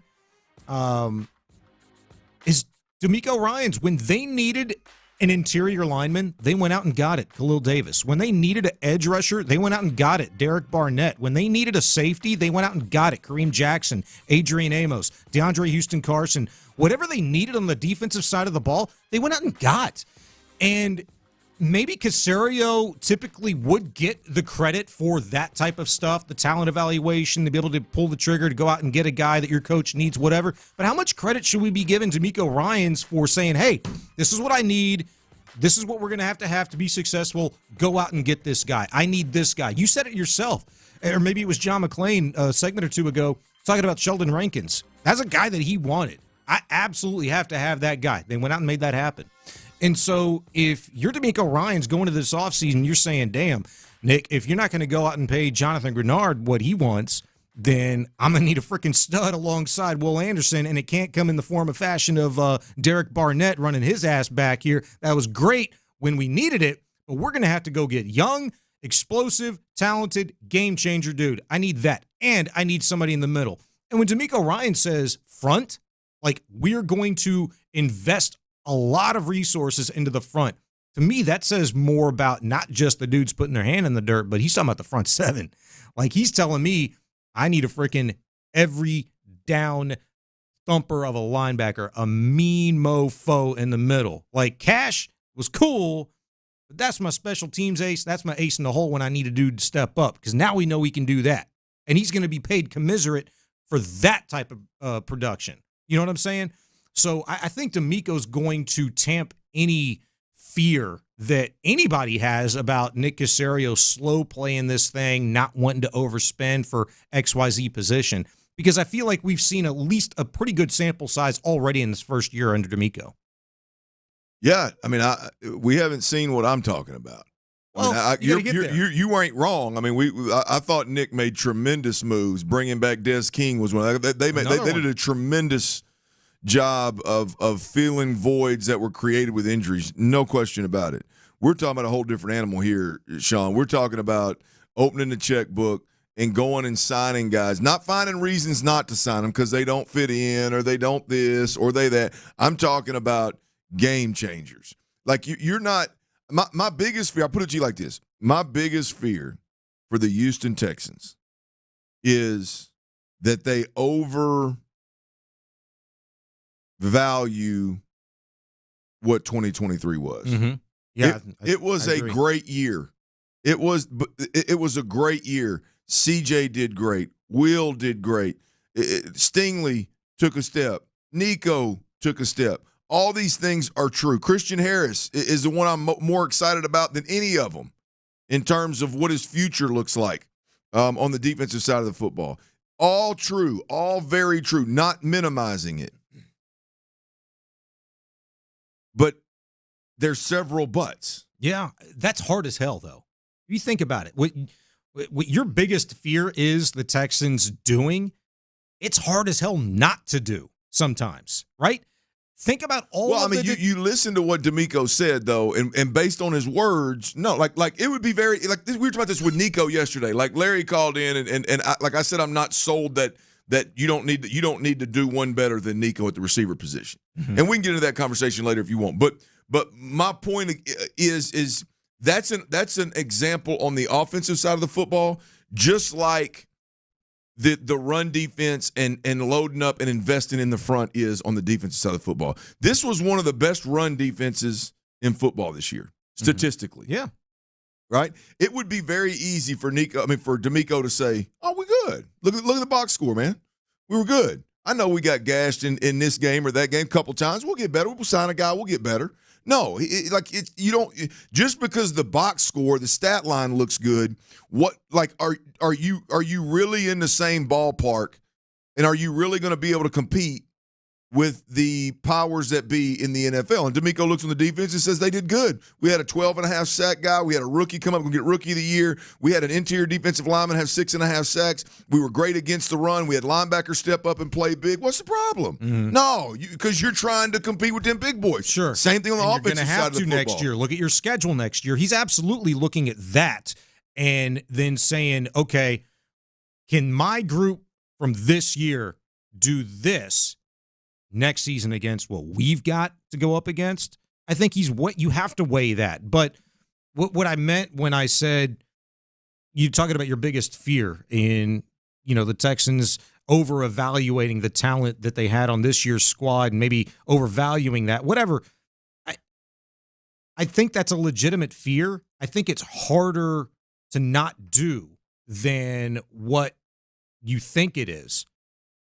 Nico Collins wasn't supposed to be this version of Nico Collins this year. People were ready to give up on that guy after 2 injury-riddled seasons to start his NFL career. And in the guy, literally from training camp, with our eyes, you could see the potential of him being a number 1 receiver. It took some of us a little bit longer to come around to that notion, but eventually we saw, that's a legitimate number 1 dude, at least here with the Houston Texans, right? And there's probably other examples that I can't think of off the top of my head right now, but guys that played out of their minds because of the defensive scheme or the offensive scheme. And if you're D'Amico Ryans, Bobby Sloak, Gerard Johnson, whoever at the end of the day is evaluating this on both sides of the ball, says, you know what, yeah, we could do better. It's going to cost more. We could go get a dude, but this guy in this system suits what we need, and that's it. That guy can be our stud here. Maybe not in a lot of other places, but here, and that's all you really need, right? It's that case until it's not, until you do go up against better teams and that's my next point. year. And that's my point. I waiting until it's not, it's obvious. You just got absolutely embarrassed against the Baltimore Ravens. Yeah. Yeah. What do you need? How many times does that have to happen before you realize, hey man, we got to be better at X, Y, and Z position? It should have been eye-opening. That Baltimore Ravens team is the kind of team that you're going to face every year if you have the hope and dream of playing in a divisional round playoff game. That's what it's going to take to be elite in areas on both sides of the ball. And if D'Amico Ryans, and I got to tell you, dude, I trust in him more than I ever thought I would this early. But if he says, hey, we've got to significantly improve and we are going to invest a lot of resources into a defense that was already pretty badass this year, if he's saying that at the end of a season, that tells me, 1, that Ravens loss was eye-opening. 2, he's not content. 3, he is looking ahead and sees what's on the schedule. Well, we're going to see. So we're going to see. Boatload of cap space. Are we gonna sign more middle of the road guys and re-sign a few dudes and run this thing back, or are we gonna change? We're gonna find some game changers. We're gonna find some game changers. Okay, I think they're gonna find some game changers. And that is my point. I hope so, because I think the Texans are ready to take that next step, and I think next year's schedule is going to demand that they have those kind of players and take that next step, or we could have some problems. Do you know what? They got to improve too. The other team on the other side of that schedule, they got to improve too. Yeah. They got a lot to prove too. Every single year, somebody falls off. We just went down 6 teams that were in the postseason in 22 that aren't here in 23, 24's postseason. You know what I'm saying? Mm-hmm. So that's the NFL. That's the beauty of it. He's Clint Stoerner, Sean Bajani in for Ron Hughley, Tyler Milner. We've got the 5 o'clock fire coming up next. Injury reports are out ahead of championship weekend. We'll give you that and more next. Something different is coming to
protected. Ethos fast and easy online term life insurance up to $2 million in coverage with no medical exam. Some policies as low as $1 a day. Answer a few health questions and get your free quote at checkethos.com. That's checkethos.com. KILT FM HD2 Houston. Insider access. Exclusive content. The Texans play here. Always live on the free Odyssey app.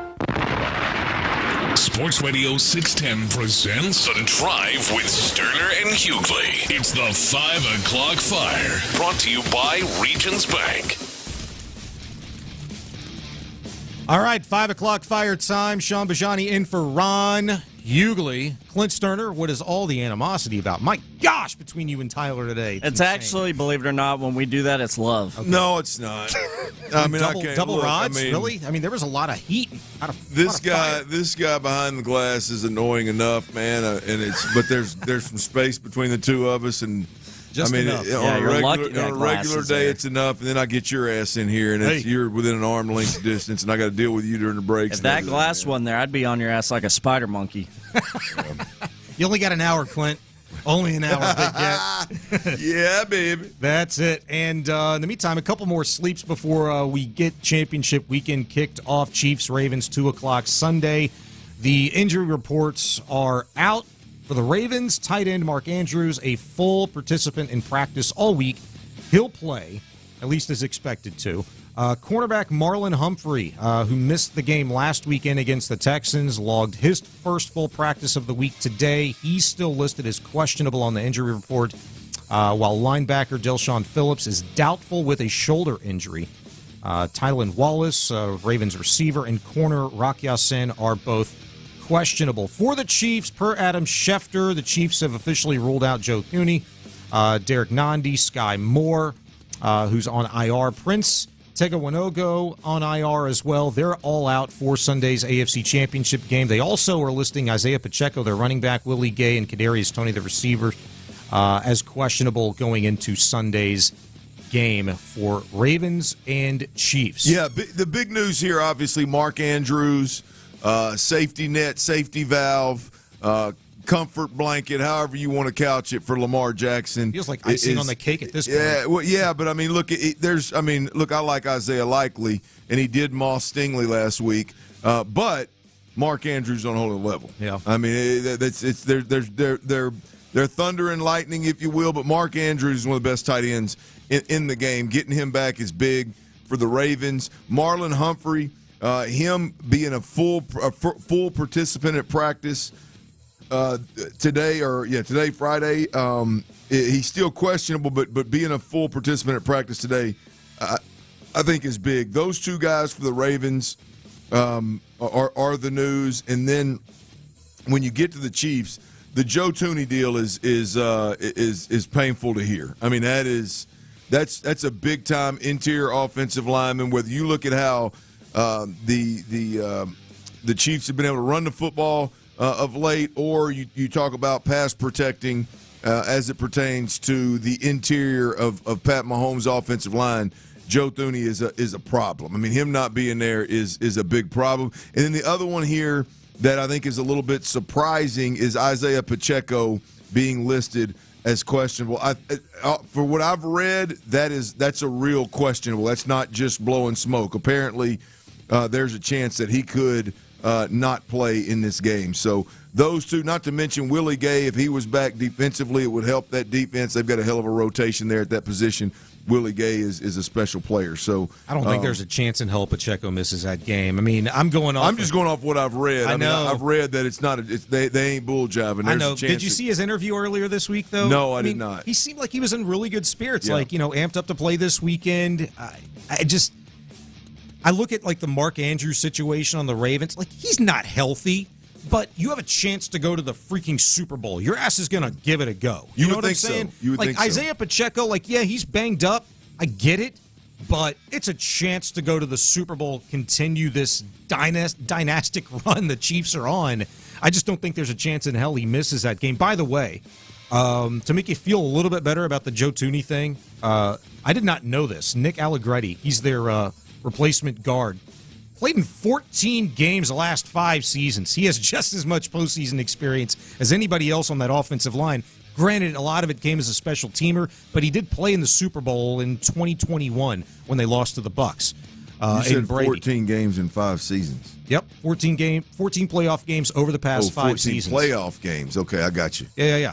So that's what I'm saying. He's got just as much, postseason experience as anybody else on the team. He's been there. So gotcha. Moment not going to be too big for him. Next up on the 5 o'clock fire. 5 o'clock fire.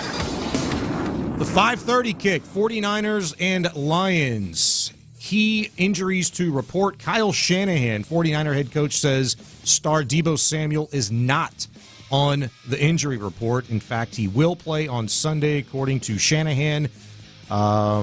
Is a quote-unquote full go today in practice. That is the biggest headline from that game in terms of guys you're worried about or not so much worried about anymore playing in that game.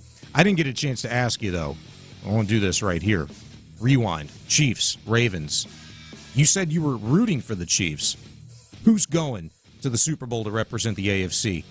I'm going Chiefs. I'm not as convinced. Baltimore is a good football team. Don't get me wrong, but the Texans were a really bad football team last week, and so you look at, I think a lot of the hype is how they just dismantled the Texans and dominated the Texans. Again, good football team. I'm not sold that they are that damn good, and that they're gonna just ease on through Kansas City. I think Kansas City wins this ball game on the road in Baltimore. What's the one thing the Ravens have to do in your mind to get the job done? They have to be able to run the football the way that they ran it before. If this turns into a pass-first situation where Lamar, sure, he'll make some plays with his feet, but like him making enough plays with his feet to outscore the Kansas City team is not going to happen, right? And so then you start looking at if he's forced to sit back and distribute the football from the pocket consistently. Who out there is convinced at this level that he can do that consistently over a 4-quarter ball game? I'm not. I mean, some people may be. I'm not. Not to the caliber of AFC Championship, Super Bowl caliber. That's a different animal right there. Mm-hmm. I'm not convinced he's that guy. If he does it, I've got to give him this. I got to tip my cap and keep it moving. But right now, I believe that if they run the football and they run it well, then the play action's there and all the one-off stuff with Lamar Jackson is there, and Kansas City's going to have problems. So, I don't like the historical, statistical data when you talk about head-to-heads. Lamar's 1-3 all-time in the postseason, or all-time against the Chiefs, including the postseason. 1-3. Every game he's played against Patrick Mahomes and the Chiefs, he's found a way to make plays with his legs. Right. And it's been costly. They haven't won, but it's been costly. I mean, he's run for 47, 56, 64, and 87 yards, I think it was, in those 4 games. And I think has scored a touchdown with his legs in all but 2 of those games. He's a different dude now. I'm not expecting 100 yards on the ground like he put up against the Texans last week, but even then going into that game, Clint, we were talking about, you know what?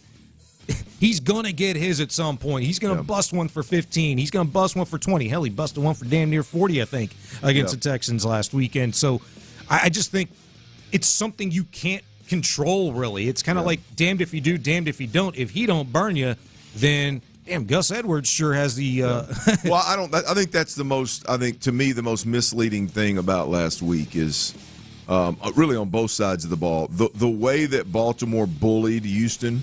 Mm-hmm. I mean, like flat-ass bullied Houston from the jump. Well, I think it really did happen. We all watched it, right? I just don't think you're going to bully your way through the playoffs. Yeah. We've seen a very well-rested Baltimore team bully a Cinderella in one ball game, and I think there's a huge overreaction to that. Maybe they just look so damn good, man, and I feel like they look good now. Don't get me wrong. Lamar's got a chip on his shoulder, and there's a lot of guys who can't operate to their optimum potential with a chip on their shoulder. I don't feel like he's one of them. Yep. I think he's out to prove something. So I'm going to go Ravens, Lions, and 49ers. Who you got? My heart wants the Lions. My head tells me it's going to be the 49ers in a big way. I really want the Lions to win the whole damn thing, but. I like the 49ers in this one, man. I don't know if you mentioned it or not yet, but Deebo Samuel, He is playing. In fact, I just heard some audio. He's telling folks, I ain't protecting a damn thing. I'm going to be physical the way I always am, the way I always play, and they're going to keep on keeping on. The 49ers are 30 games over 500 with Debo. They're sub 500 without him. Him playing is absolutely huge. I like the 49ers in this game. I think the Lions' defense ends up being the problem. I think when you look at these two teams, I think the San Francisco defense matched up with the Lions' offense is going to be a hell of a matchup. I think the 49ers, I think the offense, I think they run roughshod through the Lions' defense. I kind of want the 49ers to win this game because of the Brock Purdy stuff. I feel like there's not a lot of people that really are all in on this guy, that really believe in him. And I want him to have an incredible game. It was tough luck, man, for him to get knocked out last year in the postseason. Right. See what happened to the 49ers. He gets an opportunity to come back, go play in the Super Bowl. I want that guy to have an incredible game and people to be like, holy smokes, this dude's for real. I mean, at one point, people were, not a lot, talking about this guy as an MVP candidate. Absolutely. He had the numbers. Absolutely. I want him to go out there and prove it and prove everybody wrong. I agree. I hate when people minimize really, really, really good quarterback play just because some other guys, like Pat and Josh and all those guys are so physically gifted and play in such a freestyle fashion that we just minimize what some of the pocket guys do. Yep. It's unbelievable, man. I mean, you look at the way C.J. Stroud played this year and the way Brock Purdy has played this year, and they're not the only ones. I mean, it's the way Brady and Breeze and all those guys became Hall of Famers. But you always just find ways to minimize it unless they're winning Super Bowls. You find ways to minimize it, right? A lot of folks ask, what can Brock Purdy do? The only thing Brock Purdy can do is win at a clip that forces people to give you love and give you credit, right? You look, Pat Mahomes goes out there and in no way, shape, or form am I saying that Brock Purdy's Pat Mahomes, but hear me out. Frog here. That guy right there. Pat Mahomes goes out there and has Tyreek Hill, and he has the best tight end in football, maybe in football history, has one of the best play callers, a head coach that's doing things that no other head coach has ever done, offensive-minded play caller, and nobody ever doubts the greatness of Pat Mahomes, even though he's got greatness around him, right? Brock Purdy goes out there, and he's got greatness around him. Sure, all the very similar things. He puts up good numbers. He wins a lot of football games, and all of a sudden it's like, oh, he's a system guy, or he can't. You want to minimize and discredit. But he's got Christian McCaffrey. But he's got Deebo Samuel. But he's got George Kittle. You know. And look, I get it. I understand why people do it. I'm more entertained to watch what Pat Mahomes does. I'm more entertained to watch what Josh Allen and Lamar Jackson do. Ain't no doubt about it. It's funner to watch, but. Don't minimize or take for granted the guy that chooses to play on script, on platform, and win from the pocket. It is a beautiful thing. We watched it right here in Houston at a clip that I don't know if we've ever seen a rookie do it. 5 o'clock fire. New Chargers head coach Jim Harbaugh will have his introductory press conference held February 1st. That's a Thursday at SoFi Stadium. The Panthers informing their interim head coach, special teams coordinator Chris Tabor, that he will not be retained despite the 2 years that he has left on his contract and is now free to seek employment elsewhere. That, according to a source. Couple of NFL nuggets for you. Feel bad for Tabor, right? I remember ahead of the Texans and Panthers game, Frank Ross in his infamous 2 day before the game press conferences comes in like fiery hot, pumped up, ready to go, had glowing things to say about Chris Tabor, like one of the best special teams coordinators he's ever seen, kind of a thing. Well, now he's going to be looking for a job. Yeah. Hopefully it won't be anywhere close to these parts. The Texans keep Frank Ross aboard. Boy, you got a feel for those guys in Carolina, man. That's where he's at. You talking about? Yeah, Carolina? well, it was. Well, I mean, you got a feel for those guys just simply because, you got to feel like at the very least, with Frank Reich getting hired, and when they put that staff together with Caldwell and Howard Thomas or Thomas Howard, which one it is? Thomas Howard, Brown. Thomas Brown. There you go. What's my QB's name? That old numbnuts wanted as a head coach here. McCown. Yeah.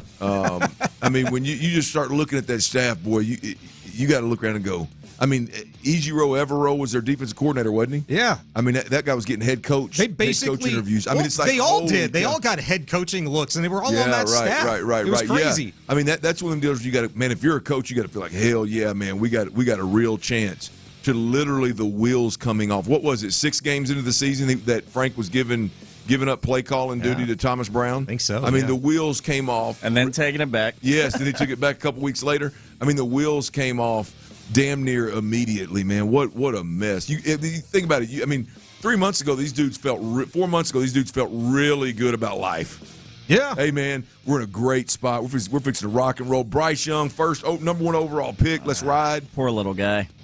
And then here we are. What do you think the C.J. Stroud factor was in all of that? Like, them seeing what C.J.'s doing? The only thing that makes it all make sense to me from a distance is that Tepper forced them to take Bryce Young. Yeah. And that's so interesting. You'll never really know. I mean, maybe one day, many years from now, you'll never really know if the Texans would have had that number 1 overall pick, what they really would have done. Would it have always been CJ, as they said? Well, you just look at what I don't know, and I don't care now. You had an offensive-minded head coach that has won at a crazy clip, take the job in a month into the season, give up play calling duty. I've never met and I'm talking about great coaches. Why would you give up on anybody in a month, much less yourself as a play caller after Frank Reich has done what he's done? Yeah. Like to me, that was when John McClain. I'll give John credit. When John said it, I thought, John, you're nuts. John literally said, I said, what do you make of it? He said, the owner forced it.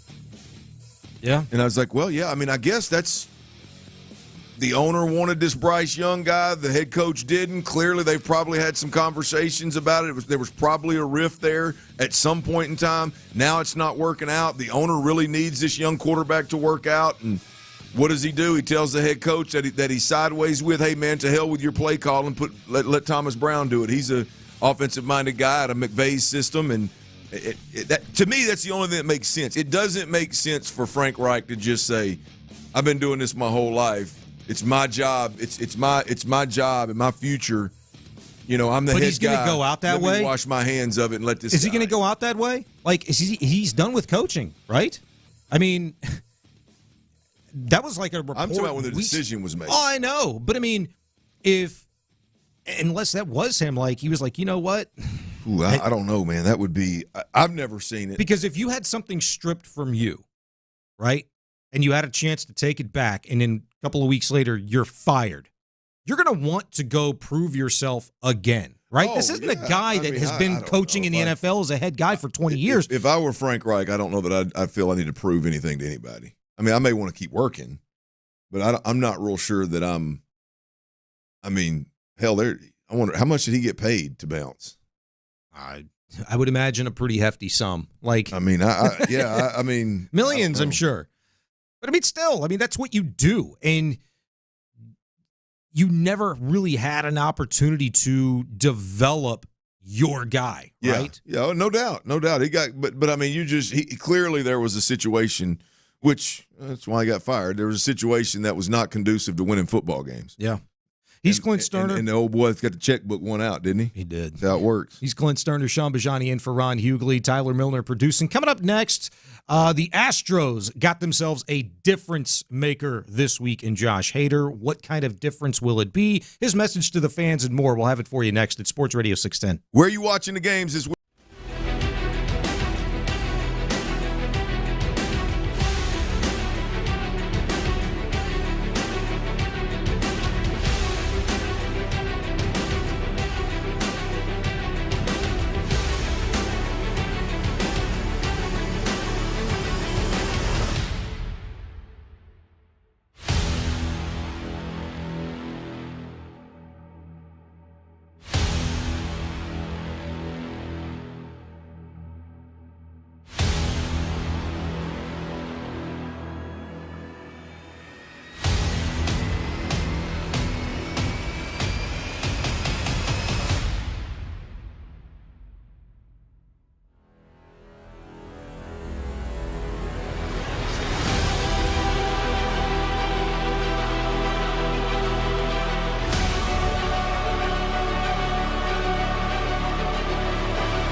this? Check out our brand new Twitch and YouTube live stream. Every show, every day. See your favorite 610 hosts like never before on YouTube and Twitch. Houston's sports leader. Sports Radio 610. Sports Radio 610 presents The Drive with Stoerner and Hughley.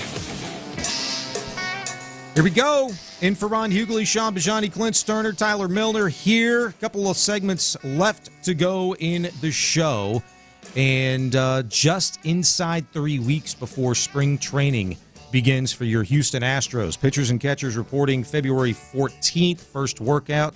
I believe on the 19th, and then it's on, man. It is absolutely on. Baseball season's here, so as much as we're going to be talking about another pivotal Texans offseason, we're going to get a chance to enjoy some baseball here pretty soon, man. Welcome home.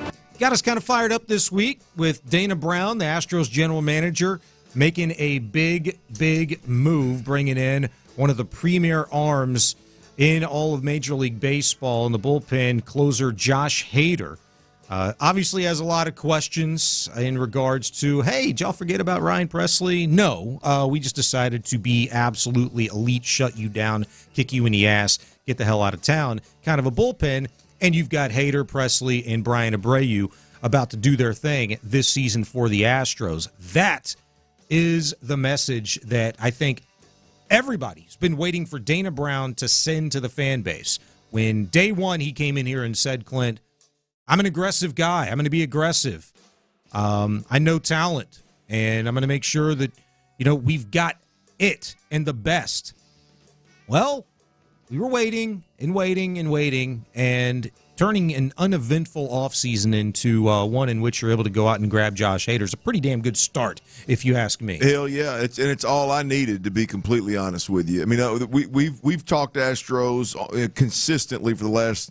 Well, hell, since I've been here, but we do it every year. But the last couple of years, I know on this show multiple times we've discussed, man, is the World Series window coming to a close? What are they going to do here? What are they going to do there? They're going to make the move for Verlander at the trade, all that kind of jive. Mm-hmm. And I think it's real. I mean, I think it's when you've had the level of success that the Astros have had to date, at some point.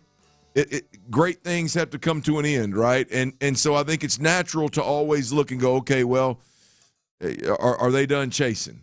Are we going to just settle for the run it back and this is what we've got and let's see if it's enough? Or are we going to continue to be aggressive, make moves, and give ourselves a chance to win a World Series every year? And me as a fan, again, we're doing a little bit earlier than ever before, if we're being honest.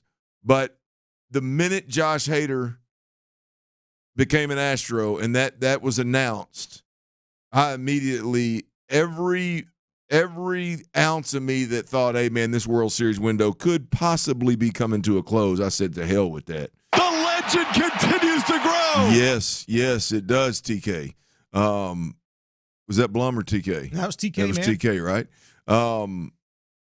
Man, it's so beautiful. 5 years, $100+ million, arguably the best closer in baseball when you've already got a great closer, one of the best ever in the playoffs, in Ryan Presley. It just, again, before we ever get off in the weeds on what it means in the rotation and yada, yada, yada, as a fan, it's just absolutely beautiful to know, hey, man, the mindset, at least for the next 4 or 5 years, is going to be pull out all the stops. Yeah. Let's go win another World Series. It's absolutely beautiful. Every intention of keeping that window open for as long as possible. And look, what everybody really, I don't want to say cares about, but is concerned about, right, is the future of guys like Alex Bregman, Jose Altuve, Kyle Tucker.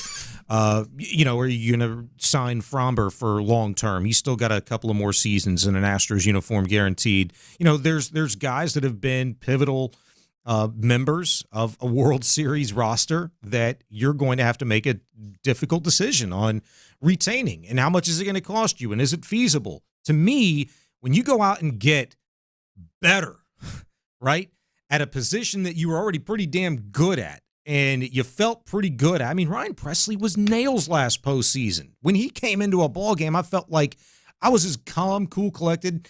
I don't know if you're a nervous Nancy or not when it comes to postseason baseball with the Astros not like too that. much. But not unless I have a reason. I think you felt as good about that guy as you could with anybody.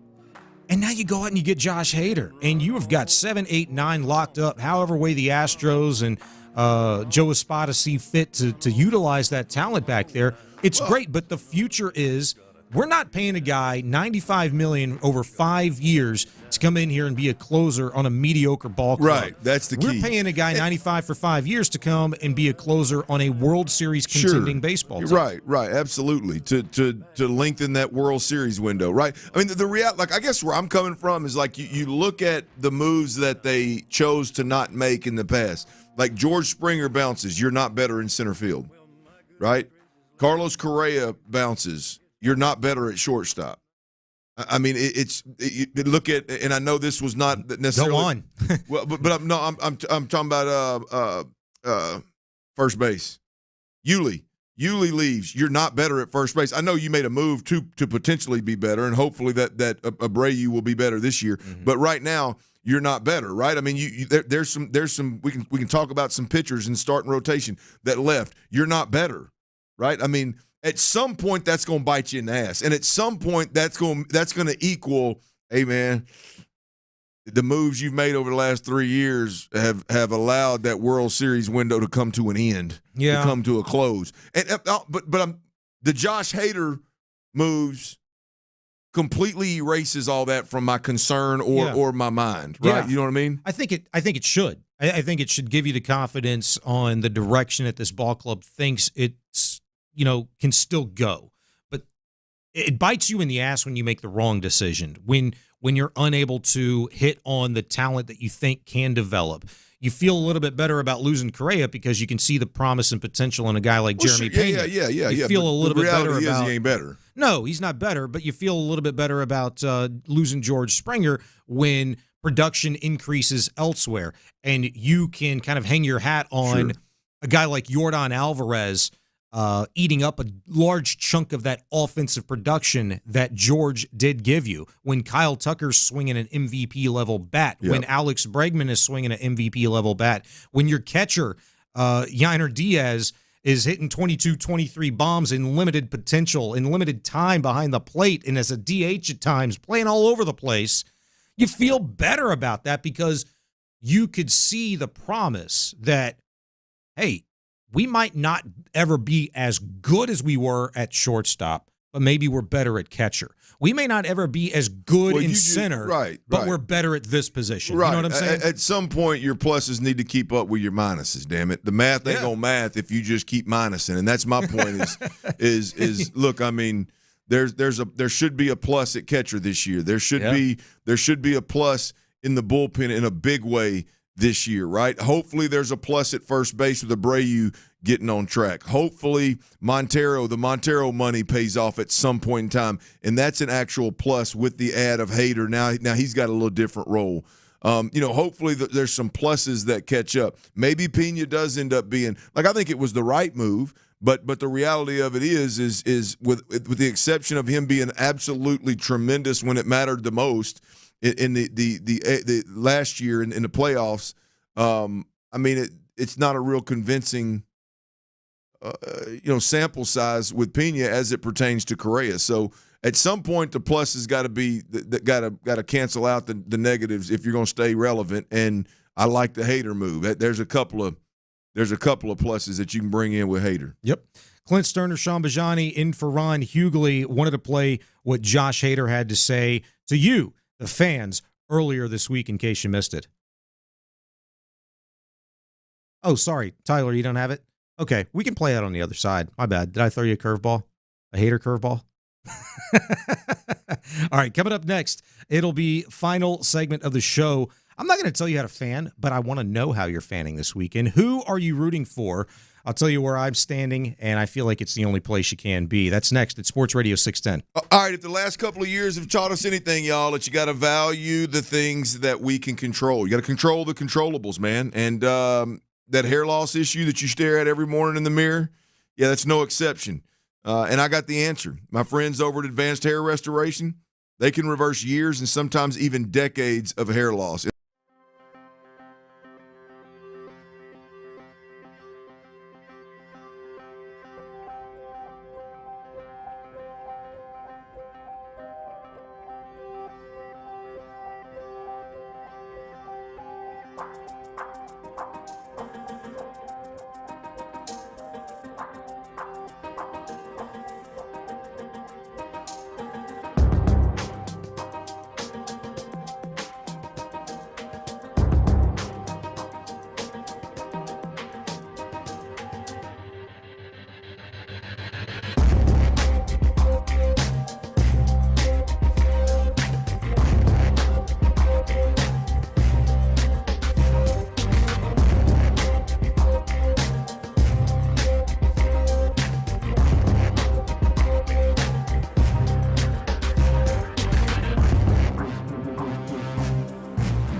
Lee's from DNF. Live from the Twin Peaks studios, Sports Radio 610 presents The Drive with Stoerner and Hughley. In for Ron Hughley, Sean Bajani with you, Clint Stoerner, Tyler Milner here as well. Sorry about the curveball last segment, Tyler. Oh, that's on me, bro. But you know what I got to do? I got to pay off on the That's T's. bull crap. So I need two things, Get Tyler. it together, you two. I need two things. I need my Josh Hader message to the fans, and I need my Josh Hader, at least former walkout music when he's a member of the San Diego Padres. Something tells me, though, that he's going to be changing it up because he had something totally different in Milwaukee. He's changed it up before, right? Milwaukee, it was something, and then it changed it up. Yeah. I like the old song, Renegade from Milwaukee, but it ain't walkout closer type music, man. That ain't going to rock here. Well, the bar has been set high, boys. The bar has been set high. It has. Ryan Presley, the little Johnny Cash. And then, what was the guy's name I forgot earlier? It's drawing a blank again. DJ right Khaled? No, the long-haired closer, the long-haired bullpen. Stanek. Ryan Stanek. You can go back further, Billy Wagner and Sandman, dude. Was that Inner Sandman? Mm-hmm. Yeah, I mean, like there's a history here. Like you can't come in here, Josh. I mean, you're a great player, no question, and you're making some serious bread. You can't come in here half-stepping with your walkout music. Like you can't come in here bull jive. We got like standards. You can't. Like I mean, it's got to be right, man. He's improved. He's come a long way from his Milwaukee days. I'll be honest with you. I'm not a big fan of the DJ Khaled. I'm not a big fan of I mean, the song's fine, dude. but as walkout, it's just. I could see it. I was getting down to it earlier when you and Tyler were jamming it. So, all right. Give me Hader's message to the fans, and this is what he had to say earlier this week. I promise to give you all I have on the field and in the community. You know, we're excited. We're excited to be here, to win now, and many years to come. So appreciate everybody here, and thanks, Houston. All right, maybe not. We appreciate you, Josh Hader. Yeah, we appreciate you. Now get that Stroh's jersey on and get out there and kick a little ass, huh? Yeah, bring a little fire, bring a little heat, right? I wasn't really feeling the message to the fans there, but I'm feeling this. This is his walkout tune, or at least it has been in San Diego. Look, I could get down with this. That's real San Diego like. Lights go out. Get the flashlights on your phones going. 40,000 people at Minute Maid have this up with this blaring. No, I on dig the speakers. it. You kidding me? Turn it up some, T. I can't get a real good feel. Yeah, no, it's just not. It ain't moving me. Dude, I don't know. That makes me tap my foot a bit. I might have to add this to our rotation. It's not just about you. That's fair. It's not just about you. Gosh dang, stop being selfish, Tyler. As long as it doesn't. I mean, your pops is an Astros fan. Yes. When this comes on, is he going to be like, hell yeah? Probably not. Yeah, but you're talking about pops. There's a generational gap and probably a interest in music genre gap there. But Johnny, I didn't ask why he's not going to bob his head. The point is he's not going to bob his head. That is not going to hit. That ain't going to hit for a good chunk of the Astros fans that are in the stands. I'm just what telling you want him to play Margaritaville coming out of the stand? Now, if he wants to be popular, yeah, Margaritaville would be a damn hit. I mean, Tommy Trumpets is playing out there, and Edwin Diaz, and the whole world loved it. Yeah, that's got rhythm. I think if he comes out to Margaritaville, he should always have like a frozen marg with him too on the way to the mound. There would be a margarita discount for that while he's on the mound. Yes. Great promotional ad, by the way, y'all. Yes. If he does do something like that. Head over to El Tiempo between the end of the 8th and the start of the 9th. Yeah. Margaritas are half off. As long as Hader's on the mound, get you a half off margarita at upstairs. And we'll call the special Josh Hader margaritas at Minute Maid Park. We'll call them your Haterade. How about a Haterita? Haterita, Bob. Haterita. Yes. He obviously.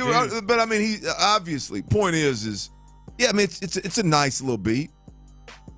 Ain't nobody jumping out of their seat for this. Ain't nobody jumping. I think you can get used to it, but I'm guaranteeing What is a Bray use? What is a Bray use?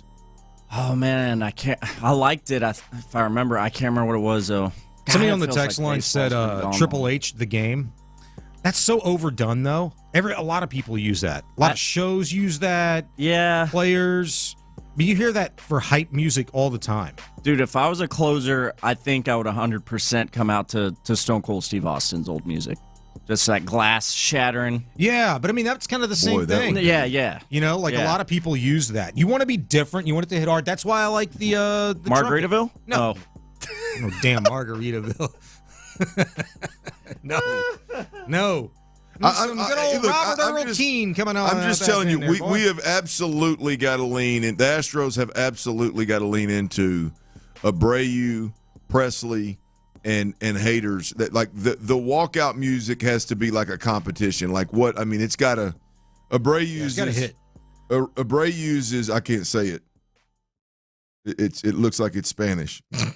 That makes sense. Give it a try. Give it a try. It doesn't look like it's Siswa. Siswa. It's SISUA. Where is John Lopez when you need him? I mean, SI is C, right? Like C? Yeah. Okay, so yes. it's C to C. It's either Sisu or Sisua. Either way it goes, it's by El Mambo. I can say that. Ramon Cruz. Spell it again. SISUA. SISUA. It's 2 words. All right. I don't have it. Yeah, you don't. You definitely don't have it. I'm just telling you, there has to be, and look, Abreu can have a Latin song if he would like, but it better hit. It better be something that gets everybody up out of their seat. Oh, jeez. All right, I was trying to find the pronunciation for it. It's not cooperating, but I guarantee you that ain't it. Siswa. If you didn't know before, there are 3 white dudes doing the drive today. Well, let me tell you something. Ron wouldn't bring that to this party. That's a fair point. That's a fair point. I don't know if Ron would have tried it.